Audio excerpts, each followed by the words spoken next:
27 left to go in the first quarter of action.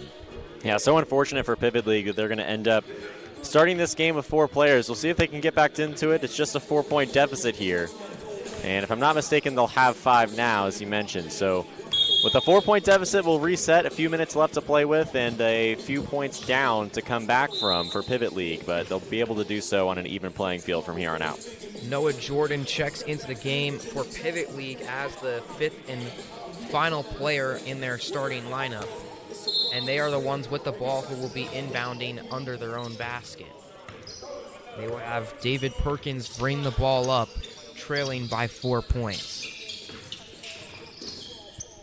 Finds his older brother, Tony Perkins. He goes to the rack, and he lays it in off the left glass through the contact. Tony Perkins with the bucket. Robbie Johnson now on the other end. A great cut there by Jamel Boyd as he finishes off the right glass for the wide open layup. And now it's Pivot League working with it, down by 4 points as they trail 6-10. And a stoppage of play here. Looks like there's going to be a reach-in called on Prudential there. We're going to have Ross inbound it here. They find it now over to David Perkins. He finds his older brother, Tony Perkins. Perkins, step back 3. That one's good. Nice shot there from Tony Perkins, generating space and getting the bucket to go. Now, Tillman has it for Prudential. They only are up by 1 point. Chandler finds Boyd on the cut again, kicks it out. Johnson hesitates the 3, back to Boyd inside with the little floater, and he picks up his 4th point of the game with that make. Pivot League moving very quickly with it. They find it inside as they were looking for a pass. They'll have to settle for Ross, and he sends it back to Morris. Now Jordan gets it stripped away by Gibson. Boyd in transition, wide open layup off the right glass and in. And he's now up to 6 points already as his team is up 14-9. On the other end, Ross driving inside, kicks it out. Now David Perkins with the drive. He gets denied, but they call the foul, so he'll be heading to the free throw line to shoot 2. David Perkins, former Lawrence North player for Pivot League, currently sitting at 2 points right now as his team is down by 5. With just about 5:10 left to go in the first quarter. First shot here from Perkins, no good on that one. He's got one more attempt to try to put some points on the board for his team. Second shot here from Perkins, that one in. So he gets himself up to 3 points and cuts the deficit back down to 4 points. Tillman bringing the ball up here for Prudential. Swings it left wing to Johnson. A reset with Boyd near the top of the key here. Gibson driving inside through contact, no good. Jordan with the rebound, and now it's Tony Perkins out in transition. Tries to lay it off the glass. His younger brother David went for the dunk, couldn't get it to go. So Chandler has it for Prudential, driving inside, kicks left corner. Here's a 3 from Gibson, and he nets that one. Gibson with a nice shot there, getting himself up to 5 points. Jordan resets it here, and they swing it back to Tony Perkins. Perkins loses the ball. Johnson with the steal. Gibson in transition. He gets a wide open layup off the left glass, and Prudential playing some great defense right now. On the other end, a layup there from Tony Perkins gets himself up to 7 points and cuts the deficit down to 7. 3:45-ish left to go in the first quarter. There's a wide open layup there for Gibson. Back-to-back buckets for him. Pivot League working very quickly with it. David Perkins has it on the left wing. Finds the team captain Morris. Pump fake layup. Drew the contact but just couldn't finish, but he will head to the foul line to shoot 2. Slowly but surely, Pivot League staying in this game. It will be difficult, though. It's fortunate that they're able to draw some contact there within the painted area and put some free throw shots up and see if that's going to be an opportunity for them to take advantage of some area of the box score moving forward. Morris, the team captain of this Pivot team, He has 2 points, but he won't get 3 as he misses that first free throw.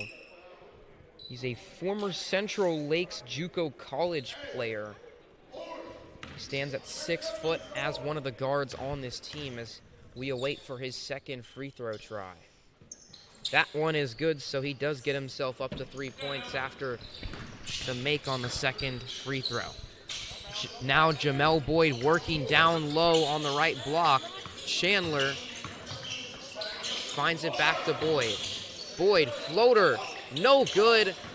Rebounded there by Tony Perkins going all the way. His layup no good. Rebound Gibson, and now they're working quickly with it. Chandler pulls the 3, wide open, and he drains it. Chandler with his second 3 of the game. And all of a sudden, an 11-point lead now for Prudential. How will the team captain Morris respond? Driving inside, draws contact. He'll be heading to the foul line once again to shoot 2 as his team is down by 11 with just under 2 minutes left in the first quarter. There's that team basketball, that ball movement, that fluidity from Prudential. It's what's made this team so strong all season long and made this team so strong throughout the City League's history, realistically. And they're proving it once again against the Pivot League. We'll see if Prudential can carry that into a win today and potentially put together another strong postseason run over the course of the entire day.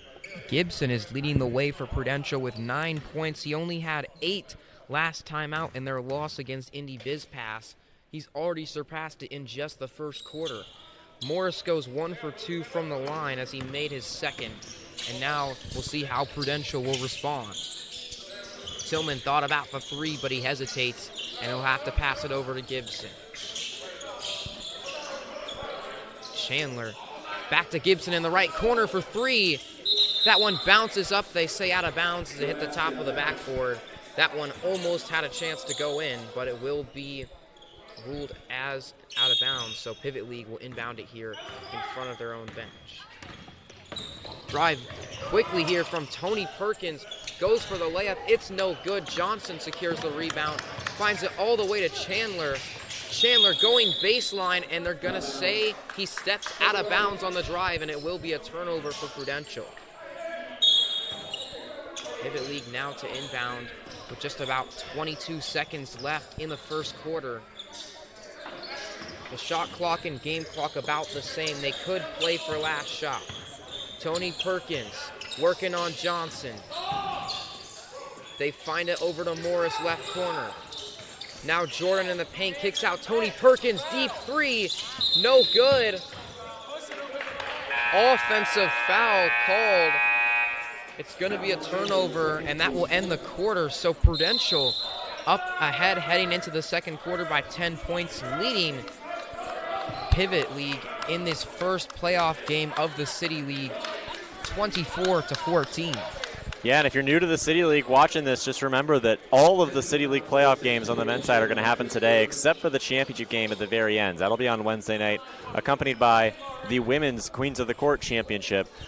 Those playoff games will take place tomorrow, starting at 1 p.m. here in the Bonner Fitness and Learning Center. But you're absolutely right. Starting with Pivot League and Prudential, as we were talking about before we went on air, the winner takes on the 1 seed Boys and Girls Club, or A1 seed in Boys and Girls Club, a little bit later on in the afternoon. We have a full slate of games from 10 a.m. to 8 p.m. We will be right here inside Bonner Fitness and Learning Center observing some quality basketball.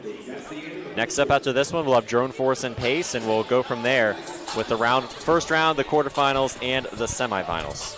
Right now, Prudential a huge advantage, as not only do they have a 10-point lead, but they also just have a lot more bench depth when compared to Pivot League. Pivot League, no players on their bench at all. You can see Ron Patterson sitting over on their bench, but he is a member of Drone Force, or excuse me, Indy BizPass, who will play later today. So right now, Pivot League, no bench. They have 5 players in the game, none on the bench. Meanwhile, Prudential currently sitting with 3 players on the bench. And so they are in a great position just to play with a lot of pace here and try to wear down Pivot League's squad, since they don't have any reserves for the time being. As we get ready for the second quarter of action here, 25-14 is the score. Prudential leading. Ross pulls the three, and he knocks it down for her first 3 points of the game. Nice shot there from Ross, and now Robbie Johnson trying to answer as he drives inside, and a jump ball is called. Some great defense there from David Perkins, and so they will jump here near that free throw line. Yeah, no possession error here at the City League. It's a jump ball every time. We'll see who wins this one here in the second quarter. David Perkins has the height advantage, and he is the one to win the jump, as he'll have his older brother Tony bring it up the floor. Ross inside to Jordan, lays it off the right block and in, using his size advantage to get that one. 6-point lead for Prudential, 25-19 with just under 9 minutes left. Tillman deep three, no good. Rebounded by Pivot League, and Tony Perkins pushing in transition. Perkins swinging around. Here's Jordan for three. That one's short. Rebounded by Johnson. He sends it down to Chandler. Chandler transition three, knocks it down. His third three-pointer of the game for Kamia Chandler. And Prudential up by 9 once again. Jordan driving inside. His layup no good. Rebounded by Chandler. Chandler pass is tipped, but he is able to send it over to Washington. Now they find it to Schmatz, hands it off to Chandler. He's dribbling around, kicks it out. Here's a three for Washington, off the mark, rebounded by Pivot League. And they'll have David Perkins bring it up the floor. Just about 8 minutes left in the second quarter, 28-19. It is Prudential in control, but Willie Morris trying to do something for his team, driving inside, through the contact. He's headed to the free throw line once again, and I believe those will be free throws 5 and 6 already just in the first half. Yeah, Morris is so good at exactly that, working through contact between the blocks, drawing contact, reaching the free throw line, and then, of course, converting on the back end with those free throws. And that could be all it takes sometimes to just chip away at this lead from Prudential. But again, you mentioned how Prudential has the depth on the bench. You mentioned how Prudential has the experience in the postseason across the board. It's definitely an uphill battle for Pivot League here in game 1 of the afternoon. William Advance checking in for Robbie Johnson for Prudential as Morris goes 2 for 2 from the line to put him up to 6 points. Now the deficit back down to down to 7 points. As Pivot League trailing 28-21. Kamia Chandler, left wing three. No good. Advance passed up the open layup. But now it is David Perkins working it for Pivot League. Perkins working on Chandler, driving inside, and one. Nice finish there from David Perkins, using his strength and size to get his way to the rim. Yeah, well done that time. And another example of Pivot League drawing contact there between the blocks. Prudential's really going to have to be careful about defending without fouling moving forward. So Perkins, chance to convert the and one here. They're only down by 5 as they've done a good job of staying in this game. However, he misses his only free throw attempt. Washington down the floor, has it on the left wing. Now they go down low to Boyd once again. Boyd working on the left block. Hook shot. That one's good. A nice hook shot there from Jamel Boyd. And it will give Prudential's lead back up to 7 points. Ross driving inside, kicks it out. Jordan now double teams, finds Ross open for three. No good. Offensive rebound for Tony Perkins, and he finishes that one through the contact. Deficit cut down to 5 points. Boyd swings it, and they find it to Tillman. Has an open lane, little floater. That one rolls in. Great ball movement there from Prudential to get Tillman wide open for the easy two. Lead is back up to 7 points. Tony Perkins in trouble, kicks it out to Jordan for three. That one short, rebounded by Chandler. Prudential now moving quickly. Chandler pulls the moving mid-range J and knocks it down. He's the first player in double figures with 11 points now.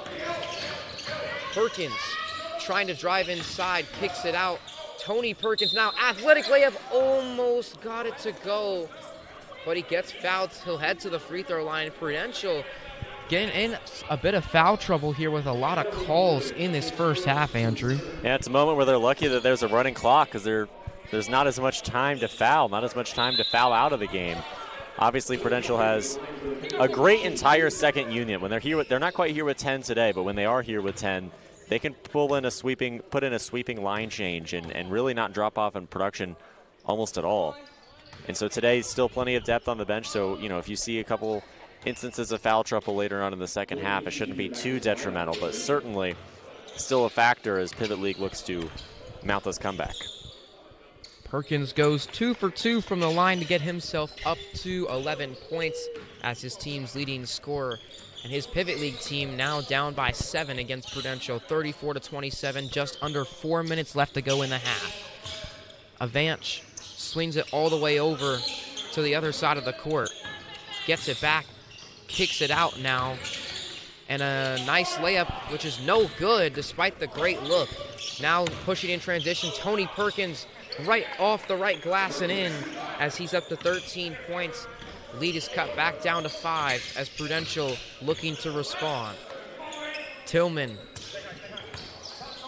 gonna pull the deep three. That one no good, but offensive rebound from Avanch. However, it's stripped away. Tony Perkins wide open. He's gonna lay that one off the glass. Easy layup for him. 15 points, timeout called by Prudential. All of a sudden, this game is looking a lot closer than it was just a minute or two ago with some buckets from Tony Perkins as his Pivot League team only down by 3 points against Prudential with 3:06 left in the half. Perhaps that's what happens when you put 5 players on the floor and you have an even number on either side. And I'd say that this would be a shocking upset, even though Tony Perkins is on the other side. A shocking upset for Prudential, considering the fact that Pivot League has limped to some questionable results over the course of the season and started this game with 4 players, and Prudential is one of the blue bloods of the City League, one of those historically strong superpowers and one that we expect to play deep into the afternoon and evening today. And if it doesn't happen, and if it doesn't happen at the hands of the Pivot League, I would certainly be very surprised. So it'll be interesting to see if they can turn this around and maintain this lead and prevent Pivot League from storming back and surging ahead. Both teams are coming off of a loss heading into this game, but it seems like Pivot League has been the best to respond from that loss as they are the ones down, but they have the momentum as they're only down by 3 points as they've been chipping away at Prudential's lead. Tillman finds Avanch. He passes it inside Boyd, another hook shot. That one good once again as Boyd gets to his spot and knocks down the little hook shot. On the other end, Pivot League and David Perkins trying to get something going as he drives inside on Tillman, but Tillman sends that one away. A block there from Michael Tillman to send it out of bounds. He's been a little quiet with just 5 points as he's usually Prudential's leading scorer. We'll see how Pivot League will respond. Now down by 5 after the Boyd hook shot. Ross driving inside on Avanch and uses his size to get to the bucket. Cuts the lead down to 3 again. Washington finds Avanch, who's cutting his layup short. And a late foul called as Pivot League not happy about that one. And now there's some noise and now there's some energy in the arena. It's the early morning game. It's the first one, but we're getting into it now as it's a one-possession contest and there's a questionable foul call. The first time the officials have really become a factor. Avanch will head to the free throw line. He has not been a primary scorer for this Prudential team, but he's been a defensive force. And also, despite not being the tallest guy out there, he does find his way to get those rebounds. He had 4 rebounds in the last game against Indy Biz Passes. That free throw rolls around the rim, but rolls out eventually. So first shot no good for Avanch, who did not score last time out against Indy Biz Pass. Second free throw here from Avanch. That one up, and he gets that one to go, so he goes 1 for 2 from the line. And his Prudential team is up by 4 points. Tony Perkins now resets to his brother David. Now Noah Jordan trying to work on Boyd. Jordan pulls the deep three, and he gets it to go. His first three-pointer of the game for Noah Jordan. Leads down to 1 point with under 1 minute left in the first half. Washington has it for Prudential. Finds Gibson. Tillman now. Finds Washington in the corner, fakes the three. Gibson will pull. That one short. Rebounded by Pivot League. They're pushing in transition. Perkins loses the ball. I believe they're going to call a foul, though.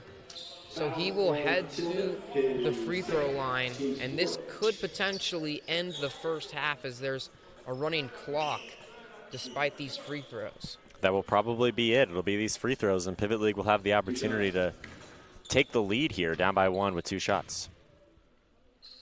First shot hits front rim, but rolls in for Tony Perkins. 16 points in just the first half as he is currently playing fantastic. That is going to end the half with the score being 36-37. Or excuse me, 37-37, and now 38-37. So I believe that is the first lead of the game for Pivot League, and they take it just as halftime arrives as they are up on Prudential, 38-37. Andrew, what's something you think Prudential needs to do in the second half if they want to reclaim their lead? Yeah, well, I think just continue to push the pace, perhaps. We know they have great fluidity, we know they have great ball movement, and we know that Pivot League is down by a few players, right? Down in manpower. And so I think Prudential pushing the pace and really taking control of that aspect of the contest moving forward could allow Prudential to really race past Pivot League. Pivot League's up by 1, but we know they're probably going to wear down, and we know Prudential's probably going to win the fourth quarter. So it's important that Pivot League takes a third quarter lead and takes a sizable third quarter lead before they start to run out of gas. Well, that will wrap it up for the first half of action from the first playoff league of City League. But I've been Gavin Snyder, alongside me, Andrew Garrison. But don't go anywhere because City League action will be right back after this.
Welcome back to City League morning action. My name is Gavin Sider. Joined alongside me is Andrew Garrison as we're ready for the second half of this first playoff game between Pivot League and Prudential. Pivot League leading by 1 out of the break, but Boyd trying to make that a difference.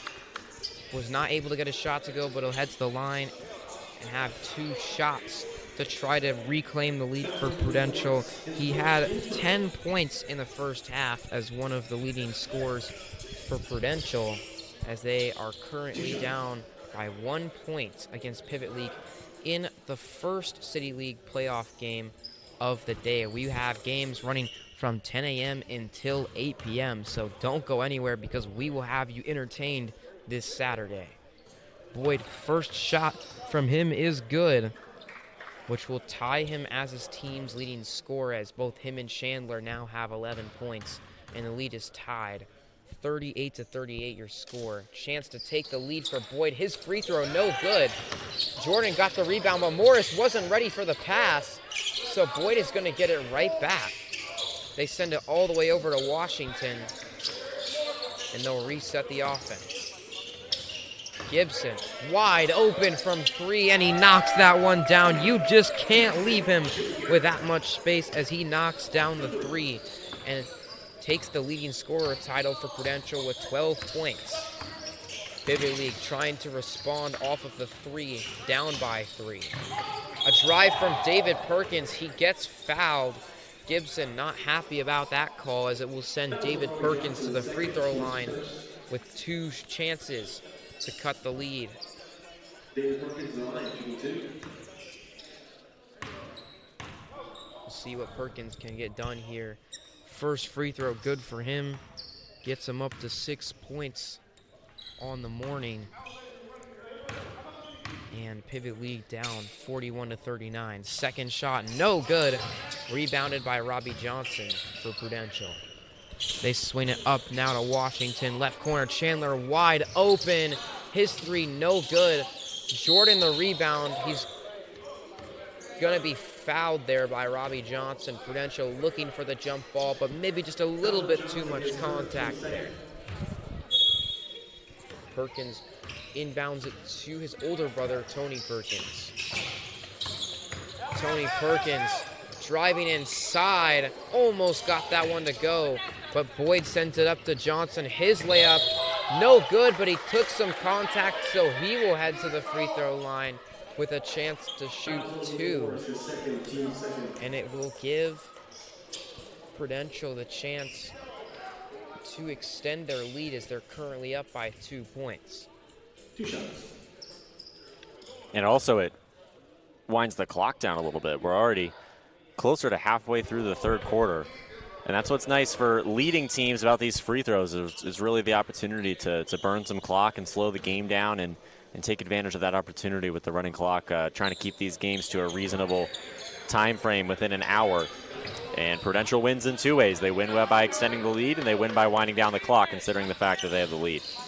Tony Perkins has it here. Step back 3, no good. Ross was fighting for the offensive board. They say it was last touched by Prudential, so his efforts are able to keep the ball with Pivot League for the time being, as he will be the inbounder. Finds Jordan here. Jordan trying to work in the post on Boyd. Spins past him, reverse layup off the glass, and 1. What a move and finish there from Noah Jordan, the 6'7" forward for this squad. Yeah, Joe Jordan is definitely a player to appreciate on this Pivot League squad. Tony Perkins garners a lot of the attention, but Noah Jordan is fantastic, and if they pull the upset, he's a big reason why. Score is tied at 42 once again. We'll see how Prudential responds.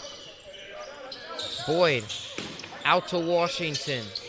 Washington takes the 3-pointer left open, and he drains it. Washington, with his first 3 points of the game, reclaims the lead for Prudential. Now Tony Perkins trying to cut, but Chandler's in that lane as he steals the ball away. Robbie Johnson takes it from the handoff, tries to send it down low to Boyd. Boyd kicks out to Chandler. And now Gibson driving inside, hop step, loses it. Deep 3 for Chandler. No good. It's rebounded by Tony Perkins. He has a one-on-one, and he misses the layup. He had a good look, but he just couldn't finish. Now Johnson has it in the right corner. Sets up Boyd in the post. Boyd, turnaround shot, no good. Offensive rebound for Chandler. Kicks it out, Gibson for three. No good, another offensive rebound for Chandler, and this time he knocks the layup down. What a chaotic possession, but it's Prudential that ends up with the score, and their lead is up to 5. David Perkins driving inside, he gets fouled. Not sure if it's gonna be on Gibson or Johnson, but Gibson, he is in foul trouble. He has at least 3 fouls right now, and his team does have some depth, but he is currently up there in leading scorers for Prudential. David Perkins knocks down his first of 2 free throws, cuts the lead down to 4 points. And it's imperative that Pivot League makes its free throws. Obviously, it's always imperative that you make your free throws, but when you're losing time on the running clock as the team playing with the deficit, making those moments count is critical. Washington, his deep pull-up three, no good. Ross grabs the rebound, and he tried to send it down to David Perkins. Gibson almost got in that passing lane, but it went out of bounds near the scorer's table, so it will stay with Pivot League as Ross will be the inbounder. Maybe a bit of miscommunication as maybe Prudential wanted to sub. Ref telling them that they cannot sub at this time. 44-47, your score. Still anyone's game, but it is Prudential in the lead by 3 points. But Pivot League has a chance to tie if they make a 3 on this possession. Jordan has it here. Working on Boyd. Jordan in trouble. Kicks it left corner. Morris wide open for 3, and he knocks it down. That will tie the game up. Nice shot there from Willie Morris. Up to 9 points on the night, and we have a tie game once again with just under 3 minutes left in the third quarter. Tillman finds Gibson. Gibson has the lane, takes it. Ball poked loose. It will stay with Prudential, however, as that ball went flying out of bounds into the stands behind the basket. So they will take a second to reset the chairs and get the ball. But Washington will inbound for Prudential. 10 seconds on the shot clock. Boyd sends it out to Gibson. Gibson tries to find it back to Washington, and it goes out of bounds. Washington thought that was touched by David Perkins, but the referee saw something else, and never mind, they're gonna overturn the call. And I believe that will reset the shot clock potentially, and it will back to 14 seconds for Prudential. Now Noah Jordan's upset with that because also you got to think about the clock. The third quarter's almost done, and now Prudential has the ball. As long as the call's right, I think it's worth checking. I think it's worth overturning. Anything it takes, but Noah Jordan certainly, of course, would prefer that to have a different result. Boyd has it in the left corner for Prudential. He's going to drive on Jordan. Falls over, but kicks out to Johnson. Back to Boyd. His layup off the right glass and in. Great ball movement from Prudential as Boyd strikes once again. They have the lead again, 49-47. Jordan transition 3, and he knocks it down. What a shot from Noah Jordan. That takes the lead back for Pivot League. They lead 50-49. Now just about 1 minute left in the third quarter. Boyd in the post again. Nice footwork, lays it off the glass and in as Boyd continues to work down low efficiently. Prudential leads once again, 51-50. Tony Perkins. Working ISO on Washington. Goes to the basket, got bumped, and they called a foul there on Washington. So Tony Perkins will head to the free throw line, and it could potentially end the quarter with a very similar scenario to the end of the second quarter. It's true. Mirror image. And we'll see if Pivot League can take the lead back. You're exactly right. It's almost identical. First shot good from Tony Perkins, now at 18 points, as the free throw will, in fact, end the quarter.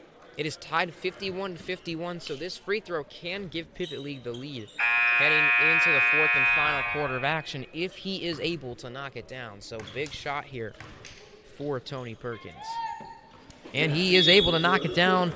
19 points in the first 3 quarters for Tony Perkins, and it is his team that leads over Prudential 52-51 heading into the final 10 minutes of action here from the Bonner Fitness Zone in the first round of City League playoffs for the men's division.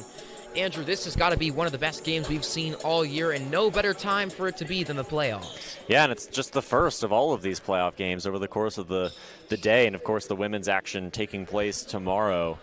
We mentioned how the winner of this one takes on Boys and Girls Club, one of the stronger teams at the City League this season. It's just such a logjam in the standings. There's so much parity and so much depth. Press Play Gaming Lounge, the lone undefeated team at 4-0. Boys and Girls Club and Prodigy Sports Network 3-1. And then a host of teams, looks like 6 at 2-2, including Prudential and including Pivot League. Before we have a couple 1-3 teams and Remax Filion Henninger at 0-4. So it's just impossible to discern which teams are truly at the top, which teams are truly the best. Prudential and Pivot League could be the 2 best teams on the men's side for all we know at this moment, although I imagine Press Play Gaming Lounge deserves that top spot undoubtedly. So this playoff is just, it's a whole day of learning and trying to figure out which teams are the best teams, and by the end of it, most of them are out of the competition.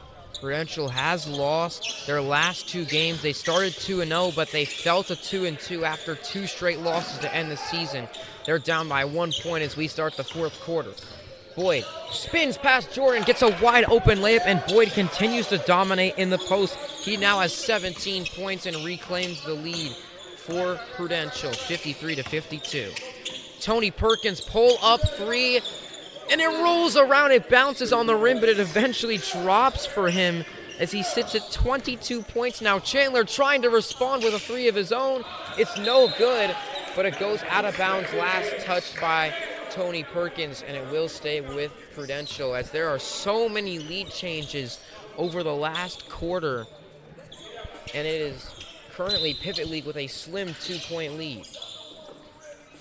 Tillman thought about the 3, but he decides he is going to pull the deep 3 off front rim. Gibson got the offensive rebound and the putback, though. Good play there from Dwayne Gibson.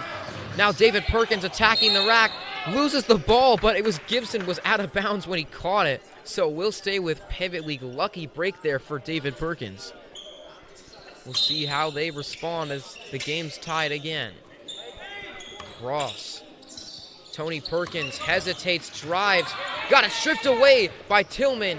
Now Chandler in transition, wide open layup as he lays it off the left glass and in. As Chandler, he's been a little quiet in the last quarter, but he now has 15 points. Jordan bringing it up for Pivot League, down by 2. ISOing, now has a size mismatch, got double teamed, goes up, got fouled by Johnson. He'll head to the free throw line to shoot 2, and despite the double team, a nice play there from Noah Jordan.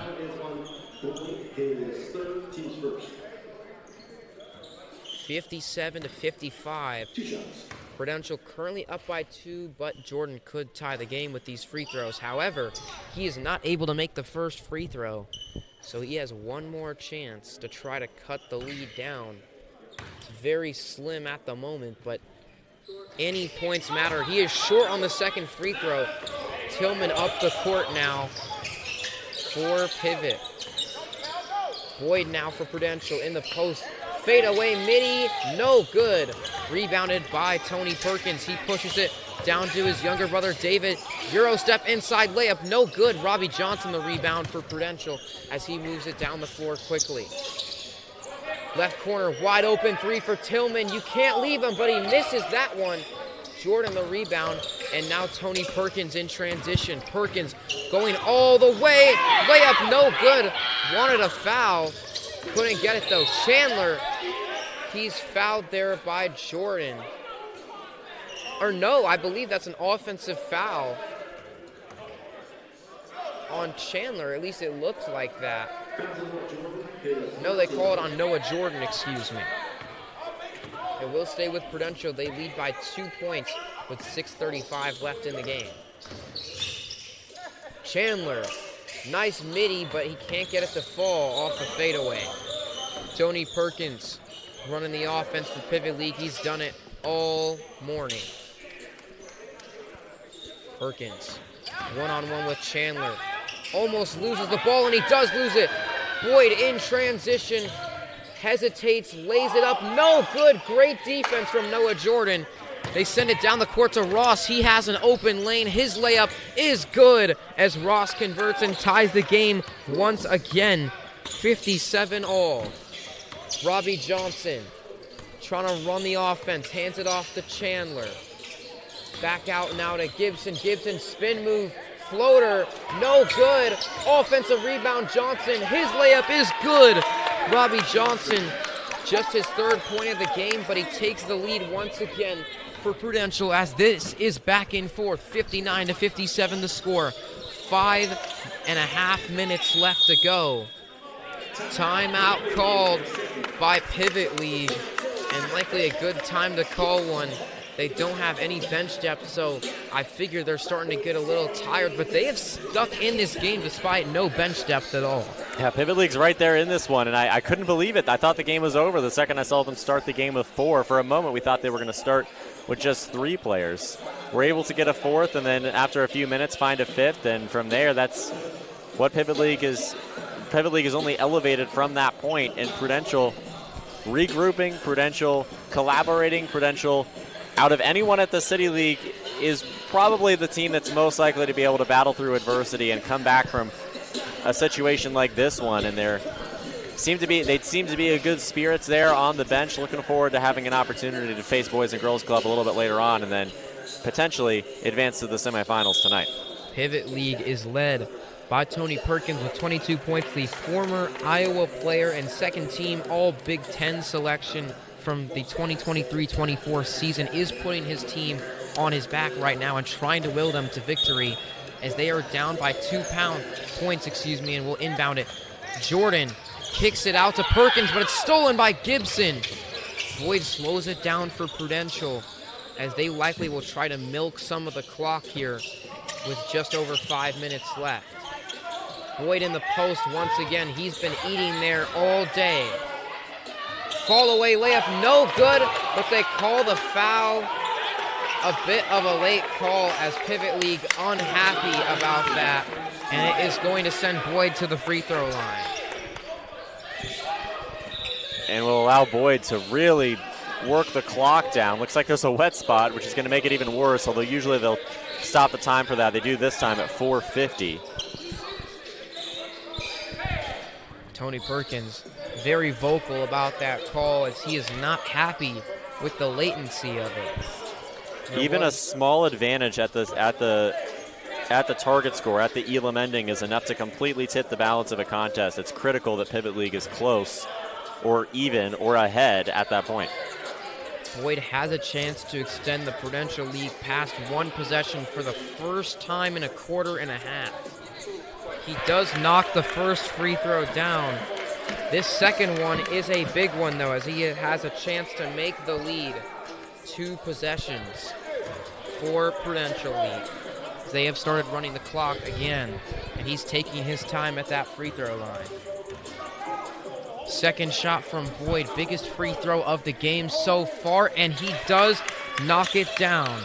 He currently has 19 points for Prudential, and they have a 2-possession lead for the first time this quarter. Ross sends it back to Tony Perkins. Perkins double team, dribbles through it, goes all the way, and he draws the foul. And he's going to get a technical for slamming the ball on the ground. Was not happy he missed the layup, and he's going to get a tech. And a costly mistake there from Tony Perkins. Yeah, that's not the way to do it. And quite simply, these are the type of mistakes that a team like Prudential just doesn't make. Prudential is never caught in that situation, always composed, always prepared for the next moment, even if multiple mistakes occur in a row. And we'll hit the City League target score point. And again, it was a 2-point deficit. Now it's a 4-point deficit. That difference is a massive one with this target score. We'll add 9 points to the leading team to score. Perhaps it's at the next dead ball. I suppose they're not going to count this as that moment. Prudential is going to let Michael Tillman shoot the free throws. He only has 5 points on the night so far. First free throw off the front rim from Tillman. And so only 1 free throw there off the technical. David Perkins will get to shoot 2 still. Or excuse me, Tony Perkins. And it appears he's still a little upset about the call. But so he's going to get to shoot his 2 free throws. Lucky Tillman missed that one, so the Tech kind of offset. Oh, they gave another one. And I'm not sure if that's an ejection. To Morris. They gave one to Morris, so another free throw for Prudential, and tensions flaring. The target score's been set at 70 points. And so Chandler will get a free throw. He does knock that one down, so the second technical free throw is good for Prudential. And these free throws, sorry about the interruption there, that free throw counted towards the target score, towards that Elam ending portion. So now Prudential's only 8 points back. And this is a disastrous way for the Pivot League season to end if that is what ends up happening. Pivot League is going to have a chance to shoot some free throws. As a couple plays back, Tony Perkins was fouled before the technicals were called, and he does make his first free throw that puts him up to 23 points now on the afternoon. Second free throw here from Tony Perkins. His team is still only down by 4 points, but he does miss the second free throw. Boyd grabbed the rebound, and a substitution for Prudential as Washington going to check into the game as Chandler will take a rest on the bench for Prudential. They lead by 4 points, and they do have the ball here. They only need 9 more points to get to the target score, so they did not count the technical free throws towards the target score. So they still have 9 to go. Target score is 71 now. We'll see what they can do here. Boyd finds a wide open Gibson off the cut, and he lays it off the glass and in. Defensive breakdown there for Pivot League, as they are now down by 6 points and starting to look in a bit of trouble. Washington going for the steal, couldn't quite get it. And it will stay with Pivot League. Washington wanted that to be off of Pivot League, but the ref says it was last touched by him. Tony Perkins, maybe a chance for redemption here. Down by 6, his team needs someone to step up. He pulls the 3. It's short. Offensive rebound for David Perkins. Going up, no good. Robbie Johnson grabs the rebound for Prudential, and he's running down the floor. They kick out Tillman. His 3-pointer is short. Saved by Boyd. Tillman finds the cutting Washington. Boyd cuts to the rack. Wide open layup off the left glass and in. Boyd now with 21 points. The putback from David Perkins, no good. It's tipped out of bounds. Last touched by Prudential, so it will stay with Pivot League. But Pivot League down by 8 points as it started to crumble here as we got into the Elam ending period. Jordan pulls the 3, no good. Rebounded by Prudential. They only need 5 points to put this game away. Washington brings it up the floor. Passes it inside to Gibson, but he can't handle it. So a turnover there for Prudential. Not the end of the world, but for Pivot League, they now have a chance to stay in it. Perkins off the screen, pulls the 3-pointer. Short, got his own rebound, faked the 3. They're gonna settle down here. David Perkins finds Noah Jordan. Jordan pulls the 3, knocks it down. A huge 3-pointer to keep Pivot League in the game, as Noah Jordan knocking down the triple. 14 points for him now, as they will stop temporarily to wipe a wet spot on the court. Pivot League down by 5 points, 66-61. And Prudential only needing 5 points to get the win. Tillman, he will inbound it here to Washington. And a big possession here for Prudential, as you don't want to give Pivot League any momentum. Washington kicks out to Johnson. He'll reset to Gibson. Gibson finds Washington. He sends it back. Tillman hesitates. Fade away, 3-ball. That's no good. Rebounded by Tony Perkins. He'll send it over to his younger brother, David. David Perkins going all the way, and he gets the and one. A huge bucket there from David Perkins. His 10th point of the game, and a free throw here to cut the lead back down to 2 points, as Pivot League has gone on a 5-0 run in this Elam period, as we're getting closer to the target score of 71. There's that contact between the blocks resurfacing in the second half in the Elam ending portion, but those free throws are so important. He was not able to knock down that important free throw, so the lead is 3 for Prudential. Gibson going inside. His mid-range turnaround is good. They are just 3 points away from ending this game. But Pivot League trying to respond. Noah Jordan left corner 3, no good. Rebound Washington. Will they put it away on this possession? Washington finds Johnson, mid-range fade away, knocks it down. Now 1 point is all that separates Prudential from the win and moving on in the playoffs. Big possession now for Pivot League. The 3 no good from Perkins. Here's a 3, Washington to end the game. It's no good. Rebounded by Pivot League. And Willie Morris in transition stops and pops for 3, banks it off the glass and in. They are still in this game, 63-70. 1 point will advance Prudential. Johnson working on Morris, back to Tillman. Now Boyd in the post. Open layup for the win, it's no good. Rebounded by Tony Perkins, but he throws it. And I thought it might have been a turnover, but they say it stays with Pivot League, so they still have a chance. They need 5 points for the win, but Prudential only needs 1. Huge possession here for Pivot League to keep their season alive. Tony Perkins calling for the screen. Sends it to Jordan. Jordan open 3. It's good! Noah Jordan knocks down the triple.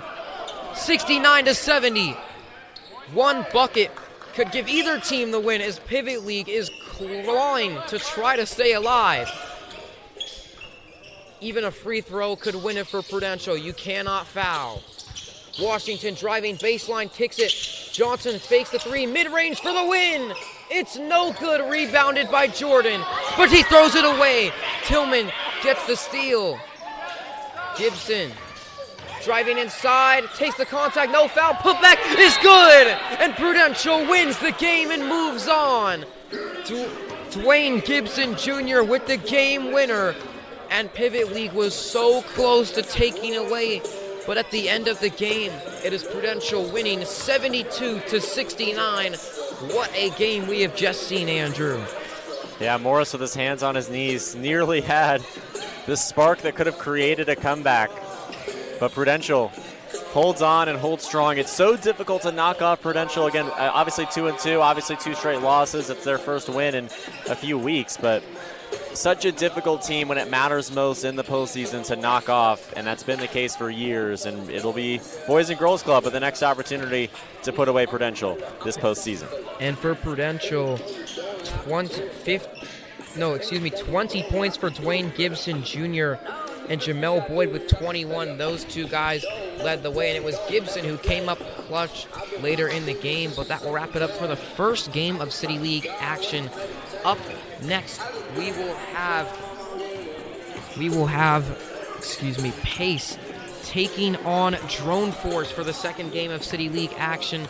But we will take a quick break, but don't go anywhere. I've been Gavin Snyder, alongside me, Andrew Garrison, and we will be right back after this short break.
Welcome live from inside Bonner Fitness and Learning Center. You're watching the City League Live. I'm Andrew Garrison, Gavin Snyder right here beside me for the second game of this men's league postseason at the City League. We just saw Prudential knock off Pivot League. Prudential advances to the quarterfinals, and we're looking for our second quarterfinalist. The winner of this contest will advance to take on Press Play Gaming Lounge a little bit later on this afternoon. It's Drone Force and Pace. 2-2 Drone Force, 1-3 Pace here in the first round of the postseason. Alan Arnett versus Kobe Webster. Gavin, what takeaways and keys are you looking forward to for this one? You got to look out for the guard matchup. Both teams have very strong guards. Alan Arnett and Derek Hawthorne Jr. are scoring machines for Drone Force, and we know about Aaron Harris and Kobe Webster for Pace. Those guys are absolutely amazing.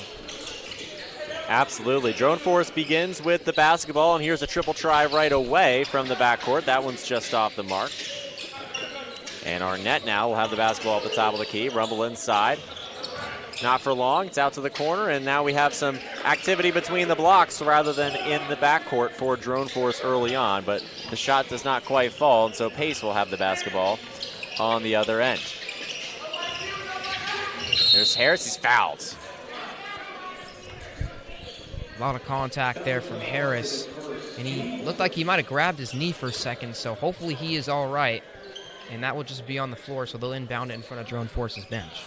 That looks to be the case, and you're right, no injuries, fortunately, for Harris. Fortunately, no injuries for anybody, but especially not a guard of this caliber in the postseason.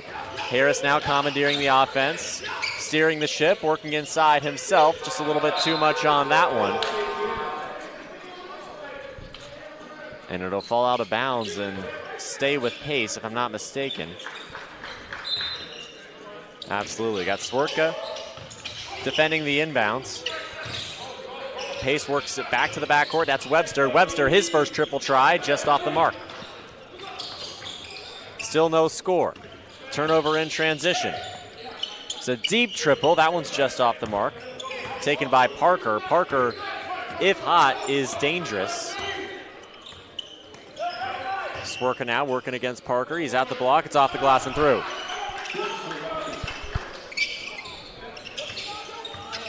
The first points of the contest belong to Drone Force. Harris seeks a response now. He's on the right wing, working inside. He falls again, and he's holding his leg again, and he's frustrated. And he kind of threw the ball away there, looking for a foul call. Didn't get it, but he does appear to be slightly injured, and this is probably the worst case scenario for Pace, as their leading scorer currently laying on the court, grabbing at his right ankle. He's retying his shoe at the moment. The clock will stop at 7:52.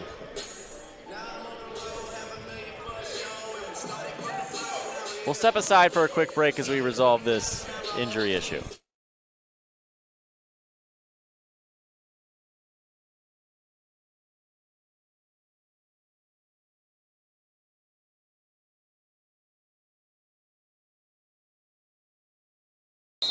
Welcome back to the City League Live. Drone Force has the basketball, and Harris will remain on the court, limping a little bit. And this is where we talk about that depth. He has to be on the floor. He doesn't have to be, but his team would be down a man otherwise.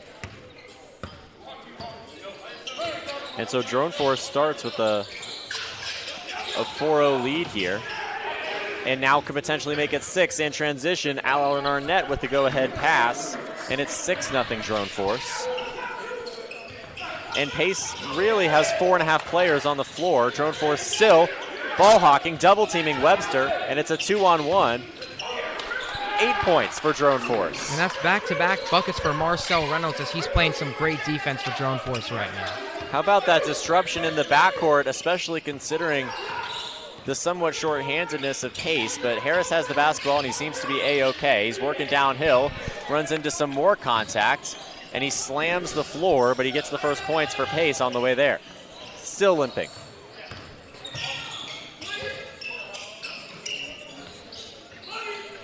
A 5-on-4 with Harris still working his way across the timeline gingerly. No bucket that time. But again, a turnover right As Pace crosses the timeline, that time it was Parker losing it, and Drone Force smiles on faces, lays it up and in once again. It's 10-2.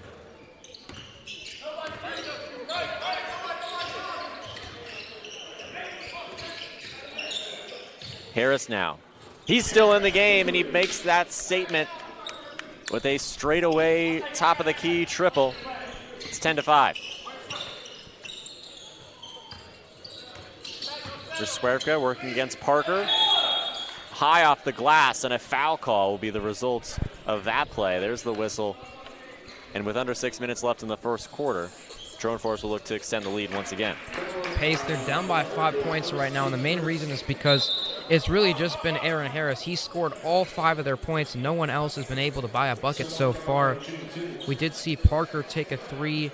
Webster maybe needs to get involved in some more action to keep them in this one.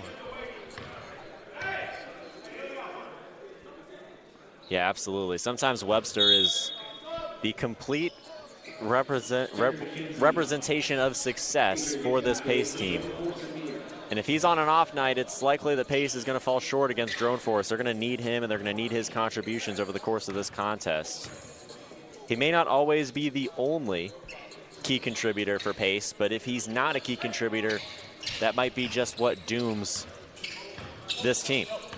The underdog in this matchup. It's 12-5 Drone Force.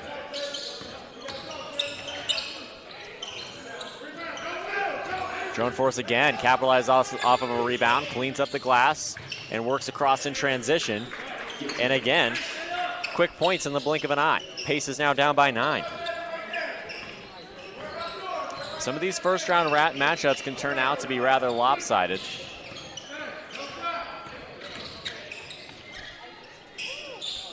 Nice move. It's well done by Alexander Harris. He puts the mid-range jumper up and through. But again, Drone Force just high to low, downhill. It's just unstoppable. Penetrating this Pace defense and finishing at the rim with conviction. Harris flips it to Harris, and a long 2. Just off to be rebounded by Drone Force. Drone Force composed, controlled, contained, up 16-7.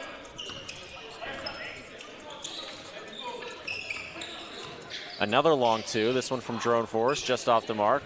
It's not a situation where Drone Force just can't miss, but it's still a situation where Drone Force is in great position to just continue ramping up this lead. Parker's triple has something to say about that, and rims out.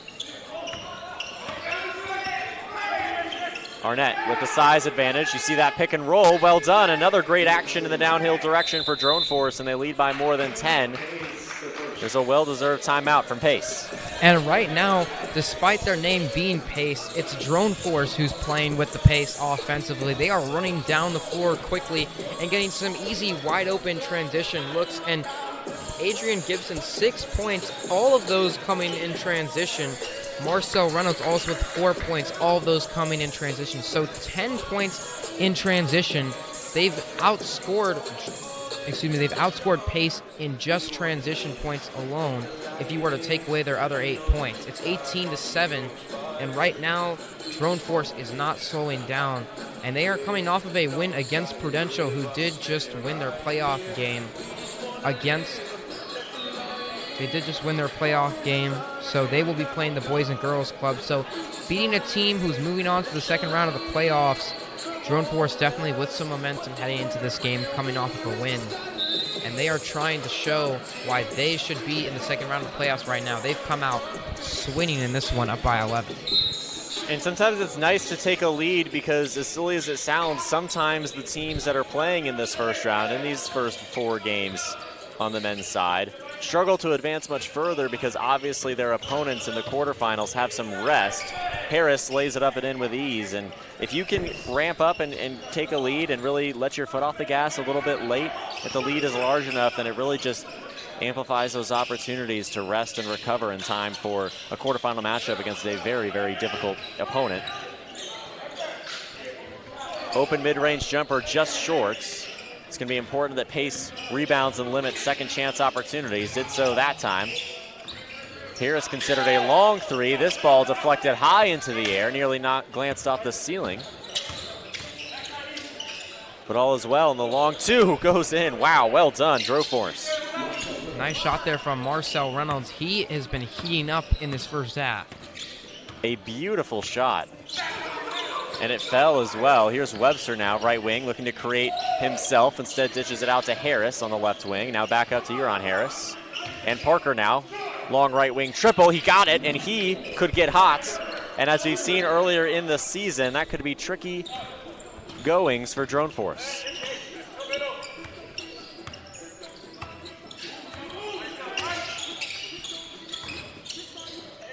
Now Droneforce again working downhill, this time drawing contact. Before they were just fluidly and easily tearing through, ripping up that defense, and now Pace standing up for themselves a little bit more, but in that case, the whistle is drawn.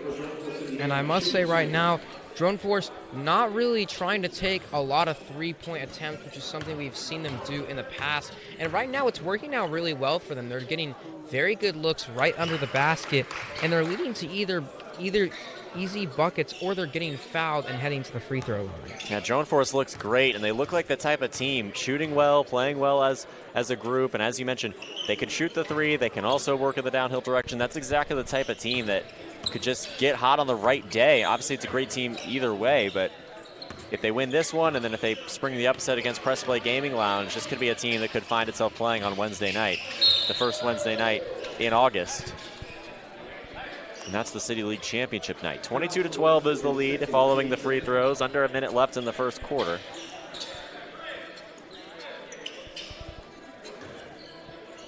Winner of this one will play at 3 p.m. against Press Play Gaming Lounge. A quick turnaround.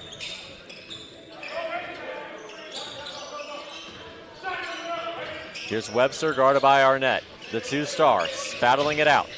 Webster sneaks by Arnett, but that contest is tall enough for Arnett to put the shot away, and he stares down. Looks like a few members, looks like Ron Patterson on the bench, and another long two, and another pretty shot. That's Reynolds once again. He's up to 8 points now as the leading scorer for Droneforce.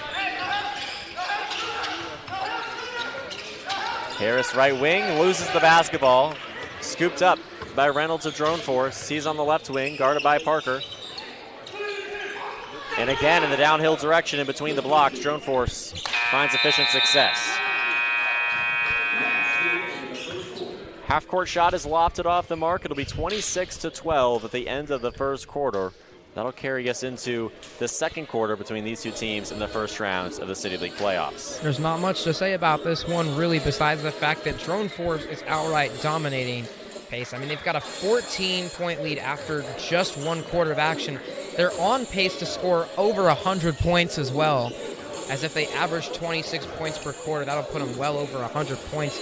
And right now, they've been spreading the ball around as they have multiple players with multiple baskets. 4 players have scored at least 2 baskets for this squad.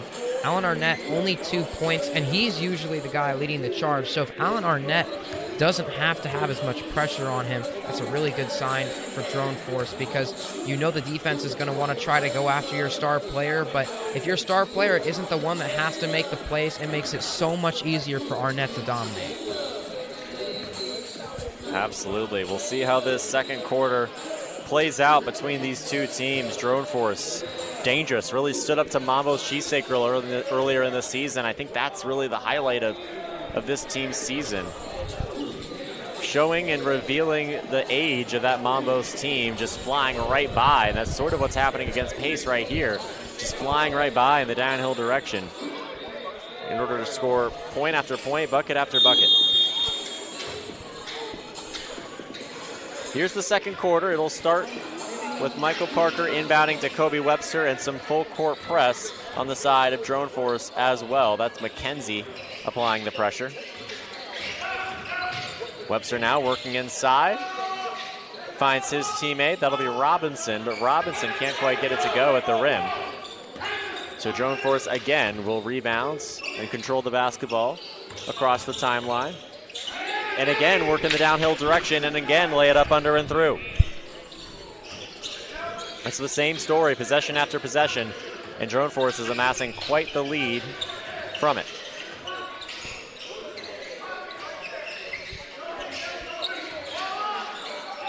Wide open triple for Pace, air balls. And that's indicative of the offensive performance for Pace so far this morning. It's a tough look right there for Aaron Robinson. Had the open look, but right now it's just been drone force, and they've been playing really well inside the painted area right now.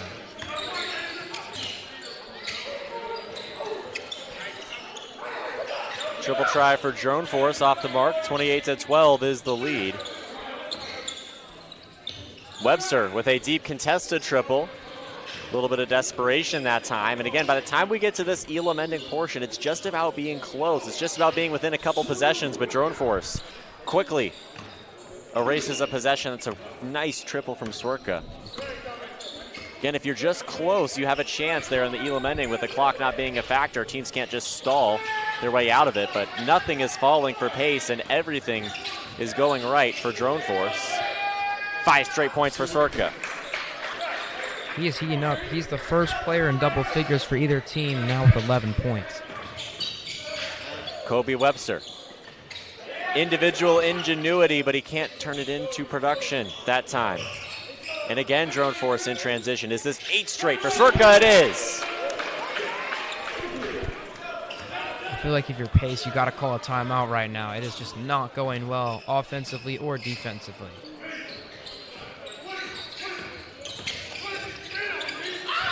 Swerka looked for a steal. He's feeling himself on defense. Parker has the open triple. He finds Webster instead.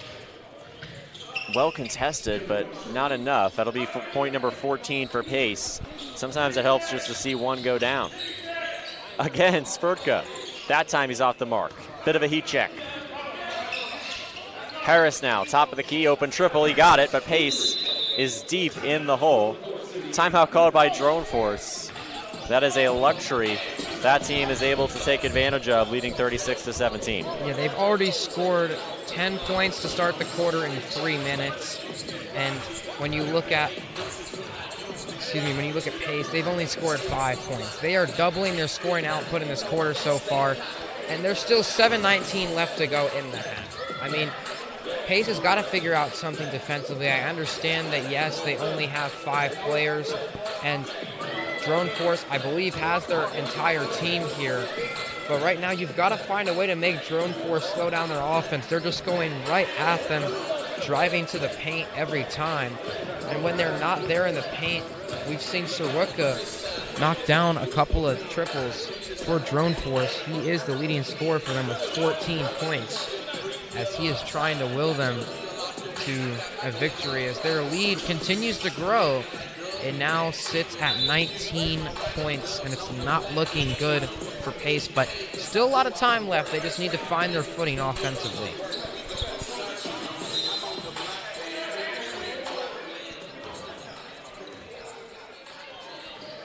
Just over 7 minutes left here in the second quarter. Swerka, the hot hand, fades away and knocks it down yet again. No one is substantially and consistently missing on this Drone Force team, but he in particular has been fantastic. 38-17 the score. Parker has it left wing. Smothered. He hit one triple earlier, but couldn't quite string it together with multiple others over the course of the first half so far. Harris now, individual ingenuity, but just like Webster, it's short. Trying to beat the shot clock, he couldn't quite do it. Reynolds has it. Beats his teammate inside, and in the downhill direction again. It's Drone Force finding itself in a strong spot, but that time Webster grabbed the rebound and then stepped out of bounds as he was falling over. Yeah, just unfortunate turn of events, and now Drone Force's lead up to 21 points. Here's Reynolds on the left wing, long two. Misfires.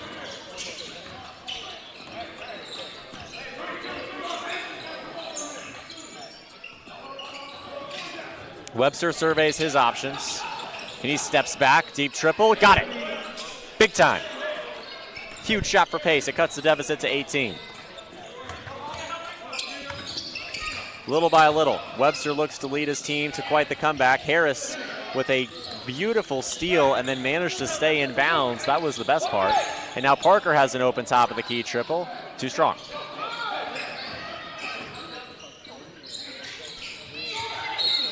And there's a foul and a rough one. Harris doesn't like it around the perimeter. What do you think of that call, Gavin? Hawthorne drawing the contact there could potentially be a bit of acting, but nonetheless, he does get the call to go, and that is something that Derek Hawthorne Jr. has done at an elite level this season. He is one of the best players in the entire City League at drawing contact and getting to the free throw line. He's going to have 3 free throws here to try to further extend the lead for Drone Force. They're currently up by 18. It could get back up to 20 if he's able to knock down these last 2 after missing his first.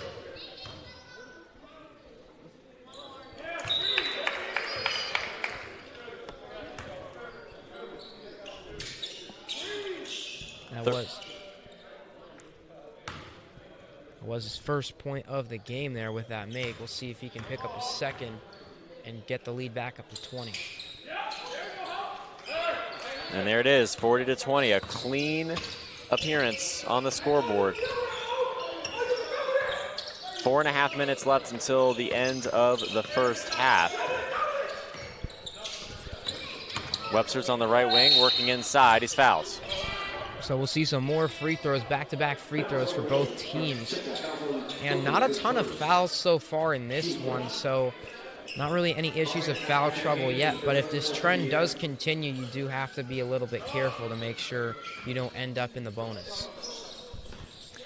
Saw some foul trouble in the first half there with Prudential. They managed to clean it up a little bit. Wasn't as much of a storyline in the fourth quarter, and they ended up closing out the victory. Harris on the right corner.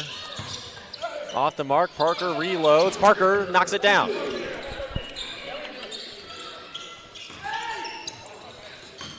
Reynolds now working high to low. Just off to be rebounded by Pace. But Harris again loses the basketball. He took a hard fall. You could hear that squeak of the skin on the floor. Not exactly a significant injury, but surely painful. I don't know if you've experienced that before, Gavin, but it's a rough one. It happens to me all the time, usually playing outdoors. It's even worse if you fall on concrete, so lucky it's just a hardwood floor. Still burns for a little bit, perhaps. That's a long 2 that's again just short. We've seen a lot of long mid-range jumpers so far in this game. Sverka working inside. He wanted a foul, couldn't get it. Not going to complain too much. Up by 17. Harris with some acting, and he got the call. Yeah, he's really good at drawing contact as well. We'll see if Harris or Hawthorne Jr. ends up shooting more free throws in this one, because both are great at getting to the free throw line. Sverka doesn't like it, but yeah, we saw the little bit of acting perhaps on the other side for Drone Force on the right wing. So calling it both ways. And Parker in the right corner leaves it just short. Straight to the left as well. Drone Force pushes the pace the other way. And it's Arnett in the left corner. He hasn't been overly outspoken in this game, at least in terms of points and flashy moments. But we know he can kick it into high gear if necessary. Perhaps that will be present later on in the tournament this afternoon and evening.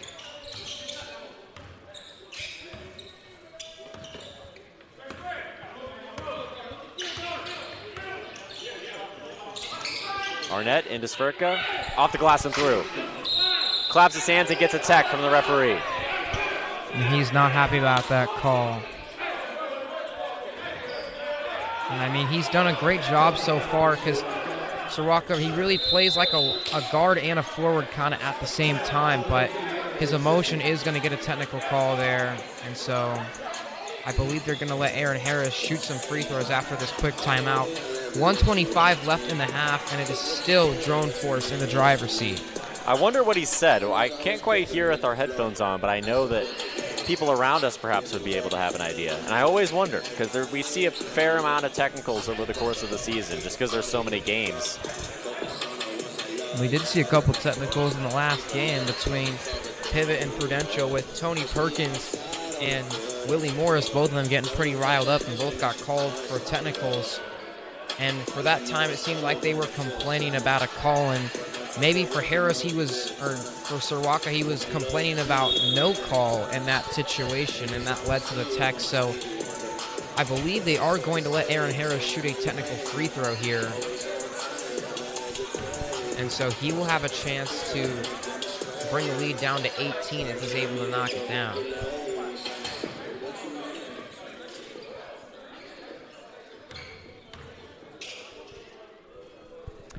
.125, that technical free throw will drop, so Pace will, even if it's just a drop in a bucket, decrease the deficit to some degree. 125 will be the time on the clock, 42-24 the score.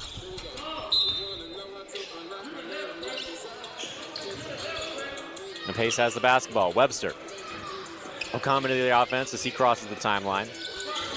He's on the left wing. He pulls right away. That one's contested, too strong. Sometimes those fall for Webster. It's not a bad shot for him necessarily, but hasn't quite found success in that area today. And again, so much of the offense is dependent on Webster's success, and that time again between the blocks. And while clamoring for a call, it's Drone Force that puts it up and through.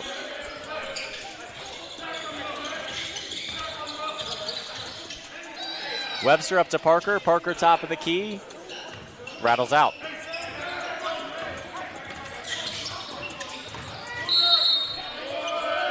And Arnett gets the foul. Does he get the continuation? They'll say so. So 2 points fall and one shot to become a third set to take place for Arnett. He's been quiet so far with only 4 points, but that time getting to the rack, finishing through the contact, something he's done a great job of all season, and we see it right there on that one. And he's got it. He's not the type to make mistakes in that situation. Parker again off the mark.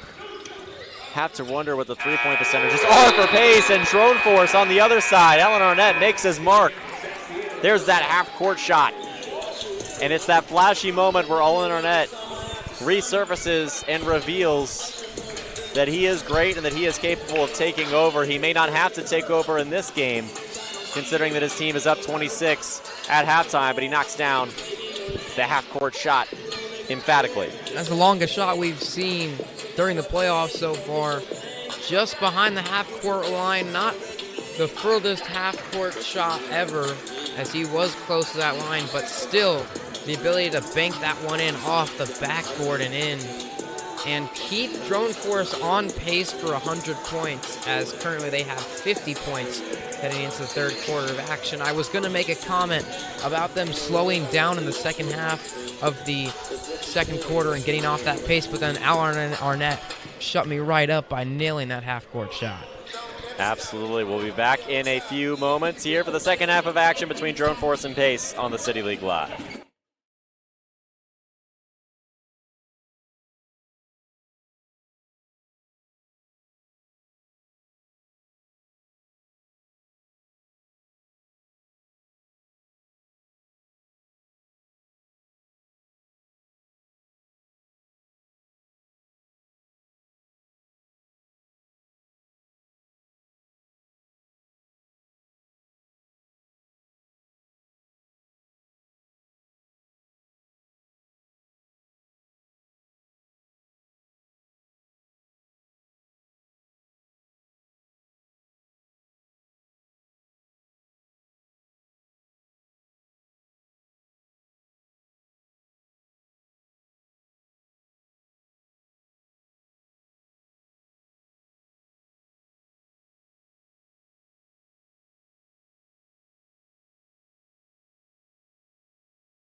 Welcome back to the City League Live. I'm Andrew Garrison. Gavin Snyder here alongside me for second half action between Drone Force and Pace. In the first round of the City League playoffs, we saw Prudential advance past Pivot League a little bit earlier on in the morning. And now as we cross to the afternoon, we have these two teams squaring off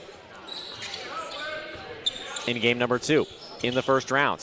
Euron Harris, who had some brief minor injury issues earlier in the game, pulls up for a corner 3, but again, the triple just isn't falling for Pace. It's a look of disgust and exhaustion. And on the other side, Drone Force had much more luck shooting the basketball. That time, not so much. Harris fights for the rebound and finds it. Now Pace will work back the other way. Webster has it now at the top of the key. If he starts shooting well, Pace might have a chance. So much of the offense is dependent on Webster's success. See Alexander Harris with it now. He finds another long 2. That's his sweet spot, underratedly, just behind the elbow. It's a job well done. 50-26 the score. Once knocked away, Parker will retrieve it. Svirka says he's out of bounds, but Parker instead will knock a wide open triple off the back of the rim. And there's a foul in transition as Webster was looking to find some space. And Arnett able to draw the contact. And something to mention, he has 8 rebounds right now. He is on pace for a double-double. So he's been grabbing those boards despite being a guard. Tip back is Pace. Sears Harris. Top of the key might be on the line. Doesn't matter either way because, again, the long-range shot just not falling for Pace, and Drone Force has dominated the interior area. Drone Force not hitting in the second half, though, either. No points so far in the second half for Drone Force. And Harris misfires with a chance to add 3 more for Pace. It's a 5-on-4 for Drone Force. Robinson for Pace is in the backcourt. He jogs forward. And Svirka has a contested triple on the right wing. Off the rim, off the backboard, off the mark. Couldn't quite take advantage of the 5-on-4, though I'm not sure that every player on the floor quite realized that there was a 5-on-4 opportunity. And Arnett in transition can't quite grab the go-ahead pass. Yeah, just a turnover there from Drone Force. Fortunately, not too costly, but they have not scored any points yet. And we are a little over 2 minutes into the third quarter, so we'll see if they can pick it up in the latter half of this third period. Webster again, that time a little bit closer to the rim, but too strong. And Arnett on the other side has no issues getting to his shot, but does have issues dropping it. And Webster with a wide open opportunity, too strong once again. Just the shots not falling on either side here in the third quarter, and that is a benefit to Drone Force, who leads by 24.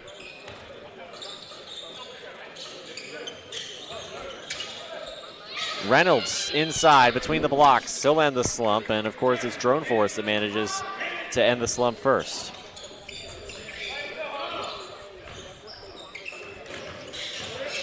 Reynolds intercepting the pass. There's the go-ahead in transition, and again, just no issues for Drone Force, and I wonder if Pace is starting to feel some of that demoralization and defeat. They're just struggling to knock down their open looks. Webster finally takes it to the rim between the blocks. We're going to have to see a little bit more of that because, again, the outside shots just aren't dropping, and Pace is going to run out of time to come back in this one if they don't start heading towards the rim. Webster, long triple. Too strong again. Rebounded by Parker. Parker takes another triple. Pace has numbers, and that one drops on the second bounce. And Parker, he's been a little cold from beyond the arc, but if he can maybe heat up in this third quarter, there might be a chance Pace could chip away at the lead.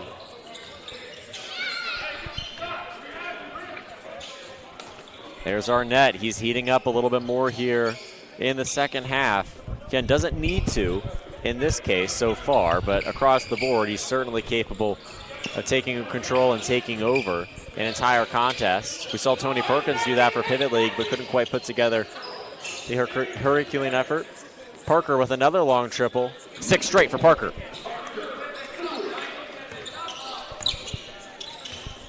It's a 20-point game halfway through the third quarter.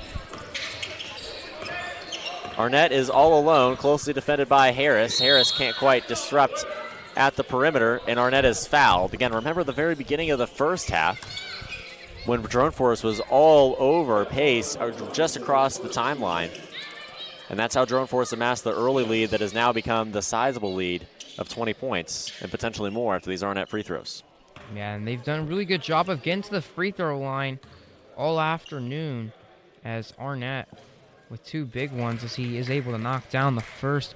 And this has been Drone Force strategy all season. Play fast basketball. Always attack the basket, because there's a good chance that even if you're not able to knock down the layup, that you're able to draw some contact and get the foul call. And they've been able to do that, and they've also been able to convert on most of their free throws, but Arnett does miss the second one there.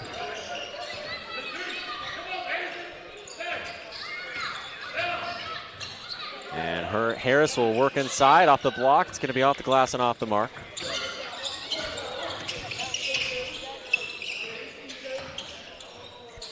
Drone Force now in the other direction and in the downhill direction. Downhill, rather. It's now 2 more. So 57-34 will be the lead until Harris lays it up and in on the other side. But again, Pace, if Pace is able to keep pace, if Pace is able to match the output of Drone Force the rest of the way, it's not going to be nearly enough. They're going to have to completely clear Drone Force in terms of consistent production and points per possession the rest of the way if they're going to have a chance to come back in the Elam ending. But Drone Force has just been so consistently strong offensively that it's going to be difficult for Pace to have that much more success, if any success at all. Webster knocks down the outside triple. It's back to 20 points. And even though Pace is trying to cut at the lead right now, Drone Force is just always right there to respond. That's a pretty shot. Inside of the rim, Gibson plays it through. And it's a race to 100 points for Drone Force, at least for us here, looking for some secondary entertainment. This game's gotten out of hand for Pace. They just got to try to generate some sort of momentum near the end, and they do get the foul call there, so Webster will get a chance for 2. But, I mean, you just got to get something going defensively. I mean, offensively, they are starting to score a little bit more, but Drone Force is getting so many just good looks under the basket. You just can't let that happen, because they're just going to continue to knock those down. It's a race to 100. Then in order to be on pace for that number, Drone Force will have to have 75 points at the end of the third quarter. That's looking unlikely, so maybe it's a high-scoring fourth quarter that lifts the leading team to that territory.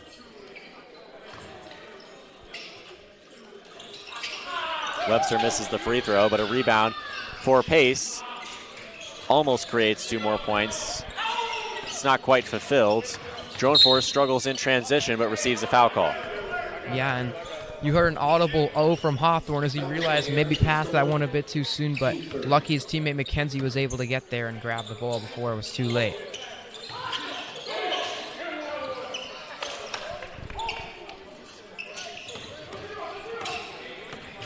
Up and through for Drone Force. That's 2 more. And again, it's just pretty much, I mean, surely just under 2 points per possession for Drone Force, and Pace is going to have at least 3 possession after possession or defend a little bit better. That triple helps. So now it's a 20-point deficit, but both of these teams producing similar amounts and in similar quantities in the second half, and that's kept a 20-point lead intact for the majority of the contest. Looks like that'll be a foul on the floor. Someone slammed the ball, which was a technical for Tony Perkins about an hour ago. Yeah, maybe I think this is the same officiating crew, so maybe just a change of heart on that one. Maybe not enough force from Membry there when he slammed it down. A little bit more forgiveness this time around. Drone Force, a turnover. So it goes to Webster. Webster to Parker. Parker, right wing. Around the rim and off the mark. Drone Force looking to maintain this 20-point lead as the third quarter wanes.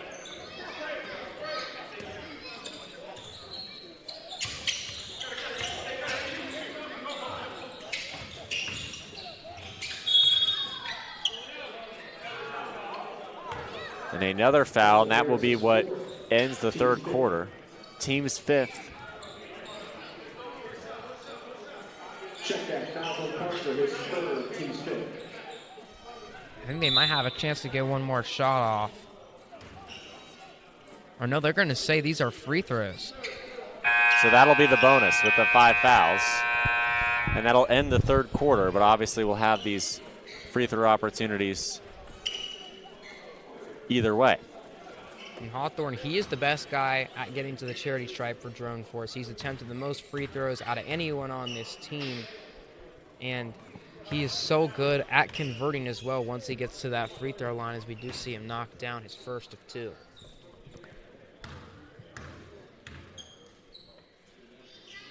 So a 22-point lead for Drone Force entering the fourth quarter. They should be able to maintain this lead and maintain this advantage, at least enough to advance to the quarterfinals, and in this case, a date with Press Play Gaming Lounge. And what a quarterfinal that would be between Drone Force and Press Play Gaming Lounge if that does indeed come to fruition. That would be just an offensive fire. Both teams score a lot of points, and Drone Force, right now the main reason they're up is they've done a great job of spreading the ball around. They have 4 players in double figures right now, and Alan Arnett, Philip Serwaka, Adrian Gibson, and Marcel Reynolds all have 10-plus points. And for Pace, when you look at it, you do see they also have 3 players in double figures, but they have only had 4 players score for them, and you just can't have that. When you look at Drone Force, they've had 7 players score. You just look at how both teams have spread the ball around, and Drone Force just done a lot better job of finding the open man and getting the easy looks. And so that's why they've got that 22-point lead heading into the final 10 minutes of action, plus the Elam ending. We'll see if they can get to 100, but they're going to need some offensive fireworks in this last quarter. Also of note, Pace is still just playing with 5 players on the floor, so certainly some exhaustion differences as Drone Force had a little bit of a better turnout here today. We'll call a turnover there, as it looked like Membry got a little too dribble happy there and lost the ball. Up comes Pace. 9.5 minutes. Webster lays it high off the glass and off the mark. Rebounded Drone Force. And there's a triple, and again, another spark. That time it's McKenzie. There's moments where it feels like potentially this Drone Force team could get cold, but it never happens. And Pace is punished for it as a result.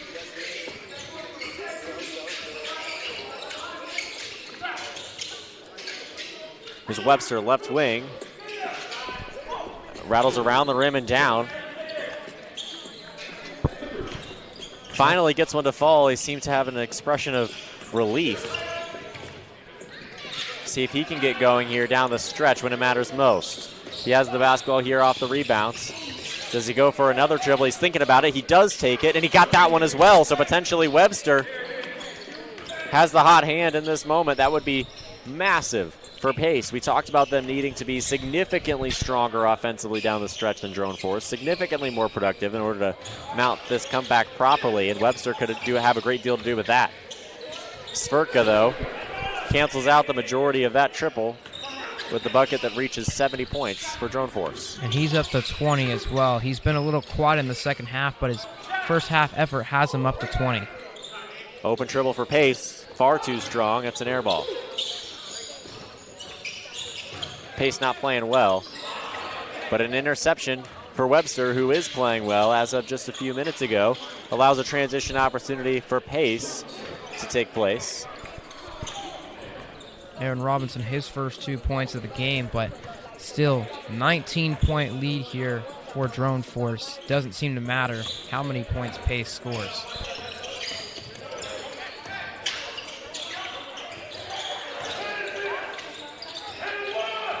Drone Force between the blocks. Sverka with the second chance. How about a third opportunity? He's fouled. There's Drone Force getting to the line once again. They've been great at it all season. Sortka gets to the line. He has a chance to shoot 2 and get his point total up to 22 if he's able to knock down both of them.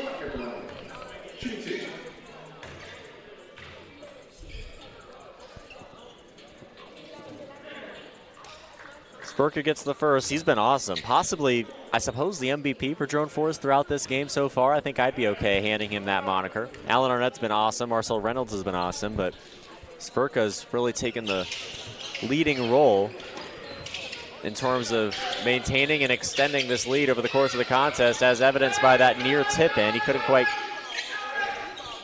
get it to drop. He's posting up Parker once again, and now we'll step outside for that left wing triple. It's not quite there, and a wide open second chance opportunity, and I'm beginning to question the effort in certain situations for Pace here down the stretch. I know you're tired, but that's 3 to 4 offensive rebounds on that possession alone. You just cannot allow that.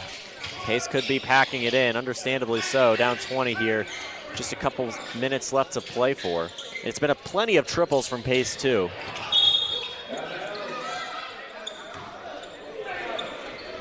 That one in transition is far out of bounds. Not sure if it's the defense on the interior from Drone Force or perhaps an unwillingness to drive, as Webster drives now, but steps back outside for the mid-range jumper. It's just short.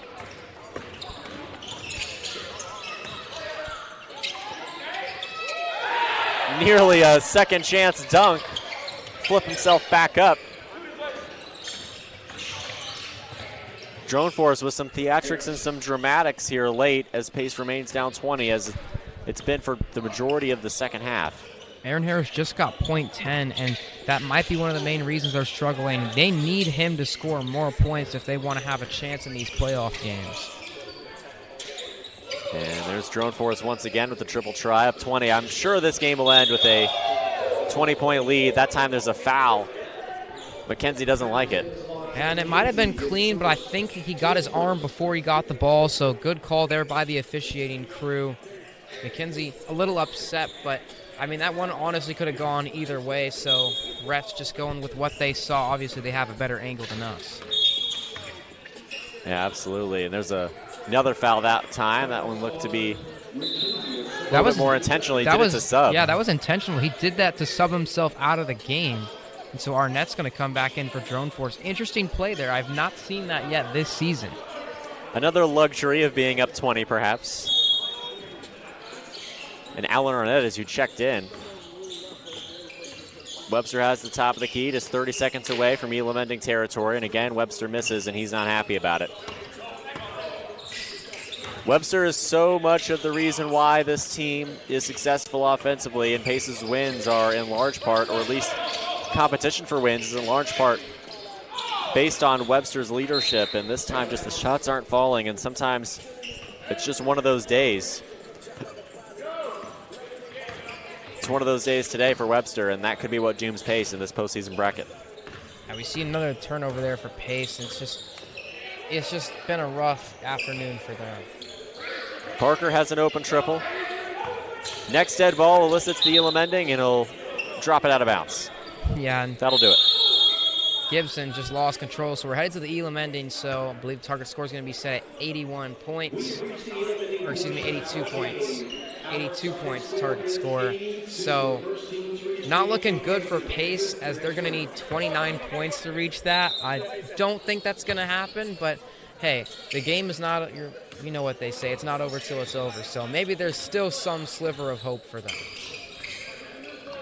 82 is the number. It's 73 to 53. An uphill battle for Pace, no doubts. But that shot will lift him closer. See if Drone Force can maintain this pressure, this points per possession production. This wide open triple will certainly help. There's no contest, but it's just short. And so Pace actually has the rebound, and Webster will work downhill and receive a foul call. And yeah, they're trying to claw their way into a run. If he makes these, it could be a 5-0 run here for Pace. Still down 73 to 56. Target score is 82, so still not looking good at all for them, but at least you have some sort of momentum, at least for the start of this Elam ending period. But at the end of the day, Drone Force needs 3 3-pointers to end the game. It's true, and they certainly have plenty of capable contributors from that area. It'll be 73 to 57. But for the most part, we simply prepare for Drone Force versus Press Play Gaming Lounge, which will take place at 3 p.m. a little bit later on in the day. Of course, assuming that Drone Force is able to close this one out. 73-58.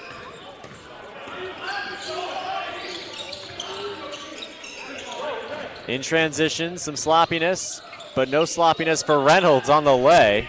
Rolls around the rim and through.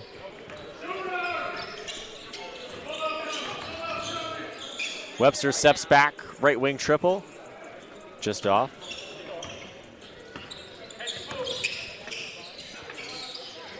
And there's one triple. We talked about how they're just 3 away. Now, just 2 buckets away of any variety, aside from a free throw, of course. Still a 20-point lead as well. They are just in a great position right now.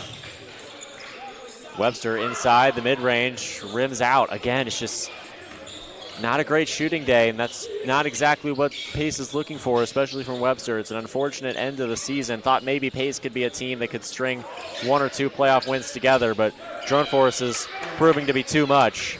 There's Arnett between the blocks. Now just 2 points away for Drone Force. Pretty much any bucket is going to end it. So Harris responds with a long-range triple, and now Drone Force will close this one out. It's Alan Arnett just missing. He's fouled. The putback would have ended the game, so Alan Arnett will have to do so. He'll have to do it at the free throw line. Yeah, if I had to bet, he probably will end the game right here. Arnett is one of the best free throw shooters, if not the best free throw shooter on this Drone Force team. I mean, guy is an absolute beast. He was the MVP in Bulgaria's top pro league in 2018, but he's still got a lot left in the tank. We've seen it throughout this season in the City League, and he has a chance to end this one with 2 easy free throws. There goes the first one. So any point will win the game here for Drone Force, and they'll advance to the second round of the playoffs if he's able to knock this one down. There's no one more trustworthy than Alan Arnett, and he ends the game right there. He ends Pace's season right there as well. Drone Force advances to the quarterfinals. It'll play Press Play Gaming Lounge at that juncture a little bit later on. Gavin Snyder will take play-by-play once again here in just a moment for Indy BizPass versus Remax, Filya, and Henninger. We'll be back in a moment on the City League Live.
back to City League action live from the Bonner Fitness Zone. My name's Gavin Sire. Joined alongside me is Andrew Garrison, and we are ready for the third matchup of this afternoon of City League first round playoff action between RE/MAX and Indy BizPass. BizPass 2-2 on the season, coming off of a win against Prudential, but RE/MAX, they are coming off of a tough 105-98 loss against Midwest Cash Offer, looking to bounce back in this one and hopefully move on in the playoffs. They are yet to win a game this season, as Lawson and Rico ready for the jump ball, and that one is won by RE/MAX.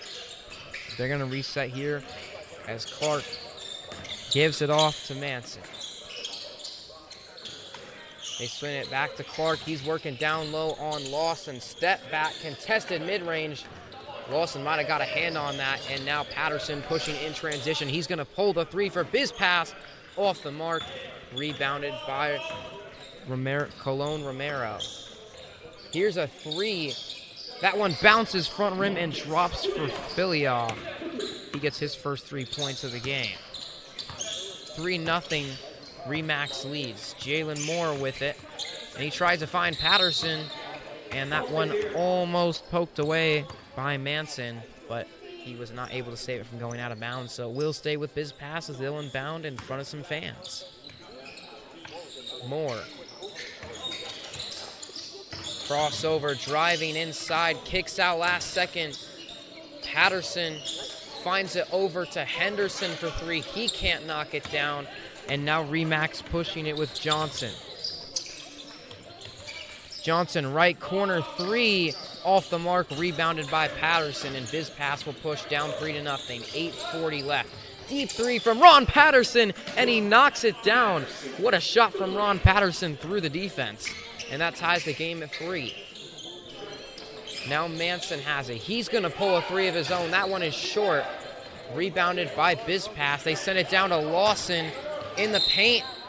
His shot blocked, but he was fouled by Colon Romero, so Lawson will head to the free throw line to shoot 2. And this BizPass team, they have some size, Andrew. They've got 2 6'7" forwards, and Lawson is one of those two.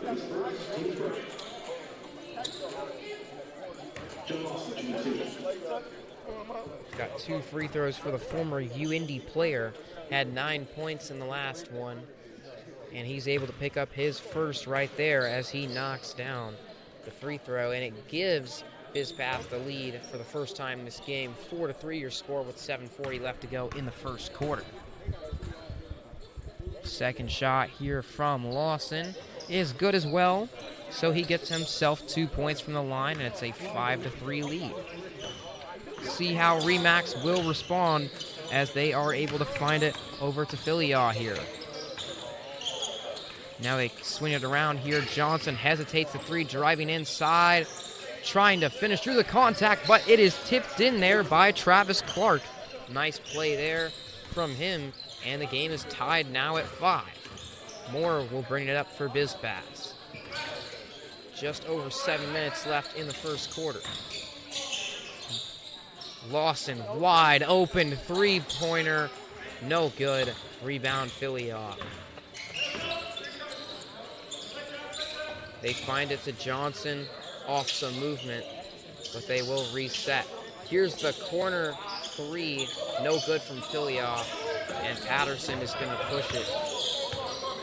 Henderson pulls up in Johnson's face, and he still knocks it down. Nice shot from TJ Henderson. And BizPass reclaims the lead 8-5.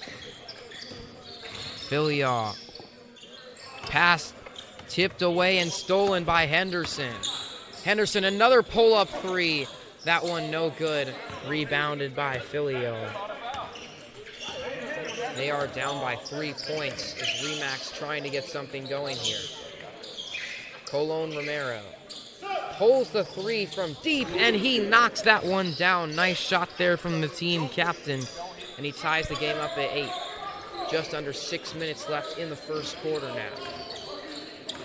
Moore has an open look, takes it, and knocks it down. Jalen Moore for 3. He had 24 last game, and he's gotten himself going with a 3. We'll see how RE/MAX will respond. Here's a drive. That one, Manson was blocked by Lawson. But they're going to say Lawson fouled him, so Manson with a chance to shoot 2 free throws as both teams neck and neck to start this one. Yeah, Indy BizPass has a full bench, full roster, and again, Remax only has 5. That's a disparity that we've seen multiple times these past few hours. And also, BizPass has had some great presence on the perimeter. It's great to see some of those triple tries falling. A lot of times, Indy BizPass profiles is just a team that plays bully ball down low, right? It's truly super physical in that area, but can't quite defend or shoot the 3. And so it's going to be interesting to see how that matchups with Midwest Cash Offer if Indy BizPass can win and advance to the quarterfinal contest against that young team with plenty of players from Hamilton County. But for the moment, it's going well for BizPass. A drive from Manson is no good. Ball almost went out of bounds. And I believe there was an issue with the shot clock that needed to be fixed, as they will reset it to 16 seconds if there's 2 below. And not quite sure. Oh, they were inbounding it from the wrong spot, so they'll inbound it in front of the BizPass bench. We'll see what Remax can get going here. Manson driving. He's going to be fouled there by Beatty. He's going to head to the free throw line. And Remax, they've been trying to attack the inside in this one to get the bigs of BizPass in foul trouble, which I think is a good idea, Andrew, and it could help them get the win. But you do have to be a little careful with the aggression since they do not have any bench pass, but any bench depth. But Manson is able to knock down the first of 2 free throws and ties the game up at 11. Second shot rolls around and in for him, so Manson has 4 of Remax's 12 points, and they lead by 1. Jalen Moore working with it for BizPass. Steps back for 3, no good, and it is rebounded by Moore. Patterson, right corner 3, wide open, and he drains it. Second 3 of the game for Ron Patterson. And BizPass reclaims the lead, 12-14. Manson, off the screen, sends it to Colon Romero. Fade away, mid-range, no good. Rebounded by Beatty. Moore will push it now for BizPass. Moore, wide open layup, and he banks it off the right glass and in. That's his 5th point of the game. BizPass extends their lead now 16-12. And trying to work inside there was Clark, but he was no good on his layup attempt. And Moore will push it for BizPass. Moore dribbling around. Behind the back pass to Beatty, who goes and he gets the layup. Nice drive there from Mike Beatty to get his first 2 points of the game. Now Manson trying to respond for his Remax team. Finds Colon Romero open for 3. No good. Rebound by Clark. Back to Colon Romero. He drives inside, takes the contact, drew the foul, so he will head to the free throw line to shoot 2. And all of a sudden, BizPass has gone on a mini run, and they're up by 6 with just under 2 minutes left in the first quarter. Absolutely, and we forget, or at least I forget sometimes, how dangerous Ron Patterson can be from around the arc. He takes plenty of dribbles. He certainly did last year for Elevate Indianapolis. Toned it down a little bit this year, but even still, this Indy BizPass team with a clear perimeter presence, a strong offensive output from that area, and again, Remax has to really capitalize on these early quarters because in the second half, it's going to be difficult for them to not be exhausted without any substitutions. Patterson misses the transition layup, and it is rebounded by Remax. They'll send it down the court quickly to Manson, who drives to the cup and lays it off the left glass and in. He is their leading scorer, still 6 points for him, and his team is down by 4. BizPass up 18-14. Moore, fade away, mid-range. Jay got that one to go as he was falling away. A nice shot there from the 5'11 guard. And the lead is back up to 6 for BizPass. Just under 1 minute left in the first quarter. Manson driving inside. He does draw the foul, and he will head to the free throw line for the 3rd time this afternoon. Could potentially end the quarter if he takes a lot of time here. Might be a little bit of time left for BizPass. But some big free throws here for Manson and Remax. They are down by 6 points as the quarter is winding down. Yeah, this will probably be it. Looks like Remax hits the first. So I like teams to be down by no more than 6. I think that 2 possession mark is good for a good benchmark for entering the Elam ending portion of the contest, especially in some of these tight matchups, or maybe if a team is expected to lose. And right now, down 2 possessions is exactly where Remax is for the moment. One more shot here for BizPass. Moore driving at the buzzer. His layup rolls in, a buzzer beater there for Jalen Moore. He has 9 points to end the first quarter, and it's his Indy BizPass team up by 6 points heading into quarter number 2. Caught the defense sleeping, drove to the lane, and got the layup to go. Nice play there from the former Oakland player. And we will see how Remax will respond in the second quarter down by 6. Absolutely. Second quarter on the way. Moving right along here at the City League, taking a little bit of a zoom out and looking at the rest of the playoff bracket. We'll have one more round 1 matchup moving next hour. That'll be Mambo's Cheesesteak Grill versus Indianapolis Recorder, and then we'll start the quarterfinals with Boys and Girls Club and Prudential, and then, of course, Press Play Gaming Lounge and the return of Drone Force, who we just saw a moment ago.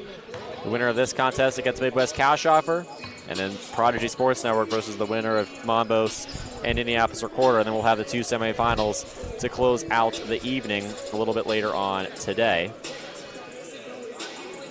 So it's a 12 o'clock game. We're making good time. It's 12:20 after the first quarter. It's in a pretty good place. Looking to keep every game to about an hour so the day doesn't drag on too long deep into the evening. For Remax, if they are able to win this game, a chance for revenge, as their last game they played before the playoffs was against Midwest Cash Offer, who they would play if they are able to win this game, and they lost that game just by 7 points. A very high-scoring game, 105-98, as both teams were going at it.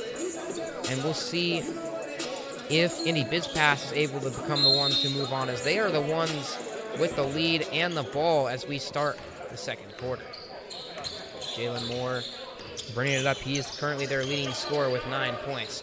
Here's another 3. Ron Patterson was perfect, but he does miss his first 3 of the night. They find Manson. Manson, fade away, mid-range. Jay got it to go. He's playing very well for Remax, as he now has 10 of their 18 points as they're down by just 4. Moore working on Manson. Step back 3, no good. Rebounded by Clark, and Manson will push the pace for Remax. Manson triple team, finds Colon Romero wide open for 3, and that's a no-doubter for the team captain as he knocks that one down. And all of a sudden, a little 5-0 run here for Remax. They're only down by 1 point. Patterson pulls the 3. That one rims out, rebounded by Filion. Sends it inside to Clark.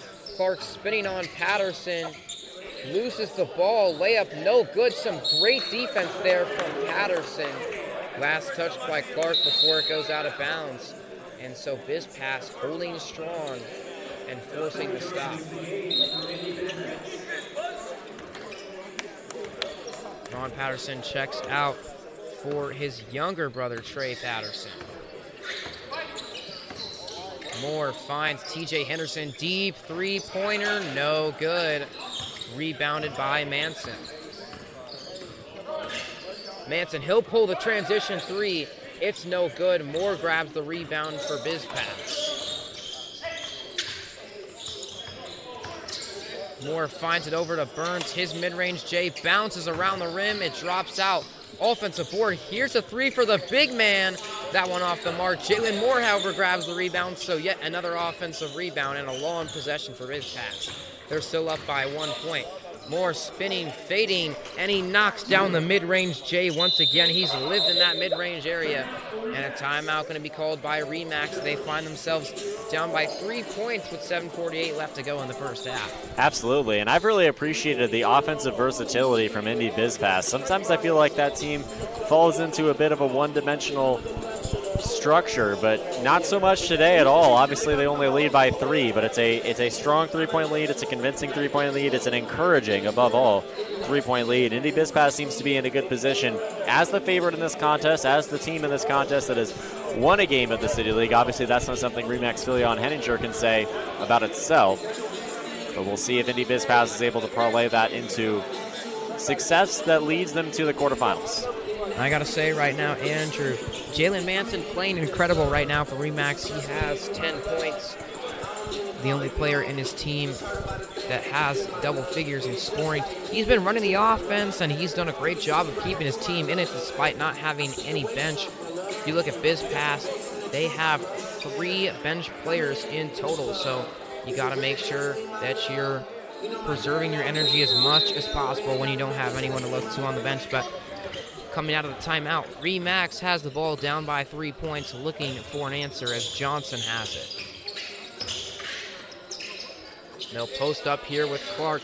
Back out, Manson wide open 3. He knocks it down again. He is on fire right now with 13 of his team's 24 points. And a stoppage play here, I believe TJ Henderson wanting to sub into the game. And it looks like he is going to stay on the bench for the time being. Or no, excuse me, he is going to check into the game. So we will see how BizPass responds as Beatty kicks it out to Johnson. Now Henderson being guarded very closely right now by Filion. Henderson driving, fading, spinning. No good on the mid-range. Manson going to push it now for Remax with a chance to take the lead. Johnson, fancy layup as he rotates it and lays it off the right glass and in for his first 2 points of the game, and Remax has the lead, 26-24. Moore trying to respond for BizPass, working on Manson, and he gets it poked away. Manson with the steal throws it to Johnson in the corner. He'll rotate and reset the offense. Clark sends it to Manson in the corner for 3, and he's on fire. He makes another triple. Jalen Manson, 16 points. His team has 29 and a 5-point lead over Indy BizPass with just over 6 minutes left in the half. Johnson hesitates a 3, steps back. Beatty now gives it to Moore. Moore back to Beatty. Here's a 3 from the left wing. The big man can't knock it down. Rebound, Colon Romero. And Filion will slow down the Remax offense. Finds it to Manson. Clark in the post. Hands it off to Manson. Back to Clark. Beautiful play on the pick and roll, and Clark gets a wide open bucket. 31-24 is the score. Remax up by 7. Moore driving inside. Tough layup off the glass, and he lays it in. Nice move from him. He's up to 13 points. But it is Remax still in control, up by 5 with just about 5:20 left in the half. Filion in the corner. Gets the screen from Clark. Sends it back to him now. A left corner 3 off the mark. One of the first misses we've seen from Manson. But Johnson grabs the rebound, puts the 3 up. It's no good, however, as Moore grabs the rebound for BizPass. He's going full steam ahead. Draws the contact from Filion. He will head to the free throw line to shoot 2. How about Remax right here, doing exactly what we spoke about a little bit earlier on. It's important that they take a lead so they have some wiggle room. They have a bit of a cushion in the second half when it's a little bit more likely that they run out of gas against a team that has plenty of rotation and plenty of subs. See Ron Patterson on the bench right now. We'll see what kind of a spark he can provide when he steps back out onto the floor. And the first shot was good from Jalen Moore there, so he has one more chance. Could get himself up to 15, and he is able to get himself up to 15 with the make. And it is a 3-point lead for Remax as BizPass is able to chip away at it on that possession.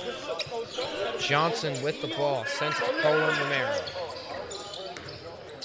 Colin Romero almost loses it, keeps it, finds Clark, who tries to drive. The ball goes out of bounds. They say it was last touched by Lawson, so it will stay with Remax. 7 seconds on the shot clock, so they've got to look for something quick here.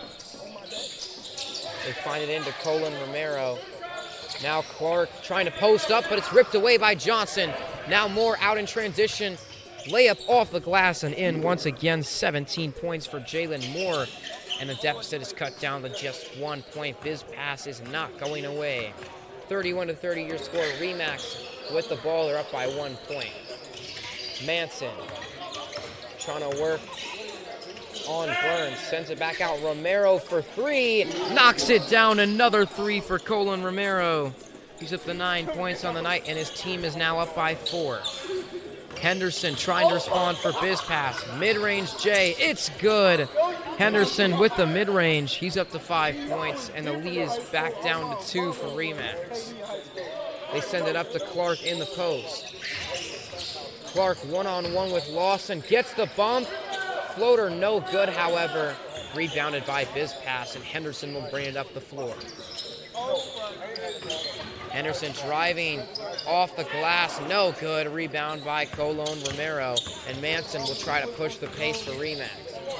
Right corner is Johnson, back to Colon Romero. Has the size advantage, will he take advantage? No, he does not. And pass almost taken away by Jalen Moore. Shot clock down to 5 seconds. Clark in the post, gets blocked out of bounds.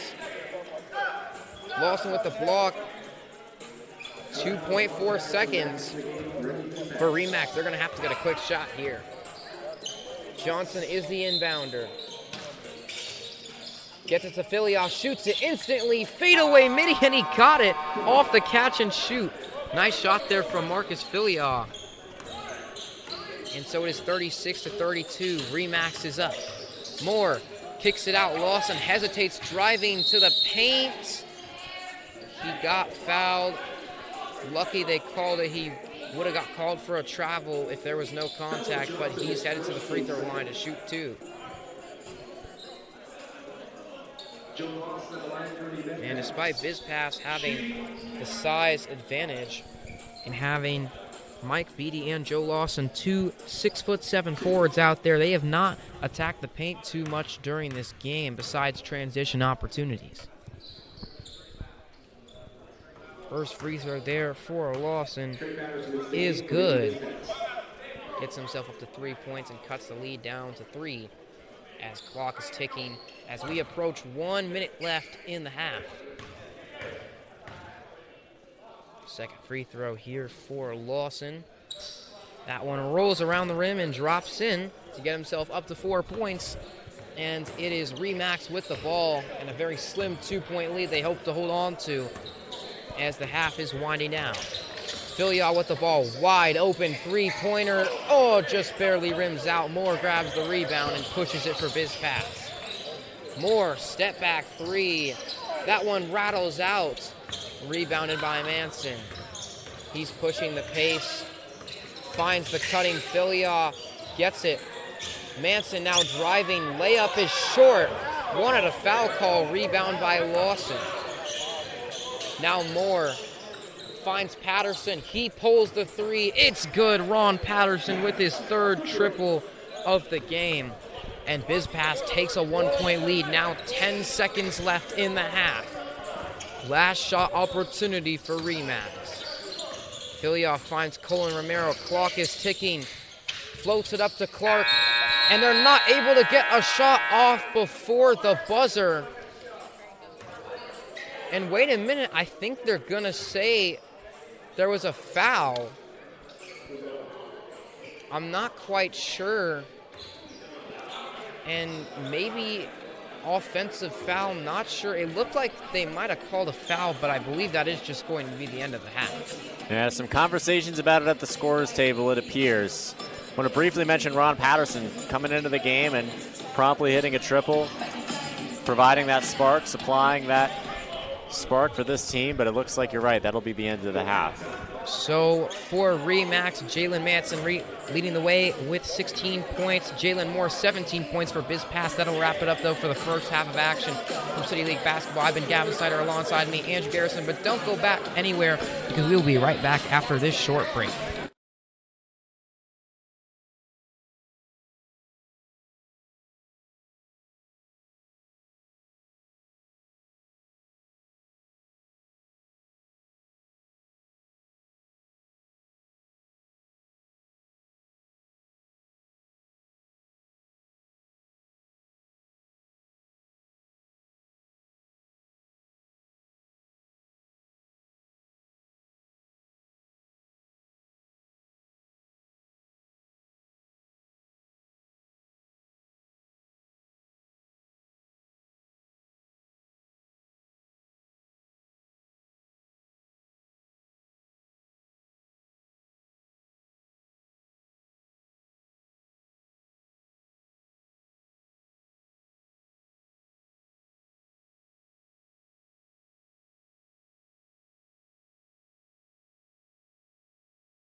Welcome back to City League action live on YouTube. My name's Gavin Snyder. Join alongside me this gloomy afternoon is Andrew Garrison. And the weather hasn't been great, but the basketball inside the Bonner Fitness Zone has been, as we are ready to start the second half between Remax and Indy BizPass. Indy BizPass leading 37-36 right now. And so far, no team that has had no bench players has been able to win in the playoffs so far. We'll see if Remax can become the first team in the playoffs with no bench players to win a playoff game this year. We'll see if they get it done. Right now it is BizPass with the lead and with the ball. As Moore will bring it up. He is currently the leading scorer for BizPass with 17 points. We'll see if he can get some more on this possession. Moore directing traffic here. Taking his time. Gets the screen. Sends it back to Patterson. Patterson inside to an open Lawson, who gets the layup to go. Some great ball movement there from Indy BizPass to get an easy bucket. They're up by 3. Filia with it. Gets the screen. Shoots the floater. That one bounces out of the rim, and Jalen Moore grabs the rebound. Moore finds it down low to Lawson. Pulls the mid-range J. That one off the mark. Rebounded by Filia. Filia loses the ball. Patterson takes it away. Moore in transition, draws the contact. Can't quite get the layup to go, but he will head to the free throw line with a chance to get 2 more. BizPass taking control of the second half so far here against Remax. Likely to see that continue, considering, again, Indy BizPass's subs, Remax's no wins on the season, and obviously not having any subs at the moment and multiple key contributors out. Sometimes these first-round games are lopsided, but certainly this late afternoon and early evening slate is going to be absolutely unbelievable. Quarterfinals and semifinals, unbelievable matchup after unbelievable matchup. And this one's still close in its own right, too. We'll see if this Remax team is able to come back and make something happen here, make some magic happen late, but it's got to start right now. BizPass have not missed a free throw yet, and that's why they got a 5-point lead. Manson, though, goes coast to coast and knocks that layup off the glass and in. He's now up to 18 points. Henderson trying to respond for BizPass. Almost got the layup to drop, but he did draw the foul, so he has a chance to shoot 2 more free throws. So back-to-back possessions for BizPass where they're able to draw some contact and get to the line. They're great in the interior. It's really some bully ball down low, time and time again for that team. And that is the first missed free throw of the game for BizPass. They were 10 for 10 prior and make it now 10 for 11 from the free throw line. Henderson has one more chance to get some points from the free throw line. He does make the second to get himself up to 6, and it pushes the lead to 6 for BizPass as they have come out strong here to start this second half. Filia finds Clark down low. Clark back out to Johnson. His deep 3 is no good. Rebounded by Trey Patterson, and Jalen Moore will push the tempo. Moore finds Trey Patterson, wide open 3. Knocks that one down. Ron Patterson's younger brother with the 3-pointer. And now a 7-point lead for Indy BizPass. Manson. They'll swing it around here to Rico for 3. No good. Manson fought for the rebound, but Moore's the one who ended up with it. Moore behind the back pass to Henderson. Henderson finds Patterson, goes down low to Lawson. Easy bucket for the big man as he just lays that one in with the soft touch. BizPass ramping up the scoring. Now a 9-point lead for BizPass. Clark trying to work down low, kicks it back out. Filia for 3, and they answer right back with a bucket. Marcus Filia for 3. It cuts the lead back down to 6 points as Remax trying to stay in the game. Henderson bringing it up for BizPass. Takes the screen from Lawson. Behind the back to Lawson. Pass is tipped. They're going to call a kickball violation. Not sure if that's going to be on Lawson or Filia. And it appears they're going to call that one on Filia. So we'll stay with BizPass And kind of unfortunate they had that called because Patterson was about to pick up the ball and get a wide open look, but instead they have to inbound it in front of their own bench. Moore gets the screen, drives, puts the floater up, got fouled. One of the easier calls I think the refs will have this afternoon. He'll head to the free throw line to shoot 2. And Jalen Moore getting it done for BizPass as he's looking to reach 20 points if he just makes one free throw. Absolutely, BizPass ramping up the scoring, staying afloat and staying in front as the rain falls diligently outside Bonner Fitness and Learning Center. First free throw was good for Jalen Moore, so he's up to 20 points, the most of any player so far in this game. 7-point lead, make it 8 points with the second made free throw from Jalen Moore as BizPass starting to generate some momentum, maybe starting to see the tiredness from Remax as they do not have a bench to rely on. Clark working down low on Beatty, kicks it out. Johnson finds Rico, now Manson, shot clock winding down. It's tipped out of bounds, but 1.6 seconds for Remax, so they're gonna have to shoot it as soon as they inbound the ball.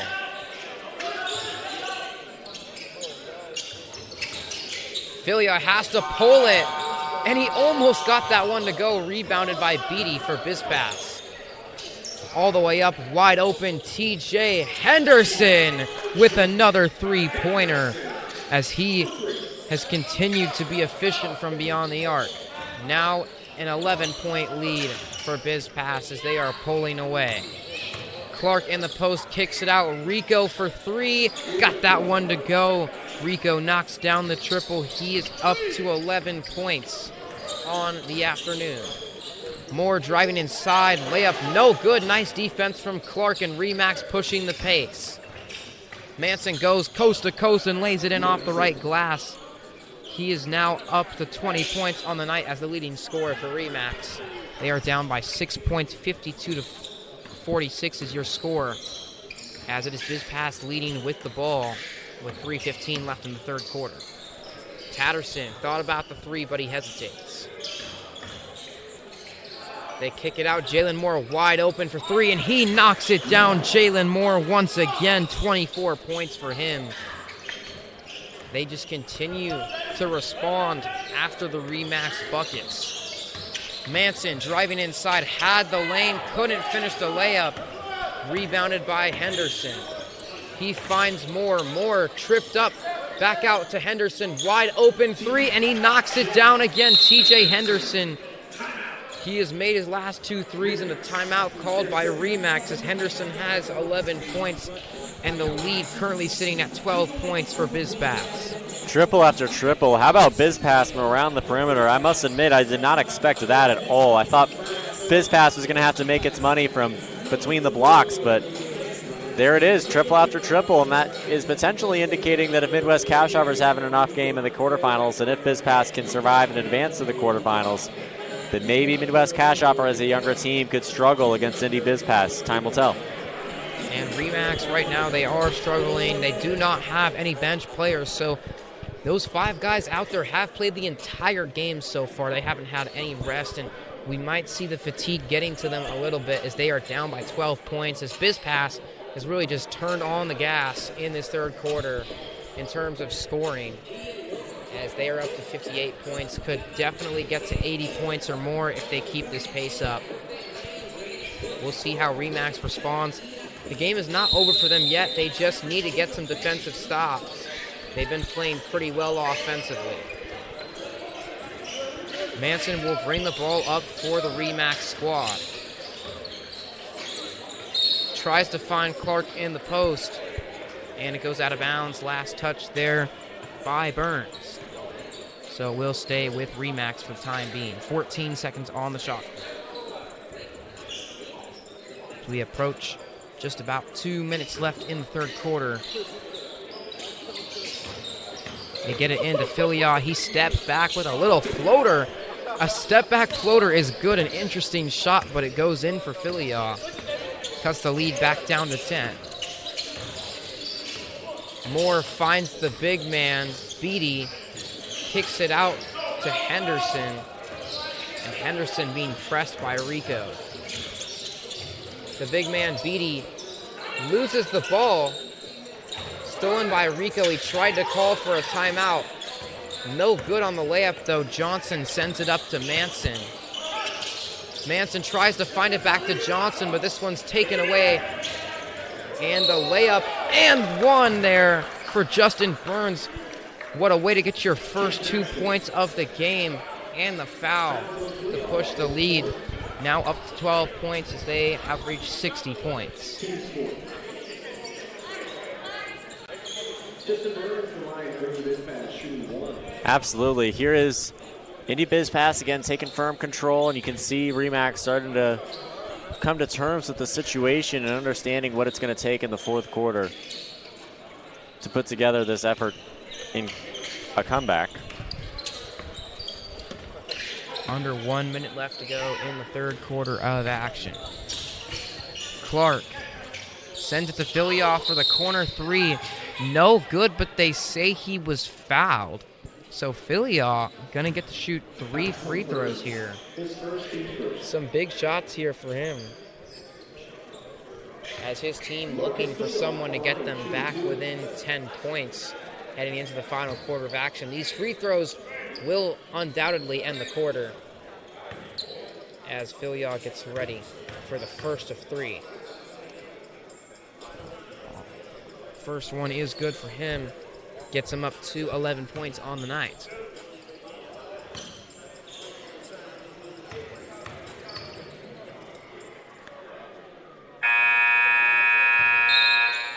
Second one is good for him as well, so he has one more free throw to take before we start the fourth quarter. And a chance to cut the lead back down to 10 points. And Filioff converts, going 3 for 3 from the line. And as we head into the fourth and final quarter of action, 61-51 is the score, as Remax only down by 10 points. Absolutely, and again, 6 points is my sweet spot. We'll see if, once this 51st point hits the scoreboard, we'll see if Remax is able to put itself in that position in the next 6 minutes when we reach the Elam-ending portion of the contest. Again, first set ball after the 4-minute mark. 9 points are added to the leading team's score, and the two teams will race to that number. And not quite sure why they haven't added the 51st point to the scoreboard yet. He did make all 3 free throws, but the scoreboard says 50 at the moment. Time will tell. Maybe that free throw just didn't count. I have no idea, but it will be Remax with the ball to start this fourth and final quarter.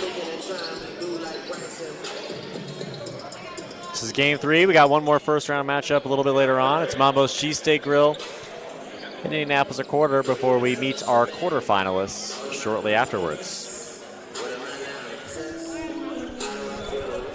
And a bit of delay, but it will finally be Remax to inbound it. They'll give it to Manson.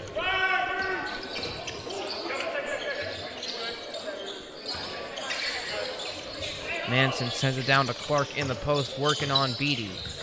Clark finally gets something to go down low. He's been real quiet, as that's just his 6th point.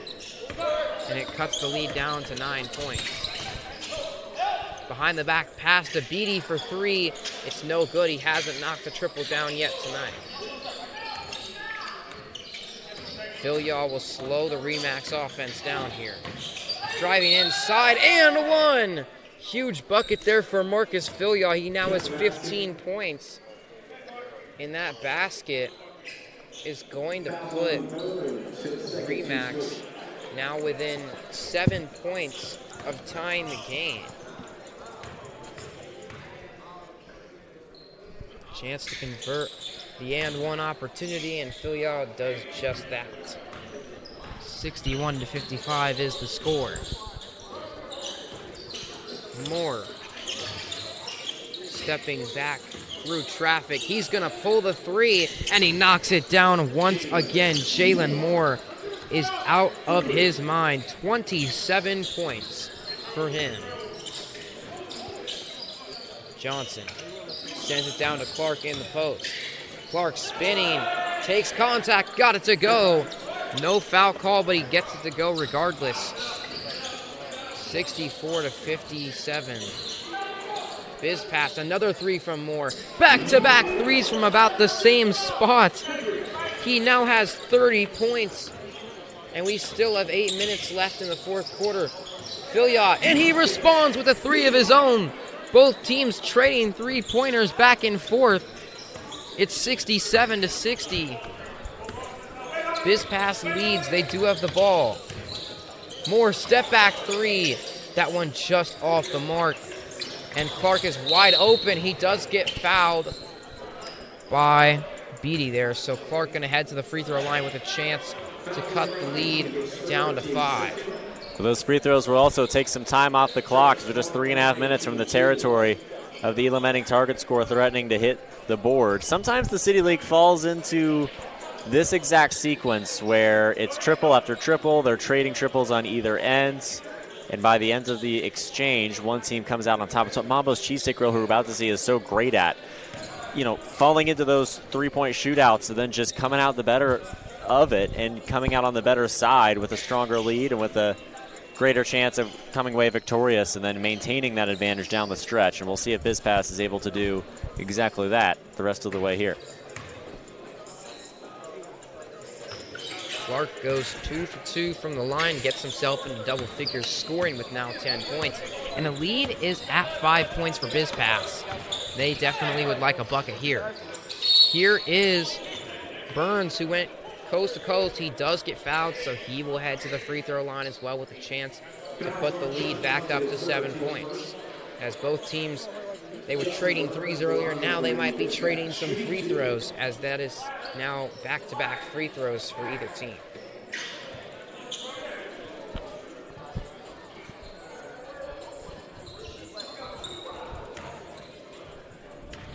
First shot here for Burns is good. 4 points now for him. The 6'1 guard only had 2 points last time out in the win against Prudential, but he has surpassed that in this one. However, he does not make the second free throw as Clark grabs the rebound. Manson with a transition opportunity. They find it to Filyaw. Now Clark driving on Lawson, fading. That one off the mark. They'll push it down the court. Jalen Moore, once again, his 32nd point as he continues to dominate for BizPass. 70-62. Manson, he's been quiet in the second half. He does get fouled. And I'm not sure if he will head to the line. I believe this would just be an inbound. 70-62 is the score as Remax down by 8 points as we are about a minute and a half away from the Elam ending. Now let's see if Remax can reach that sweet spot. Down 6 or less. Filyaw knocks down another wide open three. He's up to 22 points as he's exploded in the last quarter. Only a 5-point deficit for Remax. And they get the steal as well. Clark's pushing it, gives it off to Manson. Johnson for three. No good. Rebounded by Jalen Moore. And Moore is going to slow it down for BizPass. Time's on their side. Lobs it up to Lawson. No good. As Filyaw will push the ball in transition. Filyaw to Clark. Clark across the court back to Filyaw. Now inside Clark with the size advantage over Moore, and he knocks the post bucket in. 70-67. Remax is clawing their way back despite not having a bench to rely on. Henderson gonna get fouled by Manson. Did not want him going around that screen. With fouls to give, probably not a horrible decision to foul there. Yeah, we see Indy BizPass completely cooled off. See if they can get some shots to go. The turnover doesn't help. And Remax gets the steal. Manson in transition, couldn't get it to go. Patterson got the rebound for BizPass. More behind the back. He's fouled by Rico. Team third. And I'm not quite sure. They're going to still say no bonus, so this is an inbounds for City League. They have set the target score as 79 points. Very doable for either team. Remax only down by 3, so they are in a good position here. But they are going to need to overcome that 3-point deficit at some point. As BizPass, with how well they've been shooting tonight, you cannot let someone like Ron Patterson or Jalen Moore or even TJ Henderson get an open 3-pointer. Absolutely. This is perfect for Remax. They're well within that sweet spot, down by just 3. We saw Pivot League mount an Elam Ending comeback. We've seen them in the past. Pivot League didn't end up converting it into a victory. But Indy BizPass with the basketball definitely needs to get a bucket on this possession in order to massively shift the statistical probability of success into their favor. Trey Patterson for 3. Off the mark, Clark the rebound, and Remax with the ball and a chance to steal the game from BizPass. Philyaw gets the screen, tries to pass it back to Clark, but Henderson steals it. Henderson slowing down, sends it over to Trey Patterson, who goes baseline. Trey Patterson picks up the foul. He will be heading to the free throw line. He had a big game against Prudential with 12 points, but he was only able to pick up so far 3 in this one. And it appears to be a confusion about whether or not that was on the floor. Some spirited disagreements on the floor. I think they just might have called, or I'm not sure what happened, but it's maybe a delay of game on BizPass. Not quite sure what the call was there, but Remax has the ball. So a very mysterious turn of events there, but Remax now has a chance for some momentum. Looks like Justin Burns of BizPass was chirping Rico a little bit as he was inbounding. Rico for 3. It's no good. Rebounded by Jalen Moore once again. He has been a rebound machine in this one. Patterson for 3. It's good. Ron Patterson knocks the 3 down. 2 more threes is all that separates BizPass from victory. They only need 6 points on the other end. Remax is down by 7. They pass it to Johnson off the cut, and Johnson gets that just his second bucket of the game, and it cuts the lead down to 4 points. Still anyone's game. Moore off the screen. Ball is tipped. Lawson goes up, no good, gets his own rebound, and they say he was fouled from behind by Rico. Not a ton of contact, but enough to warrant the foul. And the big man, Joe Lawson, with some big free throws here that could potentially put BizPass within 4 points of the target score. And that could be enough to all but eliminate Remax Philyaw Henninger. They're down 10 points from the target score, and BizPass creeping ever closer. We've seen these efficient offenses be in front. Maybe some low-scoring contests, but not necessarily some contests in which either offense is completely incapable of scoring late. We see that sometimes with leading teams going cold, but the points per possession for any BizPass may be impossible to catch up to.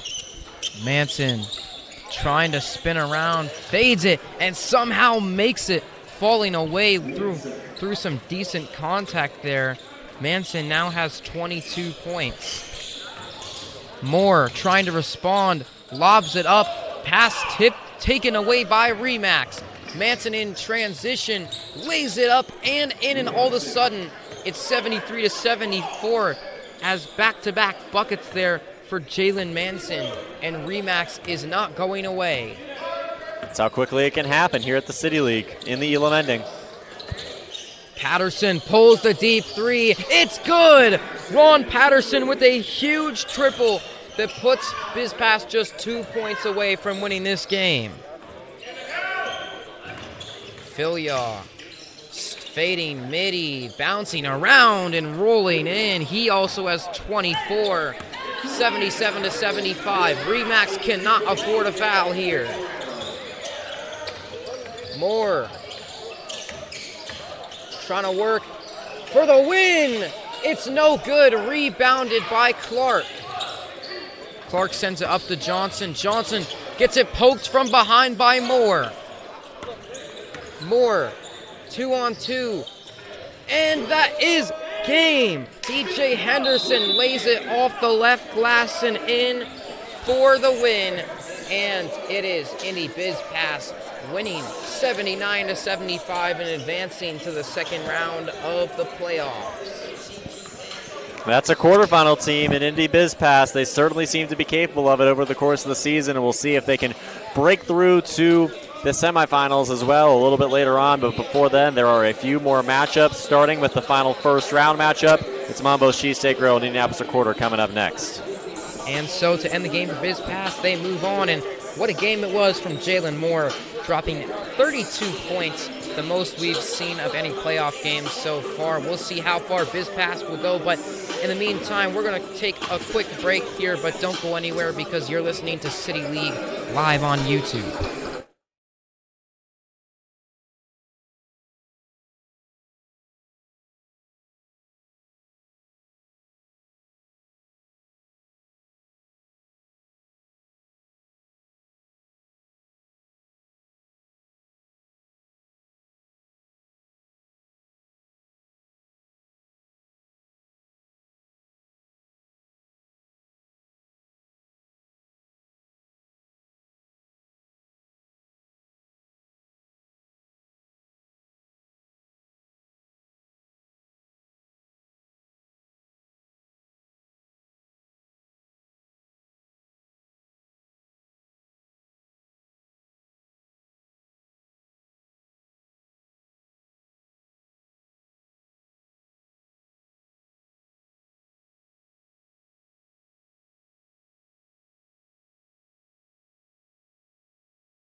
Welcome live from inside Bonner Fitness and Learning Center. I'm Andrew Garrison alongside me, Gavin Snyder, here for the final first round matchup, this one between Mambo's Cheesesteak Grill and Indianapolis Recorder. We'll have the quarterfinals begin as soon as about 5 minutes after the conclusion of this one, but we're looking for our final quarterfinalist. It will be one of these two teams, Mambo's Cheesesteak Grill and Indianapolis Recorder. Gavin, what are you looking forward to in this one as we get set to get started? I mean, I'm always excited to see Mike Saunders Jr. play. The guy dropped 30 points in their last game. Granted, it was a 10-point loss, 74-64 against the Boys and Girls Club.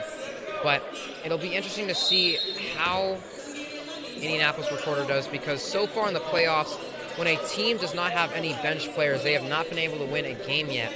And as you can see, if you can see from the camera, Recorder, nobody on their bench. So they are going to be playing the same 5 guys the entire game. So we'll see how they keep up with Mambo's pace. Mambo's begins with it in the half court. There's a triple try right away. That's the calling card of this team. And knocked away by Mike Saunders Jr. Well done by him. Looks like it was Hart with the triple try earlier. And that'll be a rebound and back in the other way. We're still looking for our first points. Mambo's Cheesesteak Grill can't quite find them. And Recorder will work back in the other direction. There's Mike Saunders Jr., the playmaker, working inside. Nice step through move, up under and good.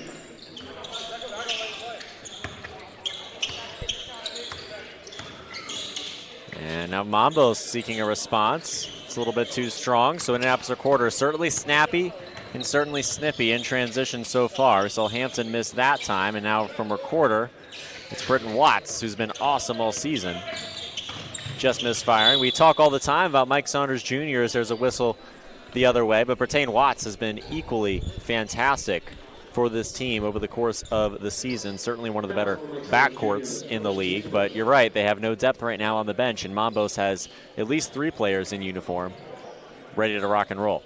Yeah, and it's good for Mambo's that Darius Adams is currently in the lineup for them right now. He is one of the best players on this team without a doubt, so they're going to need him to get this W. They do have 3 bench players, however, so they do have some bench depth to lean on when they get tired, as we see Adams make that first free throw. But it is going to be a neck-and-neck game, and it's really going to be whose offense is going to be better, because I think both teams are really going to struggle to stop each other's offense, as a timeout called there.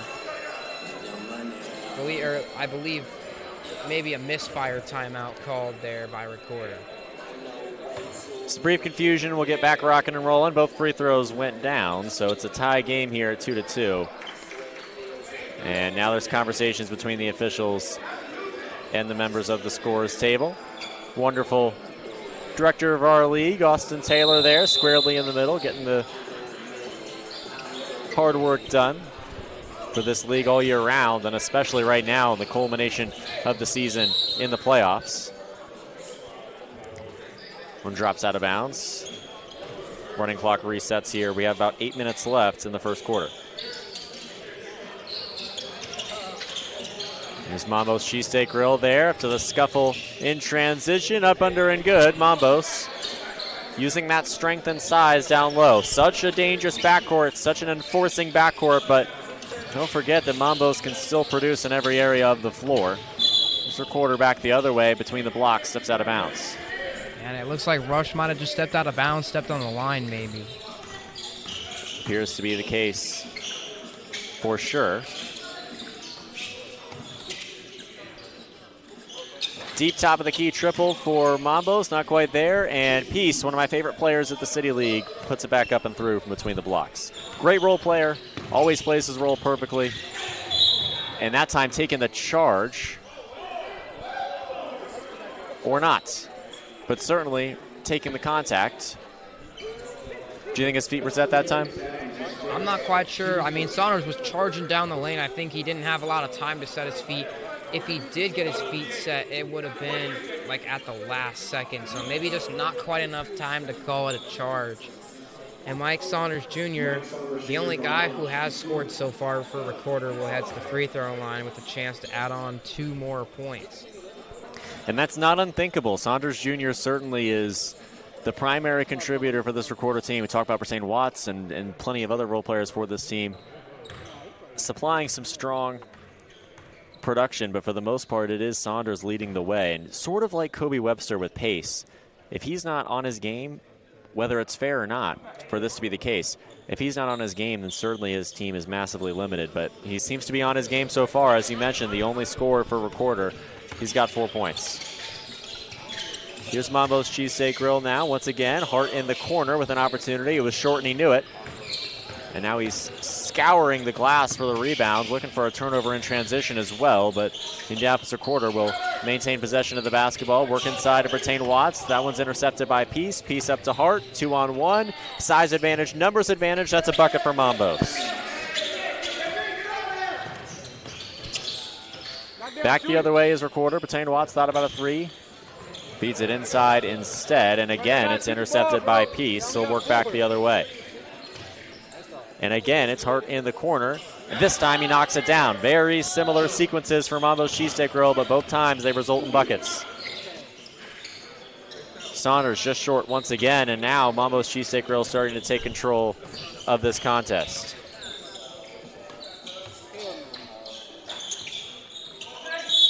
Lofting triple off the mark. There's a whistle. Indianapolis Recorder's only win this season was against Indy BizPass, who we just saw advance to the quarterfinals a little bit earlier on. We'll see if Indianapolis Recorder can follow in those footsteps, but it's an uphill battle so far, down 11-4. And Jason Peace going to head to the free throw line here. And, I mean, the main issue for Recorder throughout the season just been they haven't been able to spread the ball around that much. You know, Mike Saunders Jr. has had to step up a lot in order to try to keep them in some of these games. And I mean, other teams know it, and so they start double-teaming Mike Saunders, and, you know, you just need someone else on the team to step up, and Britain Watts has done a decent job this season, but in the last game, he had 8 points, 2 turnovers, and was only 2 for 6 from 3, so he needs to step it up in this game if he wants to give Recorder a chance to hang in. 13-4 the score now here inside Bonner Fitness and Learning Center. It's been a great season at the City League, as always. Some fantastic moments, some memorable moments throughout the season across the board. It's Britain Watts now working inside to the block, and he fires that mid-range jumper, and he has it. And those are the type of shots that he knocks down with ease time and time again that really render him a key contributor on this team, integral to the offensive success.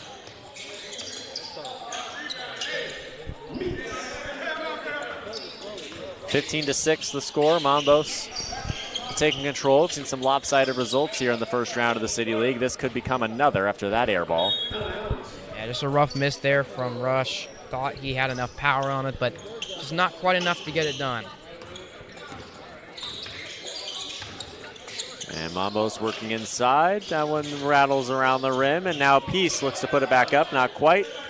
A third chance opportunity falls, and once again, Jason Peace making that impact between the blocks in the interior and across the board for Mambos. Britain Watts seeks a response. Doesn't quite erase the impact of Peace's put back a little bit earlier on. And now Mambo's Cheesesteak Grill again looking to punish in transition. Can't quite do so, but Peace with such a size advantage down low. Saunders slaps it away. Peace seems to think there was a foul of some sort there, and Saunders will knock it down through contact in the other direction. But do note that size advantage for Peace down low allows Mambo's Cheesesteak Grill to really fire away some triples, but Saunders is all over the basketball defensively. There's a triple for Recorder, and that one's knocked down as well. Right back in the game. That's how quickly the momentum can shift. Yeah, Rush knocking down the 3, making up for his air ball he had earlier. Another one from the corner for Mambos. It's not quite there. Top of the key triple. Again, just short. So Indianapolis Recorder works in the other direction.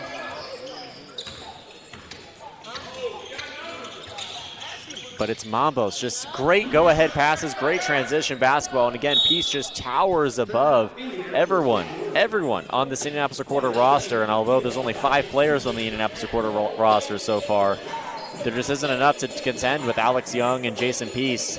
That size of Mambos has been very, very punishing so far. I mean, part of the problem is the tallest guy that got out there right now is Ethan Brattain Watts, and he is 6'2". For Mambos, they've got 6'6" Alex Young and 6'5" Jason Peace. So they have the clear height advantage in the paint right now, and they are taking full advantage of it. And Peace, he's been grabbing so many boards already in just the first quarter.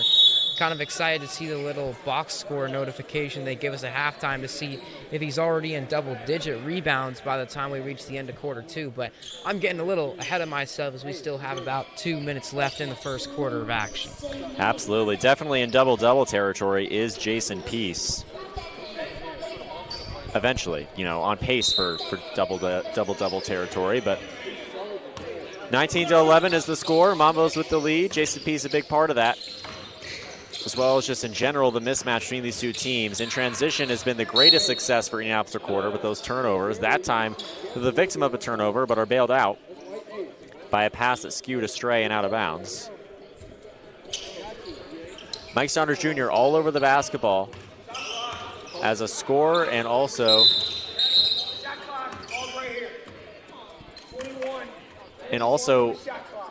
on defense with steals and those transition opportunities. So we have a shot clock issue there. It's the reason for the brief pause. Yeah, nobody started the shot clock right there, so they'll have to redo the inbounds. And that will lead to an Indianapolis Recorder bucket. Lofting the basketball up that time was Newton. And now Mambos on the other end receives a whistle. And so just a bit of a rough start for Recorder, but they've been able to bounce back. They're playing a lot better in the latter half of this first quarter. They're only down by 6 points, but they don't have a bench, so they've got to be really careful with foul trouble.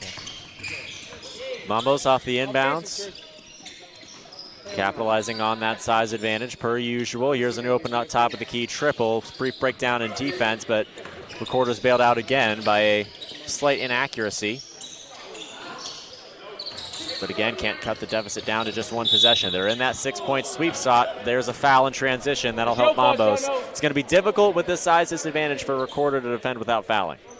Yeah, and I mean, Brattain Watts just tried to be a bit too aggressive there going for the steal, but not a lot of contact there as well.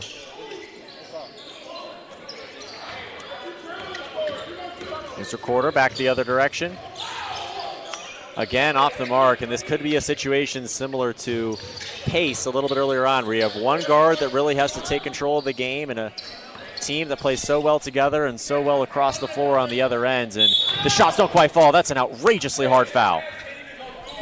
Yeah, a lot of contact right there as Brattain Watts running in there with Jonte Rogers. And he is a little slow to get up. Hopefully he's all right. But he'll head to the free throw line to shoot 2.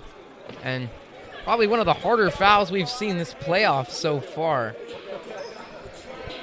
Yeah, that's a rough one. And that'll end the first quarter more than likely, although we obviously have that stoppage. So we'll wait a moment before Brattain Watts takes these free throws. 21-13. The score in favor of Mambo's Cheesesteak Grill. And not quite sure if it was called a flagrant or anything like that. Mambo's Cheesesteak Grill, 2-2 on the season, probably could have won the league last year, but lost some key players to their obligations in professional basketball overseas and ultimately sputtered out in the semifinals. Beat Remax Filion Henninger earlier in the year, lost to Drone Force when Drone Force just flew right by that team. Was able to beat Pace by 7 and then lost by 15 to Press Play Gaming Lounge, a team that obviously has a first-round bye there in the quarterfinals. So the two teams they beat just lost in the first round earlier today, and the two other teams are in the quarterfinals, whether they were automatically there or had to win a little bit earlier on this morning in order to get there. So Mambos this season kind of in that sweet spot between the quarterfinals and between the first round, and we'll see if they can lift themselves past Indianapolis Recorder. They're likely to do so, considering the way this first quarter has played out so far. 21-14 is the score. And Mambos, like Prudential, is one of those teams where even if they don't have a first-round bye, even if they're not at the very top of the standings, you just expect, based on the historical success, them to make a run to the quarterfinals, semifinals, and potentially even further. Well, I did hear the refs discussing maybe whether or not that was going to be called as a flagrant foul. We do see Brattain Watts go out there, knock down both free throws. So heading into the second quarter, 21-15 is your score, and Recorder only down by 6 points, so they're not in a horrible spot right now, but I do think they would like to see a little bit more offensive production from some of their guys, mainly Mike Saunders Jr. 6 points in the first quarter is obviously very good, but usually he's almost in double figures at that point, so they're maybe looking for a little bit more from their star player as we get ready for the second quarter of action. Yeah, absolutely. It's our last first-round matchup. Again, the quarterfinals on the way. There are plenty of top teams we haven't yet seen today. Midwest Cash Offer and the youthful three-point shooting across that roster. Boys and Girls Club, who perhaps unexpectedly rose to the top of the standings and is a number one seed here in this tournament with that bye. Greg Foster and Prodigy Sports Network has yet to take the floor. They will against the winner of this game right here. And then, of course, the defending and reigning champions and Press Play Gaming Lounge, undefeated this season, have yet to take the floor as well. So it's going to be an unbelievable day of action throughout the day.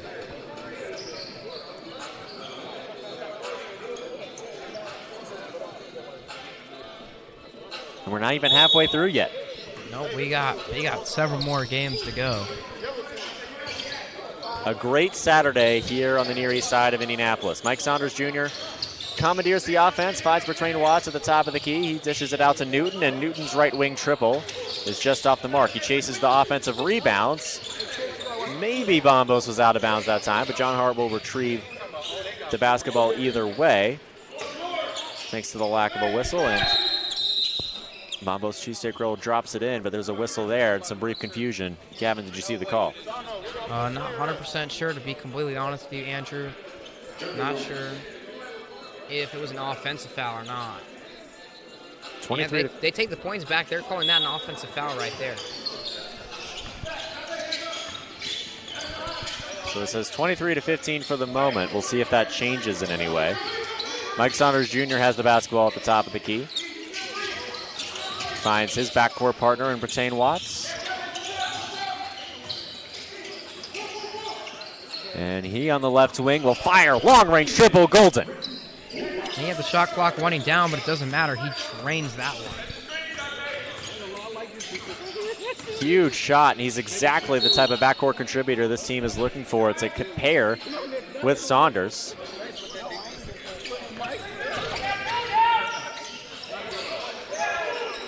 Now Recorder from the left corner. Can't quite make it 6 straight. So 23-18 remains the score as Mambos looks to keep the foot on the gas. There's a foul that time. Hart prancing across the floor, managed to maintain his balance. That's impressive in its own right. Now he's going to get a chance. He's rewarded for his offensive efforts. He's going to get to shoot some free throws here. And right now for Mambos, Jason Peace is the leading scorer for them. He hasn't been on the court for a while, but it does appear he is at the scorer's table. Likely plans to check into the game after the first of these 2 free throws. And he's just been dominant in the paint, and Recorder has had no answer for him.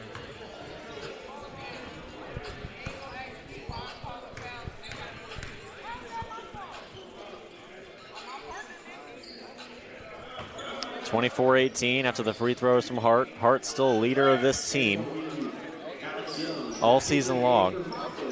On offense, on defense, off the floor.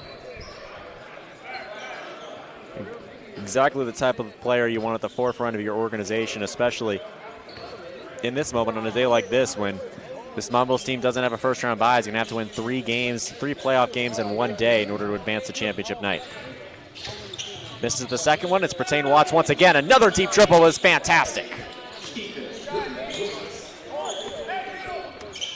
That's 2 this quarter, early in the second quarter.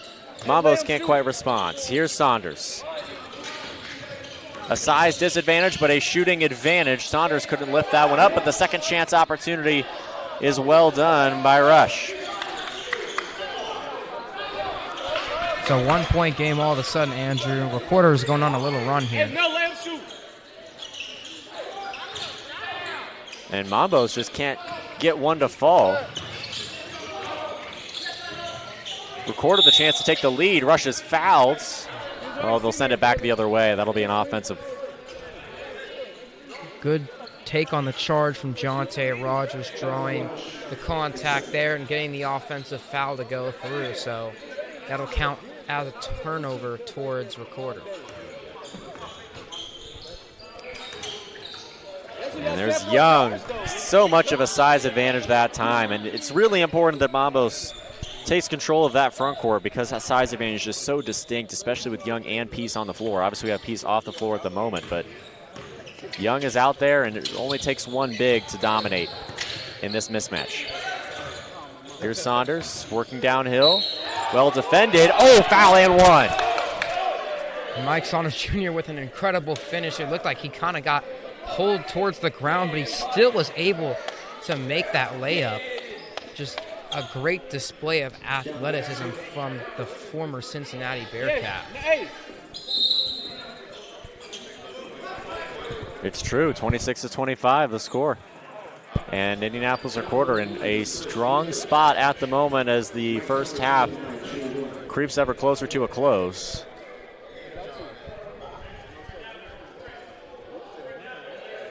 Just like Alan Arnett a couple games ago, if there's anyone you trust to make the free throws, Saunders is exactly that player. And he does. It's 26-26. Inside goes Mambos once again. Points per possession numbers got to be through the roof for Mambos in that mismatch between the blocks so they can keep taking advantage of it. But Saunders on the other end is nearly undefendable that time. Let him shoot. It's just off the mark. Hand up. And Young wide open. Might be a two. Was his foot on the line? That's a two. Scores table seems to think so. Fans to our right seem to think so.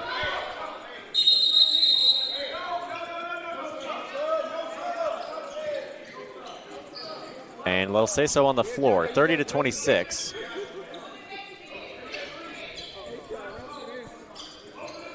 And it looked like Mambo's trying to sub, and the refs told him that they can't sub right now, so a bit of confusion. Yeah, the confusion about the number of the points on the board is the reason for it. Now, I think they have it right. I think they only put 2 points on the board. It was 28-26 before. 30-26 at the moment. The clock will stop at 4:05 as we resolve this temporary scoreboard issue. And both these teams right now are really battling it out. And it's honestly hard to say who's going to come out on top right now. I could see it going either way, but we'll see how the second half goes. That's really the basketball that matters right now.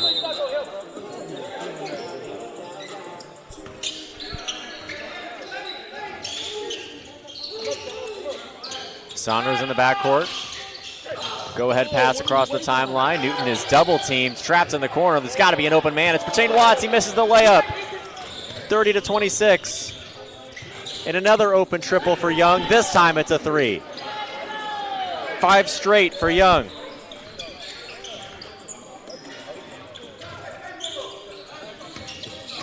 Indianapolis Recorder seeks a response. Again, Mambos traps.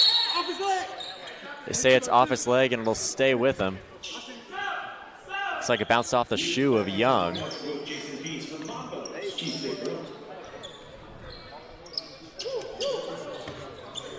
Some comfortable smiles on the side of Mambo's Cheesesteak Grill. Seems like this body language indicates they like where they're at, up 7 in this situation. Here's Newton trapped in the corner again. Mambos has just been fantastic at that. Saunders wanted to knock it off the leg of a Mambos defender, but instead it's just a turnover, and Hart lays it in with ease on the other end. Yeah, Mambo's really starting to build some momentum late in the second quarter. We'll see if they'll keep it heading into the half. Well, it's that size advantage with 2 towering defenders. If Saunders lays that one in, that's a job well done. But with 2 towering defenders trapping a small guard in the corner, it's very difficult to get that ball out to a teammate, even if there's a wide open teammate on the other end of the floor. 5 straight for Saunders Jr., not quite, too strong. 7-point deficit. Mambo's Cheesesteak Grill looking to take a double-digit lead before the half. Peace is there for the second chance. It's wide open. So difficult to defend that size advantage down low. And that's exactly the type of sequence that we're looking for. It's either a made triple, which Mambo's Cheesesteak Grill is known for, or it's a second chance opportunity between the blocks. And even though it's a single-digit deficit right now, I imagine the Indianapolis Recorder is going to need some very hot outside shooting in order to come back in this one. Yeah, it's not been the type of second quarter they were hoping for. They had it really close heading into the second quarter, but all of a sudden Mambos is up by 9 points and starting to get a little bit ugly, getting a little bit out of control, so to speak. So Recorder, they've got to try to get the ball to Saunders more. I mean, he's getting some really good looks at the basket. He just hasn't gotten all of them to fall, but most importantly, they've been getting killed out in transition. They're really struggling to get back on defense, and part of that has got to be due to fatigue. They only got 5 players. They don't have any bench to rely on, so the pace of Mambos is really hurting Recorder right now. Absolutely. 2:13 will be the time on the clock here in the second quarter, as Mambos puts itself in prime position to succeed once again. If they'd win, they'd play Prodigy Sports Network, and that Greg Foster team is going to be very difficult to contend with, especially because all of these teams that win in the first rounds obviously appreciate the opportunity to play in the quarterfinals, but sometimes there's the automatic disadvantage of the other team having rest from earlier in the morning, not having to come here a little bit earlier and play a full game, especially if it's a competitive one. So Mambo's taking the lead and taking control here, and letting the foot off the gas would be nice for that team as it prepares for Greg Foster if it were to come away with a win in this one. Mike Saunders Jr. obviously has something to say about that. Misfires on the triple that time as the clock continues to wane. And again, that size advantage down low between the blocks produces points for Mambos. It's an 11-point lead. Saunders seeks a response once again. He finds his teammate in the backcourt in Bertain Watts. And again, rebounds for Mambos. That's the other aspect of it. The Indianapolis Recorder doesn't have very many second chance opportunities. They're doing a decent job with defensive rebounding considering the size disadvantage by my estimation. Newton lays it coast to coast, up, under, and through. But in transition, pushing the pace, it's an open basket for Mambos yet again. Back and forth we go, pushing the pace in either direction. Offenses with the advantage over the defenses so far. Young looks to slap that one away from Newton. So Bertain Watts takes it in the corner, and he knocks down the triple. Big shot for Indianapolis Recorder. Mambos with numbers and size, and Young knocks down the outside triple as well. How threatening is it that Young can shoot the three? I mean, with his size at 6'6", he's the tallest guy out there, and the fact he's just constantly making threes is very scary for Recorder. Saunders got fouled from around the arc. That'll likely end the quarter and end the half as well. I'm sure he'll take over 10 seconds per free throw, so he's gonna be able to just shoot some free throws here, and he has a chance to cut the deficit within single digits if he can knock down all 3. About 10 seconds left here in this first half. So Mambos takes a timeout with 6 left. That'll be the amount of time on the clock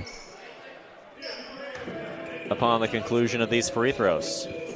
We've had a very, very fun first round so far, and we imagine that sets up for an even greater quarterfinal round and an even better semifinal round after that today.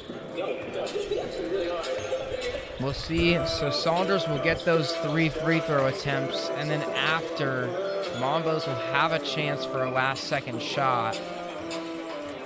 We'll see if they're able to get anything to work with that last-second opportunity. But Saunders, I'm surprised he hasn't been attacking the basket more, and part of it is that Mambos, they've been double-teaming the ball almost every chance they get. It's led to some turnovers. It's also led to guys like Bertain Watts and Saunders to having less open looks than they typically do. So it's been a lot harder for Recorder to score in the second quarter, but with these 3 big free throws here from Saunders, he has a chance to cut the deficit back within single digits heading into halftime. We'll see if he can get it done, as he has. If he can afford to miss one and he can still cut it within single digits. So like, well, about 7 seconds left rather than 6 after these free throws. see if Mambos benefits from the decision to take a timeout by knocking down a shot on the other end with a few seconds left. He'll have the final possession unless Indian Recorder gets this offensive rebound.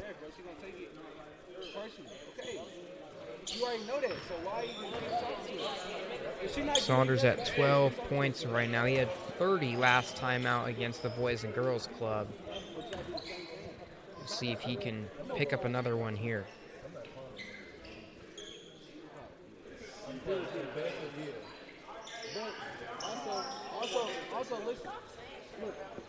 Got both so far. 44-35. One more on the way. He's got one more to go, and he's cut it down to single digits. So, honestly, if you are Recorder, I would honestly not even try for the rebound and just sprint back to prevent a last-second shot. He knocked that one down. Let's see if Mambos can convert in the final few seconds. 4 seconds left. They lose the basketball, but lofts it back up in the final moment. Second chance opportunity from Young goes at the buzzer. And that's indicative of the Mambos Cheesesteak Grill effort so far in this contest. Do they say it's in or out? I believe they are going to count that shot. They're going to count that. So I agree. He definitely got that one off in time. And that was a bit of a circus shot. He kind of just scooped the ball out of the air and kind of just did almost a hook shot into the rim and got it to go. So, hey, great look there from Alex Young. He is the leading scorer for Mambos heading into halftime with 18 points. He is dominating out there, and right now Recorder has no answer for him. Absolutely. That will be all for the first half between these two teams. We'll be back in a few moments for the third quarter between Mambos Cheesesteak Grill and Indianapolis Recorder in the first round of the City League playoffs on City League Live.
Welcome back to the City League Live inside Bonner Fitness and Learning Center. I'm Andrew Garrison. Gavin Snyder is right alongside me. We're here for second half action between Mambo's Cheesesteak Grill and Indianapolis Recorder. It's the final matchup of the first round of the City League playoffs on the men's side. We'll have the quarterfinals set momentarily.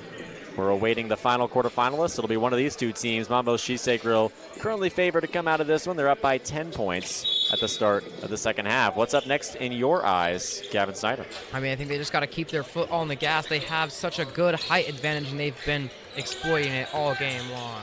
It's that size, that strength. Saunders Jr. stands undaunted between the blocks. He knocks that shot through.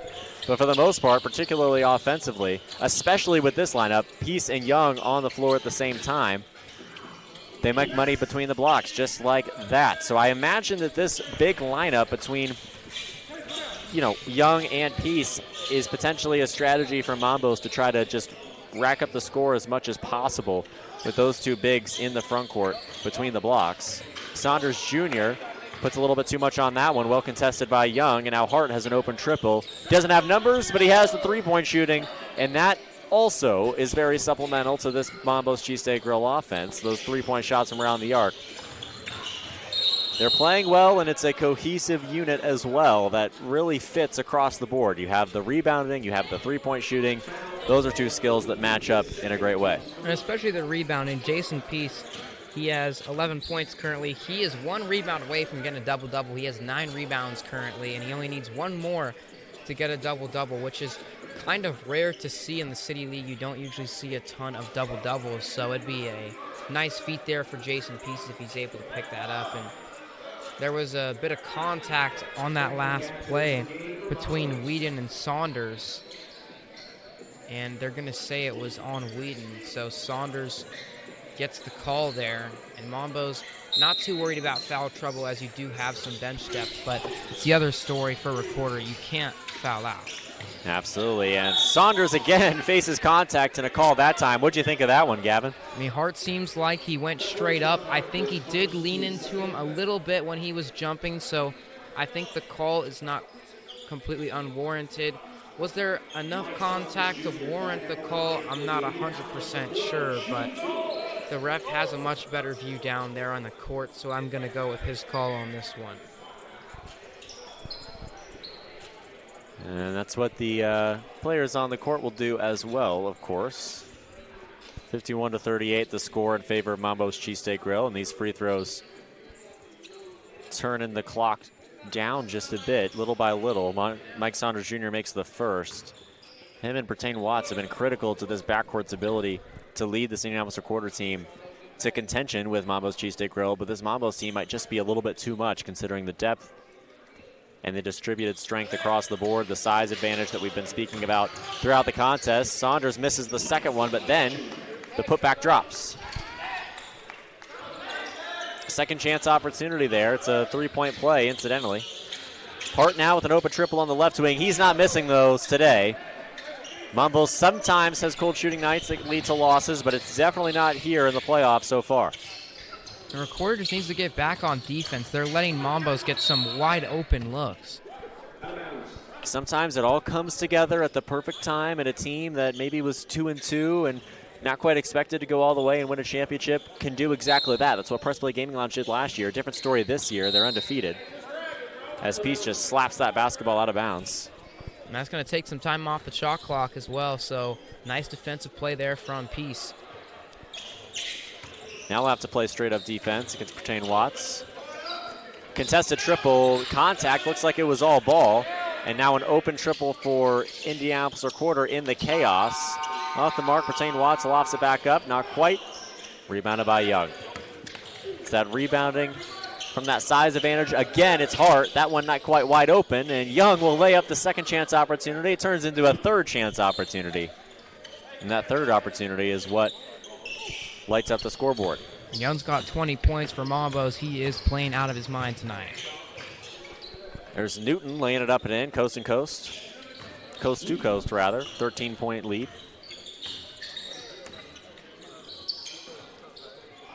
Mambos on the left wing. Hart again. He's loved that spot. Probably 4 straight possessions have ended right there. Half with the bucket and the second half of those 4 with a missed shot and Indianapolis Recorder rebounds. In transition is where Indianapolis Recorder puts their next bucket up and through. 56-45. Hart works through multiple defenders and finds Peace. Size advantage, open basket.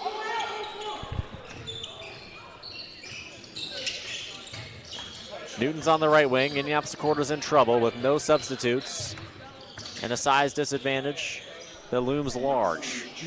There's Saunders Jr., though. That outside shooting is going to be the key for Recorder against this Mambo's team in particular. Here's a wide open, deep triple. That one down as well, and it's silence in the arena, 61-47. Darius Adams just let that one fly from deep. And, you know, he did used to play in the G League, so he's used to those longer three-point lines, so that one probably didn't feel too far for him. It was, to some degree, an open shot, not because there was no defender, but just because it was so far out that the defender hadn't stepped up quite yet. But Adams stretching the floor in the vertical direction by knocking down shots from that area. 61-47.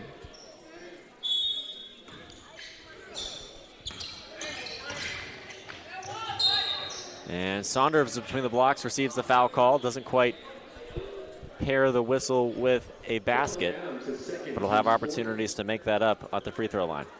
And Saunders, it's good that he is getting these foul calls and getting a chance for free points, but it also just winds the clock because in the City League, the clock does not stop during free throws.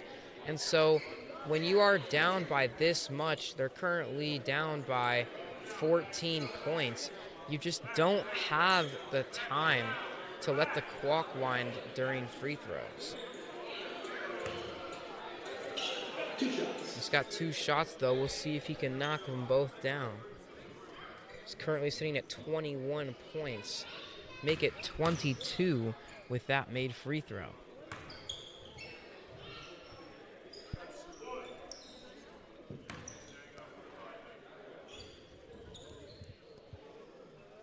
Three minutes left in the third quarter. All these free throws, as you mentioned, are helpful for Indianapolis Recorder and looking to make this comeback, but they're a little bit less time effective. Here's Adams once again from around the arc, and there's that Mambo's perimeter presence. It's just triple after triple. It's avalanches in favor of Mambo's Cheesesteak Grill, and that paired with transition baskets allows Mambo's Cheesesteak Grill again to lay in 5 straight points. That time all 5 come from Adams. It's a large lead for Mambo's now. They're looking to maintain control.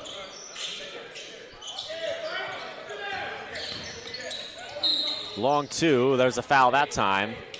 Assuming they'll call it a 2, perhaps a 3. Yeah, I think he was inside the line there.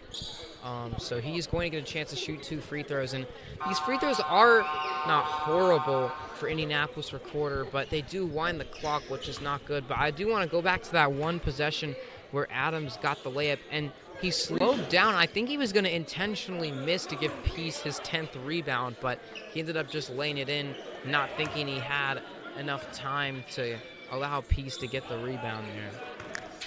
More free throws as the clock slowly but surely expires. Looks like we'll get a 3rd free throw. That is Brattain Watts' first point of the quarter. At the end of the quarter. 90 seconds left in the 3rd quarter.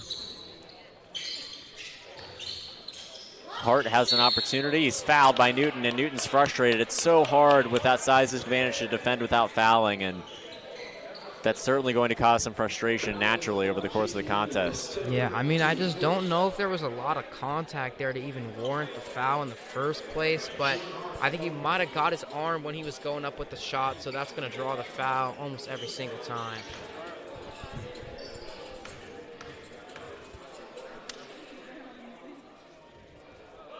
And Hart's not someone that's going to miss free throws, especially not while he's shooting well. He's up to 15 points on the night. He's playing very well for this Mambo's team that is looking to potentially take a 17-point lead if he makes a second.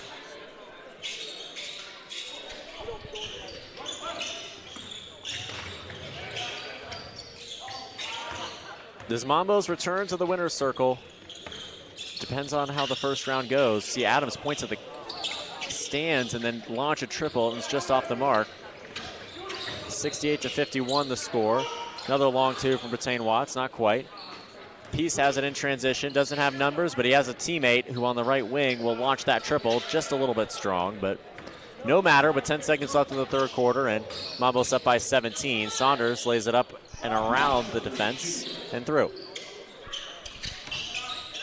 Peace has an open three at the buzzer. It's an air ball, but it was a little bit of a rush shot. It was well short, and the bench laughing at him off of that miss. So clearly a playful mindset right now for Mambos as they find themselves up by 15 heading into the final quarter of action.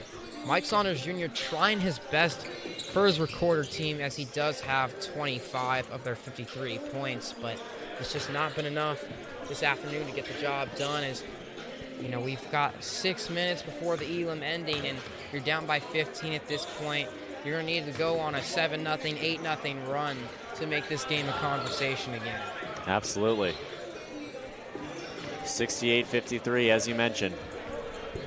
Fourth quarter on the way. The last quarter of the first round of the tournament. Again, Boys and Girls Club will challenge Prudential a little bit later on at 2 o'clock.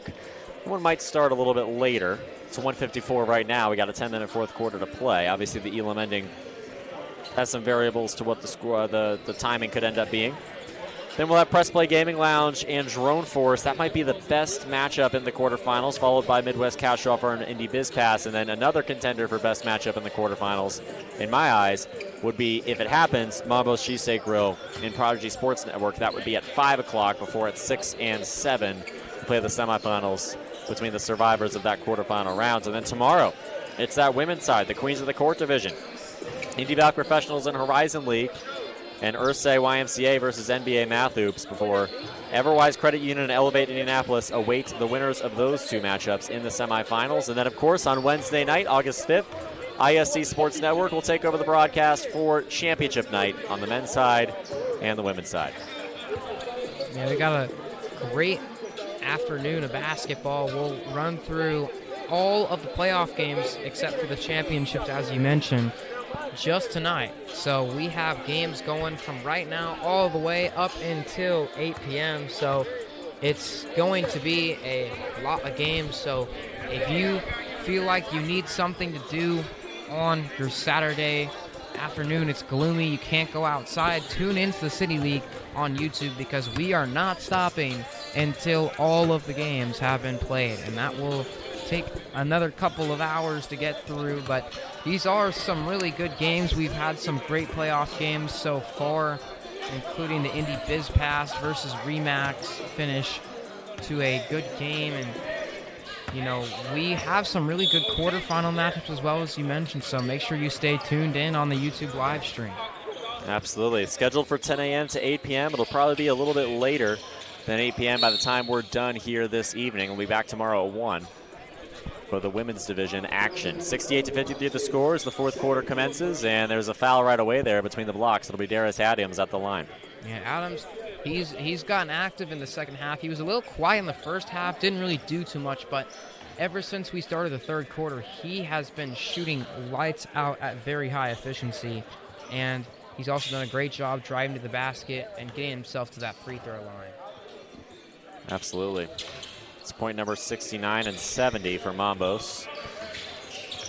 Mambos in a great place, playing sound basketball. Again, struggled the most against Drone Force in a game that I felt revealed the age of this Mambos team. Drone Force just flying right by in transition and in the downhill direction, which we saw them do very well moments ago. We'll see how that plays against Press Play Gaming Lounge, but Mambos right now just looking like their absolute best self, and the triples are falling. This is the type of recipe for success where Mambos could potentially gather up some momentum, and if it could knock out Greg Foster and Prodigy Sports Network, advance to the semifinals or even further. In transition again, Mambos just playing so well as a team and shooting well in addition. So it's an over 20-point lead now in the fourth quarter. Brittain Watts, right corner triple. It's Mambos backcourt just completely impassable. A rare miss right there from Mambos. They've been knocking down those threes all night, but that time Rogers just not quite enough power on it. 75-56, Bertwain Watts launches a deep triple. Saunders with the rebound, fighting through the size disadvantage. He slams into the chairs. Fortunately, not too awkward of a landing. Mambos doesn't convert on the triple, and now it's Indianapolis Recorder once again, laying it up, under, and through, but still in a questionable spot at the moment as the Elam ending creeps ever closer, and Mambos continues to add to the lead. That time it'll bounce off the rim and over the backboard. Another tough miss there for Rogers. It must just not be his night from beyond the arc. And Recorder, they're down by 13, but it feels like a lot more right now.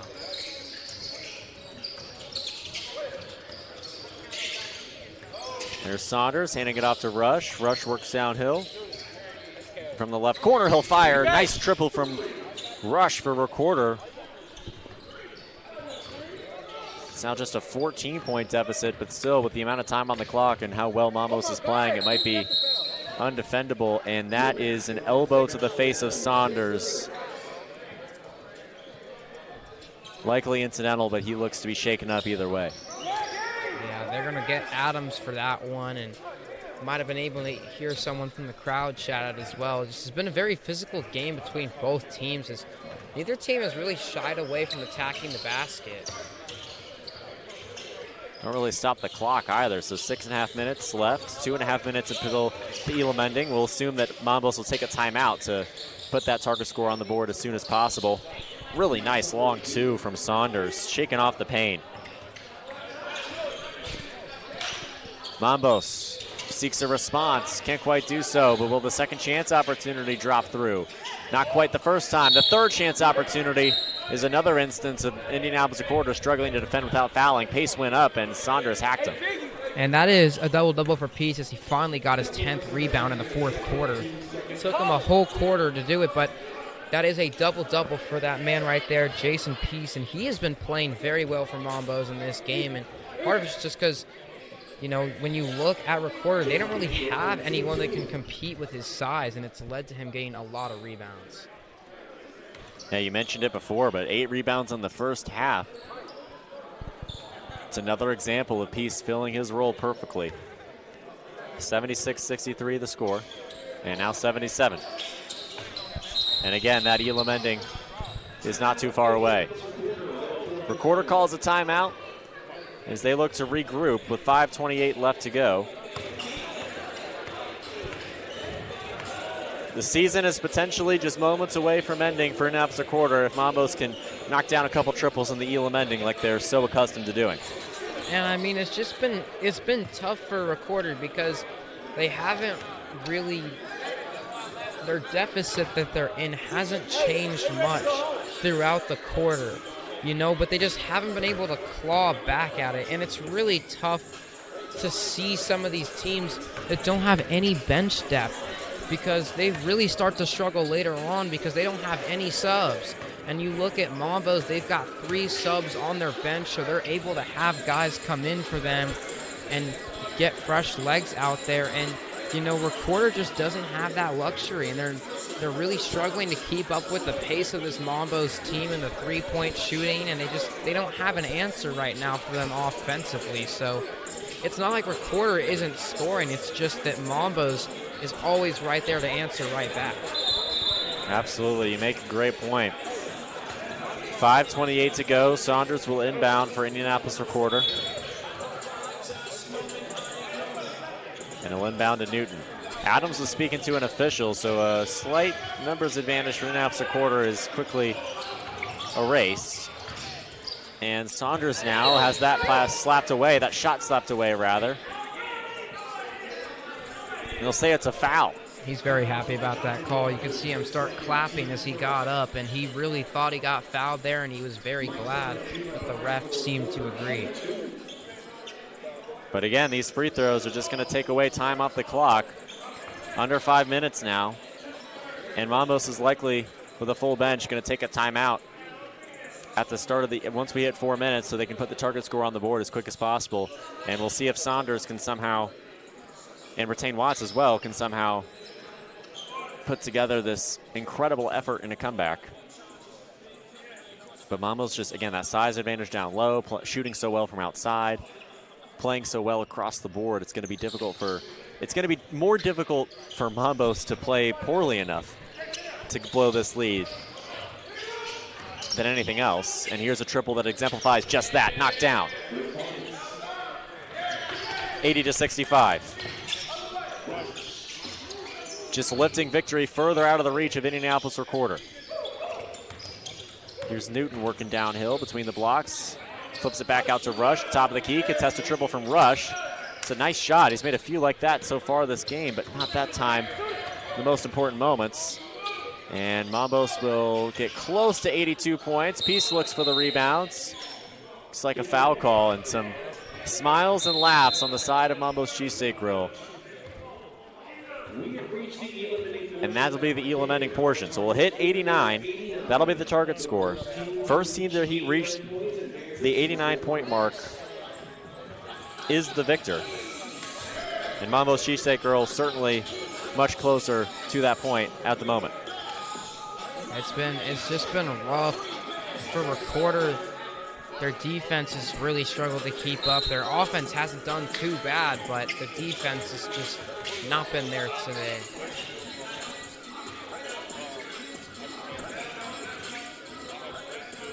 Here's Rush on the right wing.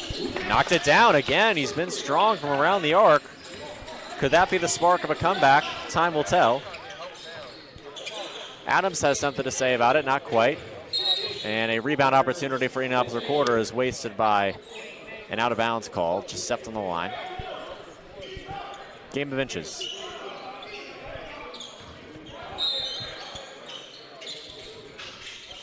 Inbound pass to Young, flips it to Adams. Adams on the left wing, knocks down the triple.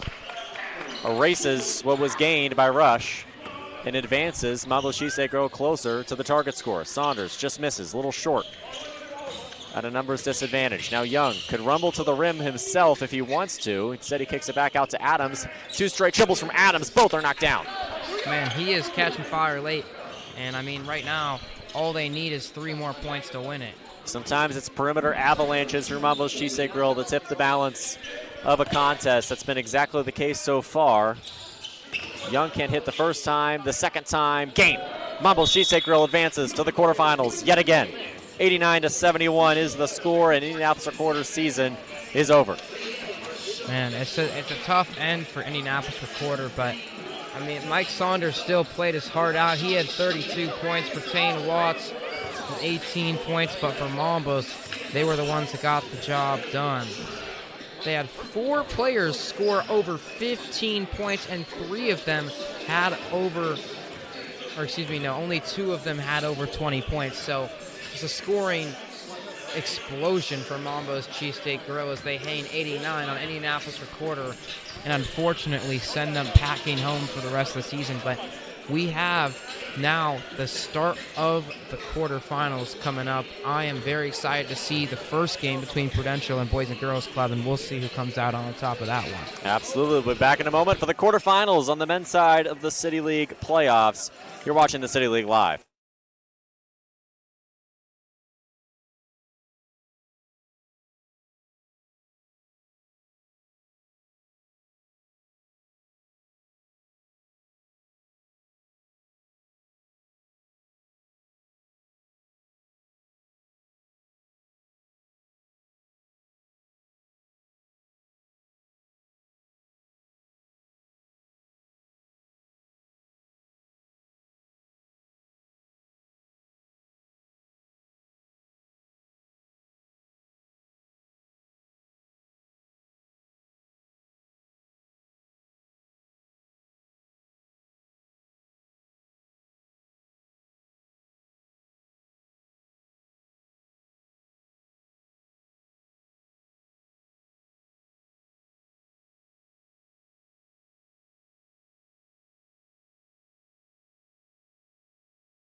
Welcome back to City League live on YouTube. My name is Gavin Snyder. Join alongside me is Andrew Garrison on this Saturday afternoon. We are here for the first quarterfinal game of City League men's division action between Prudential and the Boys and Girls Club. These teams actually played each other earlier in the season, and Prudential came out on top as we see a block there from Boyd as he sends that one packing.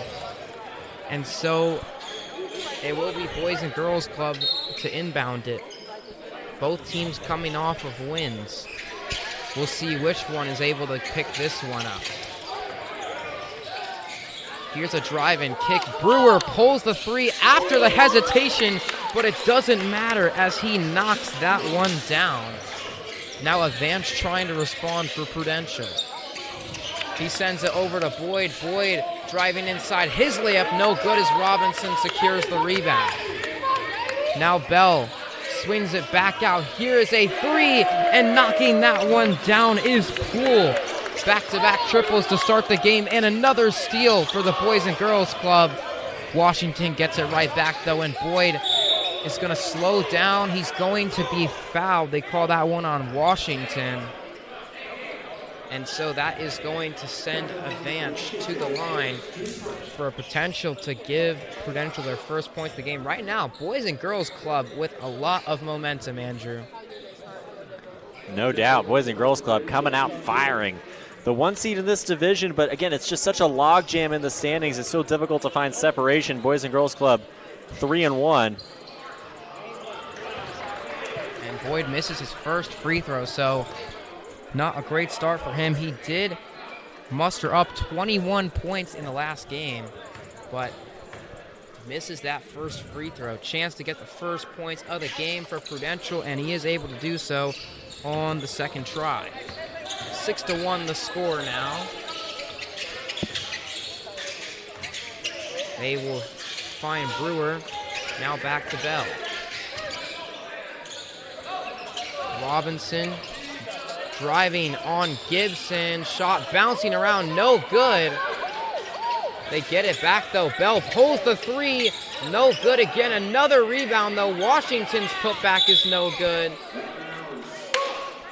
And the ball was grabbed by a Boys and Girls Club player out of bounds, so it will technically count as a turnover. Well, we just talked about the size advantage that Mambo's held over Indianapolis Quarter in the last game.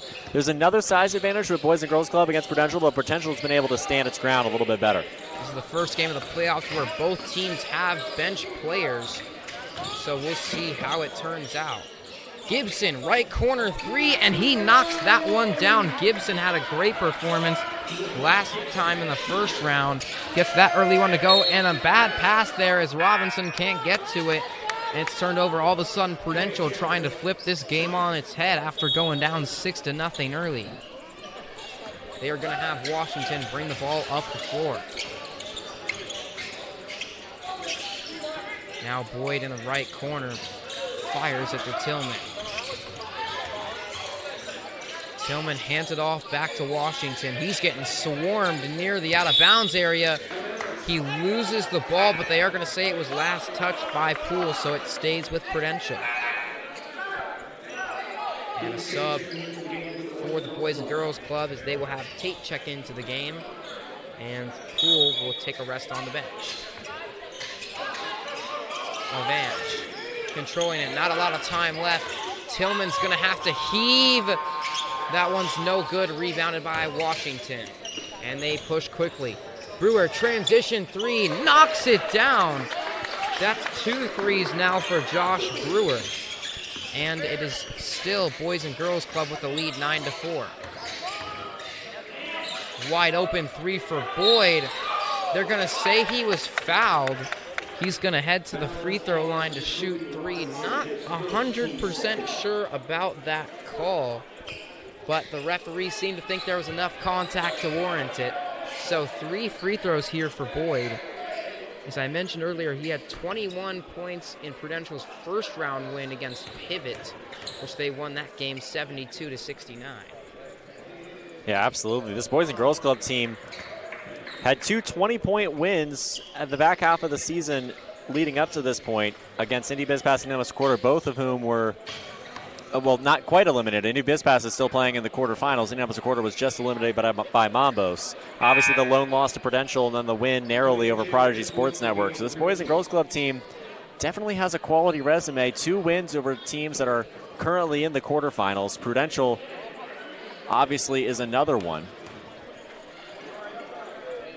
2-1 against teams that are in the quarterfinals, 3-1 across the board, and this could be an opportunity to avenge that loss. Boys and Girls Club, an underrated pick to make a run, sort of like Press Play Gaming Lounge last year.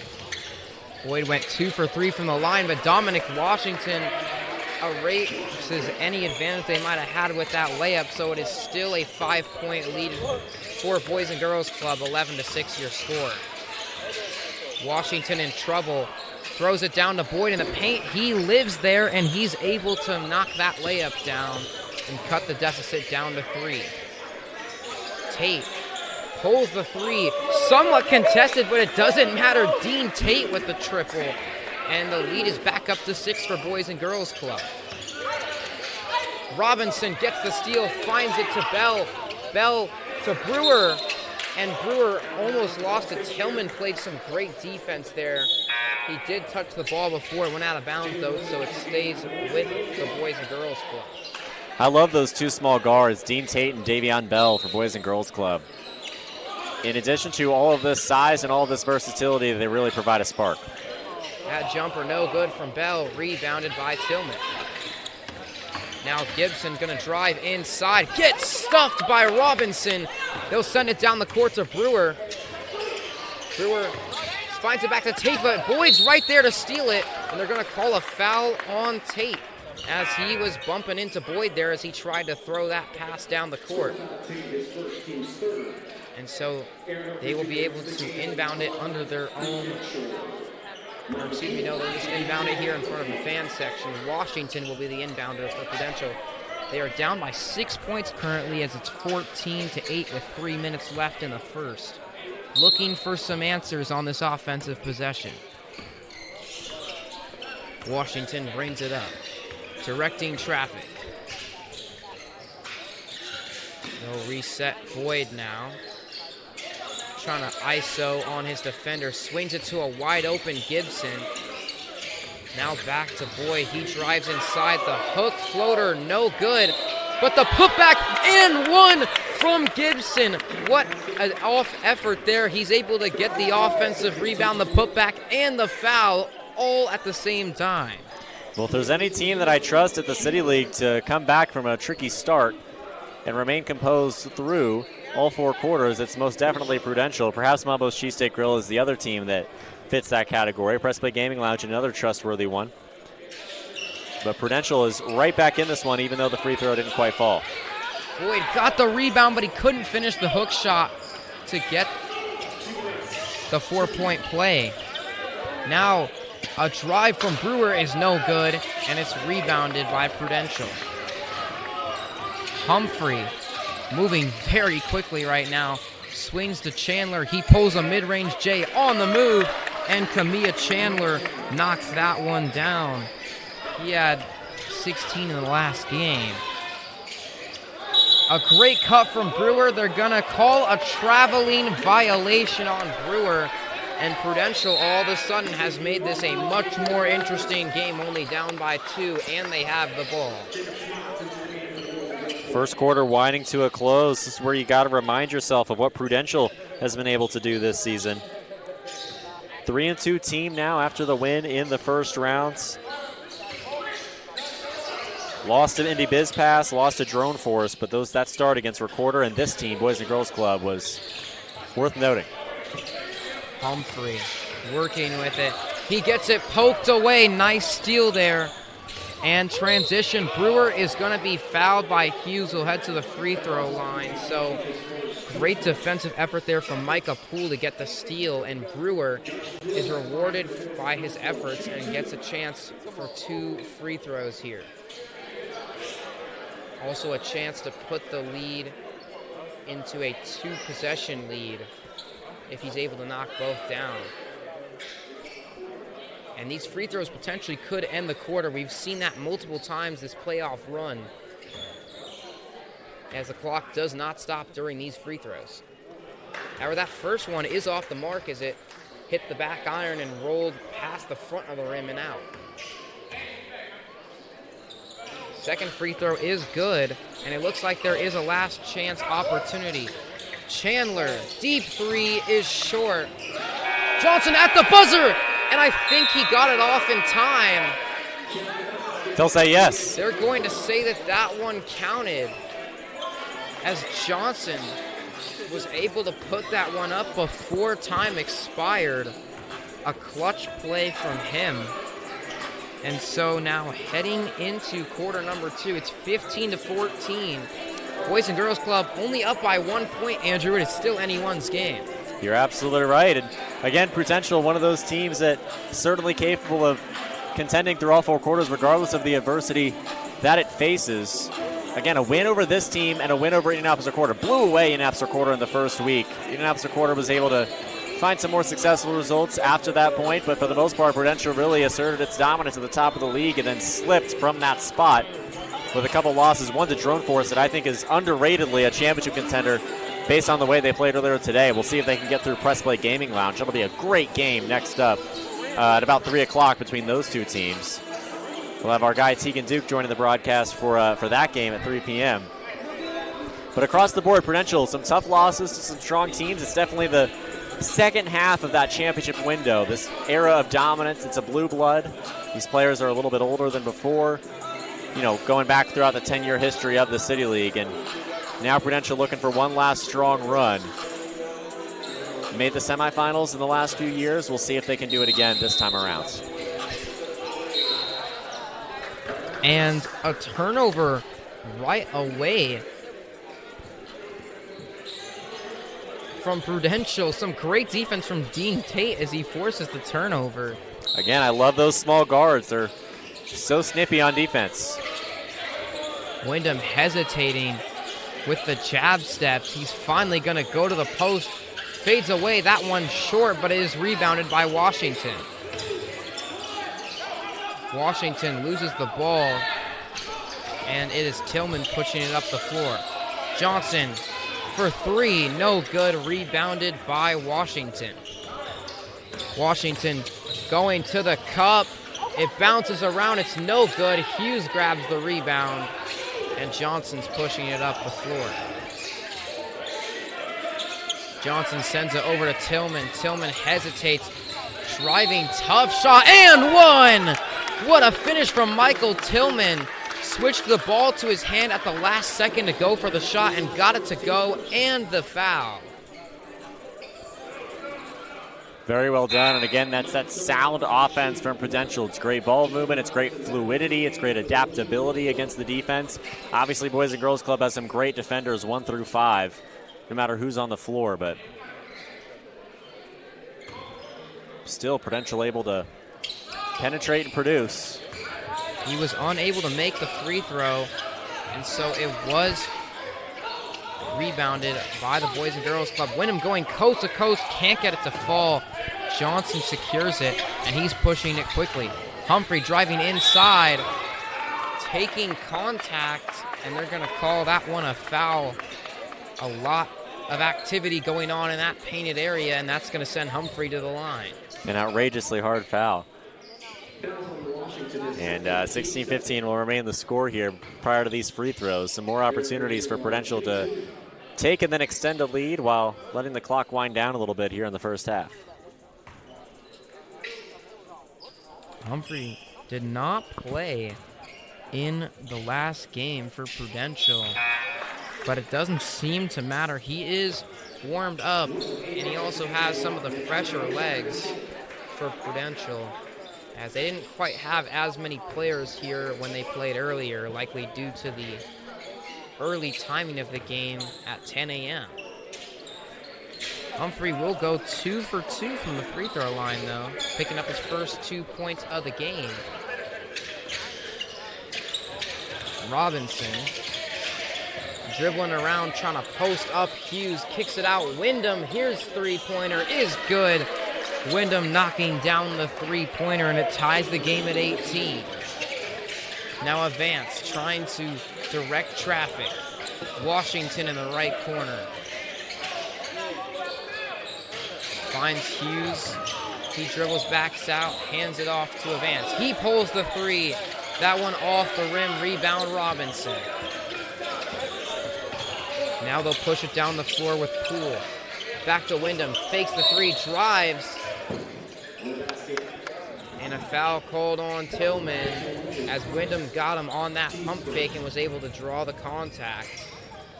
It will be on the floor, but still, if you are Prudential, you do have to watch out for foul trouble. Wyndham gets the inbound here. Poole taking the screen. He gets stuffed by Tillman. Now here's a deep three from Bell. No good.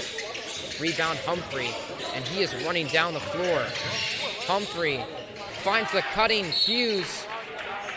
Can't score, but he drew the foul, so he'll head to the free throw line.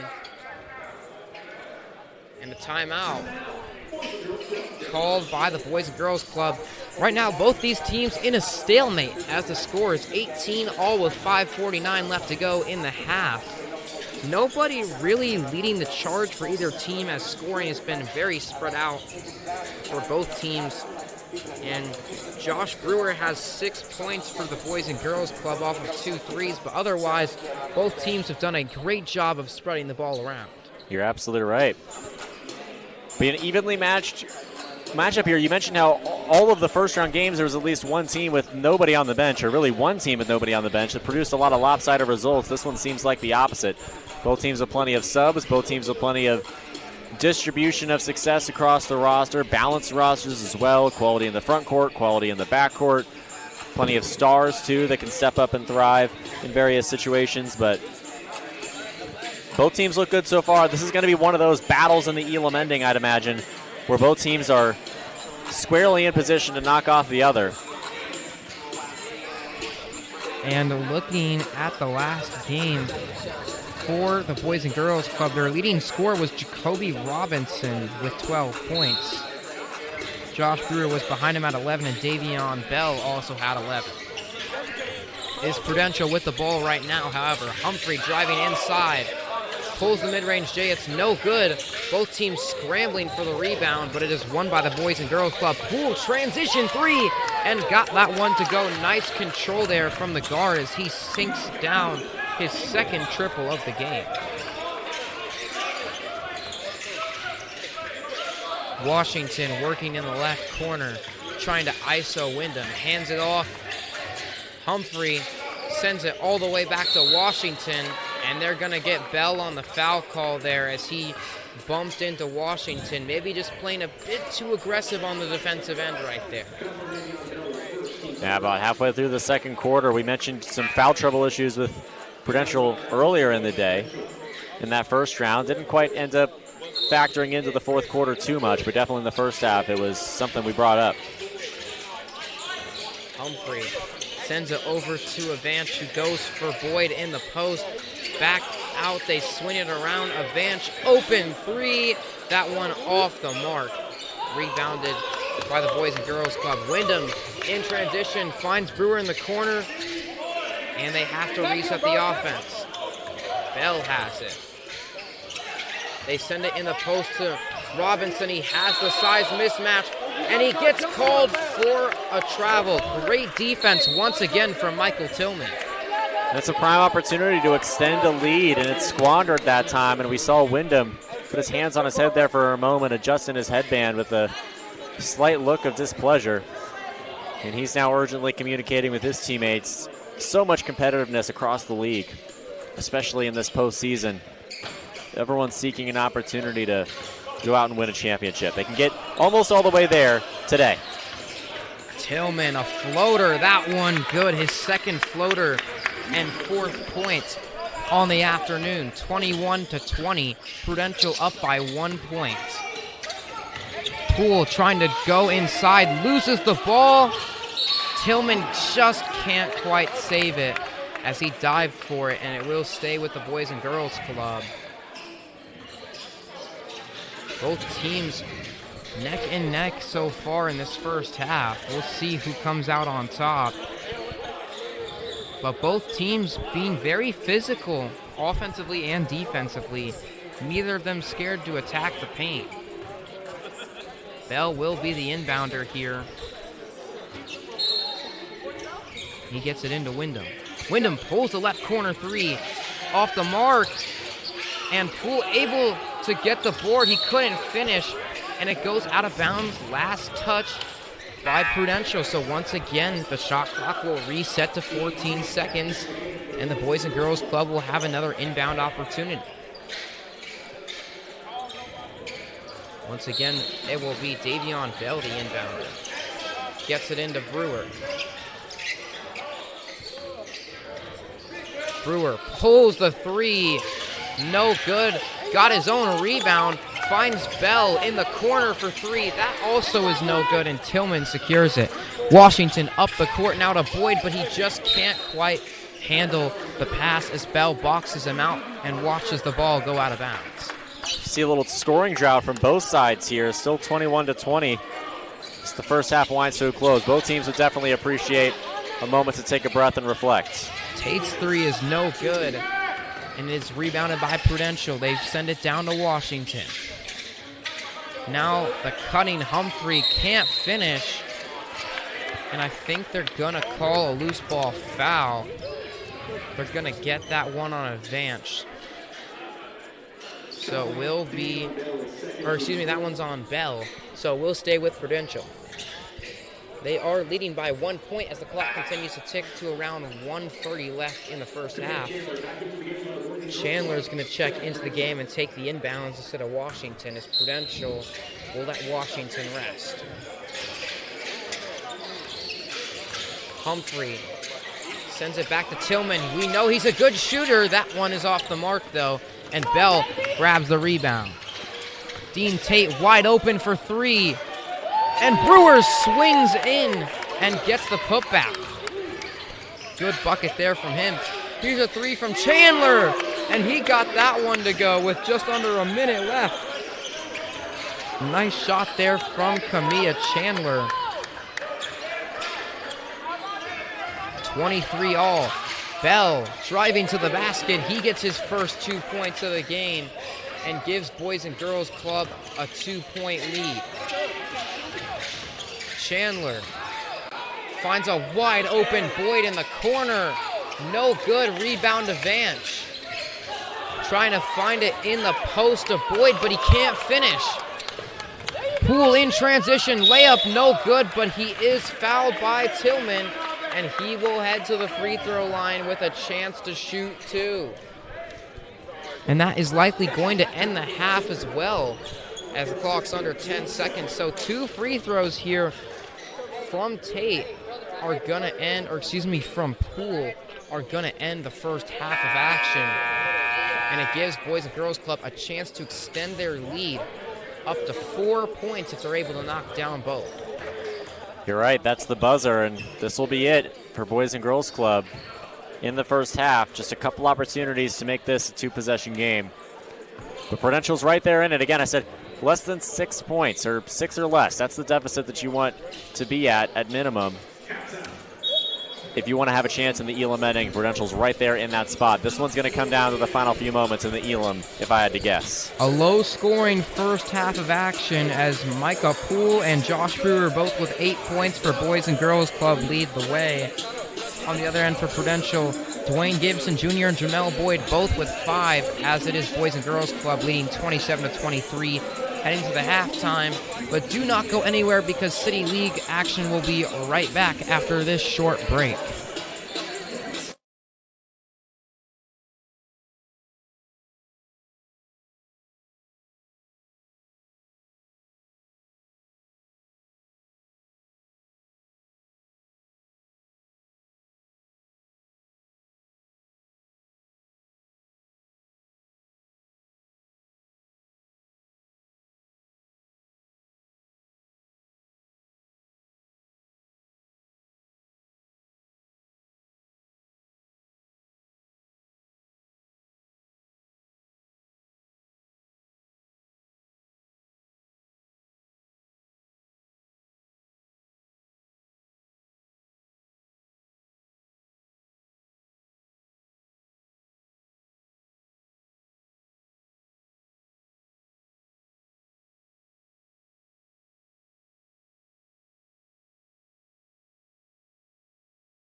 Welcome back to City League playoff action. My name's Gavin Snyder. Joined alongside me is Andrew Garrison on this afternoon. We're here for the first quarterfinal game of the men's division between Prudential and Boys and Girls Club.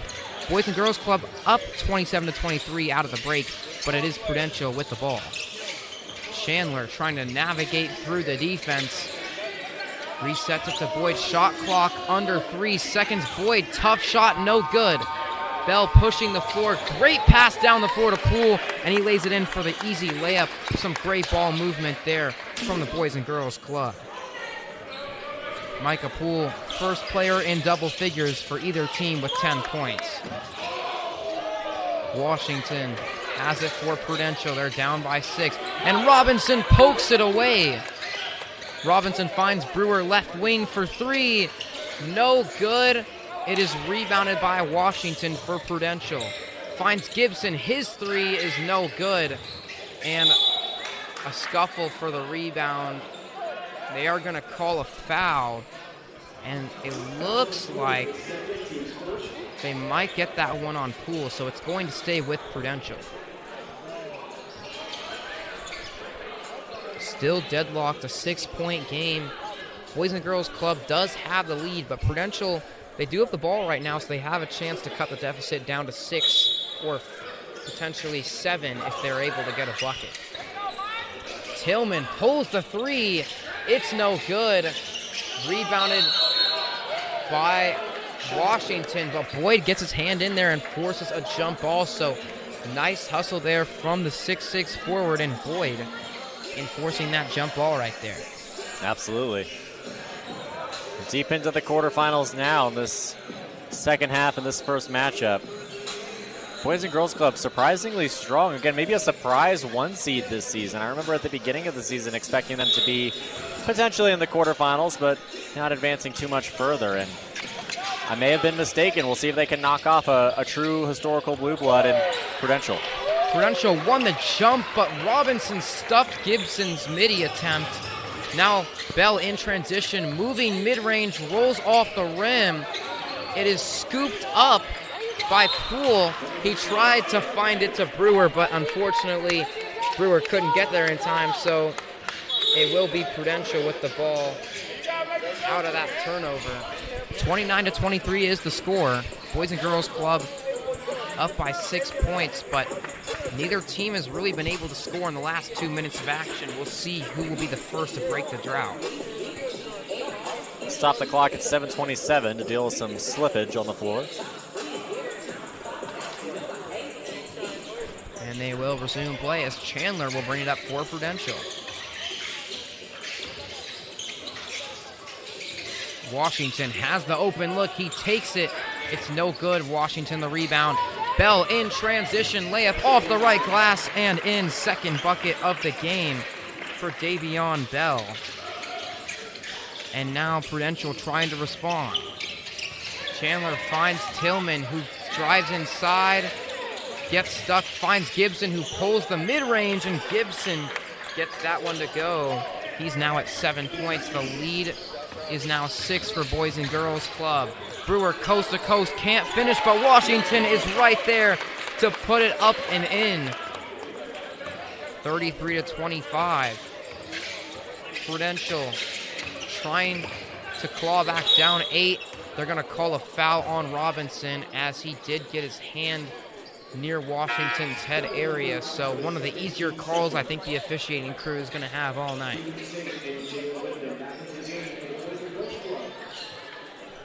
As the officiating crews putting in the hard work today.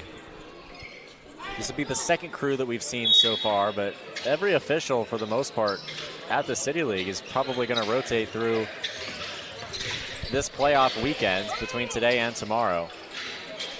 And we certainly appreciate that presence. Couldn't do it without him. Johnson turning around, fading away, got it to go. Great footwork from Robbie Johnson to get that one to go, but Boys and Girls Club and Bell going straight to the cup and laying it off the left glass and in. He is so quick, and he gets the lead back up to 8 points for Boys and Girls Club. Gibson finds the cutting Boyd, great ball movement, and Prudential responds with a 2 of their own. Still a 6-point game. Robinson driving inside. Reverse is blocked by Gibson. Chandler on the break. Finds Humphrey. He tries to drive inside. He does get fouled. But it was on the floor, so they will just inbound it here. And it's been a very physical game for both of these teams so far. Foul trouble, not too much of an issue right now, but as the game progresses, it's something you definitely have to watch out for. Boyd trying to drive inside. And some tough defense right there from Schmatz, the former football player, not letting him go inside. 4-point lead for Boys and Girls Club. They have the ball. Brewer attacking the paint. Tough layup. He gets that one to go, manipulating the ball through the air and into the basket. He now has 10 points. Gibson open from deep, and he nets that three-pointer. Gibson has been a great three-point shooter all afternoon for Prudential, and it's a 3-point game. Boys and Girls Club just up by 3. Wyndham off the screen, sends it to Poole. Now they find Brewer. Brewer driving inside, Euro step, layup is good. Brewer continues to score well, and a timeout. I believe, no timeout. So Brewer scores there, gets the lead back up to 5 points. Chandler bringing it up for Prudential. And a foul is going to be called there on Dean Tate. He's upset. He thought he got the ball, but I believe he did catch the arm of Chandler first. So that is going to lead to the reach-in call. Gibson inbounds it here to Boyd. Now they send it down low to Humphrey. He's got the height advantage, but he can't finish. Rebounded by Poole. They send it up to Wyndham now. Wyndham, a wide open Schmatz under the basket, and he gets his first 2 points of the game. Schmatz rarely scores much, and a timeout going to be called by Prudential.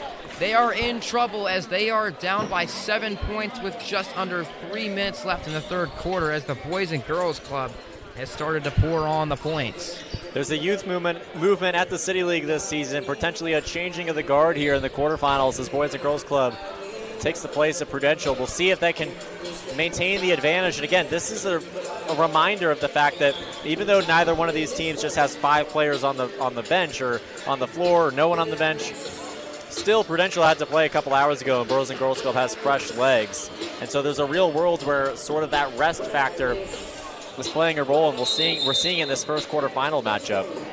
I expect that to be a factor for Midwest Cash Offer with the rest playing against Indy BizPass. I'm sure Greg Foster would appreciate that against a Mambo's team that's on the older side here at the City League. Drone Force against Press Play will be fascinating. See if there's an upset, or not an upset rather, but an impossibility of an upset because of the rest difference. That's probably the game that's least likely to be affected by that. But across the board, it's fascinating to see that play out, especially for the older teams that don't have first-round buys. Johnson will bring the ball up the floor here for Prudential. They'll reset it now. Humphrey trying to ISO the smaller defender, tries to pass it inside the Boyd, but it got tipped out of bounds. It will stay with Prudential. 8 seconds left on the shot clock. They likely have to look for something quick. And Humphrey just lost the ball there. And it is a turnover as he just couldn't get to it. They will have Tate bring the ball up as Boys and Girls Club up by 7. Tate, unfortunately, throws that one away, was looking for a cutter but wasn't able to find them. And so back-to-back turnovers for both of these teams. Humphrey driving on the smaller defender, goes up, draws the contact. He'll be heading to the free throw line. He's been going at Wyndham a lot this quarter. He does have a 3-inch height advantage over Wyndham, and it has led to him getting some nice looks at the basket. Absolutely, those size advantages and disadvantages in the fourth quarter, or in the front court rather, have been a storyline throughout these games, the most lopsided matchups have involved some size disparities in the front court. This time, though, Prudential standing up to Boys and Girls Club a little bit more than some of those other teams with size disparity difficulties in the front court. Jamel Boyd, a great example of that. See how Prudential responds here throughout the rest of the second half to this Boys and Girls Club lead in a relatively low-scoring contest. Humphrey goes 2 for 2 from the line to get him to 4 points. Wyndham bringing it up for Boys and Girls Club. Wyndham driving, tough shot, can't finish through the contact. And now Prudential on the offensive, a behind the back pass from Robbie Johnson, and Boyd unable to get it to go, but he draws enough contact to head to the free throw line. And Prudential going on a little mini run here, trying to make it a competitive game still. They're only down by 5, and now Boyd has a chance to cut the deficit down to 3 if he can knock both of them down.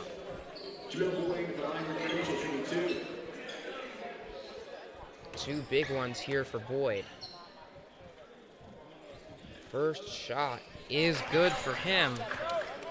He has 8 points, as he is second on his team, only behind Dwayne Gibson Jr., who has 10.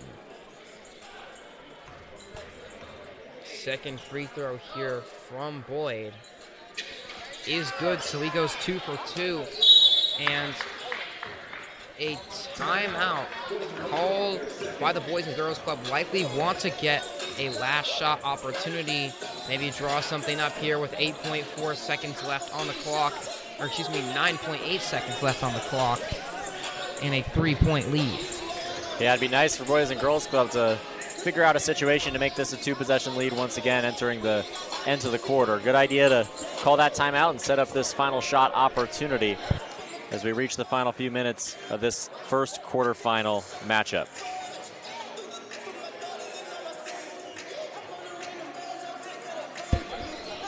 Boys and Girls Club coming off of a win their last game against Recorder with a final score of 74-64. And right now they have spread the ball around. Brewer leads them in scoring with 12. Micah Poole has 10. With them behind that, Davion Bell has 6. Schmatz has 2. Dean Tate has 3 points. Washington has 4 points. They've spread the ball around, and it's been very successful. Time ticking. They're looking for a last chance shot. Robinson finds Tate at the buzzer. It's no good. Great defense from Prudential, so that ends the third quarter of action. The Boys and Girls Club up by 3 over Prudential with a score of 41-38 as the final 10 minutes have been set on the clock for the first game of the men's division quarterfinals. Andrew, what do you think that Prudential needs to do in order to come out on top despite being down heading into the final quarter? Well, I like Prudential's cohesiveness and togetherness across the board. I'd also love to see a little bit more from Jordan Worley. I think he's a fantastic example of someone who can really dominate between the blocks, especially considering the size advantage and the front court advantage that we've seen from Boys and Girls Club throughout this contest so far. It'd be interesting to see how his role develops over the course of the game. And it looks like he's stepping on with these 5 for the fourth quarter. So we'll see Worley alongside Tillman. And it looks like Humphrey Jr., another one who potentially could supply some size. So a little bit of a bigger lineup for Prudential. We see a lot of those young or small guards on the bench right now. So we'll see if Prudential can take firm control of the front court and see if they can parlay that into a sequence of strong possessions and a sequence of baskets and potentially flip this result. Because again, the sweet spot is down by 6 points or less, and that's exactly where this team is right now. Bell has it for the Boys and Girls Club. They're up by 3 to start this quarter. Robinson, the big man for 3. He knocks it down. Robinson picking up his first 3 points of the game. Evans trying to respond, sends it down low. A battle of bigs and one. Jordan Worley, he did not score last game, but he does score in this one with the and one. And Prudential trying to attack the post, as you said, Andrew, with this bigger lineup, and they find instant success with Worley picking up that and one. It's exactly what he's in the game to do, as well as being a stalwart of the front court on defense, rebounding. Worley's going to have a massive impact on the rest of the game. It makes his free throw as well. So still a 3-point game. 44-41, Boys and Girls Club lead and have the ball. Robinson, easy pass to the basket. He couldn't make it, though. He was wide open. And now Avanch will push it up the floor. Or excuse me, he did make the layup. Barely riffled the net. Fadeaway shot there from Humphrey Jr. as he knocks it down for his 6th point of the game. Still a 3-point game. Brewer has it. Brewer off the screen, driving baseline, kicks it out. Poole now driving. His layup is good as Boys and Girls Club continue to attack the interior despite more size out for Prudential. And that one's taken away. Stolen by Poole. Brewer finds a cutting Bell, and Bell gets ripped. It was last touched by Avanch, so it does stay with the Boys and Girls Club, who now have a 5-point lead and the ball, so looking to extend their lead here on this possession. Brewer wide open for 3, can't convert. Robinson fighting for the rebound. They say it was last touched by Prudential, so it stays with the Boys and Girls Club for the time being. And the clock continues to tick. Poole driving inside, lost the ball, back out to Bell for 3, and Davion Bell knocks down the triple. Lead is up to 8 points now for the Boys and Girls Club as they're starting to pull away. Worley. Now it's Humphrey. He pulls the contested 3. It doesn't matter. What a nice shot through the defense from Aaron Humphrey Jr. And now the lead for the Boys and Girls Club is back down to 5. 51-46, 7 minutes left. Bell driving inside, wide open layup off the glass and in. Back-to-back buckets for him as he's up to 11 points. Avanch has it. Takes a screen from Tillman, tries to pass it to Tillman, and that one is poked out of bounds by Poole. It will stay with Prudential.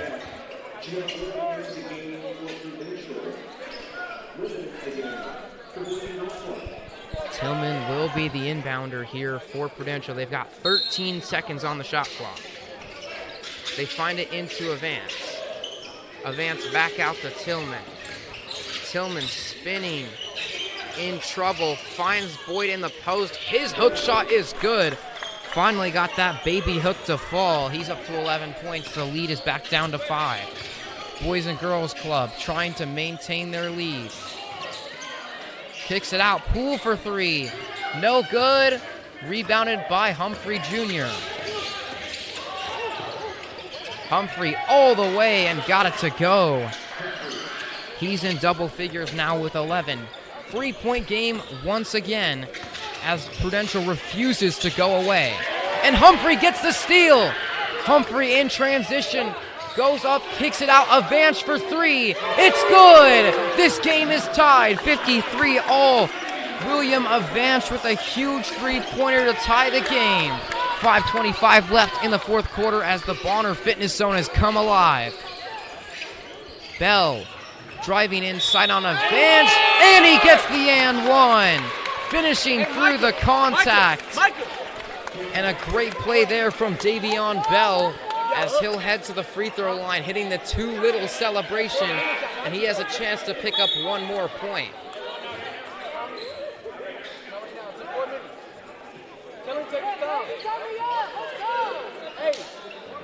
And it looks like we could potentially see a tiny bit of time wasting here from Bell as we approach the Elam ending. That clock does not stop for free throws, but he would have to somehow burn 40 seconds on the free throw. He's unable to do so. And he misses the free throw. It's rebounded by Boyd. Avance bringing it up the floor for Prudential. He pulls the three. It's no good. Rebounded by Brewer. Brewer's going to let Bell bring it up the floor. Bell looking for the cutting Washington, but he threw it a bit too soon. And it will be Prudential's ball to inbound as we get very close to the Elam ending. We will see it applied on the next dead ball. So Prudential, a big possession here as you look to try to get a bucket. And the calculus shifts significantly if a team is tied or down by a bucket entering the Elam ending. This is huge. Avance with the shot clock under 10. Kicks it out to Boyd. Boyd going to the paint. Loses the ball. And here is Bell in transition off to Brewer. And he couldn't quite finish the and one, but that will trigger the Elam ending as we are under 4 minutes. And so Boyd is going to be able to shoot 2 free throws.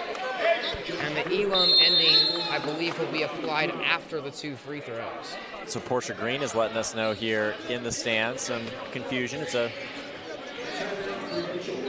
tricky situation, but we'll take a quick break here with 3:13.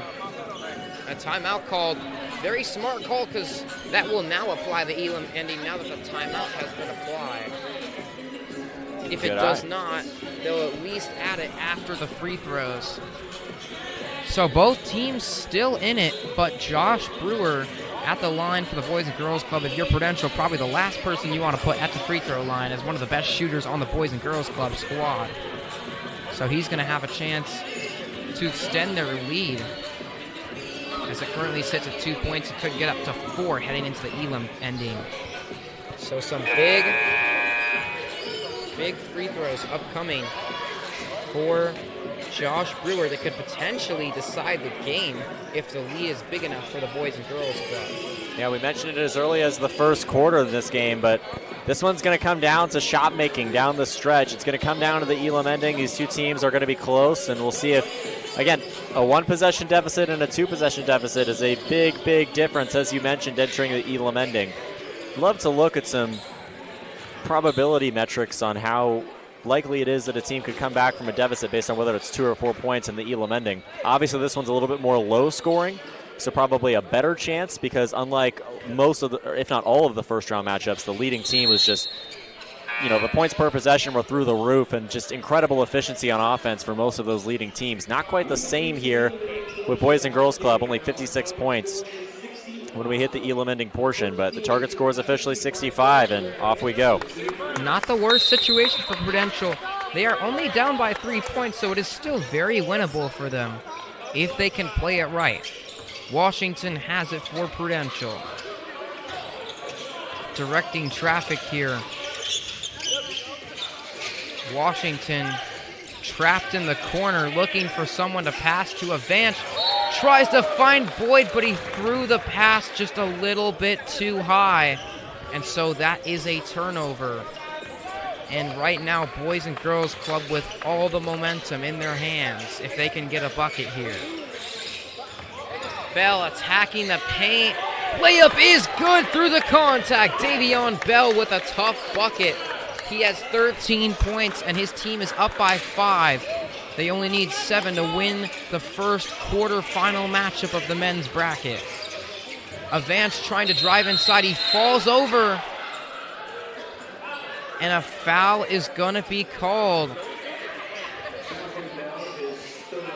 on Davion Bell. That's his 3rd foul. It will be an inbounds for Prudential. And a very slick spot under the basket. They're likely going to have to stop the clock to clean that up. Uncharacteristic turnover earlier on from Prudential in the Elam ending. This is one of those teams that you frequently see composed and controlled and prepared to succeed in any situation, but this time around, Boys and Girls Club's got the better of them so far. Humphrey trying to attack the paint. He couldn't get it to go, though. So Tate in transition finds the cutter. It's no good. Washington couldn't finish through the contact. Boyd finds a Vance under the basket. It's no good. Players falling all over the court. Washington gets the layup to go. A huge bucket for Washington. And now 5 points is all that separates the Boys and Girls Club for the win as they get another steal. Brewer in transition. He is fouled by Jomel Boyd. He's going to head to the free throw line to shoot 2. And the Bonner Fitness Zone is coming to life as we get into this Elam period.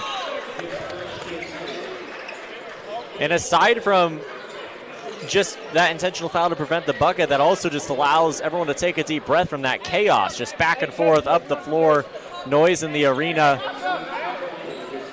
The officials letting it go for the most part, and that ultimately played to the benefit of Boys and Girls Club, who's now, as you mentioned, potentially one possession away if the free throws fall from victory. And now down 7, potentially down as by as many as 9 is Prudential, and this Blue Blood historically fantastic team might fall short yet again, this time in the quarterfinals. And on the other end of the court, I'll pan the camera over there to show you, they were wiping up a spot over there on the floor, but they are now ready for Brewers 2 free throws that could put them 1 3-pointer away from getting the win, as Prudential, they've struggled. As soon as the Elam period started, they were only down by 3, but they're now down by 7. As a 4-0 run from the Boys and Girls Club has put them in a hole. First free throw from Brewer is pure, as that one is nothing but net, and a timeout is going to be called by Prudential. And this game is coming down to the wire as everyone expected. Absolutely. As early as sometimes these games, when they're close in the first half and they stay close throughout the first half, it's clear that it's just all setting up for an Elam-ending battle, and that's exactly what we've had here. But Boys and Girls Club took control early in the Elam-ending portion of the contest. That's the way to do it. We've seen some close calls down the stretch, some teams with leads that they've blown, and ultimately were able to hang on. But in a one-possession game situation late in the Elam ending, fortunately for Boys and Girls Club, they're up early. But Prudential is one of those teams that could come together as a team and come back. I can't believe that Jordan Worley is not as involved, just because, and not as often in the game. I'm not sure if he's fully at 100% or what the issue could be, but the second he came in, he was a spark. And I think Prudential would love to have him on the floor right now in this Elam ending period. Right now, it looks like Prudential just trying to put their best shooters out there. They've got Chandler, Tillman, and Gibson all out there on the floor. And second free throw from Brewer is good as it rolls in. So Brewer has 15 points. 62-53. Prudential is down by 9. Chandler trying to work around the defense. Shoots the 3 on the move. It's no good. Great defense from the Boys and Girls Club. Now Tate bringing it up the floor. Tate, heavy defense there. And a foul is going to be called on Washington as Bell was trying to drive to the basket. He is a little slow to get up. It appears he's going to be okay, but once again, another slippery spot on the floor. Wonder if he clanged his knee on the hardwood that time. Another one that doesn't feel good, at least in my experience. But he's all good and ready to go. 1 bucket away, a triple away. And Bell goes for the cut off of the inbounds and gets it to go. So any point will give the win to Boys and Girls Club. Tillman, deep 3. That one is short, rebounded by Bell. And his Boys and Girls Club have a chance to win the game here. Tate lobs it up. Robinson, his layup is good. And the Boys and Girls Club are moving on to the semifinals of the City League playoffs, taking down Prudential 65-53. What a game, Andrew. What a game indeed. Boys and Girls Club, one of the number 1 seeds on the men's side, is in the semifinals, and will play its second game a little bit later on today against the winner of Midwest Cash Offer and Indy Biz Pass. Well, that will wrap it up for this game of City League action I will no longer be broadcasting games for the rest of the day, but Tegan Duke will take my place for the remaining broadcast this afternoon. But I just want to thank everyone for listening to the City League Live on YouTube. But until then, I've been Gavin Snyder, alongside me, Andrew Garrison. But don't go anywhere, because we'll have more City League action after this short break.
Welcome back to the City League Live. I'm Andrew Garrison alongside me, Tegan Duke, here for the resumption of quarterfinal action in the City League playoffs. We got Press Play Gaming Lounge, the reigning champions, and of course Drone Force as well. Patrick Hopkins wins the tip for Press Play Gaming Lounge. Tegan, we've had a great City League playoff sequence so far through the first round and the first part of the quarterfinals, and we're excited for the rest of the day.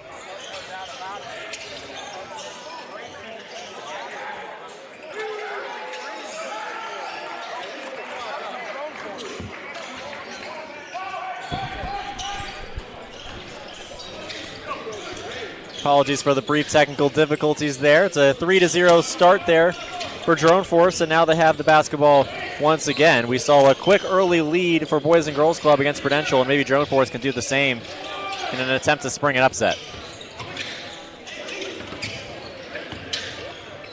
Press Play Gaming Lounge in the other direction. It's Blewett who lays it up and in, and that's the first points for PPGL.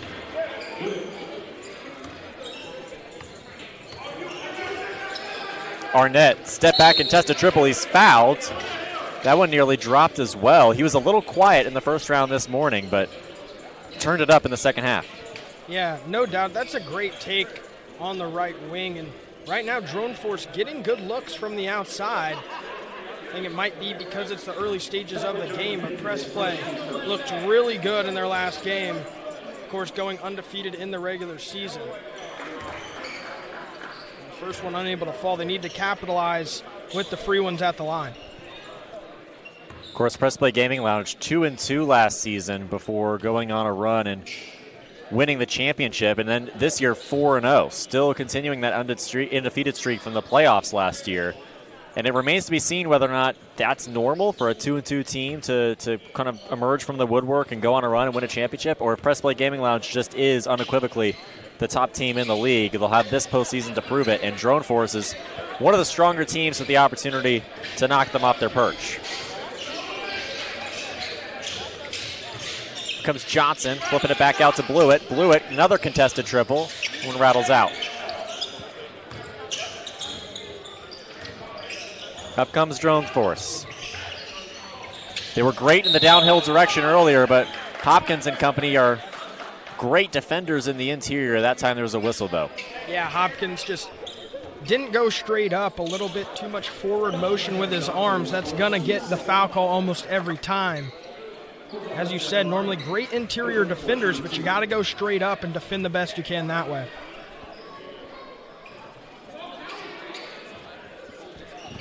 Drone Force flew by Mambo's Cheesesteak Roll in the regular season, and then just earlier on today against Pace, just great downhill, high to low, those guards decimated Pace. They're looking to do something similar today. They've got a 6-2 lead to support that effort. Here's Press Play Gaming Lounge, just a long triple to start. It's a little bit too strong to be rebounded by Drone Force.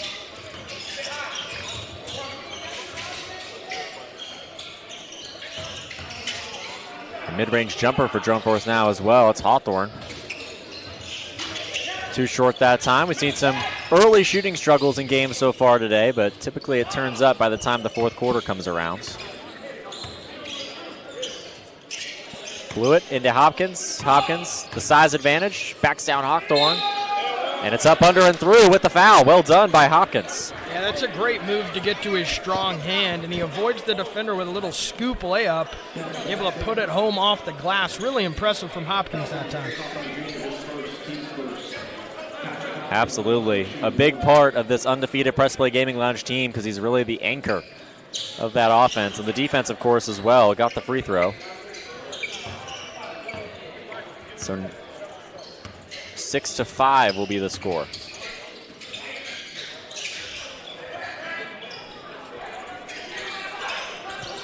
Drone Force, one of the faster, stronger, more athletic teams at the City League. A big part of that youth movement. Here's Sveka, a big part of that Drone Force youth movement. He knocks down the triple from outside. He can do it all. Did it in the first round, and he's doing it in the quarterfinals now as well. Johnson working downhill towards the blocks. There's a foul. That one looks like it'll go on Hawthorne. And Johnson is really impressive with his first step offensively. Just seems like it opens things up for Press Play when he's able to get downhill and draw multiple defenders. That way you can either kick it out or even at times go through the contact and finish. Absolutely. Off the inbound, here's Press Play Gaming Lounge, another mid-range jumper. Seen plenty of those here today. And a foul on the way for Drone Force. So again, return to the line. Tegan, I don't know how many times you've seen Drone Force this season, but what we've seen so far from them today in the first round indicates that this is one of those teams that could be hot at the right time, playing well together, playing well from a strength and athleticism point of view, and then, of course, shooting well. And sometimes that's all it takes to win 3 games in a row and advance to championship night. And from there, anything can happen. Yeah, I'd agree. This is actually my first time seeing Drone Force in person. But I've seen Press Play, I think, 3 times this season. So it's definitely a difference in that aspect. But what I've seen so far, this is the best first 6 minutes of play against this Press Play team I've seen. So really impressive from Drone Force to this point. Absolutely. Press Play, so tough to beat. Established their dominance at the City League as early as week 1 in defense of their title. Here's Hopkins with an outside shot. That one's a little bit straight to the left. It's too strong as well. It'll be Arnett working across the timeline. It's an electric guard. Finds Hawthorne. That one's just off the mark. Rebounded by Hopkins, pushing the pace to Blewett. Blewett out to Johnson. Johnson, a deep triple. Used to seeing that one fall, not quite that time. And the temporary shooting struggles continue for both sides. So Sperka misfires. Back out to Arnett. Deep triple for Arnett. Why not? Off the mark. How many missed shots is this in a row? Johnson up to Henson, and Henson lays it up and through. It just seems like there's a seal on the rim right now for Press Play when they put it up from behind the arc. Just not able to hit the shots they normally knock down with ease.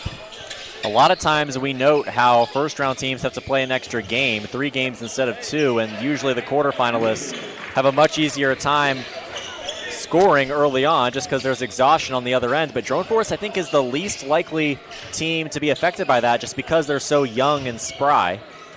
Hopkins backs down Sperka and succeeds. So it's almost as if Drone Force has had the time to warm up a little bit and aren't as affected by the exhaustion. Arnett misses, though.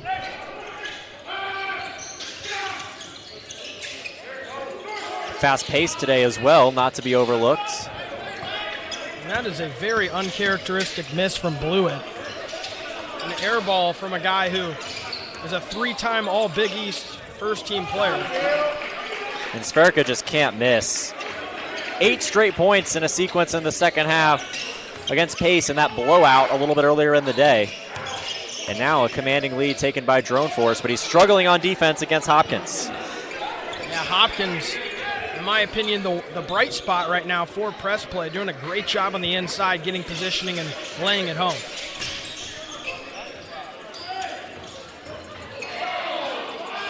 Another shot. Is this 5 in a row? It's 5 in a row for Sperka. What a day. And I think they need to start getting a hand up on him because right now, the hoop looking like the ocean.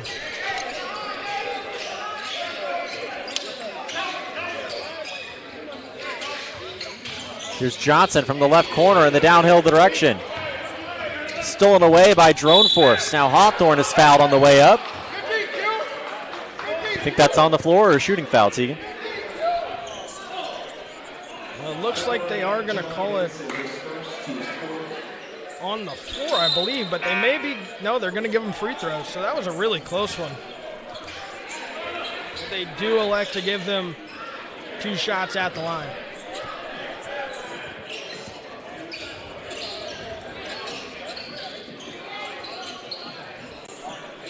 Just under a minute left in the first quarter. It's been a high-paced quarterfinal matchup between these two teams. I'm beginning to reach the point of thinking that Drone Force might end up making it through this side of the bracket and reaching championship night. We haven't seen Prodigy Sports Network yet, so it's unfair to count out Greg Foster in any situation. But I've just loved the fluidity. I've loved the togetherness. I've loved the star power from Arnett and Sperka as well.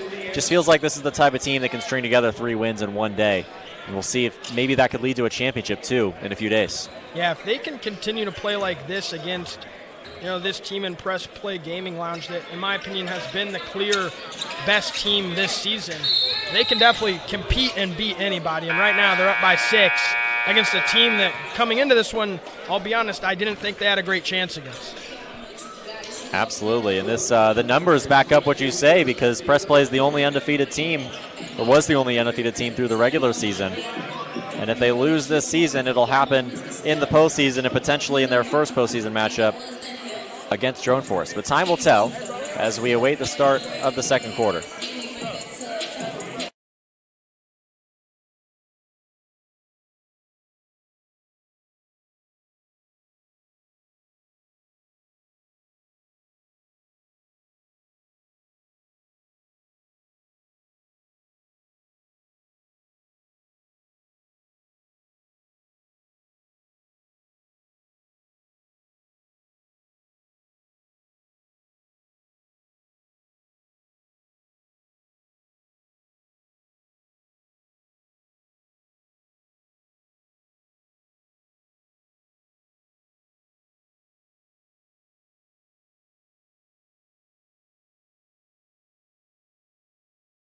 We're back on the City League Live. It's Drone Force and Press Play Gaming Lounge in the quarterfinals. Drone Force leading 17-11, and Hawthorne lays it up and in. It's a good start to the second as well.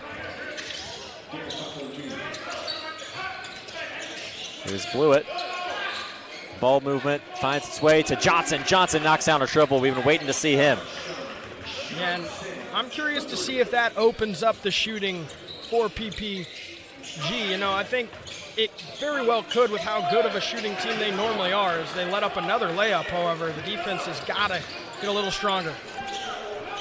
It's that speed and durability in the downhill direction that's led to so much success for for Drone Force so far. Press Play Gaming Lounge tends to be good at that as well, and there's a foul and one for All Net. Again, though, he's just able to get to his strong hand. The contact comes from his left side, and so he's able to keep his balance and lay it in with the right hand. Right now, Drone Force just looks like the better unit.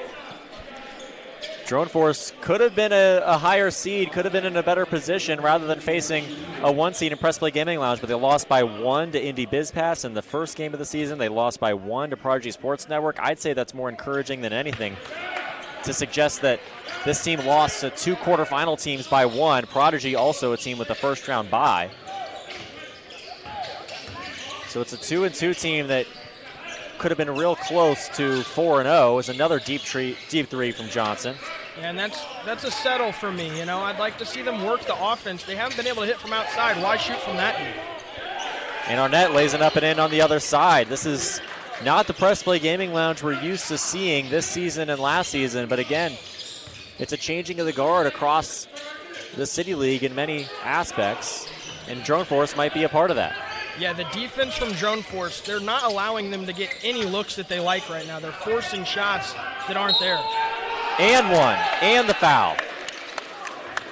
Everything going the way of Drone Force, just like earlier today. The difference is that was against a 1-3 pace team. This is against the 4-0 reigning champions. Yeah, to be honest, I'm a little bit stunned, Andrew. I have not seen PPG look this out of sorts in any regard, in any quarter to this point. What do you think the issue is? You've seen them 3 times. It's the only reason I ask.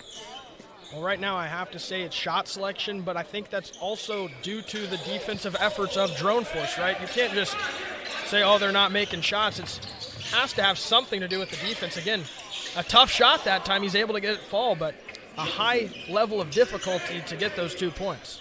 Johnson's had 5 points in about a minute or two, and you're right, he's got to work for him.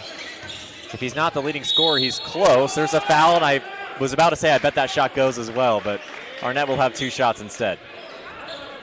That's a great take. Arnett, really impressive getting inside, going through the contact, keeping his balance. And as you said, I as well thought that one was going to fall, because right now it seems like anything they're putting up, no matter how hard they're getting fouled, it's just going in. Absolutely. The winner of this one will take on either Mambo's Cheesesteak Grill or Prodigy Sports Network, 2 teams that Drone Force faced earlier in the season. Remember, they flew straight past Mambo's Cheesesteak Grill, really revealed the age of that roster. in that matchup. And then against Prodigy Sports Network, just a 1-point loss. It was real close down the stretch, a super competitive matchup.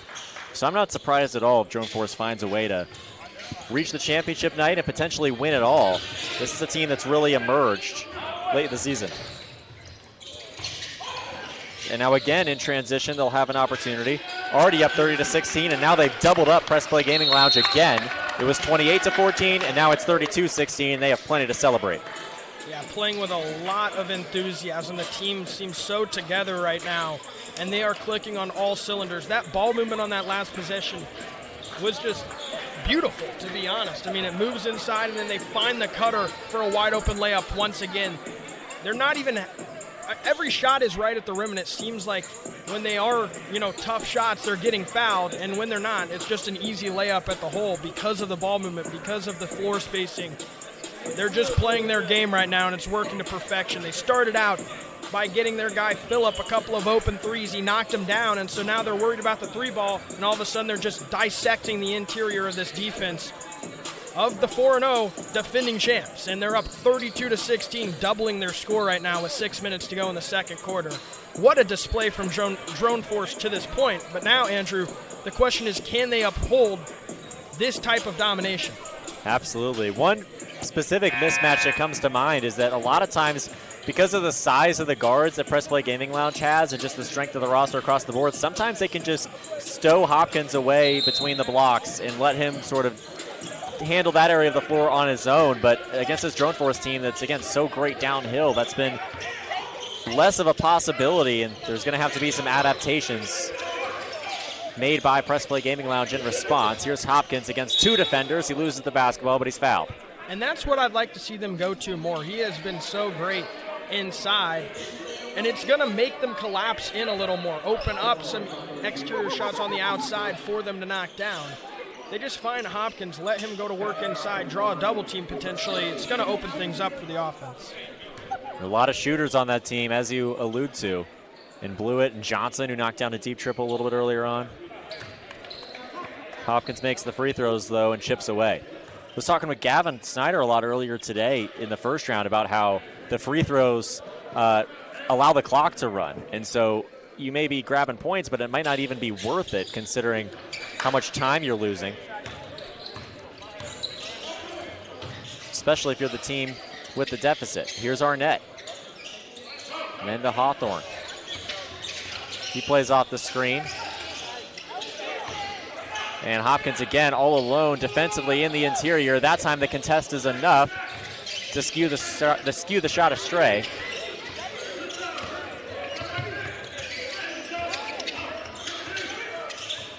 Press Play Gaming Lounge with the opportunity to punish, and that's perfect Press Play Gaming Lounge basketball. Yeah, Henson's mid-range game is so butter. I mean, he just gets to his spots, rises up, and knocks it down with ease. He had a great game against Mambos from that area. Absolutely. They blanket the perimeter. Hopkins was able to defend the interior on his own, and then ball movement and that mid-range shot, but Alan Arnett cancels it out and more with the top of the key triple on the other ends.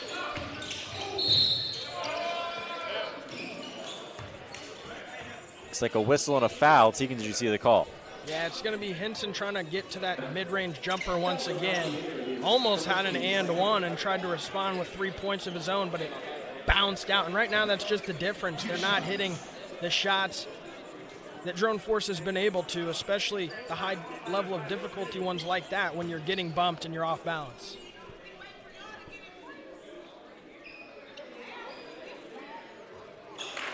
And at least Press Play Gaming Lounge is making their free throws. And the question is going to be who can step up offensively and go on a little run of their own. Press Play loves to get guys hot, and they just kind of take over for little spurts of the game. They're going to need that here, down by 14 right before halftime.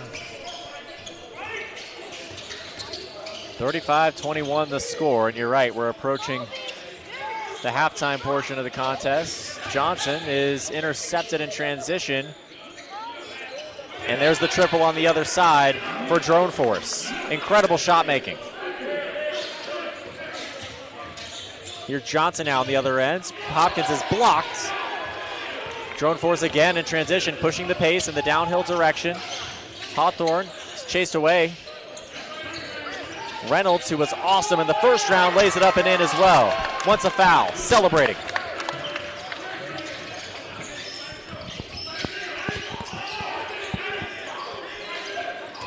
Press play, nearly loses the basketball on that other side.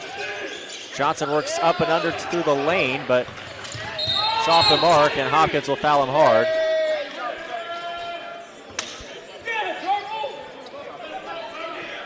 Drone Force is ecstatic at the way this postseason has played out so far. And how could you not be, the way they're playing right now?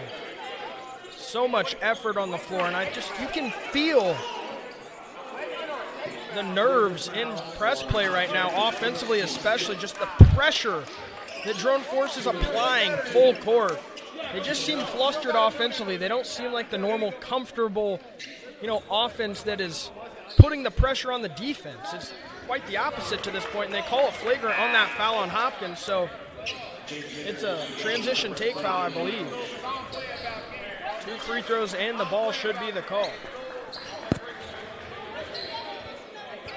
There are 6 teams tied at 2-2, or there were at the end of the regular season, on the men's side of the City League, but they're definitely not all created equal.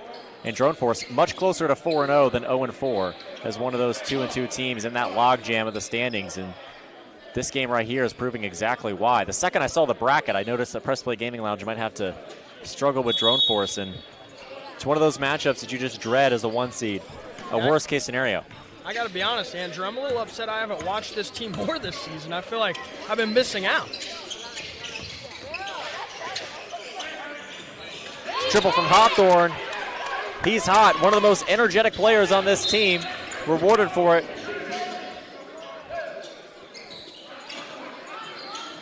Looks like he stepped out of bounds. Am I correct in that? Yeah, it's going to stay with PPG here. It's a good move from Johnson. Looks like he's fouled on the way up, but with 35 seconds left in the half, these free throws might be all that's left, unless Johnson chooses to push the pace a little bit on the free throws.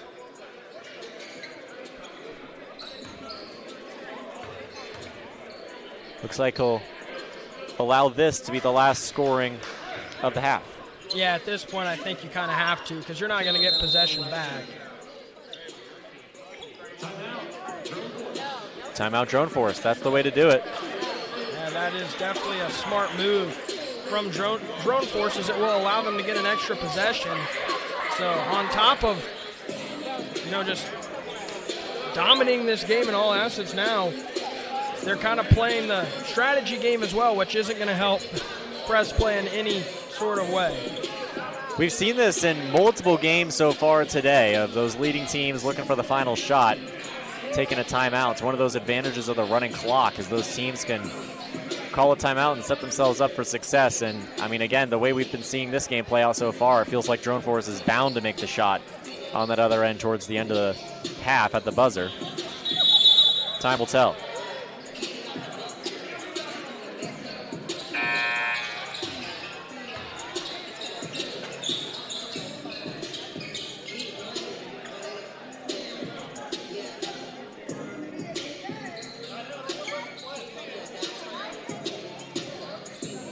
.11 seconds, but obviously the free throws are set to take place first.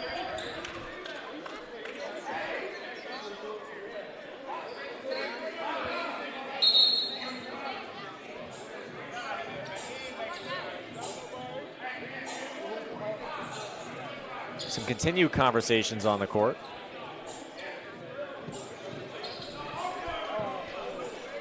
Yeah, they're discussing something about the clock, I believe. Well, in this pause, to accentuate the point you made earlier about how alarming this score line is at the moment, let's look back on Press Play Gaming Lounge's results from over the course of the season. This team's 4-0. Started with a 13-point win over Midwest Cash Offer and took a little break, had their bye weeks, then blew away Pivot League. Won by 10 over Remax Filion Henninger, and won by 15 over Mamba's Cheesesteak Grill. So one of the weaker schedules, but still by double digits beat Mambos, who's in the quarterfinals, and Midwest Cash Offer, who received a first-round bye. And we'll see in a few moments. a few minutes, I should say. 45-23, the score. Final shot opportunity from Arnett is a long two, and he got it. That should be it, unless this full court shot drops. Not quite. That's why you call it timeout, Andrew. That's 2 more points that they're going to have to battle back from now that wouldn't have been on the board if they don't call that timeout. So great coaching, great strategy and management there down the end of that first half. But 47-23, and to be honest, they're lucky it's not worse. Absolutely. Drone Force in full control in the quarterfinals against the reigning champions. We'll see if Press Play Gaming Lounge can come back. We'll be back in a few minutes for the second half on the City League Live.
Welcome back to the City League Live. It's the second half between Drone Force and the reigning champions Press Play Gaming Lounge here in the quarterfinals. Drone Force in full control of this one after a dominant first half.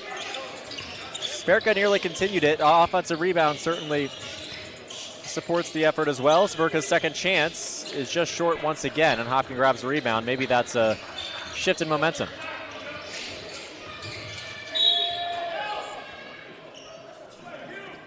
Whistle looks like a hard foul. Tegan, did you see the call? Yeah, Hinson got bumped in the face, so he went down holding his face still. And he's up and now seems to be all right. There was also some chatter to be a flagrant behind the hoop, but the referees did not agree with the fans behind the hoop that time. There was a really hard foul on that end of the floor earlier this morning that had some chatter about a flagrant, but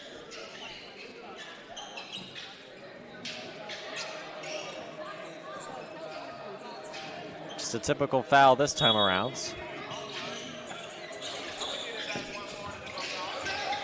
Here's Johnson with it on the left wing, feeds Hopkins. Hopkins backing down Sverka. Hopkins has had success in that matchup, but not this time. Kicks it back out, and here's a right wing triple for Press Play. It's golden. And that's what Press Play needs to do a little bit more of. Find guys like Hinson, Johnson, and Blewett to knock down the big shots. Up comes Hawthorne. He's fouled. So he'll head to the line for Drone Force, and again, just continue to tick this time on down. Yeah, the more fouls they give up to Drone Force, the less and less their chances increase, because right now, as you said, the clock is just ticking away and points are being added at the same time.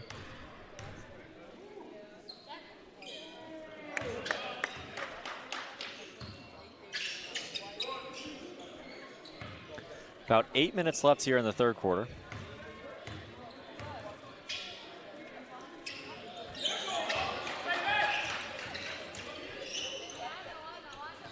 And Drone Force extends the lead once again. Working downhill is Johnson, runs out of room, smaller guard against Sverka. And that one's over the backboard and out of bounds. It'll head back towards Drone Force. This would be quite the alarming elimination if Press Play Gaming Lounge goes down in their first playoff game. Yeah, they need to find something offensively to get going, but first I think it's going to come on the defensive end. Can they get stops, gain some momentum, and bring it to the offensive end where things will start to turn around? If they can't get stops, they have no chance. We've seen that similar sequence play out over the course of the morning and afternoon, where even if teams start shooting better, I mean, between Drone Force and Pace, as a matter of fact, Kobe Webster really started dialing up the scoring, but his team across the board just couldn't get stops against Drone Force, and as you mentioned, it was a lost cause as a result. They were squarely down 20 for about the entire second half, couldn't close the gap, primarily because of shortcomings on defense. Patrick Hopkins starting to score a little bit more, but again, no stops, as again, Drone Force hits from outside.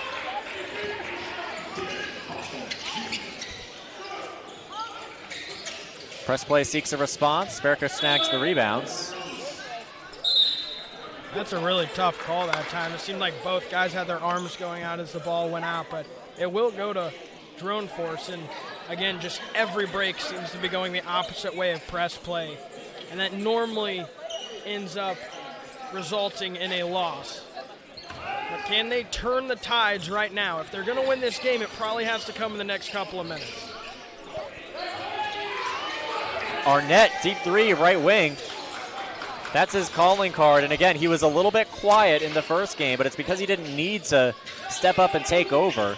Dialed up the scoring a little bit in the second half, but for the most part, he just let Sverka and the rest of his roster take control. They've got a full bench, and that's a major advantage from a long day like this one. Here's Blewett, and he hits the triple to cancel out the output of Arnett on that last possession. But again, Drone Force just can't miss. Their offense has been so great. The ball movement is just finding the open man, and they're knocking down the open looks from outside. Press Play has to find a way to fluster this offense in some sort of way here soon. Arnett flips it to Sverka.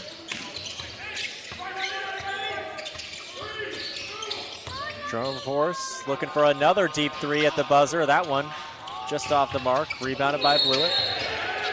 And they'll call it a double dribble, is that correct? I do believe he picked it up. There's no doubt either way that it should have been a carry, at least because his hand was all the way under the ball that time. But either way, even though they missed the shot, Drone Force, on that last possession, they used the whole 24-second shot clock. So they're starting to just milk this clock away slowly but surely while holding on to a 24-point lead. As Reynolds working inside, fadeaway jumper, super tough look. Say it's out of bounds, so Press Play Gaming Lounge will have the basketball put it back the other way. But the time is flying by. Maybe it's just me, but I feel like this game has seen a fast pace and very few stoppages compared to some of the rest. Means Press Play Gaming Lounge is running out of time to save its season. There's another costly turnover. Oh my goodness, what a dunk! Yeah, that's not going to help anything. That is a highlight reel that will be going straight onto his tape after this game. And again, Drone Force pushing the pace. Arnett lofting a triple. That one rattles out. The putback, not quite there.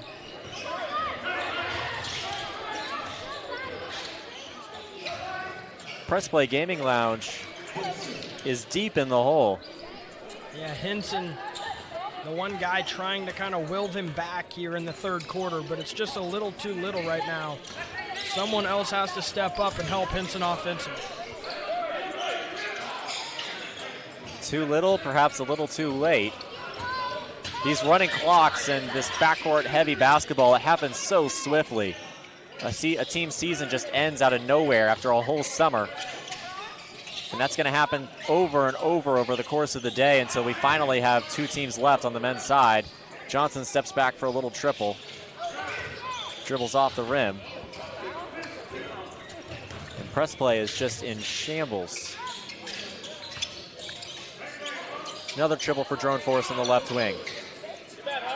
Just off, but it hardly matters with this lead on the board.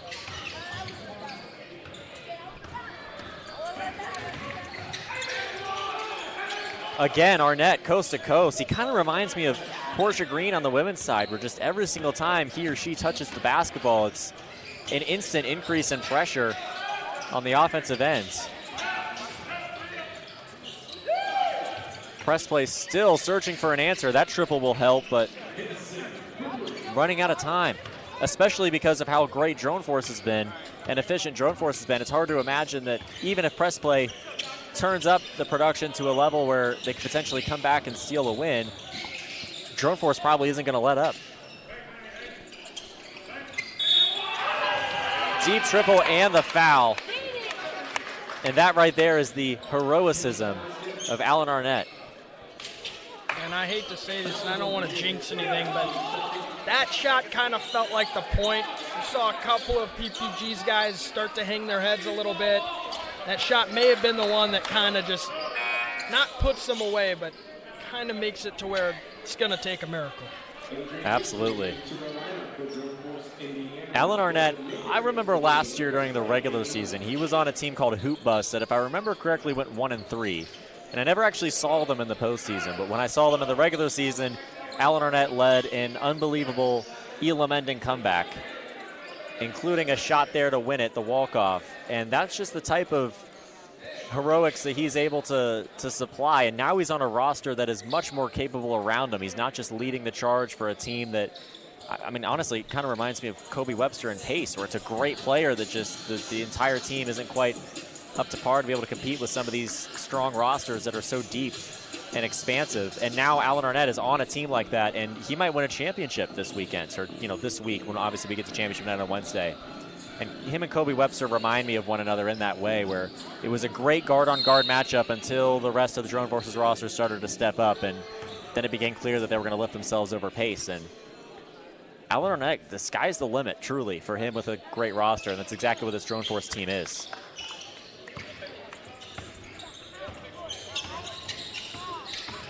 Close to the end of the third quarter here, and Press Play Gaming Lounge adds a drop in the bucket in terms of decreasing this deficit.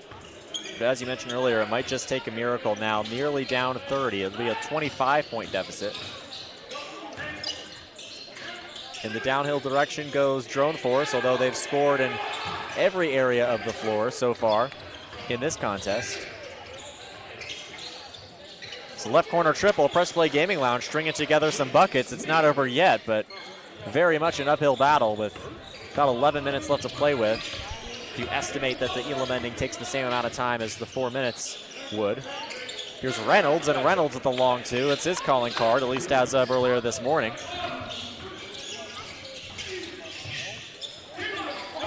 Downstairs goes Press Play Gaming Lounge, and now Reynolds will push the pace back the other way. He didn't have numbers. He took it to the rim anyway.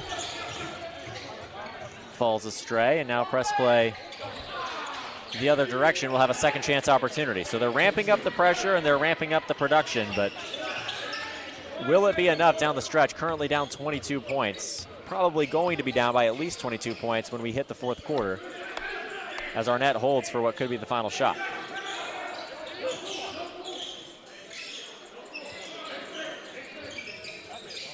Arnett now fires from the right wing and again knocks it down. He was one of the league's leading scorers last season for a reason. Johnson takes it to the rim. That one was destined to drop. And as the full court shot glances off the ceiling, a 68-45 lead will be what Drone Force holds entering the fourth quarter, and that might just be too much.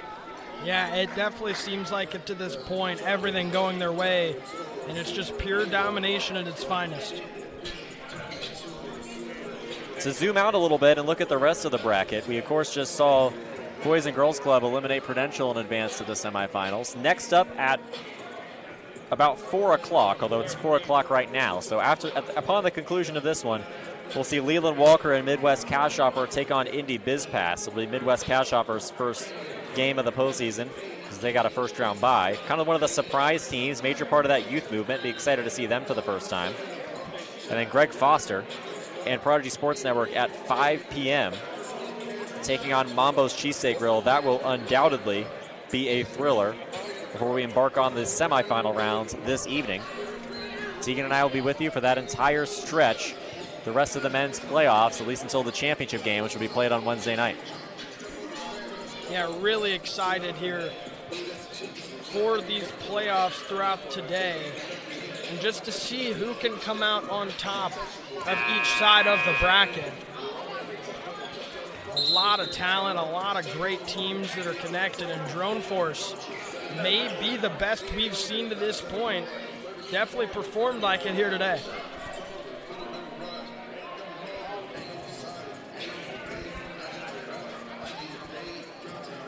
This game has flown by, I will admit. We're a little bit behind schedule, but considering, how many variables go into a basketball game, I say we're pretty much on a good pace. Game scheduled from 10 a.m. to 8 p.m. today. Usually when there's 4 games a night, it'll be 15 to 20 minutes later, the ending. But today so far, they've been pretty much finishing up on time. We're starting the fourth quarter when the next game should be starting, but this game has not really contributed to the issue much.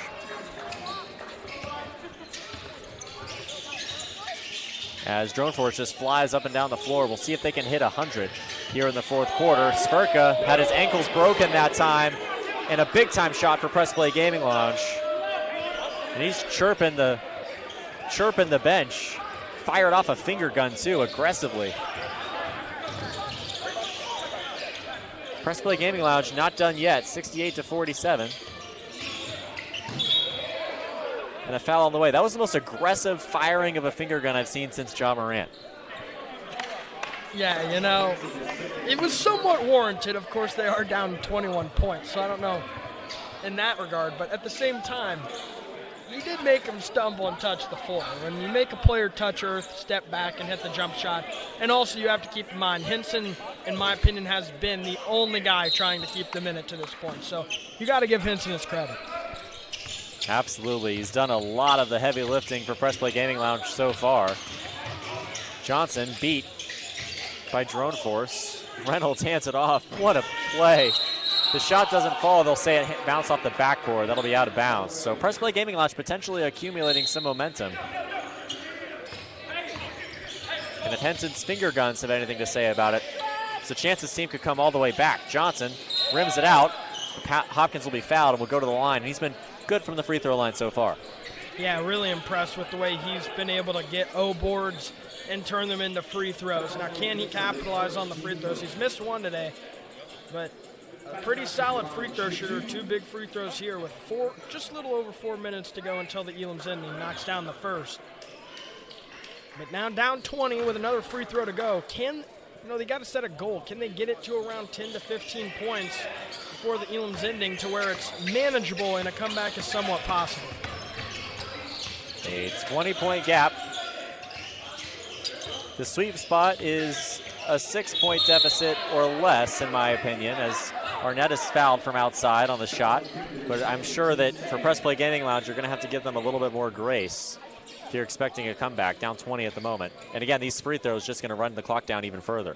Yeah, and Pittman did a good job of staying straight up, but he didn't allow the other side and Arnett to have space to land. And if you take out the legs of a jump shooter, you're automatically going to be giving them free throws. So you just got to give them a little more space to land, and that wouldn't have been called there.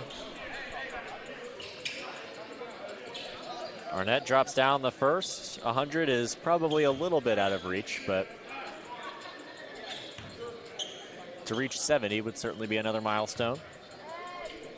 As you said, though, I mean, almost a minute came off the clock on those free throws. And in the process, the deficit increased by 2 points. Here's Henson from outside, no finger guns that time. Press Play Gaming Lounge, though, with an offensive rebound and an open 3 for Johnson, at least as open as you can get against Alan Arnett. Johnson just can't find it so far. But he reloads and knocks it down that time. That's big for his confidence as well. If he can start to put together a couple of jump shots and get going himself, then maybe they can get back into this thing and make it manageable. On the way downhill, there's a foul that time, and that will probably be another minute with 2 shots off the clock. Yeah, that's the last thing you can do if you're press play. I mean, let him make the shot at that point, right? I mean, I think time is more important than 2 points at this point, as crazy as it sounds. You cannot allow minutes to come off the clock time and time again while you're probably still giving up 2 points here. Every possession down the stretch of the fourth quarter is a pivotal one when it comes to making the Elam ending portion of the contest a little bit more manageable. In certain leagues, this game would be over at this point, but in the Elam ending, anything can happen, and maximizing your chances of doing the impossible down the stretch is imperative. Strone Force hits 72 points. It's Hopkins who misfires on the triple, but again, an offensive rebound for Press Play Gaming Lounge. Here's Henson. No finger guns, but he made the shot. He has such a pretty jumper. They need to continue to try to find him down the stretch, I think, to try to ignite something. He's been hot all night. It'd be a true shame to see his season end right here, right now, but Drone Force is doing all it can to make that happen. Arnett with the mid-range jumper. Just misses that time, and he exclaims his frustration with it. Contested triple for Henson. Arnett snags the rebound. Bad foul. He's a long guard, and that foul in transition is not the best. You're right. It's a frustration foul right there. It's basically the definition of it. You miss a jump shot, you could hear him yell out a word that I can't repeat, and then there comes the foul in the backcourt. Just can't have it, but at least no free throws given up this time.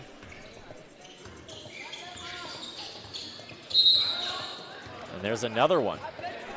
Again, you can't give up fouls at this point. You have to play defense without fouling. If they're going to make a shot, they're going to make a shot. You're down 18, and now that may take it to the Elam's ending where you don't even have a chance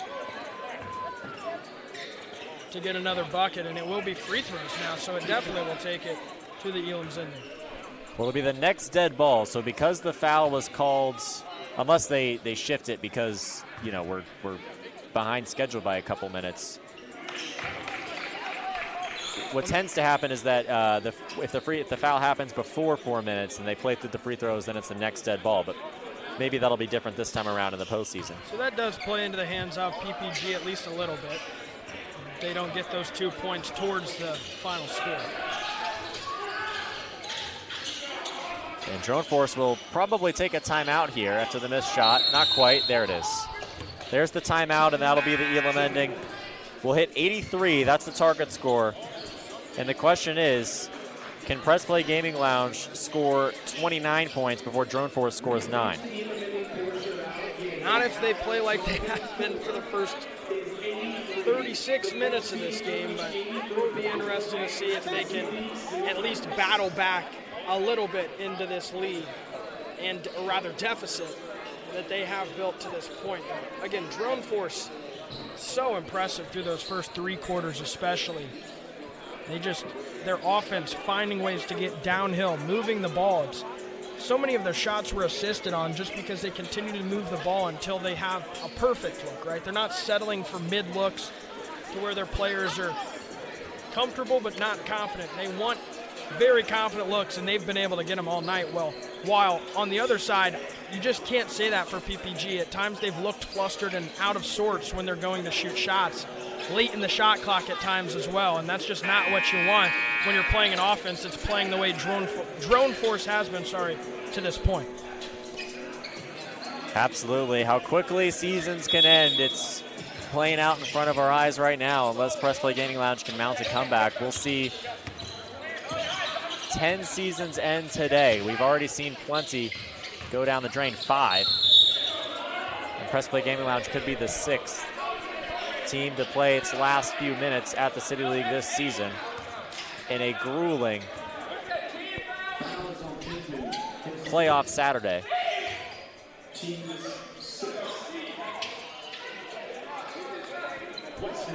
Once again, it's free throws for Drone Force. Not even really having to work for their buckets to this point. Late in the game, I think they've given up 3 or 4 trips to the free throw line, unable to connect on that free throw. So Drone Force with 1 game to warm up a little bit earlier on and a blowout win over Pace, facing the team that hasn't taken the floor yet today in Press Play Gaming Lounge up until this game. And Drone Force may come out on top and be the first to spring an upset in the second round of the postseason. Nice shot from Henson. That's a triple. But they'll need a whole lot more than just that, and it'll need to be plenty on defense. That's what's most important about the Elam ending portion of the game is the defensive side. Sturka from outside just misses. Hopkins with a strong rebound. Johnson pushes the pace, looks to go halfway across the floor to the rim, just off.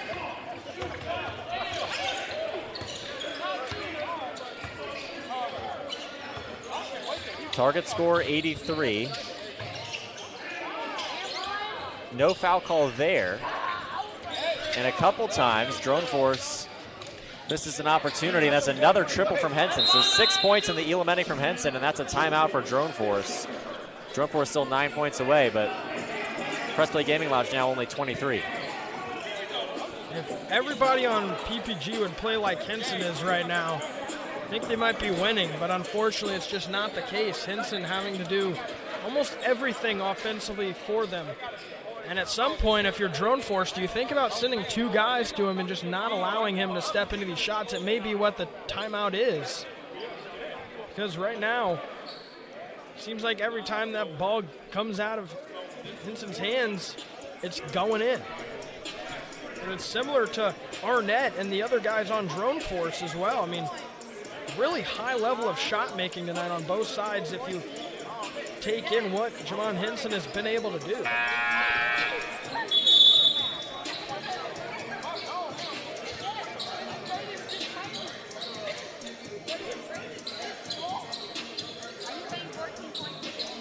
(74-60) in the Elam ending. You can see on the right side of your screen the playoff bracket here at the City League in the corner.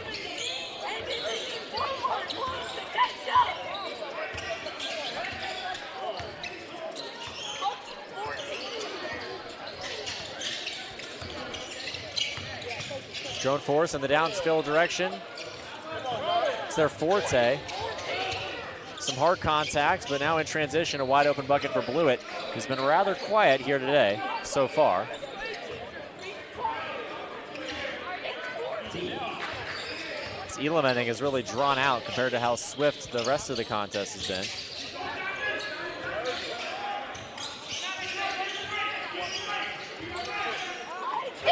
Arnett blocked by Hopkins. Wow. Hopkins around the perimeter wants some help, doesn't get it.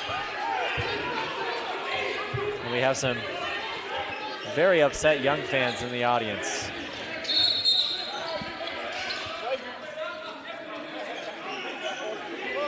And a lot of conversation and arguing on the other side of the floor. T, can you see what's going on? I know you have headphones on, might not be able to hear, but. Yeah, I believe the shot clock may have been reset for some reason is what they're arguing. You have to think. I'm not sure what else they could be arguing. It just seemed like Hopkins looked up towards the shot clock and was confused mid-possession. And then from that point, they started an argument, but unable to connect on offense.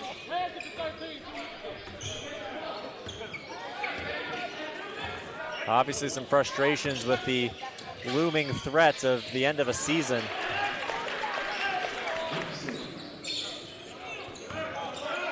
(78-62), 5 points away is Drone Force. Henson lost the basketball and he knew it, didn't argue that one. Yeah, just trying to do a little too much that time, and again, now they're starting to send two bodies to Henson to where he has to swing it. Just tried to work through him and lost control of it.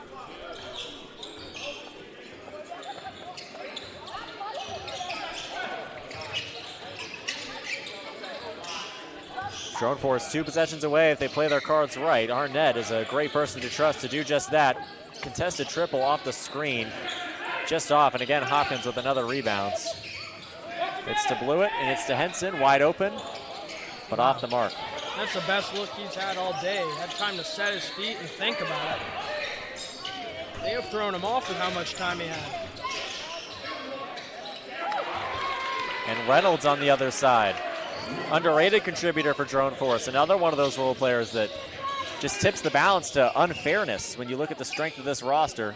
Johnson with a nice take, but almost definitely too little too late. Alan Arnett has the basketball. Great option to take this final shot.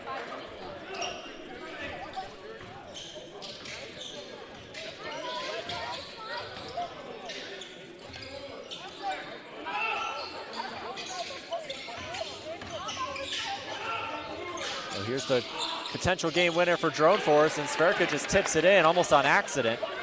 So any points for Drone Force ends the game, unless Press Play Gaming Lounge scores 19 first.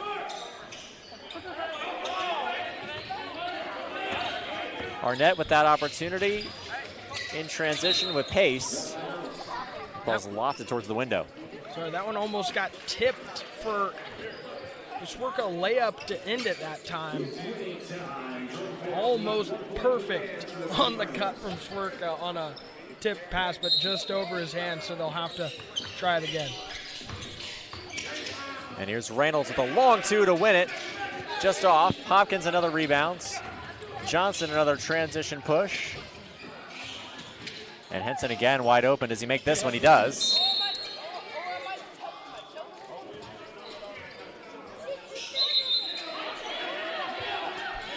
And whistle on the floor. Some confusion.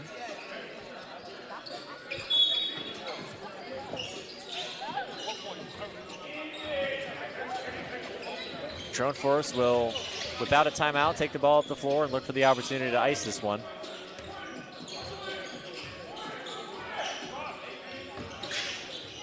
No foul call that time. Johnson has it in transition once again, and maybe another open Henson triple. It's deja vu, but that one misfires. And Johnson lays it off the glass and through. Press Play Gaming Lounge creeping ever closer, but still Drone Force 1 point away. Here's Arnett rumbling to the rim, dashing to the glass, and Sverkas who puts it back up and through for the win. And Drone Force is a semifinalist. And down go the reigning champs as well, an undefeated PPG. Either way, what a game from Drone Force. Nothing you could really do. I don't know if it mattered who they ran into in this matchup, because they came to play in the quarterfinals. Prodigy Sports Network and Mambo's Cheesesteak Grill. The winner of that contest will have their hands full, but first we'll have to see Midwest Cash Offer versus Indy Biz Pass in the third quarterfinal. You're watching the City League Live.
Well, if you're watching the City League live and awaiting the matchup between Midwest Cash Offer and Indy BizPass, it will not happen. Midwest Cash Offer didn't have enough players. They're forfeiting their quarterfinal matchup despite having a first-round bye. So Indy BizPass will automatically advance to the semifinals. They'll play Boys and Girls Club at 6 p.m. And then we'll see Drone Force take on the winner of Prodigy Sports Network and Mambo's Cheesesteak Grill at 7 p.m. Obviously, Prodigy and Mambo's will face off at 5 p.m. first. So at 5 o'clock, we'll be back on air for the next quarterfinal matchup between Prodigy Sports Network and Mambo's Cheesesteak Grill. Then Boys and Girls Club and BizPass in the semifinals. And then Drone Force versus the winner of that quarterfinal at 7 o'clock. And then we'll have to wait till Wednesday to see the championship matchup between whoever comes out of those semifinals. Andrew Garrison and Tegan Duke. Myself, Andrew Garrison, Tegan Duke alongside me. We'll be back in about 30 minutes for tip-off between Prodigy Sports Network and Mambo's Cheesesteak Grill in the quarterfinals at the City League. Thank you for sticking with us. You're watching the City League Live.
Welcome back to the City League Live. I'm Andrew Garrison, Tegan Duke right alongside me. We've had a little bit of a break during the City League playoffs because the men's side had a brief interruption due to a forfeit. Midwest Cash Offer forfeited its quarterfinal game. Not enough players were able to attend, and Indy BizPass advanced to the semifinals as a result. We're looking for our final semifinalists to join Indy BizPass Boys and Girls Club and Drone Force. It'll be either Mambo's Cheesesteak Grill or Prodigy Sports Network. Mambo's just beat Indianapolis Recorder in the first round a little bit earlier today, and Prodigy Sports Network had a first round bye.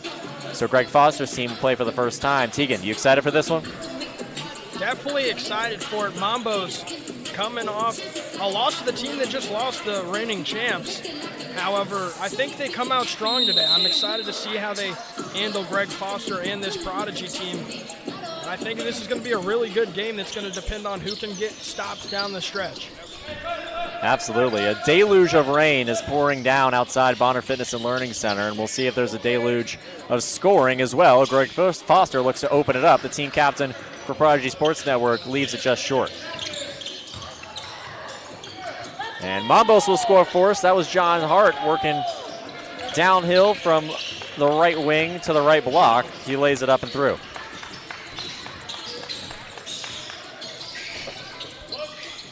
Thought there was some lightning outside too. It was just the flash of a camera. As Prodigy Sports Network again runs into some difficult defense. And again, Mambos will have an opportunity underneath the basket. That time can't quite convert. So Xavier Turner will pull from long range, and that one's a little bit too heavy. It's like a whistle that time. Tegan, did you see the call? I believe it's going to be a foul on the ground, or on the floor rather, but Foster unhappy with a call on the last play down the stretch when he had that right-hand layup. Thought there should have been a foul call. Rather, it looks like it's going to be an offensive foul on the floor, so it's going the other way. Fascinating start here. Xavier Turner closely defending the Mambo's Cheesesteak Grill backcourt. Up, under, and through. 4-0 is the lead for Mambos. It's a good start for the underdogs. Here's Davion Bailey, who whips it to Foster. Foster working inside, pulls up from the mid-range. It's Cash.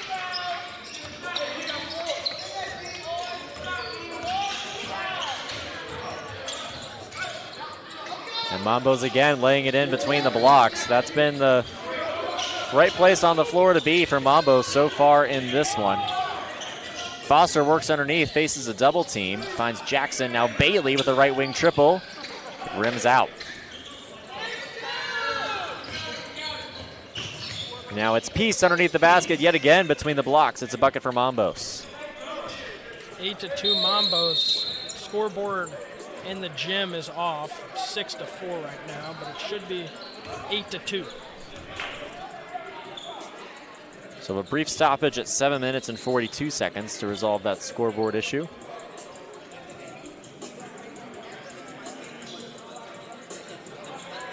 Again, the winner of this one's going to take on Drone Force. We have a pair of fantastic semifinals. I would say that this side of the bracket with Drone Force, Prodigy, and Mambos is a little bit more strenuous than the other. The clock has yet to start, but play has still continued. Get the clock started with no further issues as Young knocks down the triple from the left wing. And Young did it through a buzzer going off that has still not been stopped. So some malfunctions going on with the scores table right now, but should get these resolved pretty quickly. 7:31 will be the time on the clock. As Portia Green of Indy Black Professionals trots over to support. She's a huge part of the league as a whole in the front office, making this whole league run and obviously running her team as well. She'll be in action tomorrow on the women's side of the City League. And she is such a great guard to have on your team in a playoff environment because she just plays the game the right way. She is always going to be a great teammate, facilitate, and make the right play. So that's a player you want, a veteran presence who's not going to get flustered by the moment on the floor when the big game comes up. So it's going to be exciting to see what her and IBP can do tomorrow and throughout the playoffs. Yeah, totally. And IBP will be up against Horizon League, led by Maddie McConnell, just walked across the screen, another key member of the front office of the City League, making the whole league run.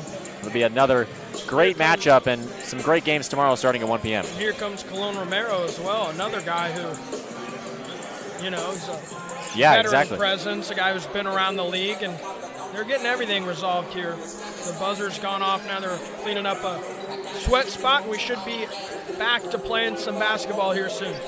Silver lining of that brief pause was being able to shout out those 3 players who make an impact in the league as a whole.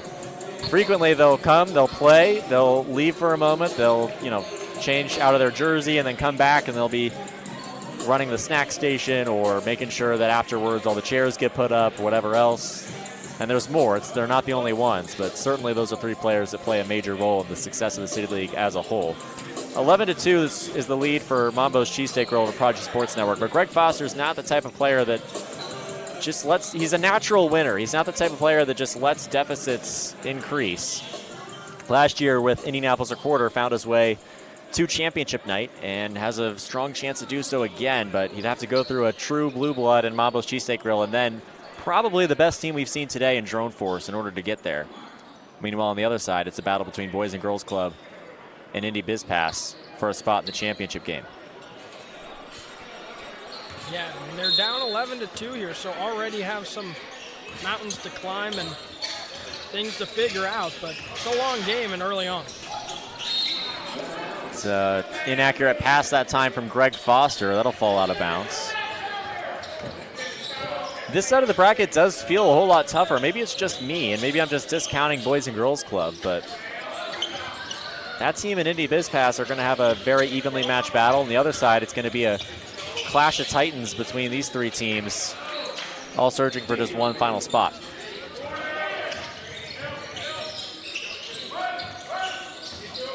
There's Hart as it's 11-4 now.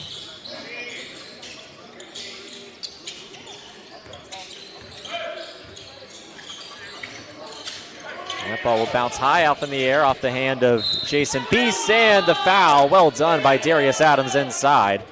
It's 2 points and more for Mambos. They're rolling. Yeah, they look really good, and they've responded from the loss, and I expected nothing less from this team. Seen Alex Young knock down a shot. Now Adams getting involved. Saw Hart open it up with scoring. So those 3 starting out really hot for Mambos, and that has got them out, not able to knock down the free throw, but it's still a 9-point lead to this point. Absolutely. Here's Foster crossing the timeline, closely defended by Jason Peace. It's Jackson now with it on the block, backing down Adams. It's poked away, and he steps out of bounds, if I'm not mistaken, so that'll be Mambos basketball once again. John Hart celebrates vocally. Yeah, just a little out of sorts that time in the corner, unable to keep control, kind of dribbled it off his own foot. And those are the mistakes you can't have early on when you're already trailing by 9 and struggling offensively. Adams into Peace. Peace is blocked by Jackson. Peace dominated the blocks a few hours ago against the Indianapolis Recorder. Just a great size advantage for Mambos, allowed that lead to balloon out of control, but Jackson is someone in the front court that certainly is going to give Peace and the rest of these Mambos big some problems.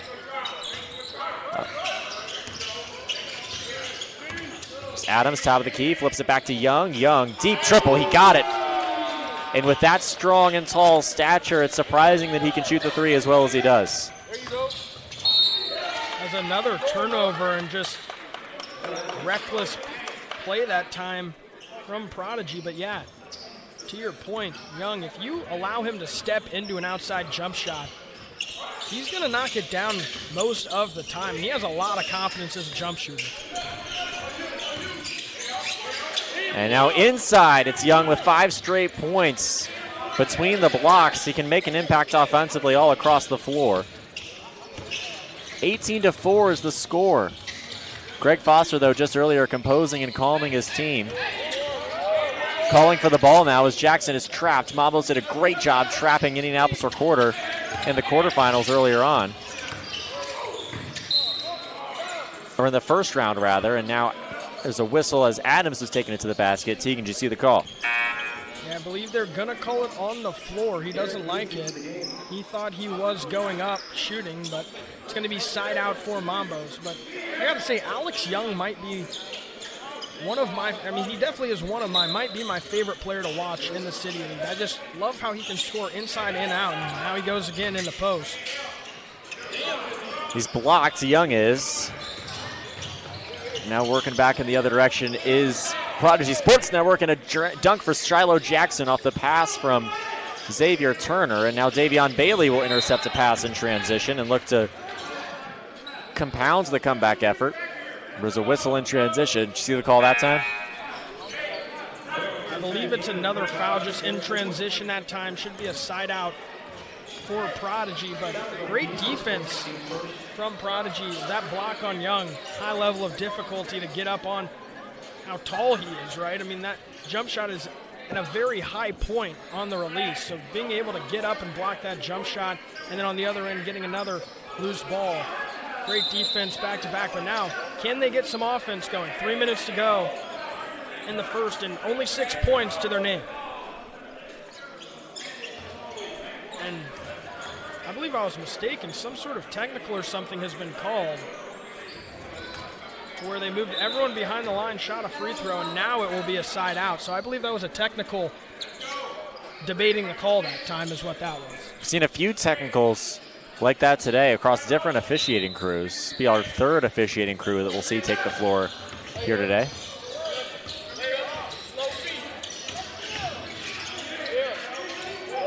This first quarter winding to a close. Bailey off the glass and through. It's 18-9. Prodigy coming back little by little. Here's Hart working against Bailey. It's a long two, but he's fouled.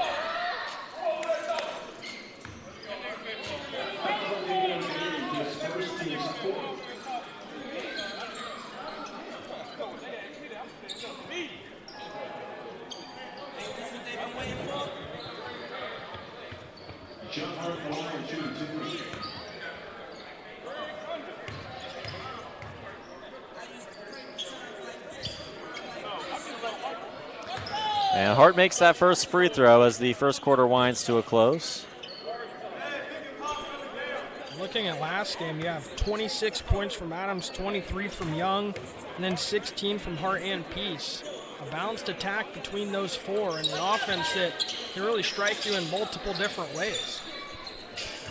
It's got them out to a 20-9 lead, searching for a semifinal berth where they're going to have to face a very tough team in Drone Force, but first they got to knock down Prodigy, a huge block from Young, though. Yeah, Foster blocked away by Young. Young, I don't think has competed in every single contest for Mambos as Adams hits an off-balance corner triple. But Young has been super, super productive today. A packful on both ends. See if Bailey can cancel it out. He does.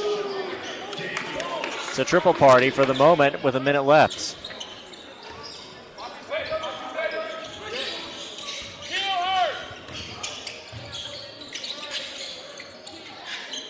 Now it's Peace. He tries his hand at a top of the key triple. He got it. Foster back to the top of the key, closely guarded by Peace.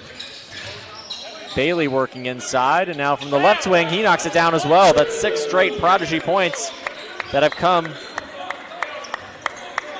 from Bailey. 20 seconds left. Let's see if Mambos holds for the final shot. We Adams to Peace. Peace working inside, up under, and just short off the front of the rim. And Bailey doesn't like the foul call. What do you think of that one? I think it was right.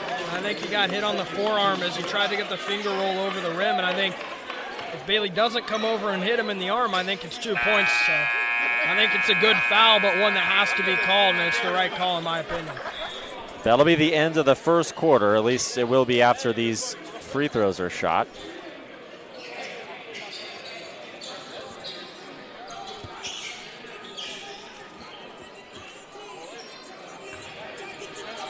So he'll shoot the free throws and then take it to the second period.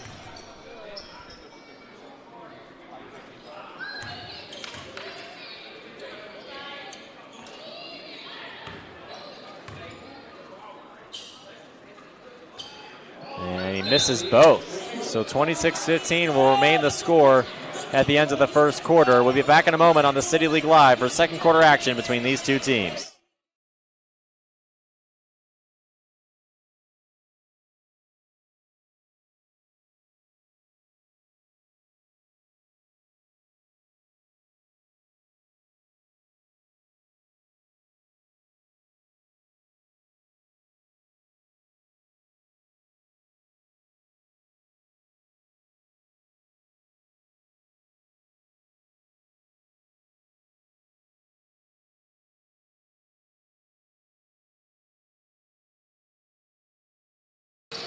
We're back on the City League Live for a second quarter action between Mambo's Cheesesteak Grill and Prodigy Sports Network. Prodigy is working into this deficit. They're down by 11 at the moment after Young just missed that layup opportunity. And Foster in transition runs right over the defender.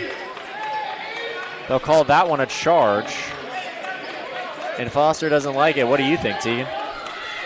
Well, I think Foster was out of control, but it was hard for me to tell if he was able to set his feet. The defender was able to set his feet or not, but either way, it's a bang-bang call that did not go their way that time. The rain is really coming down outside Bonner Fitness and Learning Center. Got another deep three there from Prodigy. That really is helping. Those perimeter shots are really helping this deficit disappear.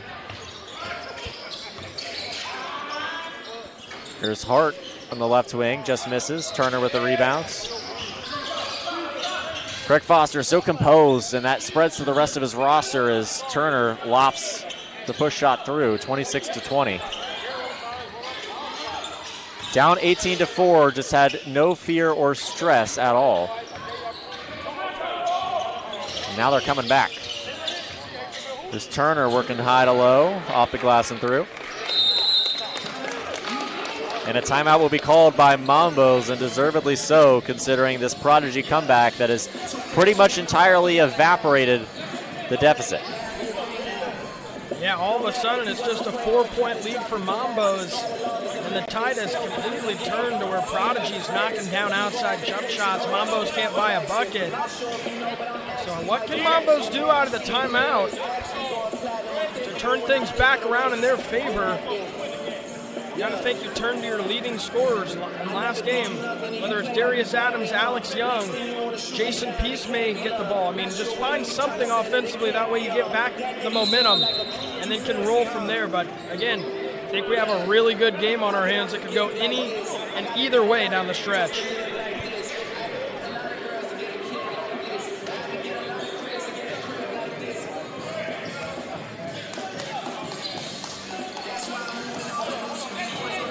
.825 here in the second quarter at the timeout. This is our last quarterfinal matchup before we embark on the semifinal rounds. You can see that rain, a torrential downpour outside. See if Alex Young can knock a triple down in front of the rain, not quite. So the Mambo scoring drought continues. Just feels like one of those matchups that's bound to come down to the Elam ending. Davion Bailey looking to further erase the deficit. He misses the layup, but wanted a foul. And down the lane goes Adams, back out to Young. Young working down to the block. It's off the foot of Foster. And multiple players come crashing down to the floor, and there's a Mambos player injured on the other side. I believe it's Meeks. You're right, Eric Meeks is down. Good sportsmanship by the Prodigy bench to point it out. He's standing now. And fortunately for Mambos, they have a deep bench. They have plenty of players that can sub in and out. Meeks standing gingerly. He'll slowly make his way to the bench. Looks like Whedon subs in. And Foster will come into the offense for Prodigy against a 28-22 deficit.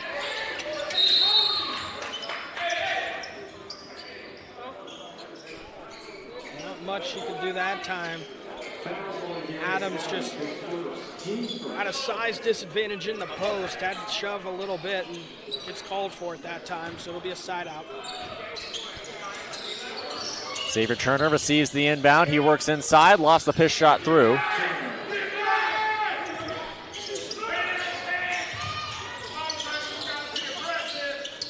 Mombos pushes the pace in transition here. Alex Young looks to work off the screen. Screen doesn't come.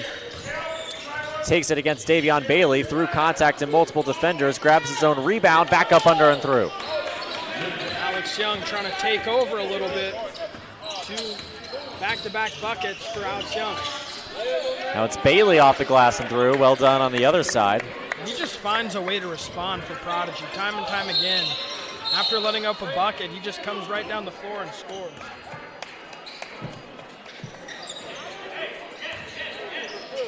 A super helpful addition for Prodigy.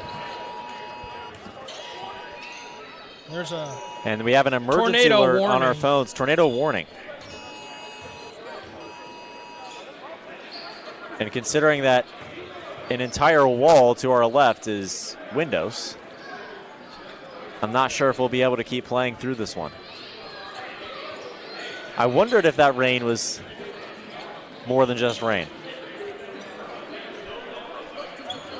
And hopefully it's not long enough to where we have to drive through any of it as well.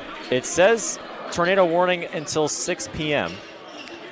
to take shelter now. Stay safe. And I think we're going to keep playing basketball.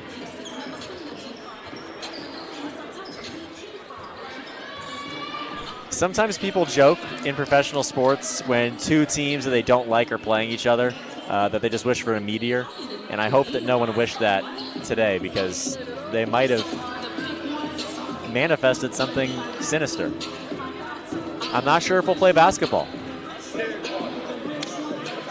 a great question, but it does seem like we're playing through it, so hopefully no tornado comes from our left. Now, the nice thing is about the windows that we'd be able to see it, I think. That's true. It's tornado coming right at us. Unless it comes from the right. And then we're out of luck. You're right.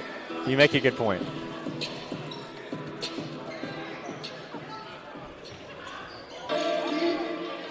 Well, we'll take a quick break on the City League Live as there's some water issues on the court and potentially some weather issues as well. We'll update you in a moment.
All right, go ahead. Welcome back as Mambos leads 33-28 over Prodigy. Adams brings it across half court, working off a Young screen. Has it on the left wing near midcourt. Backs all the way up. Puts it between the defender's legs, but goes back court. Steps behind the line. A good call by the official on the near side. And so a backcourt violation will send it back to Prodigy.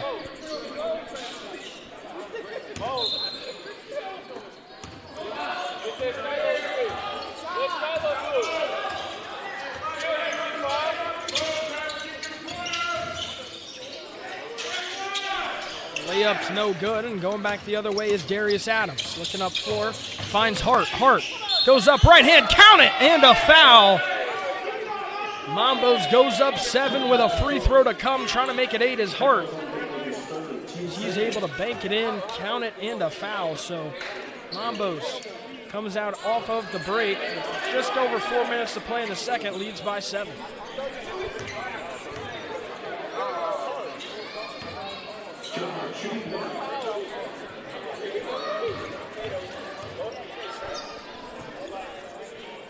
Hart puts it up and through. We are working on the technical difficulties with the camera, so for now, just going to be audio for the meantime. Top of the key, Prodigy. That triple's pure. Xavier Turner knocks it down. Back to a 5-point ball game we go. 36-31, Mambos leads with 3:45 to go in the second quarter. Young drives in, knocked off of his leg, but it's going to stay with him. No foul call and out of bounds is the signal. Absolutely. I'll send it back over to Andrew Garrison for play-by-play as we are back underway. Absolutely. We're sorry about those brief technical difficulties there. We're experiencing some connection issues amidst the storm, but the camera should be back up and running for the long haul here. We have an imminent threat tornado warning in the area, but the threat seems to have passed enough to allow us to play basketball. Also, the ceiling is leaking a little bit, and because of the deluge of rain, there's some water that's reaching the court. So we have Horizon League center Maddie McConnell over there, who's volunteered to take care of the towel and make sure that that potential threat is taken care of while the players are on the other side of the floor, to hopefully eliminate any danger as much as possible. Greg Foster lays it up and in, and now we've seen a stoppage. We've seen the game resume, and now at 5:44 p.m. we have the second quarter waning as Greg Foster and Prodigy Sports Network continues to work against this deficit, and now the deficit is completely gone. Davion Bailey knocks down the triple, and it's a tie ball game with 2:25 left in the half. It's 36-36.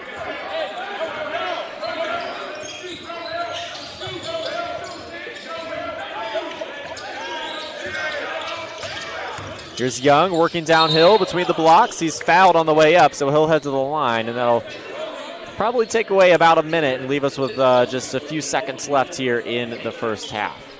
Really impressed with how Prodigy's battled back, though, from trailing by 9 early on. It was 13-4 to start the game. And they got down by even double digits at a point, but still just able to back and battle back, and tie it up. As, of course, they trail now after the Young free throw. But either way, just sticking to them. A really good first half to this point. Be about 90 seconds left once Young's second free throw falls, and it does. So 38-36. And Foster and company have the opportunity to take the lead for the first time in a long while. Jackson now feeds Bibbs. Bibbs whips it back out to Foster, and Foster's left wing triple is just off the mark. Rebounded by Young.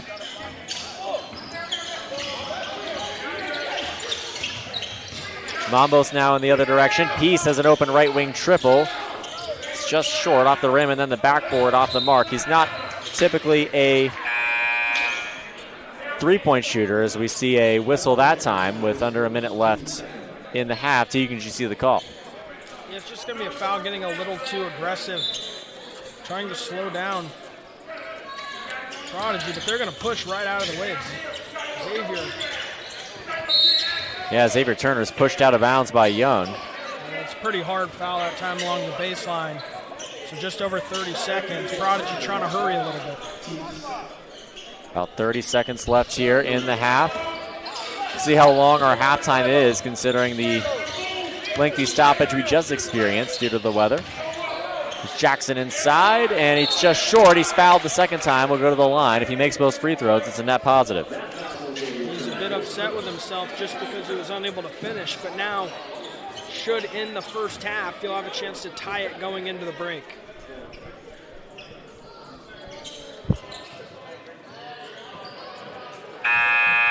We'll see what Jackson is able to do at the line here. And we got to speak about Davion Bailey, because Aaron Henry and Gary McGee are two players that were originally on the Prodigy Sports Network roster. It was an all-star team, and then Henry and McGee, both for two separate reasons, had to ultimately drop out of the City League ahead of its tip-off. And then Davion Bailey added to this roster by the team captain and GM and Greg Foster, and he's just completely taken this team to the next level after that shorthanded, rough start at the beginning of the season. Yeah, I mean, all tied up at halftime, I believe. Maybe trailing by one. For the moment, the scoreboard says 38-37, but we'll take a quick break on the City League Live for halftime between Prodigy Sports Network and Mambo's Cheesesteak Grill. We'll be back in a moment on the City League Live.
Welcome back to the City League Live. It's the second half between Prodigy Sports Network and Mambo's Cheesesteak Grill. It's the final quarterfinal of the evening. We'll advance to the semifinals a little bit later on as well before championship night on Wednesday night. I'm Andrew Garrison. Tegan Dukes right next to me. We're here for the City League all day long. Gavin Snyder was here for the first half of matchups as Davion Bailey misfires on a triple, and Bibbs puts it back up and through.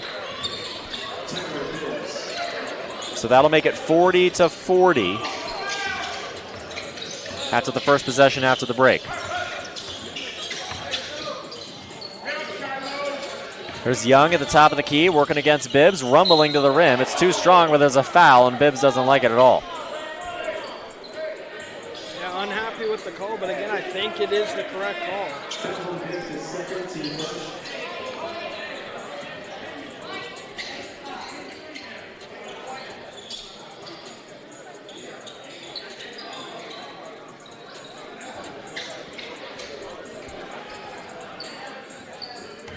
Young's been awesome for Mambo's Cheesesteak Grill. I mean, you mentioned it earlier on, I believe, in the first half about just how impactful he's seemed throughout this game.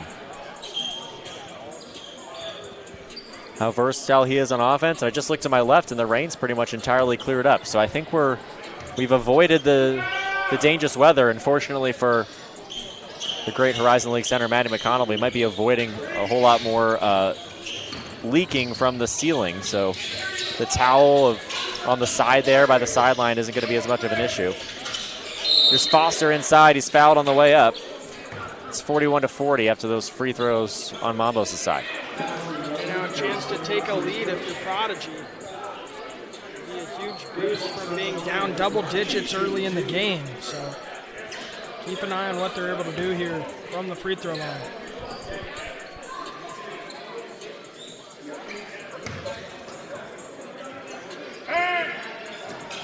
Foster leaves it short. There were some observers in the crowd that interfered with that one, verbally a little bit. Well, the music's back on, and we're back rocking and rolling here at the City League in the playoffs. More noise from the crowd, but that time Greg Foster knocks it down and ties it up.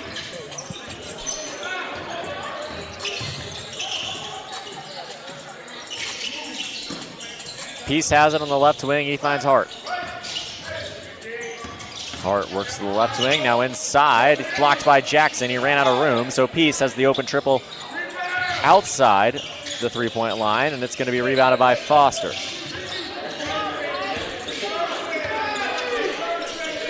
Foster traverses the timeline in transition and now finds Turner with a long two-pointer. Well done by him. He's been quiet today, but man, can he score.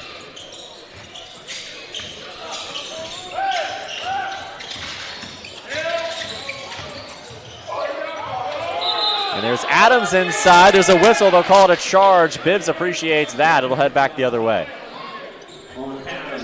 Adams does not like it, but a little out of control going up, and that gets called for the offensive foul.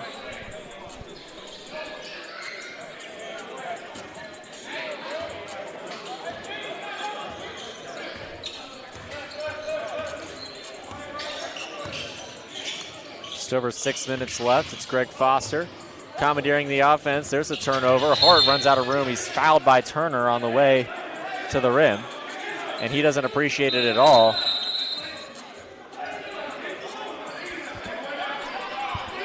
Now a little confrontation going on between the two, still talking to each other.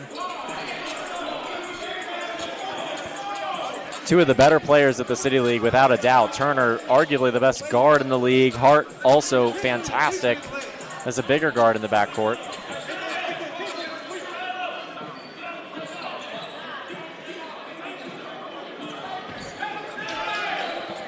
I'm taking my headphones off, trying to hear what's being said back and forth.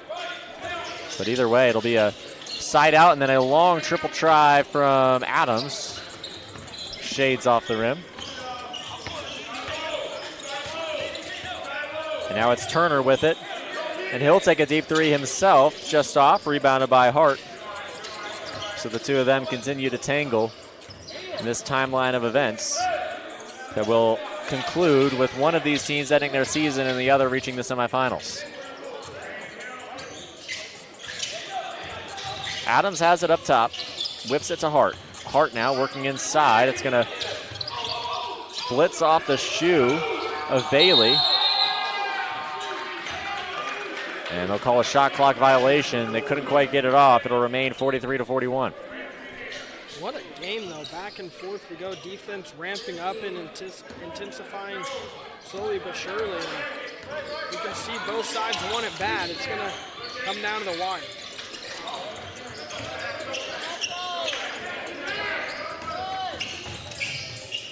And now Adams, coast to coast, lays it up and in. Ties this game right back up. Bailey seeks a response. And you're right, this is what we mean, as there's a whistle on his way up. This is what we mean when we say that it's so wild how 10 teams have to see their seasons end in 10 straight games in 10 straight hours. There are no bad teams at the City League, and there are no bad games at the City League for the most part. And this is an example of just that. One of these teams is going to have their season end. Maybe both of these teams see their season end. If the winner loses to Drone Force in a couple of hours, it's just amazing that by the end of this long stretch of action, we'll see just 2 teams left standing, and then obviously they'll face off at the end of it. It's just amazing how quick it happens. It's not a drawn out, 1 round a week. It's 3 rounds in 1 day, 3 rounds in 10 hours. Yeah, I completely agree. And, I think to your point, on paper, after the way they've been playing, odds are neither of these teams will be in the championship on paper, right? But not saying that neither of these teams can beat Drone Force. I'm just saying it's most likely probably going to be Drone Force just because of how good they're playing. So to think that one of these 2 teams, with how good both of these teams are playing, may not be in the championship is wild to think. You're absolutely right. One or both of these teams will not play any further than today, or if they do, they'll have to wait a year to do so until next summer.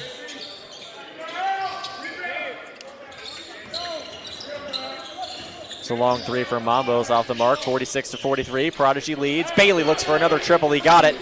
And this is what we mean when we say that Greg Foster isn't fazed by deficits. His team is up by 2 possessions now.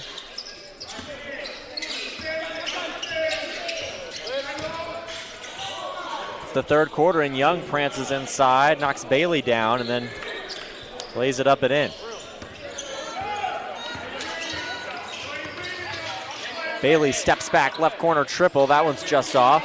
Rebounded by Hart after a fight between teammates for it. Hart now works inside, and there's a whistle and a foul on the way up.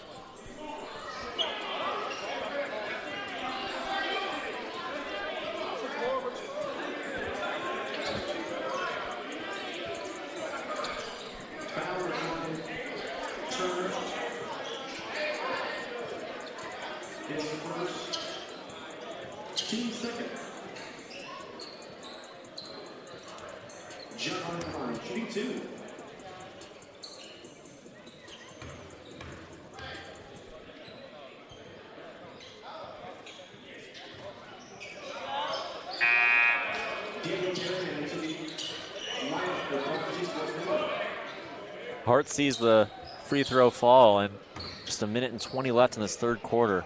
3rd quarter is zipped by after that stoppage for halftime, and then before that for the weather. Just like that, it's a 2-point game once again. Right when Prodigy thought they were going to try to run away with it a little bit, right back into it come Mambos. Turner makes a nifty move past Peace, and now it's a wide open triple on the other side. Just off. Wanted that one back after that spicy move from Turner. It's Young inside to Peace. Peace off the glass and off the mark. Now Bailey will work back in the other direction in transition. Doesn't quite have numbers, but still knocks the basket down and the foul. Someone at travel. Bailey celebrates the foul call. I don't think that was a travel in any sorts. I think he gathered, made a spin move with 2 feet, and laid it home with the foul. It's a great move. And he's been really good all day, especially offensively, just stepping into outside shots, and that opens up right there. He hesitates, acts like he might pull up from the left wing, and then gets to a layup. Mambos will call a timeout so that they get another possession in the quarter. Smart timeout there. We saw it work earlier. I forget who it was that capitalized. I believe it was Drone Force. They called a timeout at the end of a quarter with the opposing team shooting free throws with about 10 seconds left. They were able to score. So it'll be interesting to see if Mambos can do the same with the extra opportunity. Absolutely. Just a couple seconds left here. And this third quarter just feels like one of those games where we're just trading baskets, we're trading fouls, we're trading rebounds, but at the end of the day, it's going to come down to the Elam ending. And whoever's playing best at that moment in time, regardless of the score, really, because between one possession or two possessions, it sometimes comes down to just what team is playing the best in that moment. That's going to be what decides this one and ends one of these teams' seasons. Time will tell who that will be on either side. And it could be both, because like we mentioned before, someone's got to go play Drone Force in a couple of hours. Scheduled for 7 p.m., it will probably be later than that because it's 6 o'clock right now and we still got a game in between. That'll be Boys and Girls Club and Indy Biz Pass. Still got a whole nother quarter, too, in this one. So. You're right.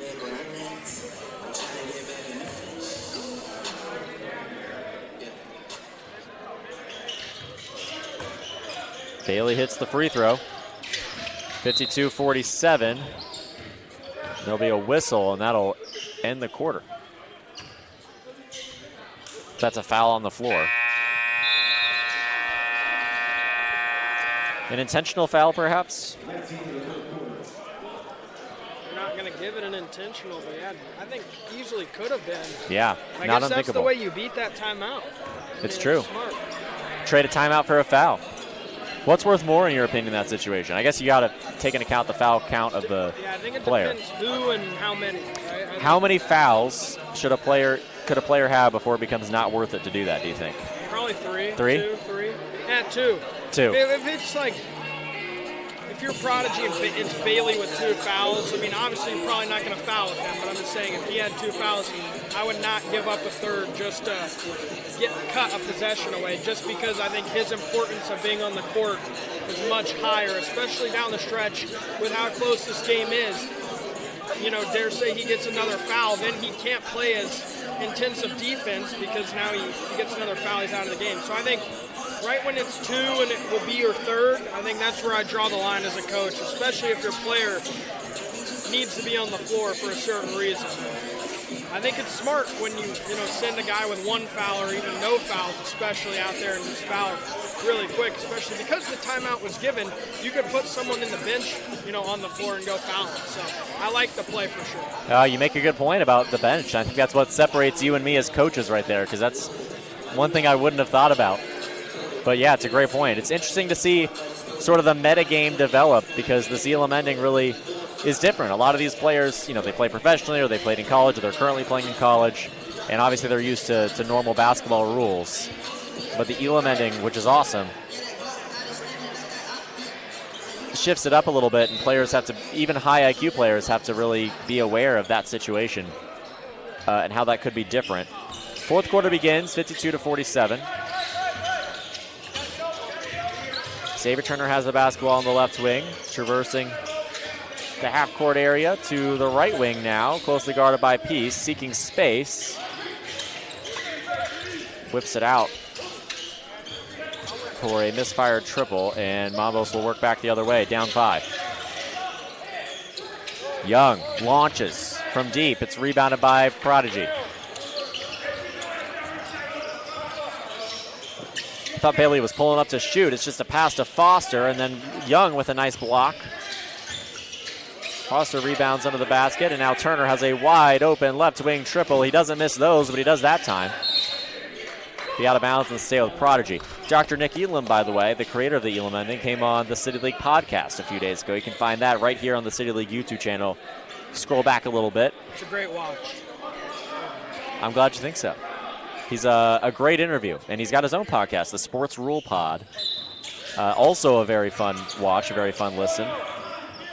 Fascinating stuff over there as we got a steal for Mambos. We'll head back in the other direction. Looks like Bailey got hit a little bit, but he's all good. And there's a foul on Turner as Adams was going up for the basket. Great take.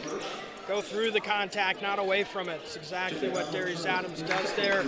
And it gets him to the free throw line, shooting 2. 8:24 to go and counting in the ball game. So just over 4 minutes away from the Elam's ending that you were just referring to. But these 2 points could be huge, as there's one of them, making it a 4-point game, but making it one possession again, just staying in it. Just if this game, goes into the Elam's ending tied, I would not be surprised whatsoever. Just with the way this game's gone back and forth. Sometimes it just seems like it's destined to turn out that way. And then it's just trading triples, it's trading baskets. And again, what's most dangerous about Mambos is that those backcourt avalanches where they knock down multiple triples in a row. Foster and Peace both hit the floor side by side. Not that that was a bad call, but I almost would have liked to see the official let that play on. Mambos has the advantage. So I think it's the right call, but I almost think because Mambos has the advantage and you're calling it on Prodigy, I'd let them have the fast break opportunity there. We'll see if Mambos is able to score in 5-on-5 half court either way. 7:35 is the point where the clock stops. We're approaching that Elam ending. It's almost here. There's Turner. Go ahead pass to Jackson. He misses the dunk. Foster's there for the rebound, but he knocks it out of bounds. Slams it off the window, which bent a little bit. That had me concerned.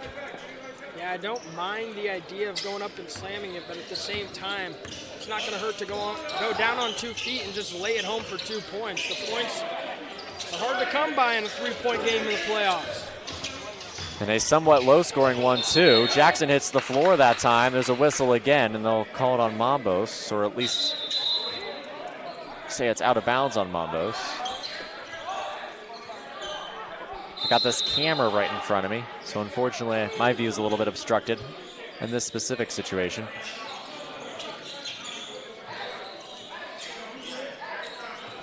Looks like some moisture on the hardwood. That's the reason for the stoppage.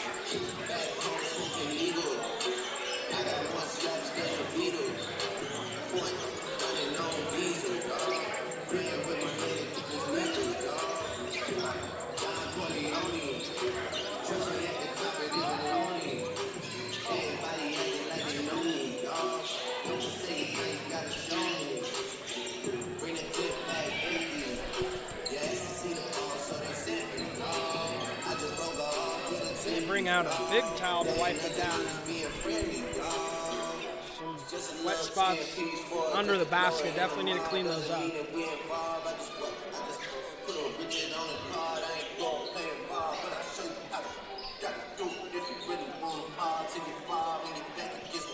.647 is the time on the clock at the stoppage.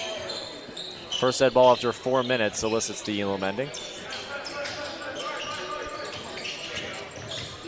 52-49, the score. Some bodies hit the floor, and the shot doesn't go.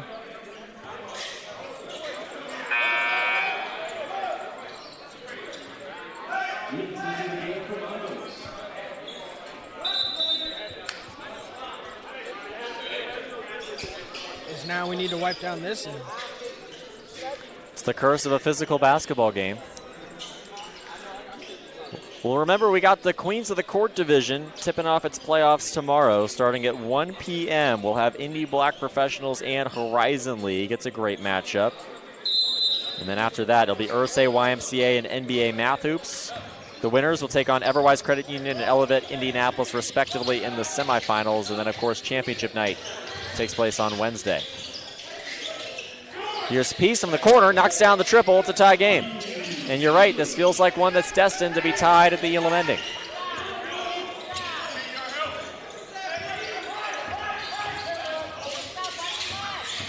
Here's Turner from the elbow to Bibbs, out to Foster. Foster considered a triple over Darius Adams, who launches triples more than anyone on this team. Now Foster working inside. He's fouled on the way up. And Peace is slow to get up. Not good for Mambos. Just hit the 3 to knot it up. He's up and seems like he's fine, but a lot of sweat on the ground from where he was down. That's indicative of the hard workingness of Peace. Peace, the role player who I mean, eight rebounds in the first half here in the first rounds just a few hours ago. Always there for second chance buckets, always there for rebounds, always there with effort on defense. In this case, defending Turner on the backcourt. He may not be the flashiest player on the team. You probably notice your eyes going to Alex Young or John Hart the most, or Darius Adams the most, but Jason Peace is integral to this team's success. Big reason why they're tied with Prodigy Sports Network in the quarterfinals. And if this team advances and wins a championship, Jason Peace is a name that is most definitely noteworthy.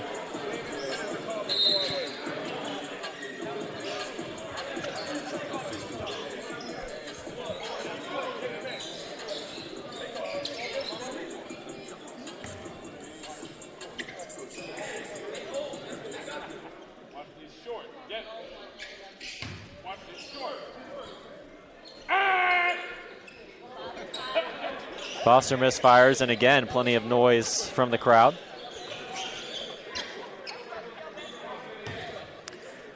Peace, by the way, played for Prudential last season. That's an underrated aspect of his City League history. It's just the fact that he moved from one blue blood team to another. Foster makes the second, so it's the same situation. Loud buzzer noises from a person in the crowd, and that causes Foster to miss the first and make the second. Peace now, open left corner. Triple, he got it again. Peace from those corners, just locked and loaded, ready to fire.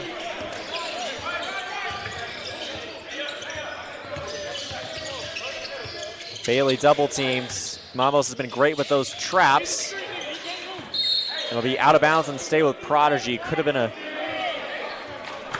achievable layup there, but not quite. 25 seconds to the Elam's in. You're right. Let's see if Prodigy is able to tie it up or take the lead entering that 4-minute mark. Turner's a great man to do it. He takes an open triple. From the outside, he knocks it down. Was that a whistle as well? Yes, it was. Wow, so Turner right before the target score hits the board is going to take the lead and potentially extend it to 2.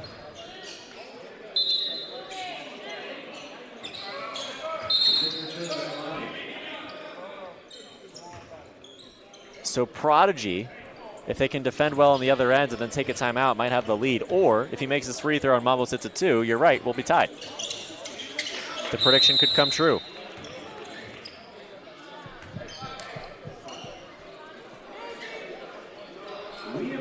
Or they'll blow the whistle just a little bit early. So 66 will be the target score.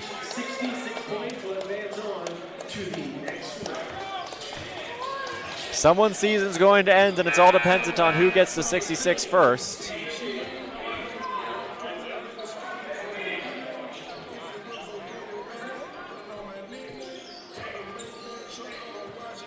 (57-55). It all comes down to whether or not Mambos can score 11 before Prodigy scores 9. Clock no longer a factor. Adams was trapped. He found Hart. Hart found Young. Mambos running out of time. 5 seconds. Can Young get inside quick enough? Not quite. It's turned over. Ball belongs to Prodigy. Prodigy had a 1-possession advantage entering the Elam ending. It could be a 2-possession advantage at the outset of it.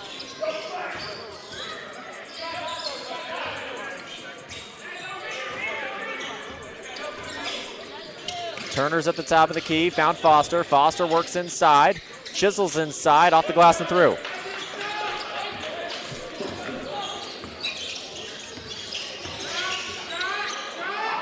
Now Adams, contested triple. Foster in his face, it's not enough.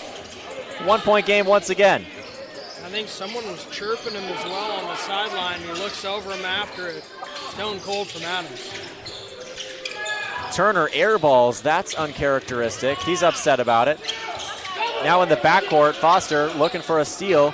Couldn't find it, it's 5-on-4. They'll say timeout called by Mambos. Coach didn't like it. Coach didn't like what he saw, I should say. Yeah, like the timeout. Meeks didn't like the timeout, however, so there was a little frustration, but not from the coach, but you're right.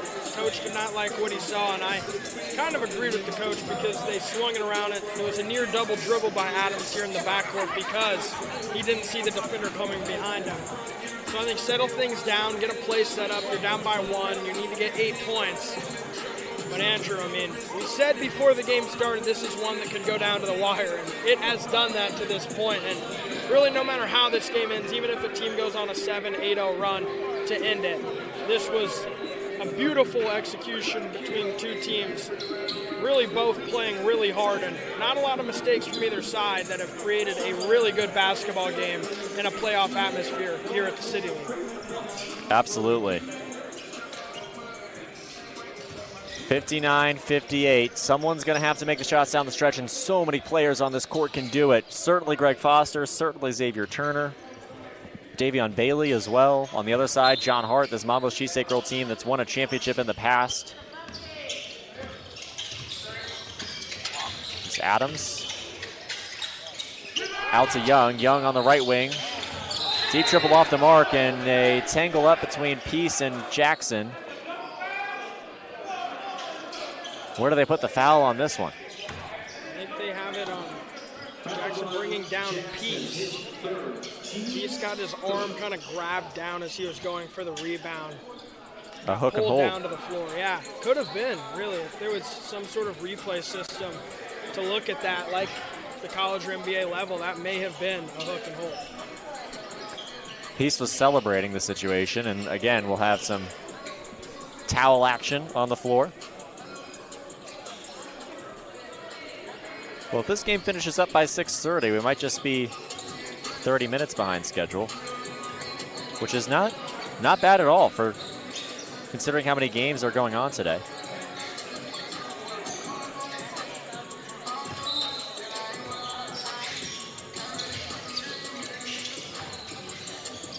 And there's Young on the left wing now. His team down 1. He launches a triple that's off the mark. Foster tips it to Bailey. Music back on at the City League as well. Prodigy is 7 points away, not far off. 3 possessions for both teams. It's a game of possessions more than it is about points. At this juncture, Foster has it. Looks to work past Adams. There's no time. Contested triple, off balance. It, off the bank, rolls around and through. And if Prodigy Sports Network goes on to win a championship, that is a moment we will look back on. If they go on to win this game, that's a moment we'll look back on. Adams now working to the block. There's a whistle that time, hard foul. If Prodigy Sports Network goes on to knock off Drone Force, that's a shot we'll look back on as well. What a moment. A momentous moment. It was just kind of hanging around there on the top of the rim, and you thought, if it falls right, it might go in. It falls back into the glass and drops. What a way to knock down a shot. 4 points away now as Mambos tries to get within 6. Off balance and beating the shot clock. Again, Greg Foster, a natural winner. It's just not in his nature to lose. It just doesn't happen. Thought for sure he was going to win the championship last season with Indianapolis Record, and then Press Play Gaming Lounge emerged out of the woodwork and took home the crown. That's a big missed free throw because now they're 3 possessions away compared to 2. And that's a great point because, again, it's about possessions more than it is about points. Bailey gets fouled on the way up, so he could turn his team into 1 possession away from victory.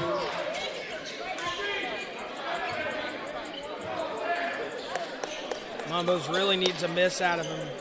Just one make makes it a 1 possession. Game though 4.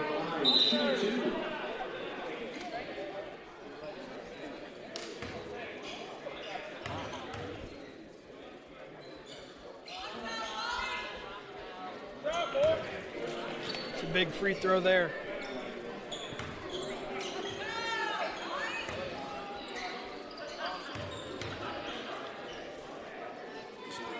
One possession away, and now still 1 possession away. Spoke too soon, 63-59.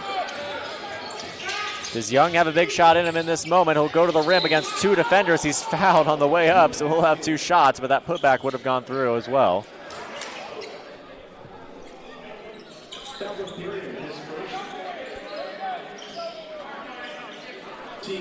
No matter what happens here, they gotta guard the three-point line with their life here. I mean, a two's not the end of the world.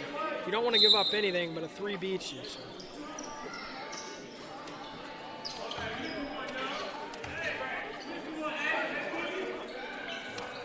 Young misses the first, too. It's another critical missed free throw.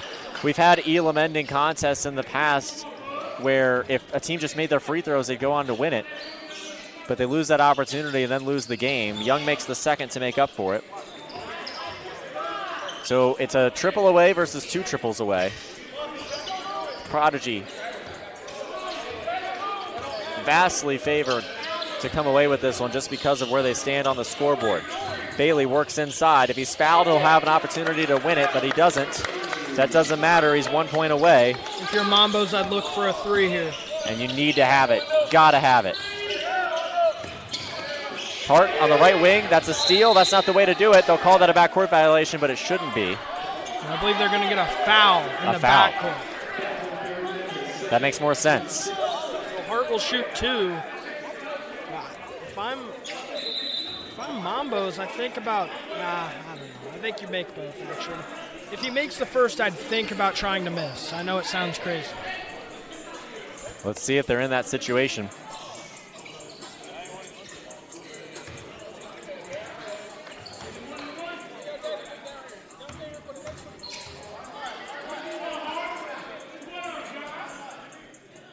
Hart misses.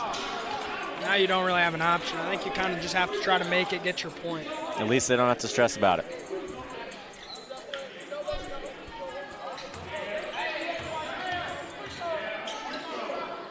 There's some passionate Young fans there behind the basket. Chirping hard a little bit, but he makes it in spite of that. Got to ramp up this defense if you're Mambos. You can't give up anything now. See if Bailey has the winner. Left wing, working downhill against the trap. Turner has the opportunity with a long mid-range against Adams. It's just off the mark. Foster, offensive rebound is handed to him. Foster against Young. It's one-on-one, an ISO situation. Young has the size advantage. He swats it away. Now Adams works back across the floor in transition to Hart. Hart off balance, contested triple. He knocks it down.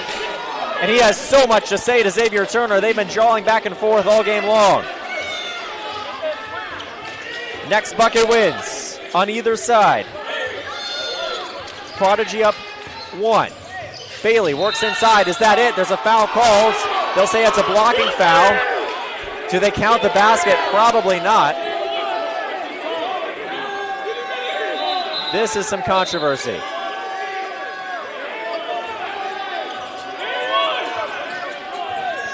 It's a judgment call.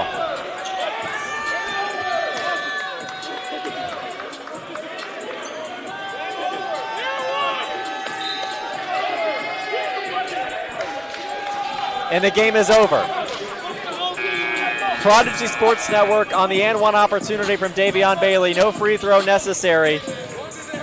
Prodigy wins at 67-64, and that's how Mambo's Cheese Head Grill season ends. Yeah, what a game. If you're Mambos, you fought your heart out, almost got back into it, just couldn't play defense without fouling. It'll be controversial. I'd like to see a replay on it. I think he may have traveled going in. I really hate to say that, but it was a really close call to end it.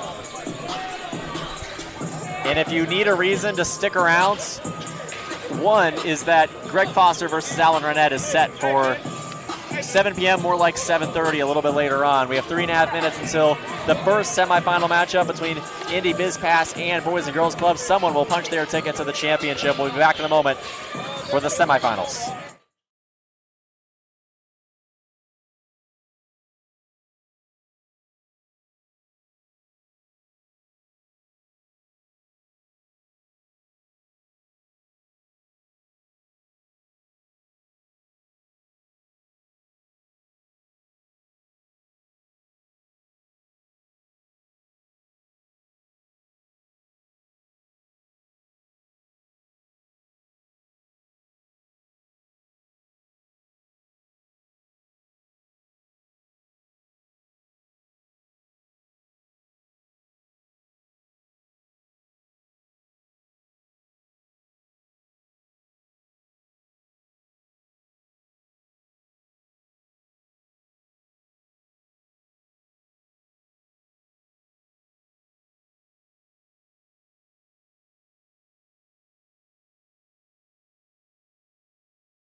Welcome back to the City League Indy for semi-final action in the City League postseason.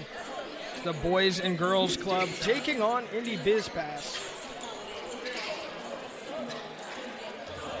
The winner will face off on Wednesday against the winner of the next matchup at what should be around 7:30 p.m. Absolutely. It'll be Drone Force or Prodigy Sports Network as we await the start of this one. Midwest Cash Offer had a first-round bye but forfeited, so Indy BizPass has only played once, and they played probably 5 or 6 hours ago by now. And so someone's going to have to win this one to go to the championship on Wednesday.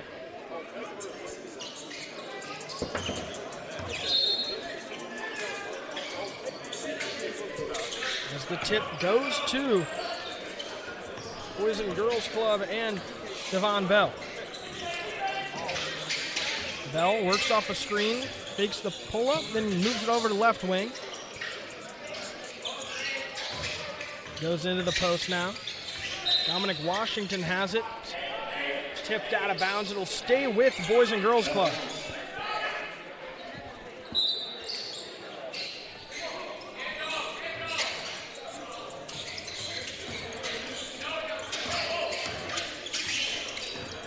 Top of the key, it's knocked away now over to Bell. Bell fouled at the top of the key. So it'll be a side out for Boys and Girls Club.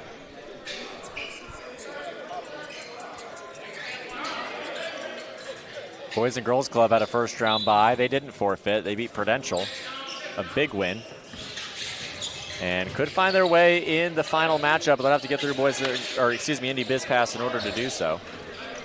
That layup from Washington is too strong. So back the other way comes BizPass. To the free throw line, that floater's off the window, no good. Rebound goes to the offense. That one's nearly stolen away. Out to the corner it goes, the turnaround fade. Can't get it to go, that one too strong. Joe Lawson unable to find it as that one's going to be a foul called inside as Josh Brewer tried to get inside.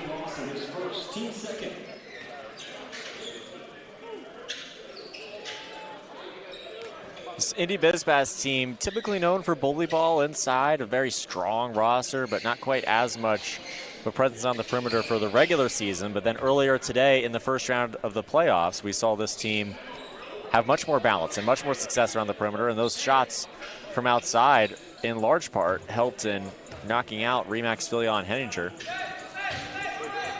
This is the side of the bracket that's a little bit weaker without Midwest Cash Offer in it. 1 for 2 from the line.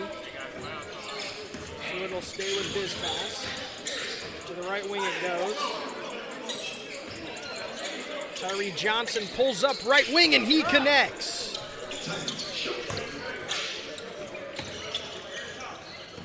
Driving in, trying to respond, unable to, goes back up. Can't get it to go twice. The third, no, it's going to go to Johnson on the rebound. Unable to connect that time was Micah Poole. He had 2 opportunities at it, unable to finish. Johnson steps back, deep 2. Can't get it to go. Good looking shot, just unable to fall. Nearly stolen away, but it'll stay with the Boys and Girls Club, and this one's knotted up as Poole is able to finish with the left hand. 3 apiece, just under 7 minutes to play in the first. One more for Johnson, that one's short once again. Pushing the other way, splitting everybody, 3-on-1. Can't finish again. Poole unable to connect. Outside to Bell. Bell gets it back. That floater can't find a home. Finally comes back to Bell, goes inside, stopping on 2 feet, finding a teammate, going up, finishing. Good take that time. Josh Brewer finished it. That's his 3rd point of the night.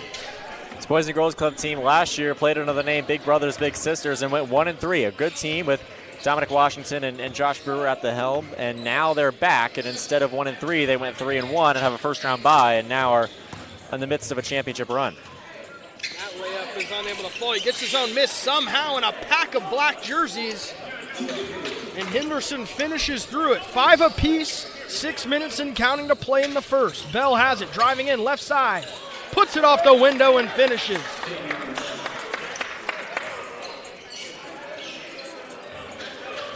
Henderson has it in the backcourt. Brings it across the timeline. Pulls up right wing. Can't get it to go, rattles out. Bell has it across half court. To the top of the key, stops on 2 feet. That jump shot's pure.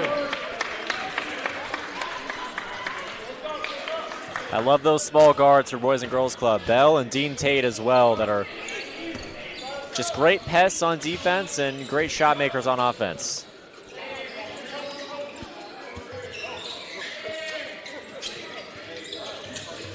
Goes inside now on the post. Double team comes. He backs off, holds it high, turns to his right hand.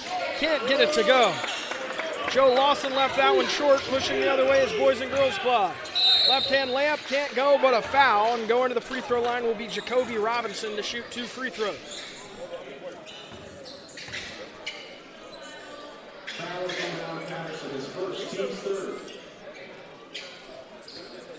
Remember, Indy BizPass thought it was going to play at 4, but then Midwest Cash Offer ended up having to forfeit, so they were just sitting around waiting for a little while to enter the semifinals.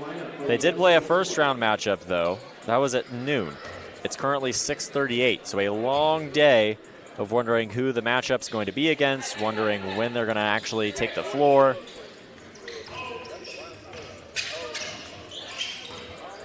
I don't think that was the worst news for them, finding out that they moved on without having to play. I think they You make a good point. I think they probably were pretty happy with that, but still, driving in, foul is called. So these two teams are even in terms of rest, and you could argue Indy BizPass even has an advantage because, again, they played over 6 hours ago. Boys and Girls Club played probably half that amount of time ago. Ball goes inside, one-on-one in the post. Count it, and a foul, tough take. Joe Lawson, big Joe Lawson gets it to go with the right hand, and he'll have a trip to the free throw line to make it another one on the board for BizPass.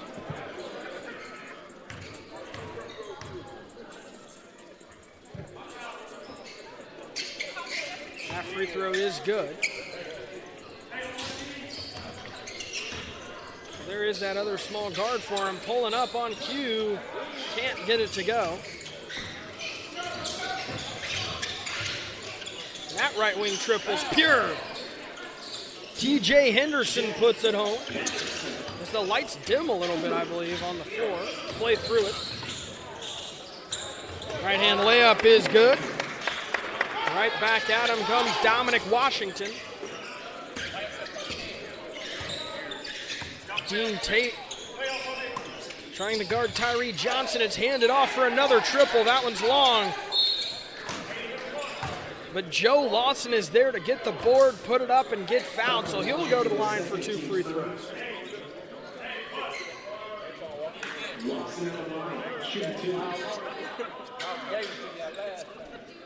The quarterfinal to semifinal swing is so much more difficult than the first round to quarterfinal swing because Davion Bailey, for example, just played the game of his life in order to advance, and then an hour later will have to take the floor again and against an even tougher opponent. Yeah, no doubt. I mean, that is going to be a very tough game. Drone Force looks almost unstoppable right now, but nonetheless, they will be fresh off a game, may still have the smooth stroke from outside, and I think that game should be a good one nonetheless. As the lead goes back to BizPass, 13-12 is the score. To the left wing it goes. Now to the right wing, hesitation now back out. No, he's going to keep it. Double team comes. They're going to call a timeout in time. That one, a heads up play by Dean Tate. I think Prodigy, by the way, has another gear in it, I must say. I think there's another level to what Greg Foster and that team is able to do, and I think we'll see that. But you're right, Drone Force looks unstoppable. We'll see if they ever lose today. Either way, timeout, 127, as you mentioned, this 13-12 matchup.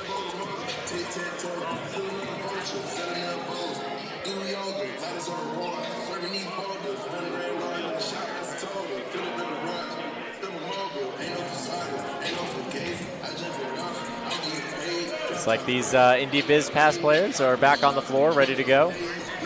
Boys and Girls Club in a team huddle.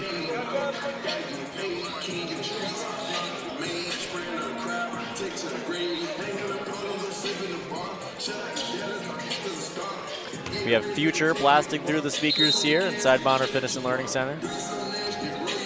Gotta love some Future here. There will be a side out for Boys and Girls Club. Mound comes in. Josh Brewer has it right wing. Working on his defender, works inside. Down to the corner, that triple. Can't get it to go, that one's short. Freshly into the game, unable to hit it. Was Jacob Schmatz.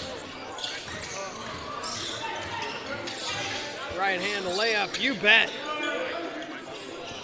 TJ Henderson puts it home with the right hand layup.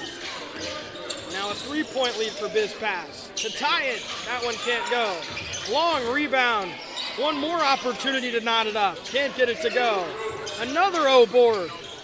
The third opportunity from deep. Long rebound goes, and it's a defensive rebound and a foul.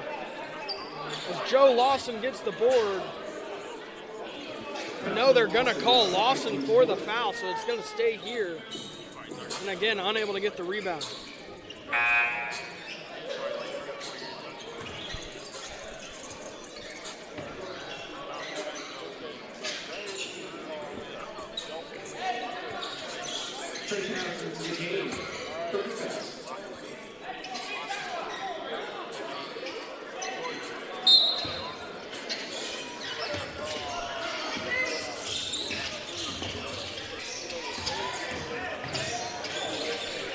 That right-hand layup is good. Right back at him, Josh Brewer. So a 1-point lead, 7 seconds and counting to go. The mid-range jump shot short. 3 seconds and counting. Brewer's going to have a chance at the buzzer. Can't get it to go, just a tad long. So Biz Pass will take a 1-point lead into the second quarter. Back and forth we go, but we'll go to the second with a 1-point lead for Biz Pass. Low-scoring contest here, defensive contest. We'll see how the rest of this one plays out. We'll take a quick break on the City League Live for the end of the first quarter.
Biz Pass has it.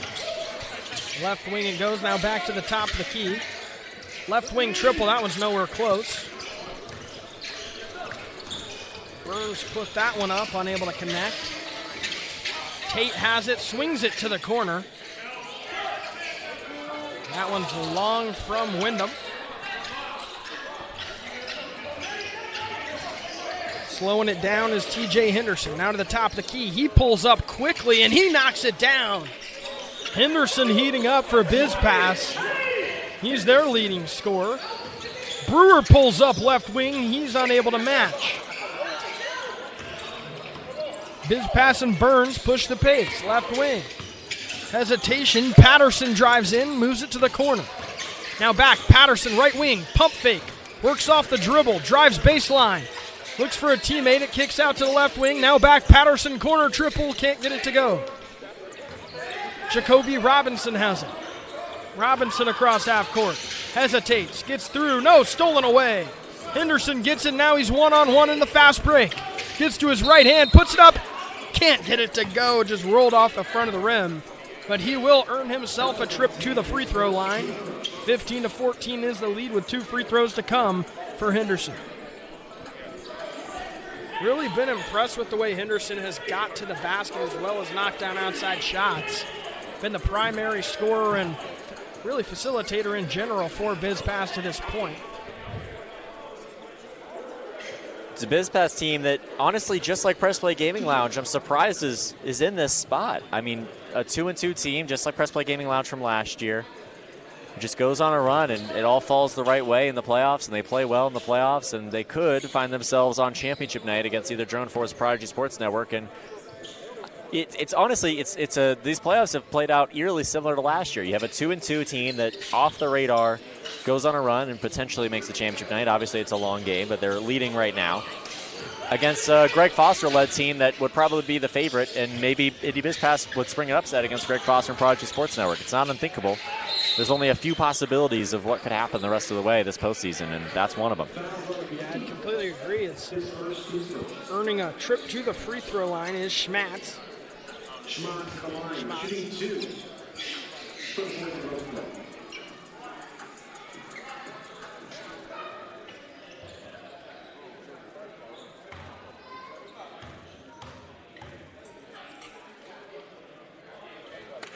First is through for Schmatz.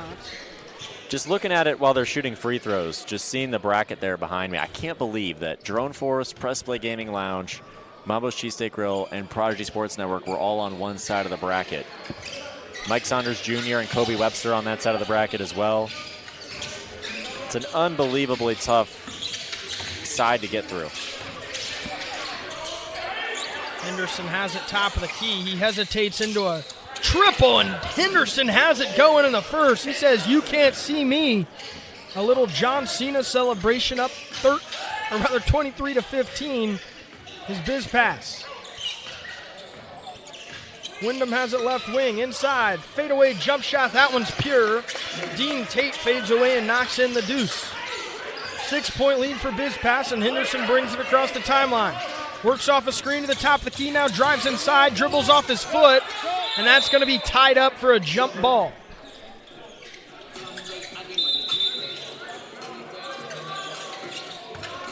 Timeout will be called to wipe the floor.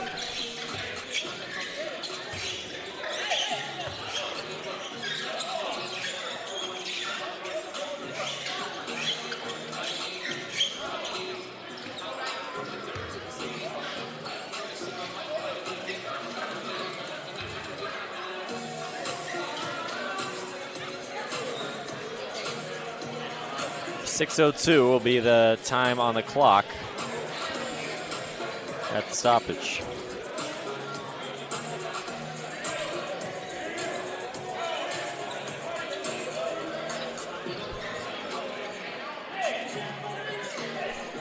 So they will jump it up from the free throw line. It will be Henderson and Poole.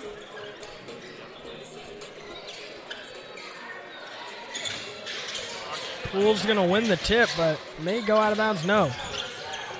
Bell has it, pushing the floor. That layup is pure for Wyndham.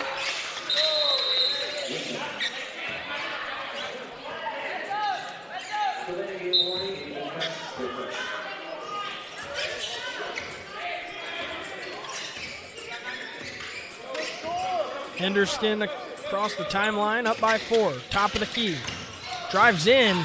Scoops it, but can't get it to go. Kind of gets it knocked out of bounds. It'll stay with BizPass.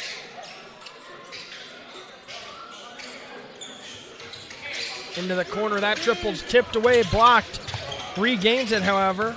Now puts it behind his back, looks inside. That one's dribbled off the foot. It'll stay with BizPass. Henderson, mid-range jump shot. That one's pure. Henderson has it going from all levels.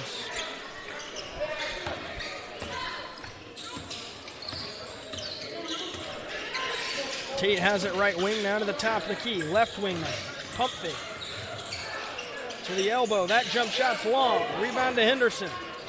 Henderson up the floor. Left wing. Goes to the corner with it. Back to Henderson. He pulls up left wing. That one's pure. Henderson, have yourself a first half. And he's going to let the fans know about it as well as he walks back to his bench. 28-19, Biz Paz leads.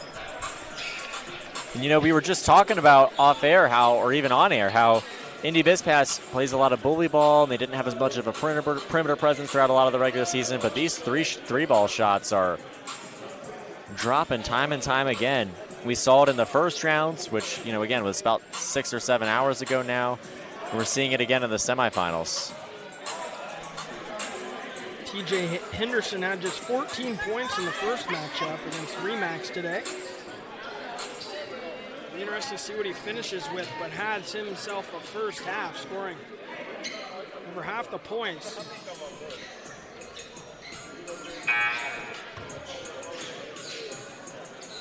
I believe he may get a breather on the bench with 4:34 to go. No, he's coming back out.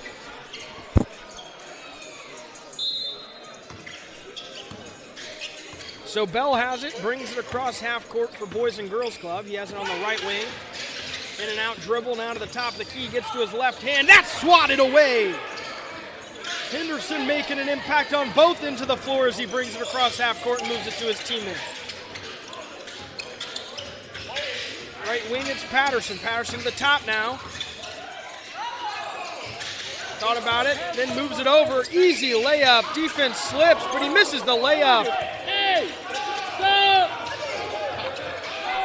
Top of the key triple. That one's long. Rebound. Stays with Boys and Girls Club. 3 defenders crash, and it should be going the other way.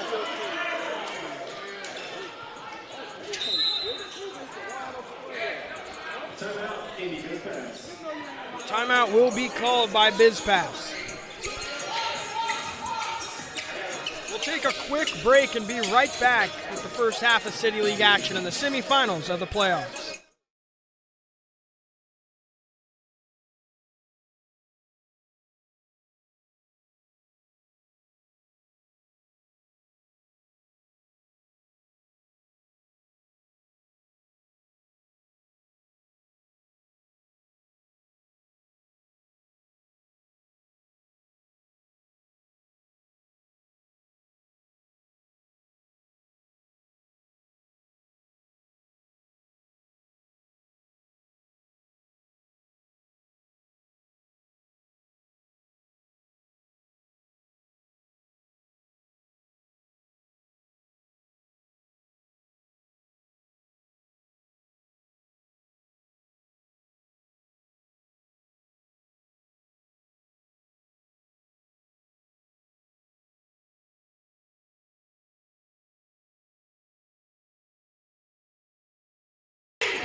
Henderson across half court with a 9-point lead for his squad. Moves it inside. That layup is up and through. Mike Beatty puts it home with the right hand.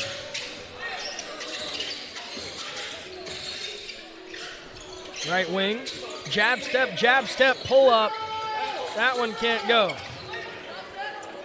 Brewer can't hit, and it's an 11-point lead for Biz Paz as they go to the corner. Patterson, back to Beatty. Backing his way down, fading away, can't put it home.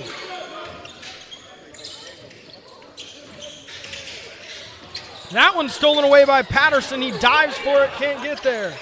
Left wing triple, that one can't go. There is a seal on the rim right now for Boys and Girls Club. And at the worst possible time. Boys and Girls Club, you know, the favorites who come out of this game because they're the team at the first round bye. Had the better record in the regular season, and Indy Biz Paz could spring another upset. Swatted away, but it falls into the hands of big Dominic Washington, who lays it up and in with the right hand, and it's a 9-point lead now for Biz Paz. 2 minutes and counting to go in the first half. Henderson has been great. He steps back, puts it home! TJ Henderson putting on a show. It's stolen away and put in with the left hand. Mike Beatty, Biz Pass has it rolling. Boys and Girls Club flustered a little bit, as at the top of the key trying to slow things down and regather is their point guard, Devon Bell. He gives it off. Back to Bell, drives in, scoops it over to his teammate who is fouled. That's Dominic Washington, who's going to go to the line to shoot too, but boy, Biz Pass has it going. Absolutely, and just think about this day. I mean, they start off against 0-4 Remax Filion Henninger, then their quarterfinal matchup, which, I mean, Midwest Cowshopper, I think, is a really bad matchup for Indy Biz Pass because of the way Cowshopper shoots the three and the way Biz Pass has struggled sometimes in defending the three this regular season. And then, you know, that's a forfeit, so they automatically advance, and now Boys and Girls Club just isn't shooting well at all. It's not Biz Pass's fault that path has been, you know, that way, whereas some other teams have had to fight through multiple top caliber opponents in really tough games, but Biz Pass has kind of been blessed today. Yeah, no doubt. I completely agree.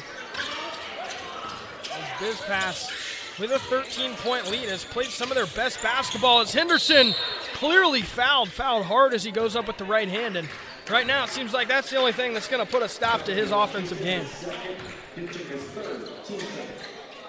Absolutely. This is the Boys and Girls Club team that we saw a little bit more of last year as Big Brothers Big Sisters, where it's a great team. There's clearly some great quality elements to the roster, but just against some of the top teams in the biggest moments, just maybe not quite enough to lift themselves to a victory. So we'll see if they can turn it around. Sorry, Andrew. This second free throw will be the final one of the half, as teams will head to the bench and the half will draw to a close here. So it's the difference between a 14 and a 15-point halftime lead for Biz Pass, determined by this shot. And it will be 15 as Henderson puts it in. So the lead is 37-22 for Indy Biz Pass, who has came out and shockingly put a 15-point running on the Boys and Girls Club, who would be the favorites going into this game. And that's what I was saying earlier. Yes, there are going to be favorites going into these games, but it's the City League, so anything can happen, and it's showing right now. But we will be back for the second half of action. I'm Tegan Duke. Alongside me is Andrew Garrison. Don't go anywhere, as second half of semifinal City League basketball is coming up next.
Welcome back for the second half, where Henderson is actually outscoring Boys and Girls Club on his own with 25 points, but that's besides the point. As Bell gets to the top, swings it over,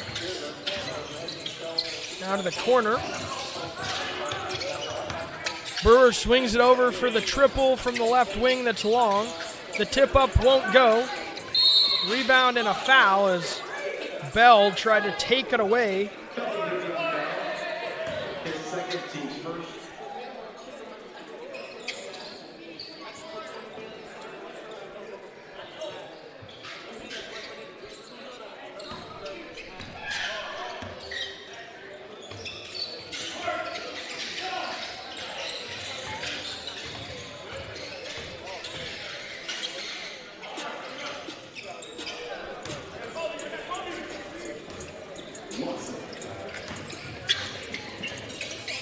Right-hand layup goes. Traded. Sorry, Andrew. As across half court, his pass comes back, hands it off. Hard foul that time. Going up strong was Joe Lawson, and he got hacked across the forearm, so he'll be going to the line for 2 to make it a 17-point game if he can hit both. We're trading baskets early here in the second half. But we spoke about this earlier on in the day in multiple situations and multiple games, where not only does Boys and Girls Club have to play well enough to potentially stage a comeback, either Indy BizPass has to fall off it to some degree, or Boys and Girls Club just has to be that much significantly better. And as the game progresses continuously, it's going to become more and more difficult for Boys and Girls Club to ultimately make this happen and make this game a relevant one and an interesting one and a competitive one in the Elam ending.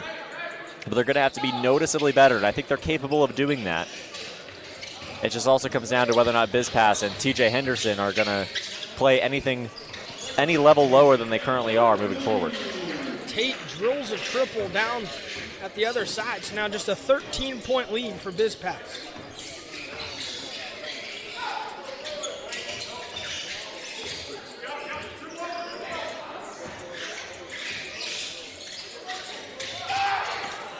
Nearly turned over, but now stepping back, mid-range jumper, that one's long. Oh, the rebound somehow falls out of the hands of Boys and Girls Club, goes to Patterson in the corner who can't hit.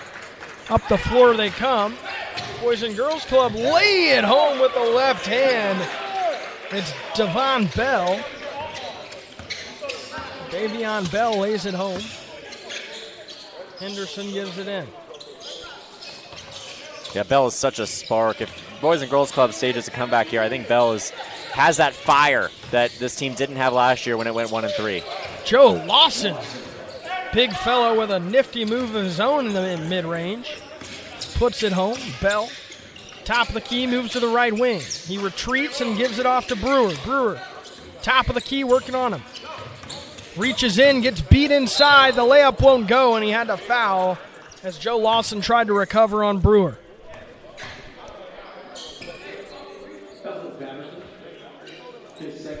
Sorry, they give that foul on Patterson. Helping over from the help side.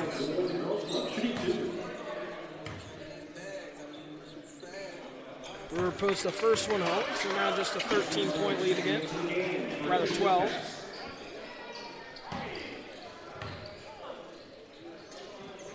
Make it 11.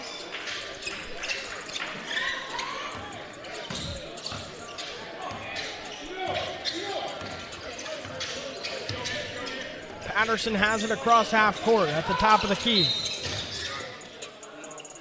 Goes to drive inside, and a foul is called on the floor.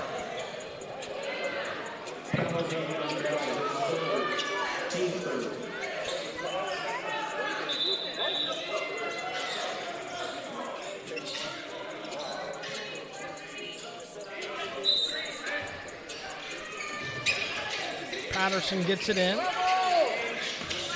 Burns has it top of the key. Now gives it off to Henderson. 25 first half points for him. Moves off the screen. Tries to work through a double team, and it's stolen away. Trying to do too much. 2-on-2. Brewer slams it home on the assist from Dean Tate, and it's just a 9-point game. Boys and Girls Club creeping back into this thing. Driving in, the foul is on the floor as Justin Burns tries to get to his right hand. They may have given him a shooting foul. No, they're going to give him a side out. Burns trying to go to the free throw line and make it look like he was shooting. There's always that trickeration with the officials here at the City League. And it goes to Henderson. He fades away and knocks it down. Smooth jump shot from Henderson.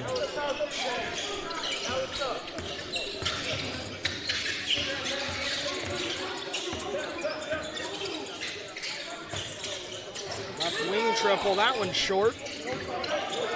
Up the floor, Patterson pulls up left wing, long. Rebound tipped around, and it should go the other way. No, a foul is going to be called. They're going to get Schmatz.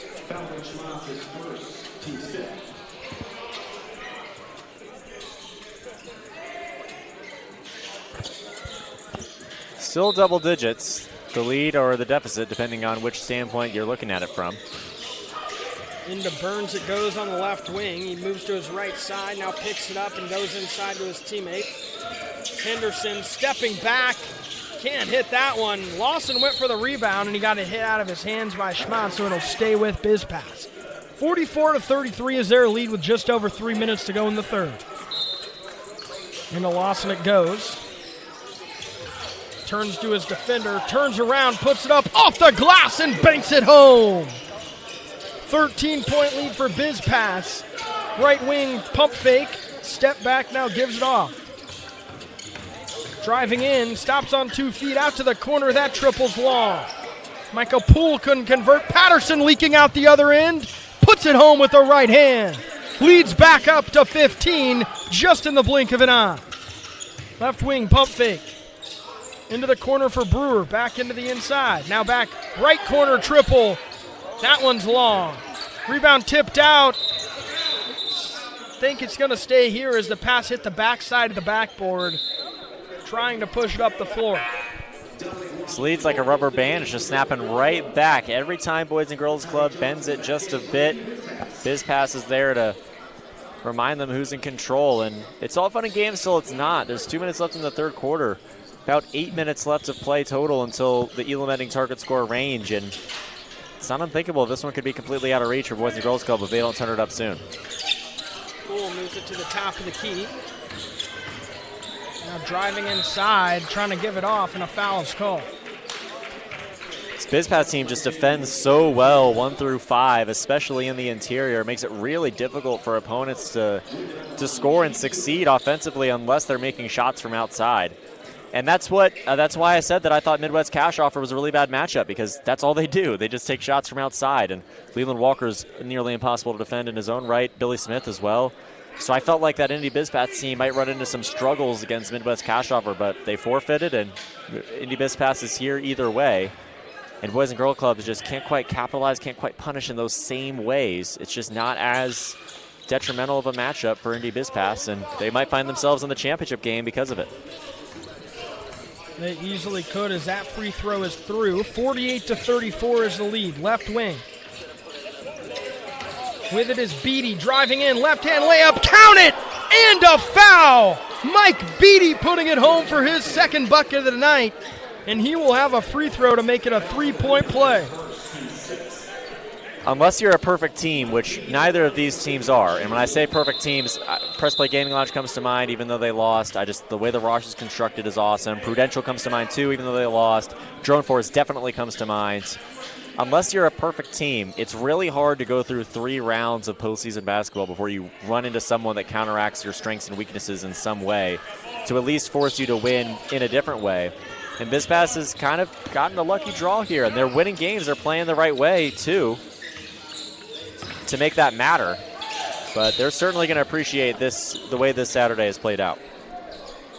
Yeah, it's really played right into their hands. You couldn't really draw it up any better if you've tried to this point, but just a 17-point lead should be the last 2 shots of the third quarter here from Brewer from the free throw line with 5 seconds and counting. You're right. I mean, an 0-4 team and then nobody, and then a Boys and Girls Club team that's great, but not quite shooting super well, and its strengths match up with Indy BizPass's strengths, at least on the offense and defense side, and that's partially why Boys and Girls Club is only 35 points at the end of the third quarter. And I think against, Prudential, they looked a lot better as well, did Boys and Girls Club. So I think, yes, defensively they've done a great job on them, but to your point, Boys and Girls Club are not playing their best basketball right now. And so even that has kind of played into the hands of a team that a guy who had 14 last game had 25 in the first half of this game to get them out to this lead. So I just think, trying to get to the championship game, they've got this far. Now they have a real opportunity to get there.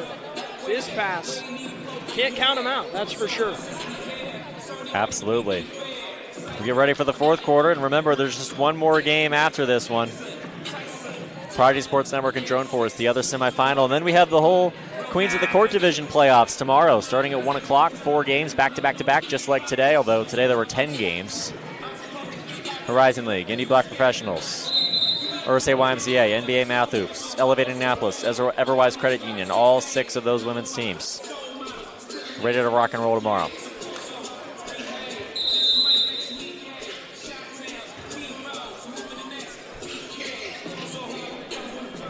Down by 16, what can the Boys and Girls Club do to try to come back and advance to the championship game?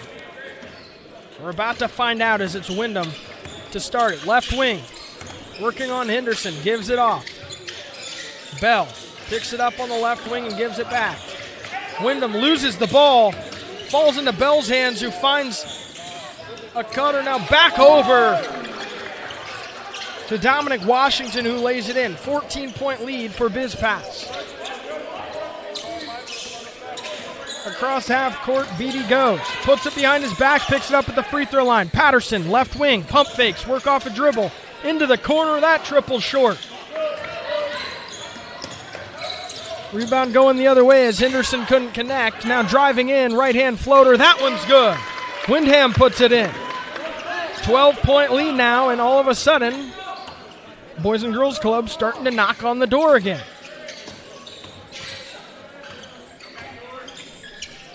Patterson volleyball line jumper short. Picked up by Poole, pushing the other way. Driving inside, that floater, can't get it to go. Beatty gets it and moves it to Henderson. Henderson looking to push, then slows it down. Across the timeline he goes, and he really slows it down now. Orchestrating the offense, points his teammate one way, now goes between his legs a couple times and pulls up, gets the foul call. Beside himself is Jalen Wyndham, who fouled him, and so 3 free throws for Henderson.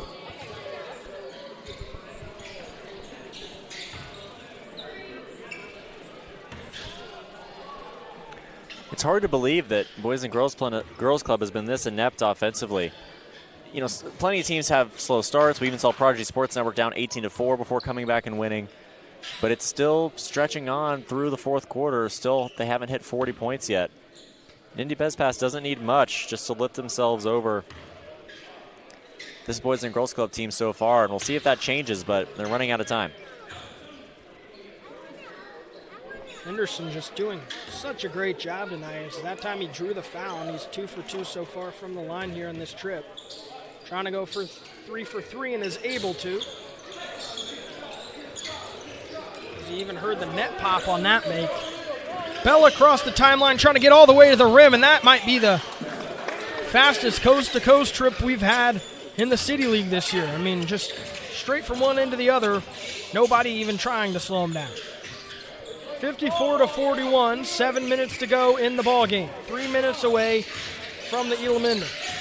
Henderson bumps, fades, can't finish. Up the other way, that one, Wyndham gets it. Back inside, it's stolen away. Beatty all over it. Put in, no foul called. Through the contact goes Tyree Johnson back on defense. They go as well. Tyree Johnson, what hustle to get back in position. The foul will be called on Beatty, I believe. No, they're going to get Johnson.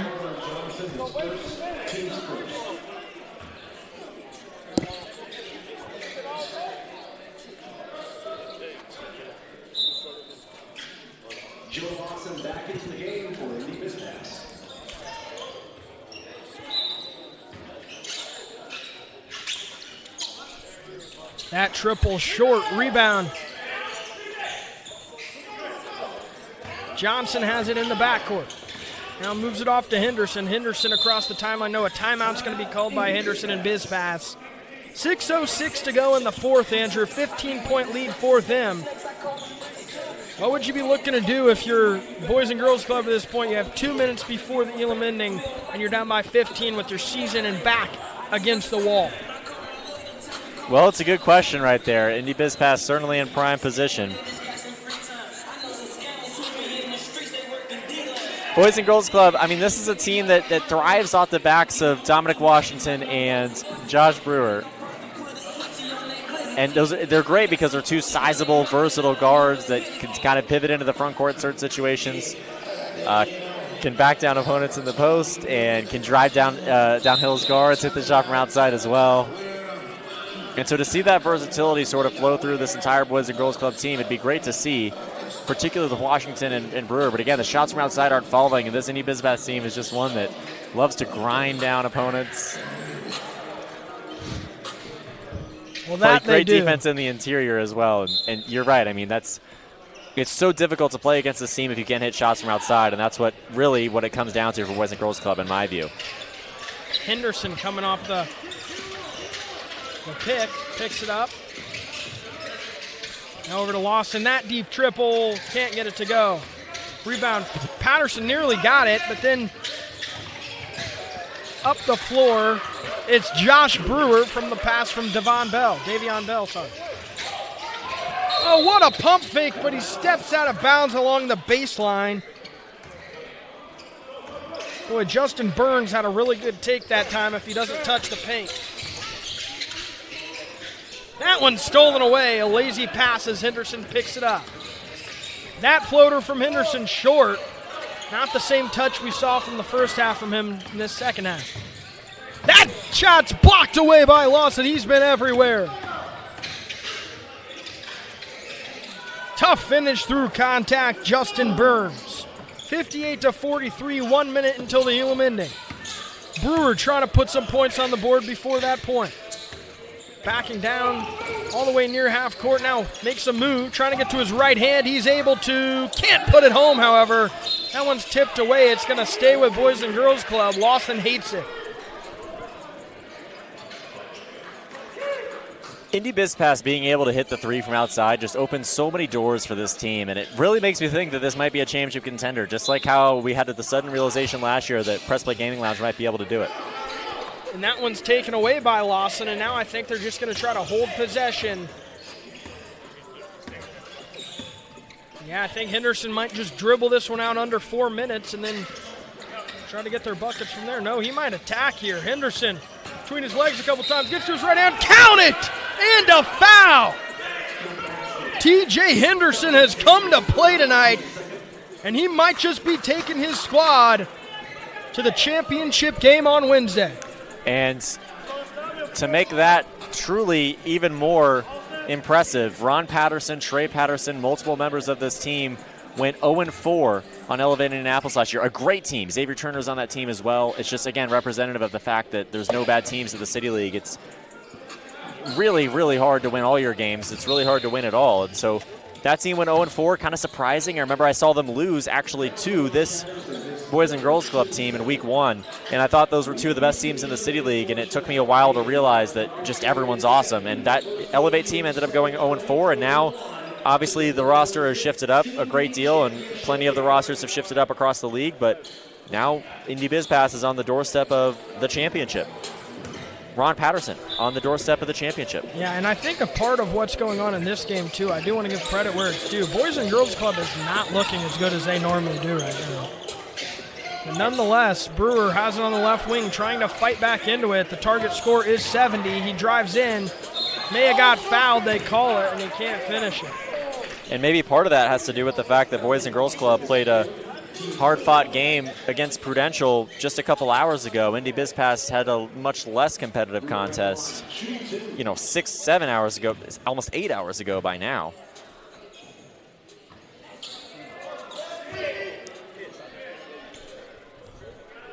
So I believe it's a 27-8 run that they have to go on here and make it Yeah, stays at 27. 2 missed free throws aren't going to help.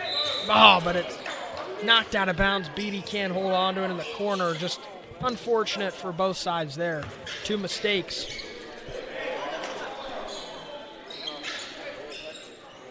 I'm really interested to see Indy Biz Pass on Wednesday if they can finish this out and score 9 points first.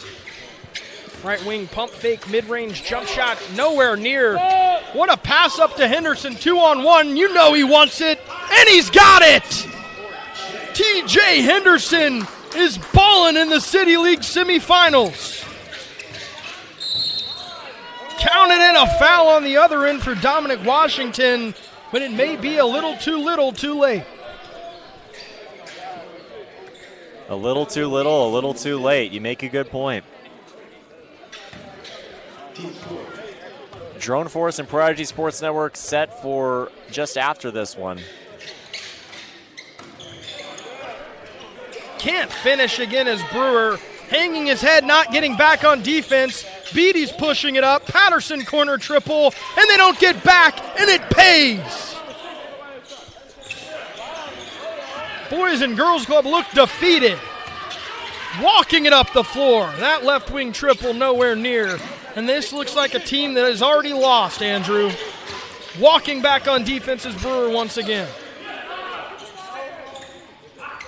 And that's ball game. Lawson finishes it off 70-45 in a routing of the Boys and Girls Club.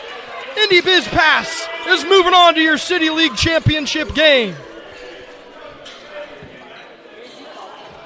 What a win and what a day for Indy Biz Pass. It wasn't the toughest of paths to the championship game, but it was a path to the championship game either way.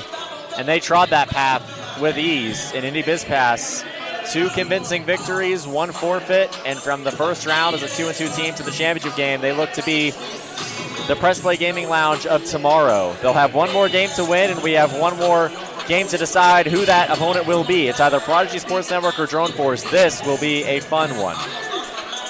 No doubt. We will be right back for your second semifinal game here soon.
Welcome back here to the second semifinal here at the City League postseason.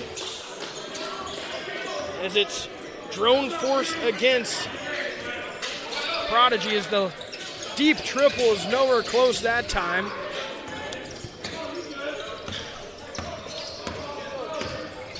For Bailey, the right wing now. Drone Force driving in, left-hand layup. It's up and good. Hawthorne Jr. puts it home, and Drone Force picking up right where they left off. Left wing, looking for a teammate. Left wing pump fake, driving in, right-hand layup. That one's good. Tyler Bibbs puts it home. And it's all knotted up at 2 apiece. Hawthorne has it. Top of the key, hesitates, steps to the right wing. Nearly put it up. Good contest, had to swing it over. Right wing, that triple is pure.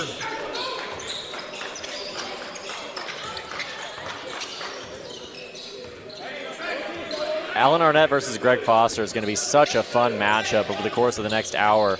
Only one of them can find their way into the final. Foster has it after the Arnett 3. Now inside, Jackson working on Arnett. Fades away, that mid-range jump shot's long. Rebound by Arnett.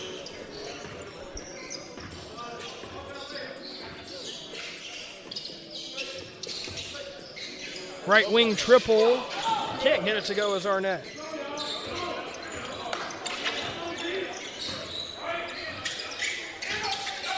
Xavier Turner puts it up. That one's put home.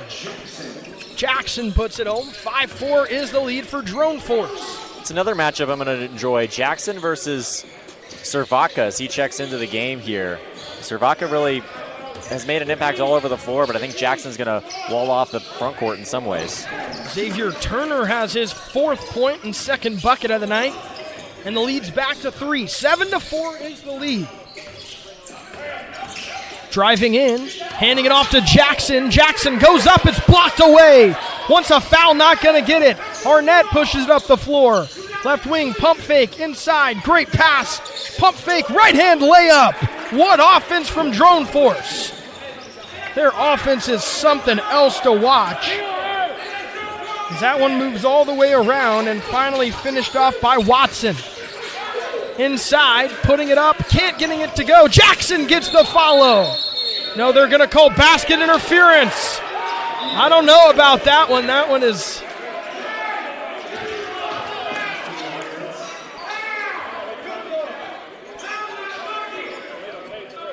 may have been the correct call. He went and grabbed the rim, but I think, does the hoop reset before he tips that up and in? That's a really close call.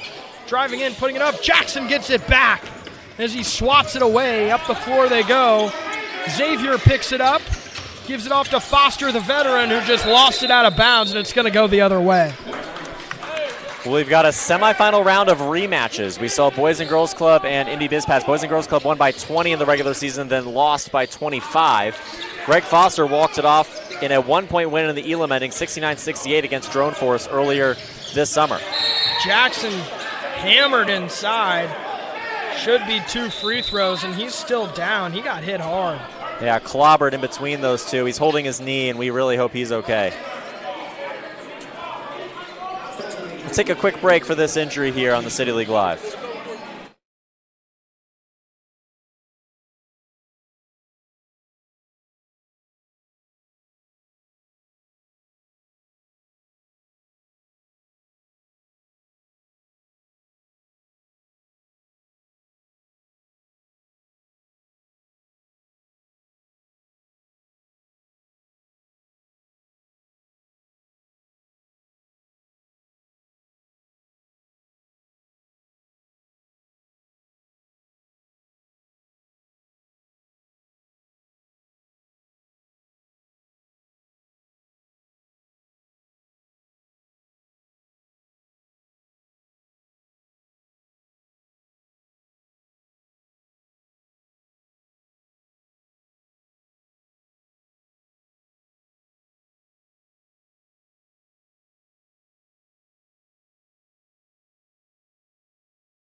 No free throws for Jackson. He stays on the floor. He's all right.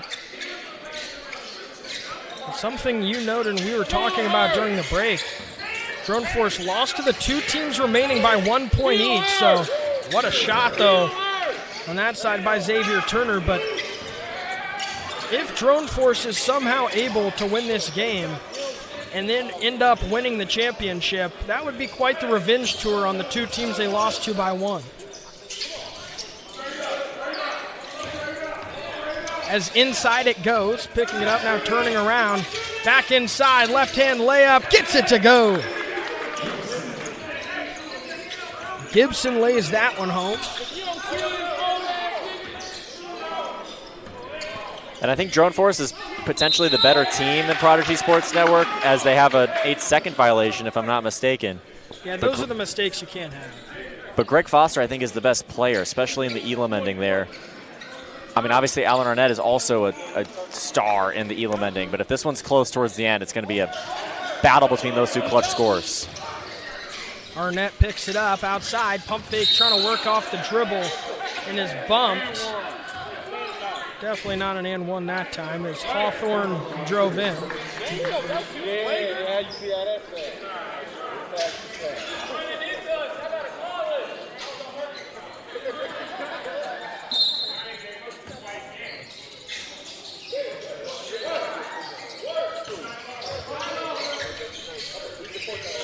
Now inside, posting up.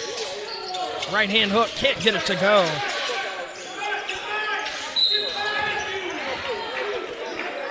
Sherwatka couldn't get it to go, and a foul is going to be called on Drone Force in the backcourt. 11-6 is their lead.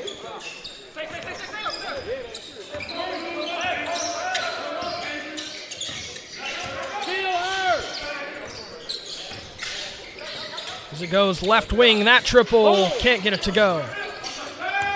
Arnett looking to push. Picks it up, dribbles off his leg. A foul is called.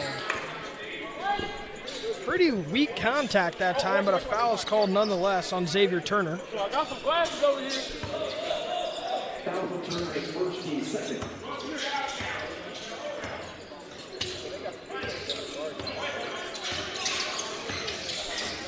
Oh, what a hesitation that time from the top of the key. Hawthorne Jr. gives it off now into the corner. That triple's pure. Philip Sirwatka puts it home, and they lead by 8. That mid-range jump shot can't get it to go. Sirwatka rebounds the ball, hands it off. Arnett has it. Arnett across the timeline with 3 minutes to go in the first. Left wing. That triple can't get it to go. Pushing the other way up the floor. Oh, Arnett, what a job to get back and tip it out of bounds. It's that playmaking from Arnett. Such a long, lengthy guard. Great shooting. So much athletic ability across the board. You can see why he's one of the better scorers and better players at the City League. Into the corner it goes. Now back into the right corner for that triple. That one's way off.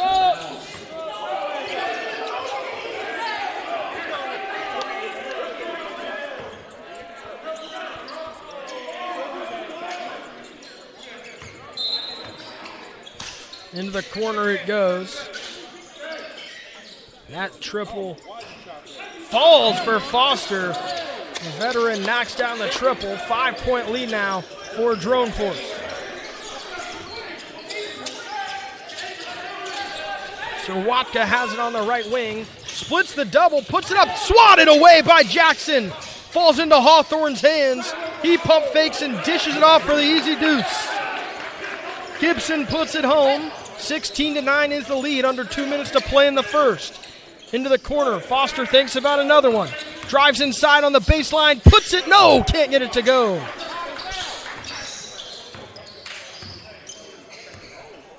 Arnett slowing it down, across the timeline he goes. Works off the screen from Sirwatka. Now inside, Hawthorne has it, backing down the smaller defender. Now outside, left wing. Arnett open, right wing triple, can't get it to go. Rebound tipped up. It's going to go Bailey's running the floor into the corner. It goes. Baseline jumping up. Can't get it to go. 2 layups rim out.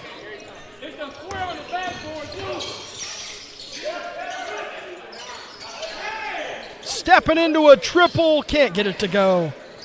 Sirwatka wanted another. Foster, nifty move, nifty finish on the right side with the left hand. 16-11 is Drone Force's lead. Under a minute to play in the first. Arnett has it right wing. Drives inside, puts it up left hand, count it, and a foul. Under 40 seconds to go, a 7-point lead, trying to make it 8 at the free throw line.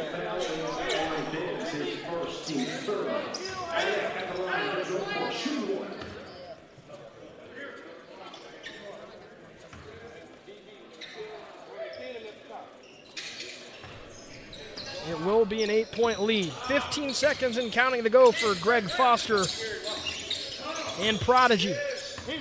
Left wing, 8 seconds to go. 5 seconds to go. Drives in, steps back, that triple. Nowhere close. Sirwatka, 1 second, full court heave. Wide right off a fan.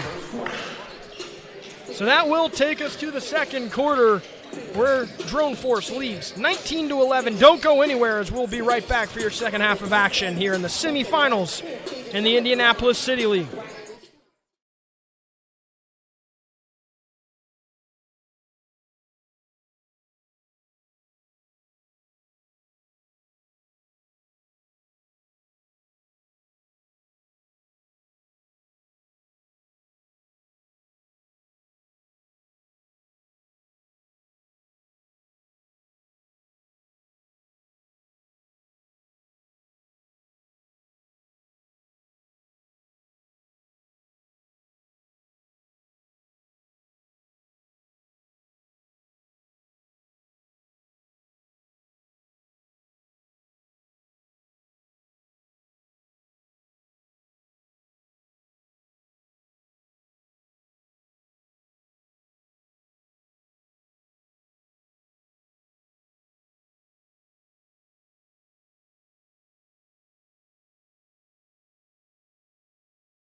Sirwatka from the top of the key, can't get it to go. Up the floor, they have a man. They try to find him. They do. Right-hand layup, gets it to go.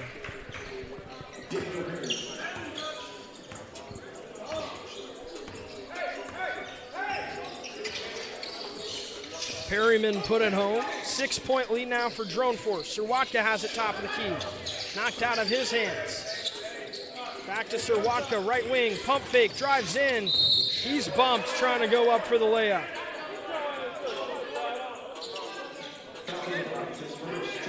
Buggs is called for the foul. 9:13 to go in the first half.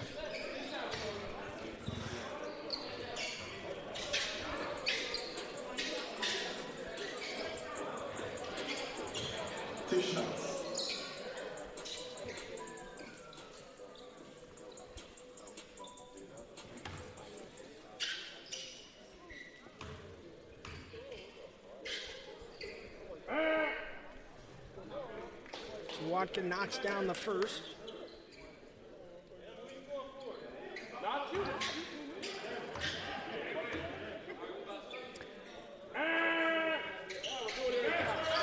And the second.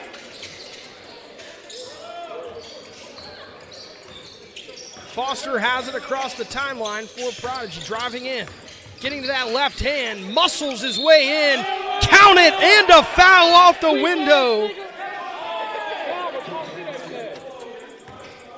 Greg Foster lays it home and showing his veteran presence inside.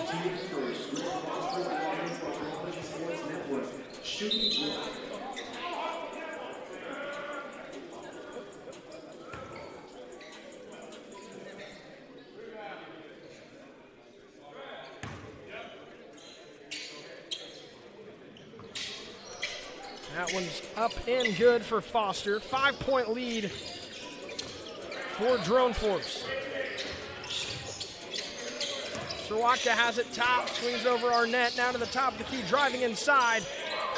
Can't get it to go. A foul is called, however. So going to the line will be Darian McKenzie. McKenzie on the line. Shoot 2. So when you get the ball, you do something. Do something with the ball. And I know who, nigga. If I hoop, I'll be out there. So I got who. So fuck that ass stuff. McKenzie standing about 3 feet behind the free throw line. A little interesting from that spot.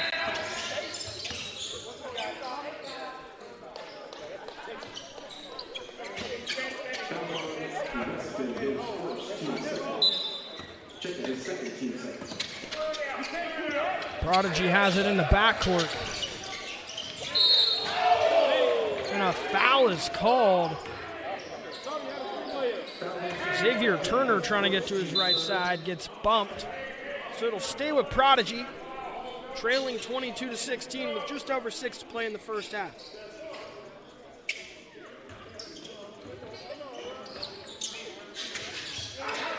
Inbound goes to Foster, right wing. Drives into the right side. Swinging it out to Xavier at the top. Makes a move, floater, right hand. Circus shot, can't go. Back out to him, swings it, almost took someone's head off. Glad I wasn't sitting there.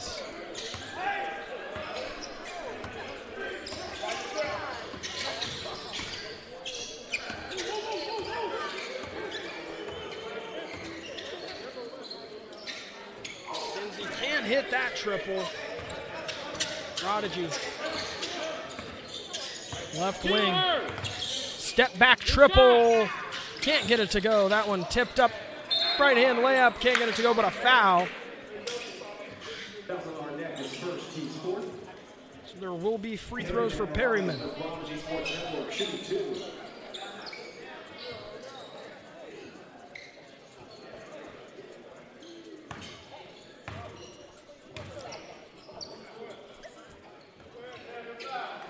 Free throw off the back iron, no good. So the deficit stays at 6.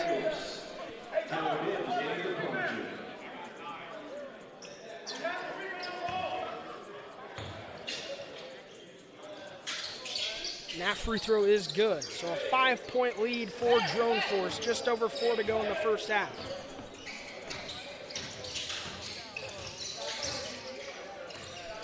Arnett pulls up left wing, way long, rebound. The second chance opportunity goes. Gibson there for the second chance. Foster has it left wing, drives in. Backing down, gets to his left hand, can't finish it. To back, circus pass over the head. That one's stolen away. Showtime.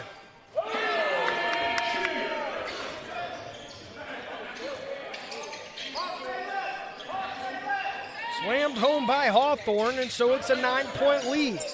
Under 4 minutes to play now. Xavier Turner brings it across half court at the top. Pulls up for a triple. Can't get it to go. Rebound. Arnett gets it. Trying to push up the floor. He gets it tapped away and then gets it back.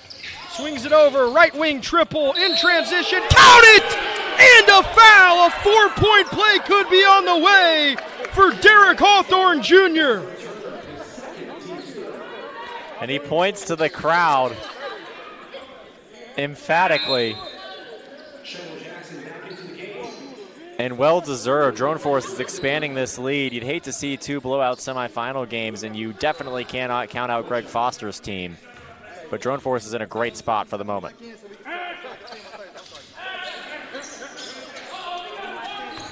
And it will be a 4-point play. Hawthorne feeling it. 30-17 is the lead. Inside it goes to Jackson. He pulls up mid-range. He knocks it down.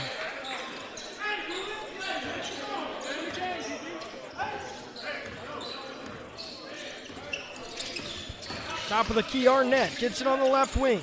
Now moves it over. Right wing pump fake. Drives inside. Gets bumped. Can't finish it. Jackson got him, though. He'll shoot 2 free throws. Clock will tick. 2:30 and counting to go. 30-19 is the lead. And McKenzie's the type of player to let this clock tick if it's beneficial. I just find it so interesting how far he shoots these free throws. It's a good point. Not many guys take a step or two back, but he is one of them. You always find, a needle in the haystack with that, though. It seems like every, 1 in 4, maybe 5 games, one of the guys will do that. It's interesting to see, but 32-19 is the lead either way now after the 2. Clearly works as he's knocked them down. Foster dumps it off to Jackson, who tried to bring the rim down with him. Could be enough to energize this Prodigy team ahead of the halftime break. They're still in this game. It's nowhere near over as they only trail by 11. 1:35 to go. Hawthorne has it left wing, trying to stay hot. Puts it between his legs, steps back, pulls up mid-range. That one's pure.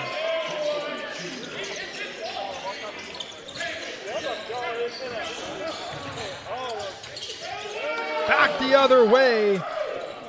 Xavier Turner lays it up and in. I think Hawthorne also has kind of got a match lit underneath him in the crowd right now. He drives in again, and he's a man on a mission. Going back to the free throw line, Hawthorne.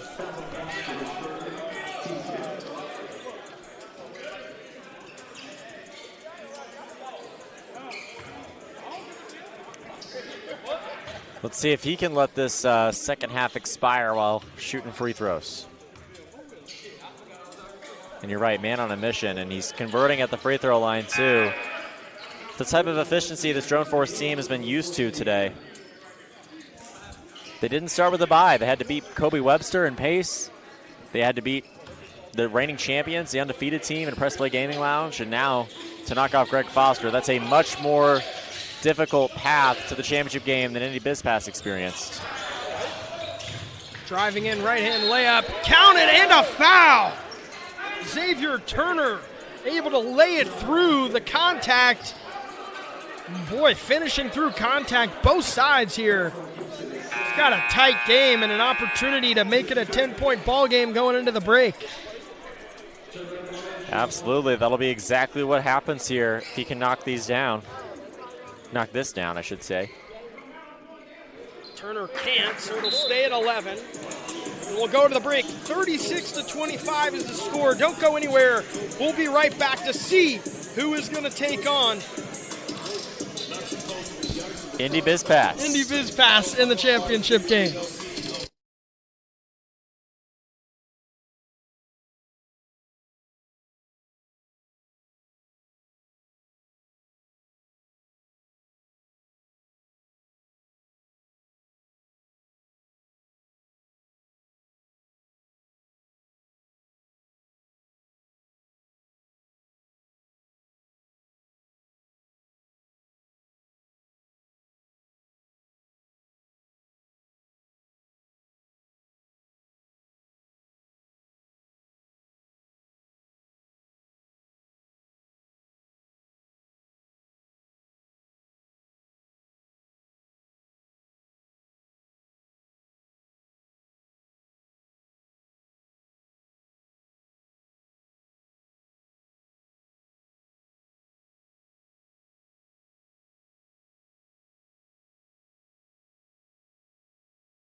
Welcome back for the second half of action to see who will play in the championship game on Wednesday out.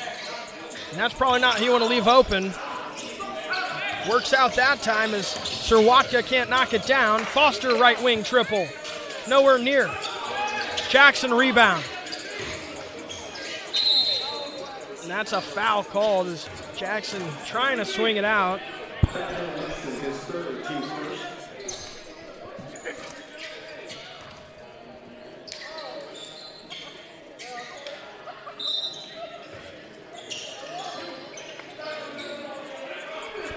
Left wing. Xavier Turner has it, swings it corner. Jackson pump fakes, tries to drive in. Right corner triple, that one's long.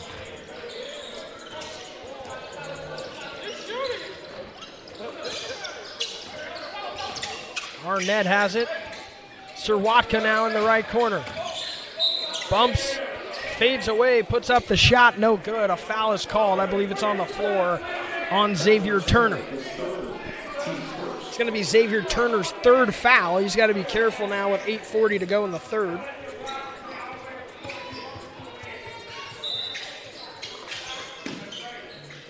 Hawthorne has it right wing. Pulls up, top of the key, can't get it to go.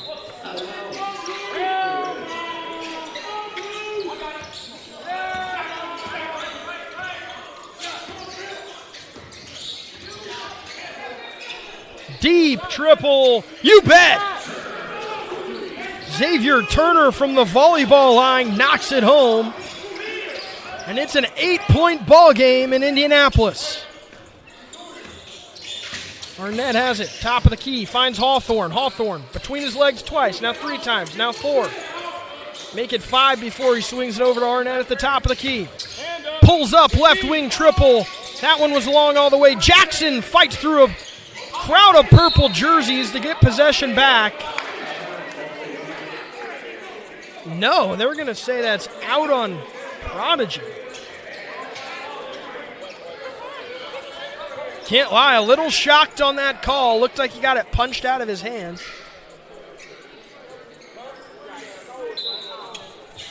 Into the corner, Arnett. Working off a screen. Really gets deep into the corner, now swings it inside. Through a triple team, stolen away. Pushing the other way. Left wing, now left corner. That's a big 3 if it goes. Can't get it to go. That one's blocked, but they call a foul first on the body.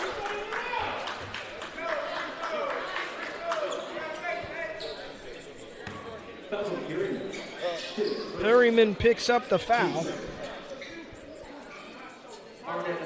Shooting 2.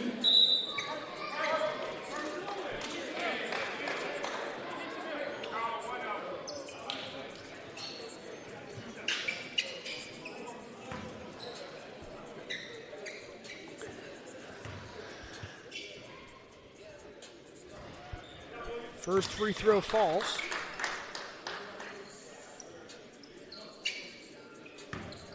Trying to make it a 10-point lead once again. He's able to, so it's a 10-point ball game, 6:10 to go in the third.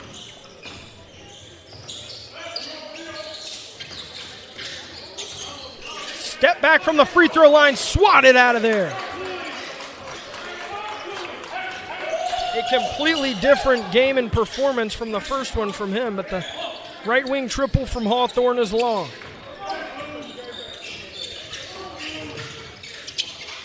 That's got to be a foul, and it is.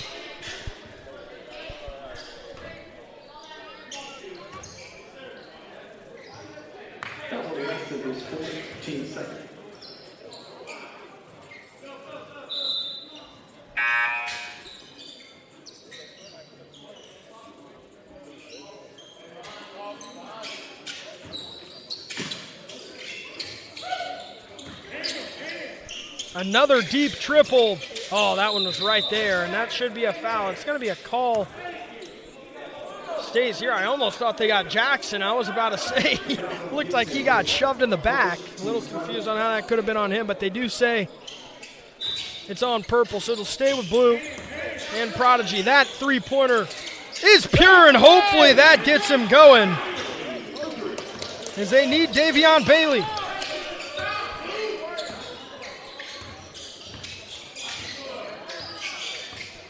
Arnett, top of the key, steps back, long two. That's a tough shot.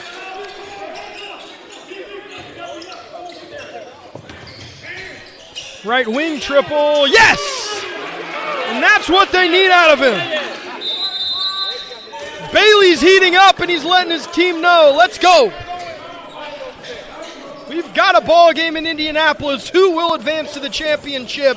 We'll find out next. 4:26 to go in the third. We'll be right back after a quick break.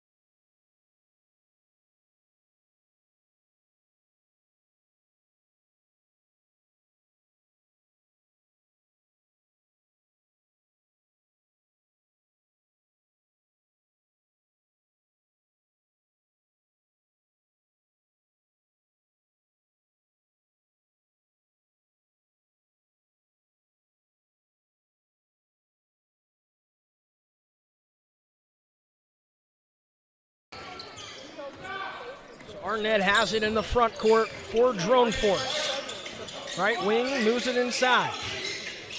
Fading away, that two-pointer is good. Reynolds knocks it down, a big shot from him, an 8-point lead now. And it goes to Jackson, trying to back down his defender. Double team comes, he spins off it, now another double comes, he spins off that, can't finish, gets his own miss, goes up again, can't get that to go. It's tipped out, and Arnett has it. Swatka on the other end puts it home, the lead's back to 10 just like that.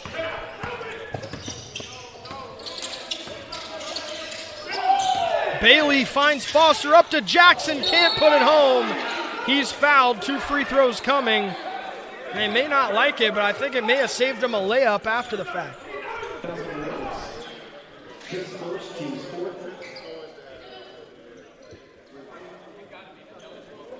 Jackson line 2-2.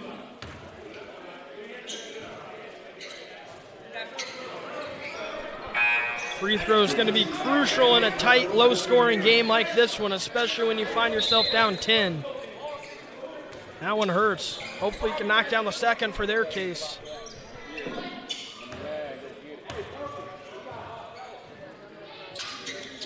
Unable to knock down either one, and now they're pushing out the other way on him, and that is a flagrant foul, and they call it right away.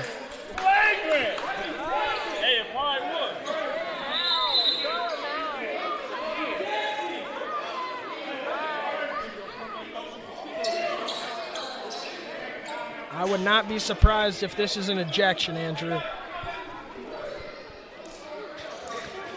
An outrageously hard foul.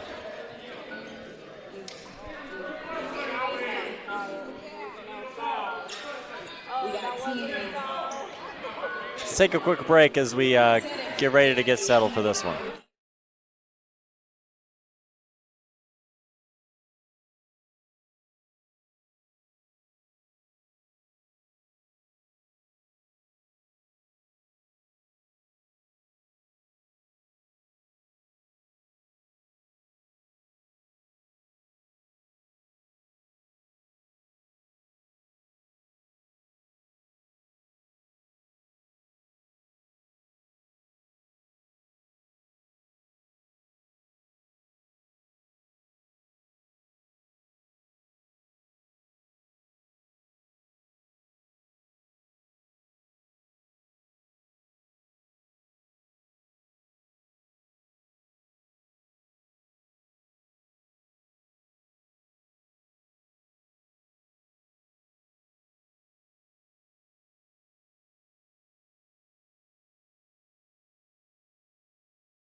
And so they did eject Jackson. He is walking out of the gym with his girlfriend as we speak. So he will be leaving the building and his team. Hopefully, if they move on, he will be back for Wednesday.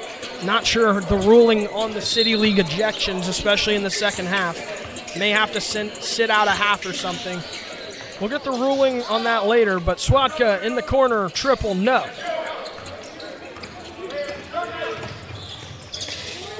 Tough take back the other way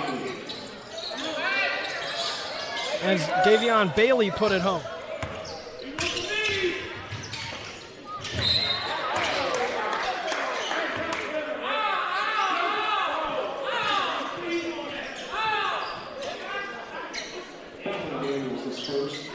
Some theatrics from Hawthorne on this side for Drone Force. Yeah, there's been a lot of chatter this game, I will say. Fans, players, everybody getting involved. It's the semifinals, emotions running high. We might have to get involved next, Andrew. I think that's the next step on the table. We can take our headsets off and shout our broadcasts. As Foster moves the other way downhill, gets to his right hand and puts it home. 9-point lead for Drone Force now, 1:24 to go in the third. Drone Force just holding on to around a 10-point lead this whole third quarter. Can Prodigy put a little run together and get back within 6? That long two, can't get it to go. That layup's good on the second chance. McKenzie laid it home. Now Prodigy and DB trying to come back. DB loses control. Mid-range jump shot, that one bounces out. Rebound goes the other way. A really close call again.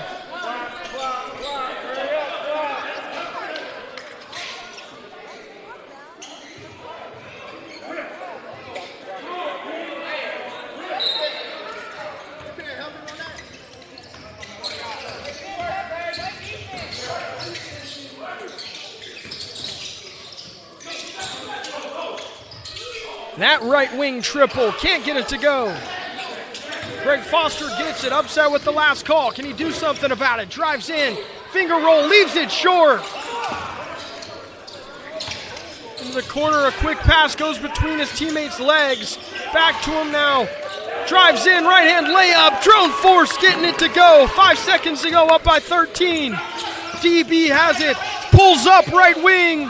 Feeding away, can't get it. 13 points will be the lead. We'll go to the fourth and be right back as Drone Force 1 quarter and 10 minutes away, or rather 6 minutes and an Elam ending away from facing a team in the championship game. Indy Biz Pass.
Into Hawthorne it goes.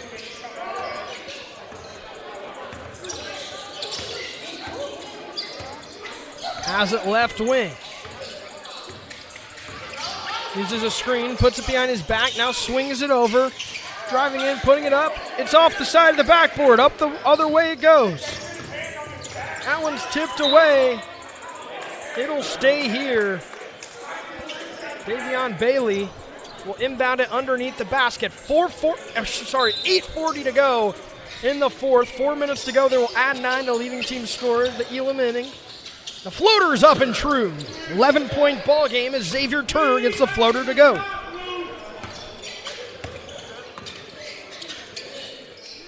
Left wing triple won't go. Turner the other way.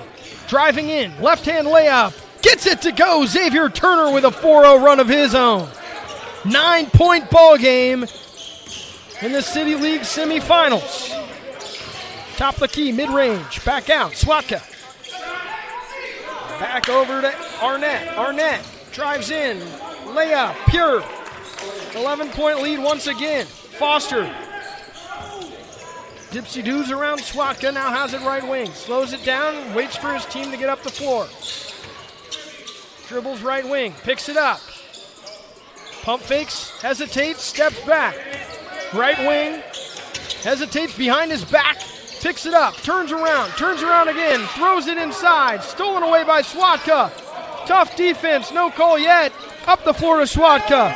Up to Arnett. Arnett driving inside, puts it up. Can't count it as it rolls out, but 2 free throws coming for Arnett. 7:20 and counting to go. 11-point lead, trying to add on. Let's see if Drone Force can lift this lead too far out of the reach of Prodigy Sports Network. And let's see if Prodigy Sports Network can, again, that sweet spot, 6 points or less. That's what the deficit should be, in my view, when you reach the Elam ending, in order to have a chance to go out and win this one. So we'll see if Greg Foster can carry his team to that point. These next 3 minutes are huge, almost more important than the Elam ending itself, depending on how it plays out. If Prodigy Sports is able to cut the deficit down before the clock becomes no longer a factor. Arnett able to knock the first free throw down.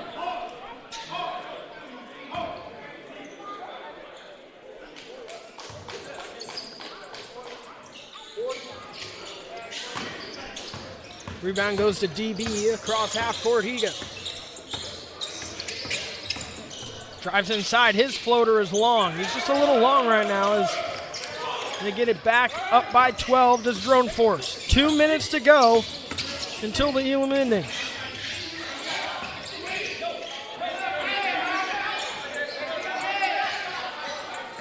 Hawthorne pulls up left wing. Pure! Sticks his tongue out and lets them know about it.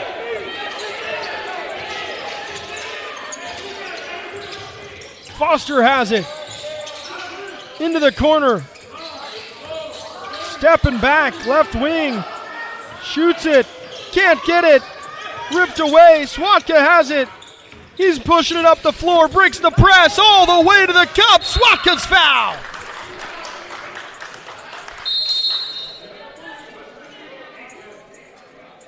Crashes into the glass that time, and that's not in the sense of rebounding, that's in the sense of the wall. Be a timeout here, so 5:36 left, but Drone Force is in prime position. That they are, and we will be right back as they have themselves a 14-point lead with 5:36 to go. A minute and a half before the Elam ending, but Drone Force looking to get to that championship game.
Swapka at the line, unable to hit the first of 2 free throws. He had a great first game today.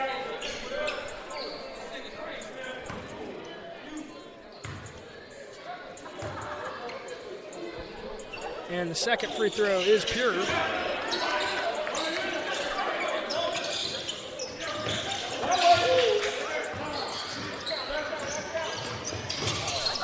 Left wing triple, pure.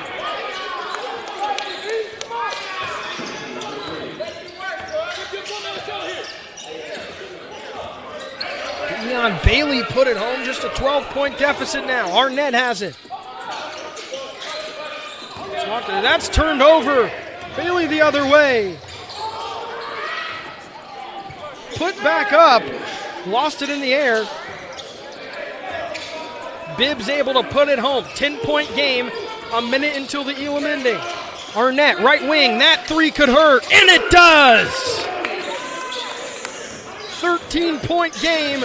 Drone Force leads. Driving inside. That layup's no good, but free throws will come.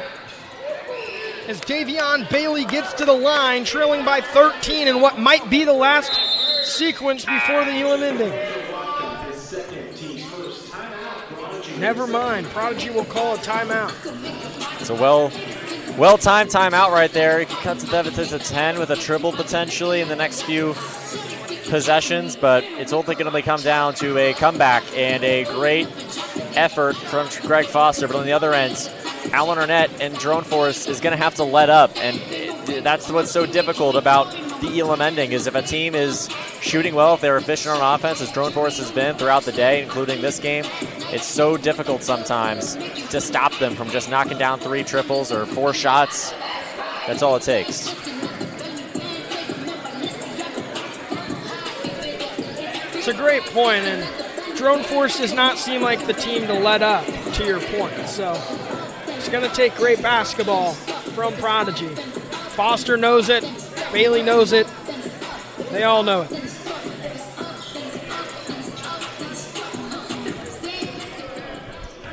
Bailey from the line trying to make it 11.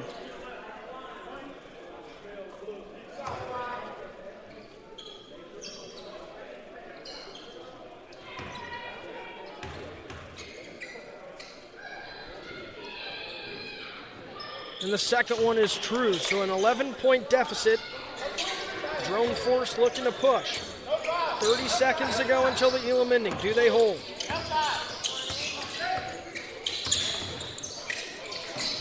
Inside it goes. Hawthorne, quick shot. Foul is called late.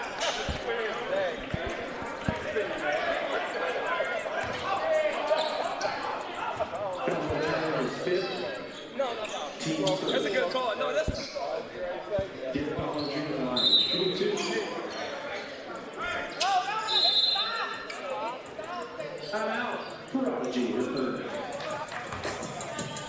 So Prodigy going to try to get an extra offensive possession with a timeout. Smart coaching there to try to keep their season alive. 4:04. We've seen some crazy Elam ending comebacks at the City League in the past. Alan Arnett, as a matter of fact, with Hoop Bus last year with a great one. We'll see if Prodigy Sports Network has one in them. But either way, it was a great run. Whether it ends now or if it ends on Wednesday, this Prodigy Sports Network team had a great, great season. Craig Foster always entertaining. Davion Bailey, electric. We'll see if this season falls at the hands of Drone Force, but if it doesn't, then we'll have even more amazing stories to tell about this Prodigy Sports Network team as Greg Foster continues to chase a championship as a captain. Indy Biz Pass stands on the other end, awaiting the winner of this one on Wednesday. Indy Biz Pass beat Drone Force by 1 earlier in the season. Prodigy Sports Network beat Drone Force by 1, but right now Drone Force just simply looks impassable.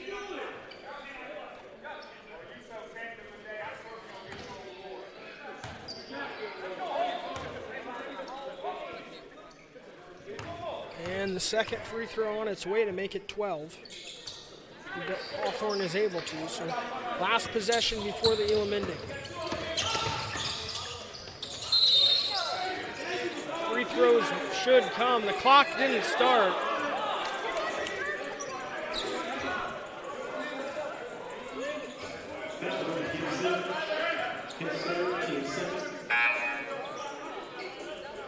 So after these shots, it should be the Elam ending.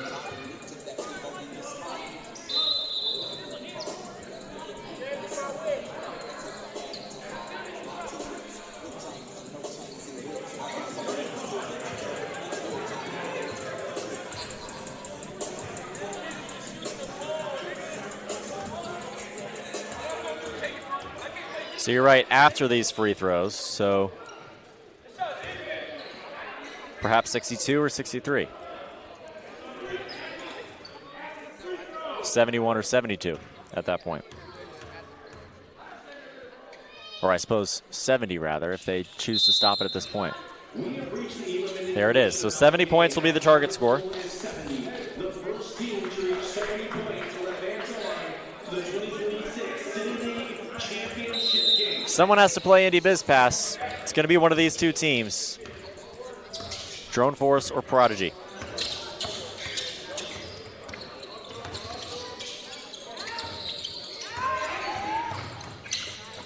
What a block on the back end. It's not going to matter, however. Tough take that time from Gibson.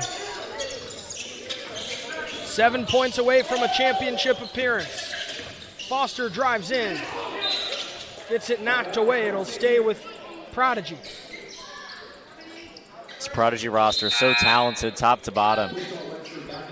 Hard to imagine this team out of the tournament. Hard to imagine so many teams out of the tournament. Press Play Gaming Lounge lost earlier today. Mambo's Cheesesteak Girl and Prudential both out. Boys and Girls Club even out of the tournament.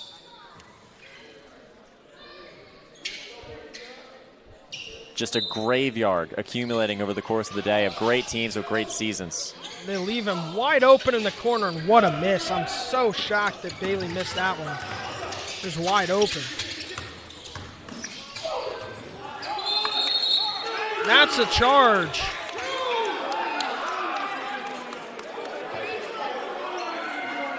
Having to get held back.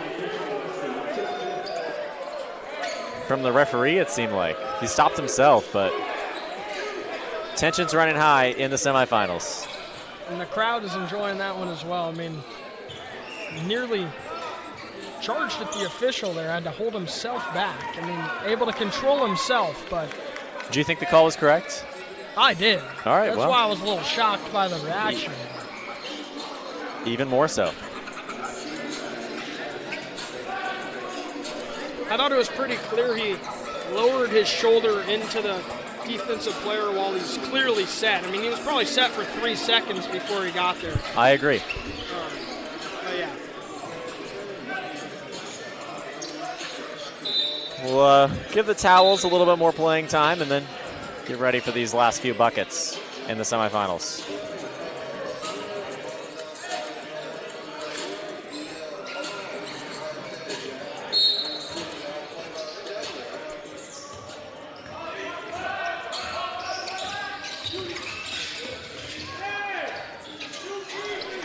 Tough take to make it a 10-point game. Xavier Turner has applied pressure all night.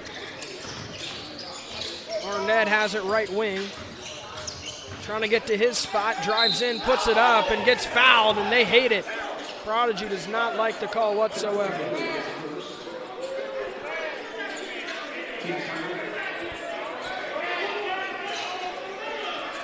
We've seen some Elam endings really draw out, even after fast-paced games.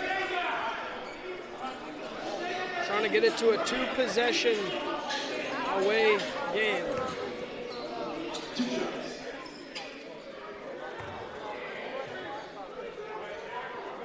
First is good, and they're 2 possessions away.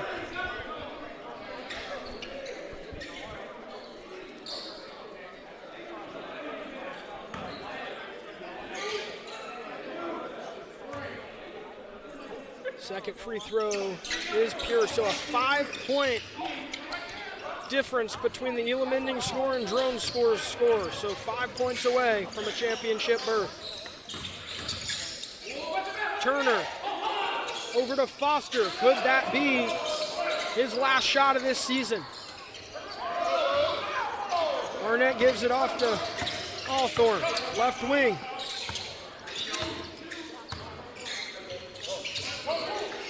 Arnett, top of the key. Drives in, pulls up, blocked away. Gets it back, puts it up, can't get it to go. The second chance, no, the third chance. A foul is called. Now a chance to get one possession away.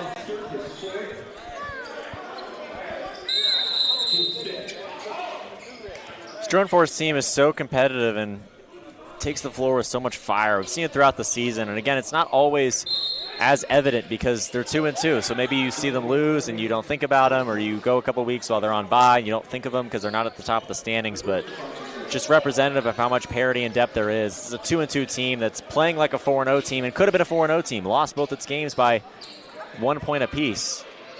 One to this team and one to Indy BizPass, who's of course in the championship game. So a tough schedule, and they played well through it. Surprisingly 2-2, and they're proving why so many teams deserve to make the playoffs, and that there's a reason why every team makes the playoffs. Anyone can contend at the City League in the biggest moments and on the brightest stages.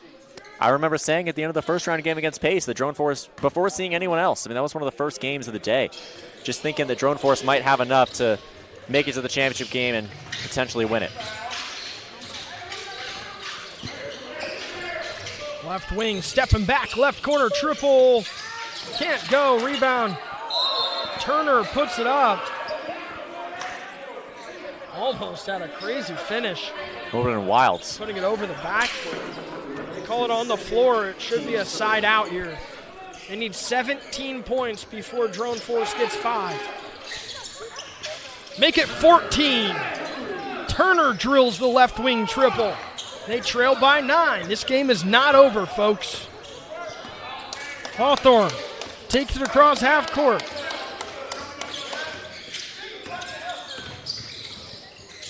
Swings it into the corner.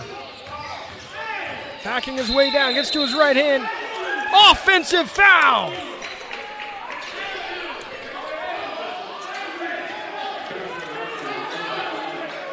Again, Weston can't believe it. Took his He's jersey beside off. himself. Oh, how is this not a technical? Prodigy wants an ejection. I'm shocked. I guess he got subbed out, so that may be why. I was going to say, if he's on the floor and takes his jersey off, how is it not? Swatka gets the rebound, a big missed shot there. Stolen away, though, right away. Great effort. Foster has it. Deep triple. We got a game! It's a 6-point ball game. Timeout. Davion Bailey laced a triple after getting the steal. Bailey ain't giving up. And that's the kind of Elam ending comeback you kind of grow accustomed to seeing, or at least not being surprised by at the City League. Drone Force is 2 to 3 possessions away from closing this one out. They just have to actually do it. Oh, and he's singing along to some Meek Mill on the bench as Davion right now. I mean, they put on Dreams and Nightmares, and that might have been the last straw for him. I mean, he's feeling himself over there on the bench right now. Drone Force might be in trouble. I see what you're seeing. I'll tilt the camera just in case that the people can't. I mean, he's going bar for bar with Meek right now. I'm loving every second of it.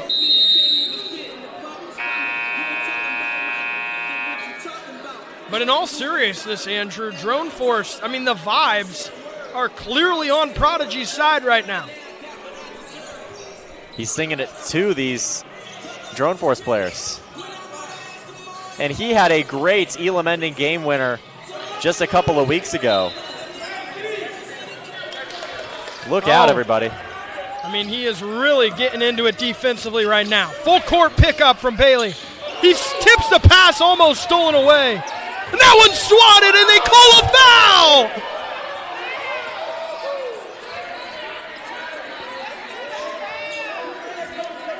Bibbs doesn't like it at all. What did you think, Tegan? I hate it. I'm gonna be honest. If I'm Prodigy, I mean, I'm beside myself right now. Bailey reacted. Everyone on that team reacted. The only reason I know that is the case is because we have fans here that haven't said a word all game that are beside themselves right now. So You make a good point. I do believe that was a pretty 50-50 call that did not go Prodigy's way, maybe even 75-25 in favor of Prodigy that time. But the free throw goes, and it counts the same either way, Andrew. Prodigy was all tied up with Mambo's Cheesesteak Grill. And then earlier in the month as well, last month, against Indianapolis Recorder in a close game, it was Davion Bailey who knocked down the game winner. Turner across half court. He's looking for help. He finds it in Foster. Foster gives it off. Left-hand layup's good. 67-61, target score 70. They can't let up a three. Arnett gets it in the front court. Double team comes, swings it over. Swooked up for the game. He nails it! Holding three up, and they're headed to the championship game. And that's it for Greg Foster and Prodigy Sports Network. Cervatka was awesome all day. In the first rounds, he took over. In the quarterfinals, he surged. He was a little bit quieter today, or tonight rather, in the semifinal, but he hits the game winner when it matters most. And Drone Force will face off against Indy BizPass in the title game. Drone Force lost to Indy BizPass early in the season. Drone Force is playing better at the moment, though. Went through a tougher playoff bracket to get to the championship game. We will have a fun one on Wednesday night. What a day of games, and what a finish as a deep triple seals it when they needed three. You heard chatter of don't give up a three. Well, they did just that on that last possession. And Drone Force, as you said, and Indy BizPass. What a game we have on our hands. I will say, Drone Force, you got to think, is the betting favorite going into that ball game. Alan Arnett, the best player. Drone Force, probably the better team. Indy BizPass, though, potentially with some matchup advantages. We'll definitely have to break that one down when we get there.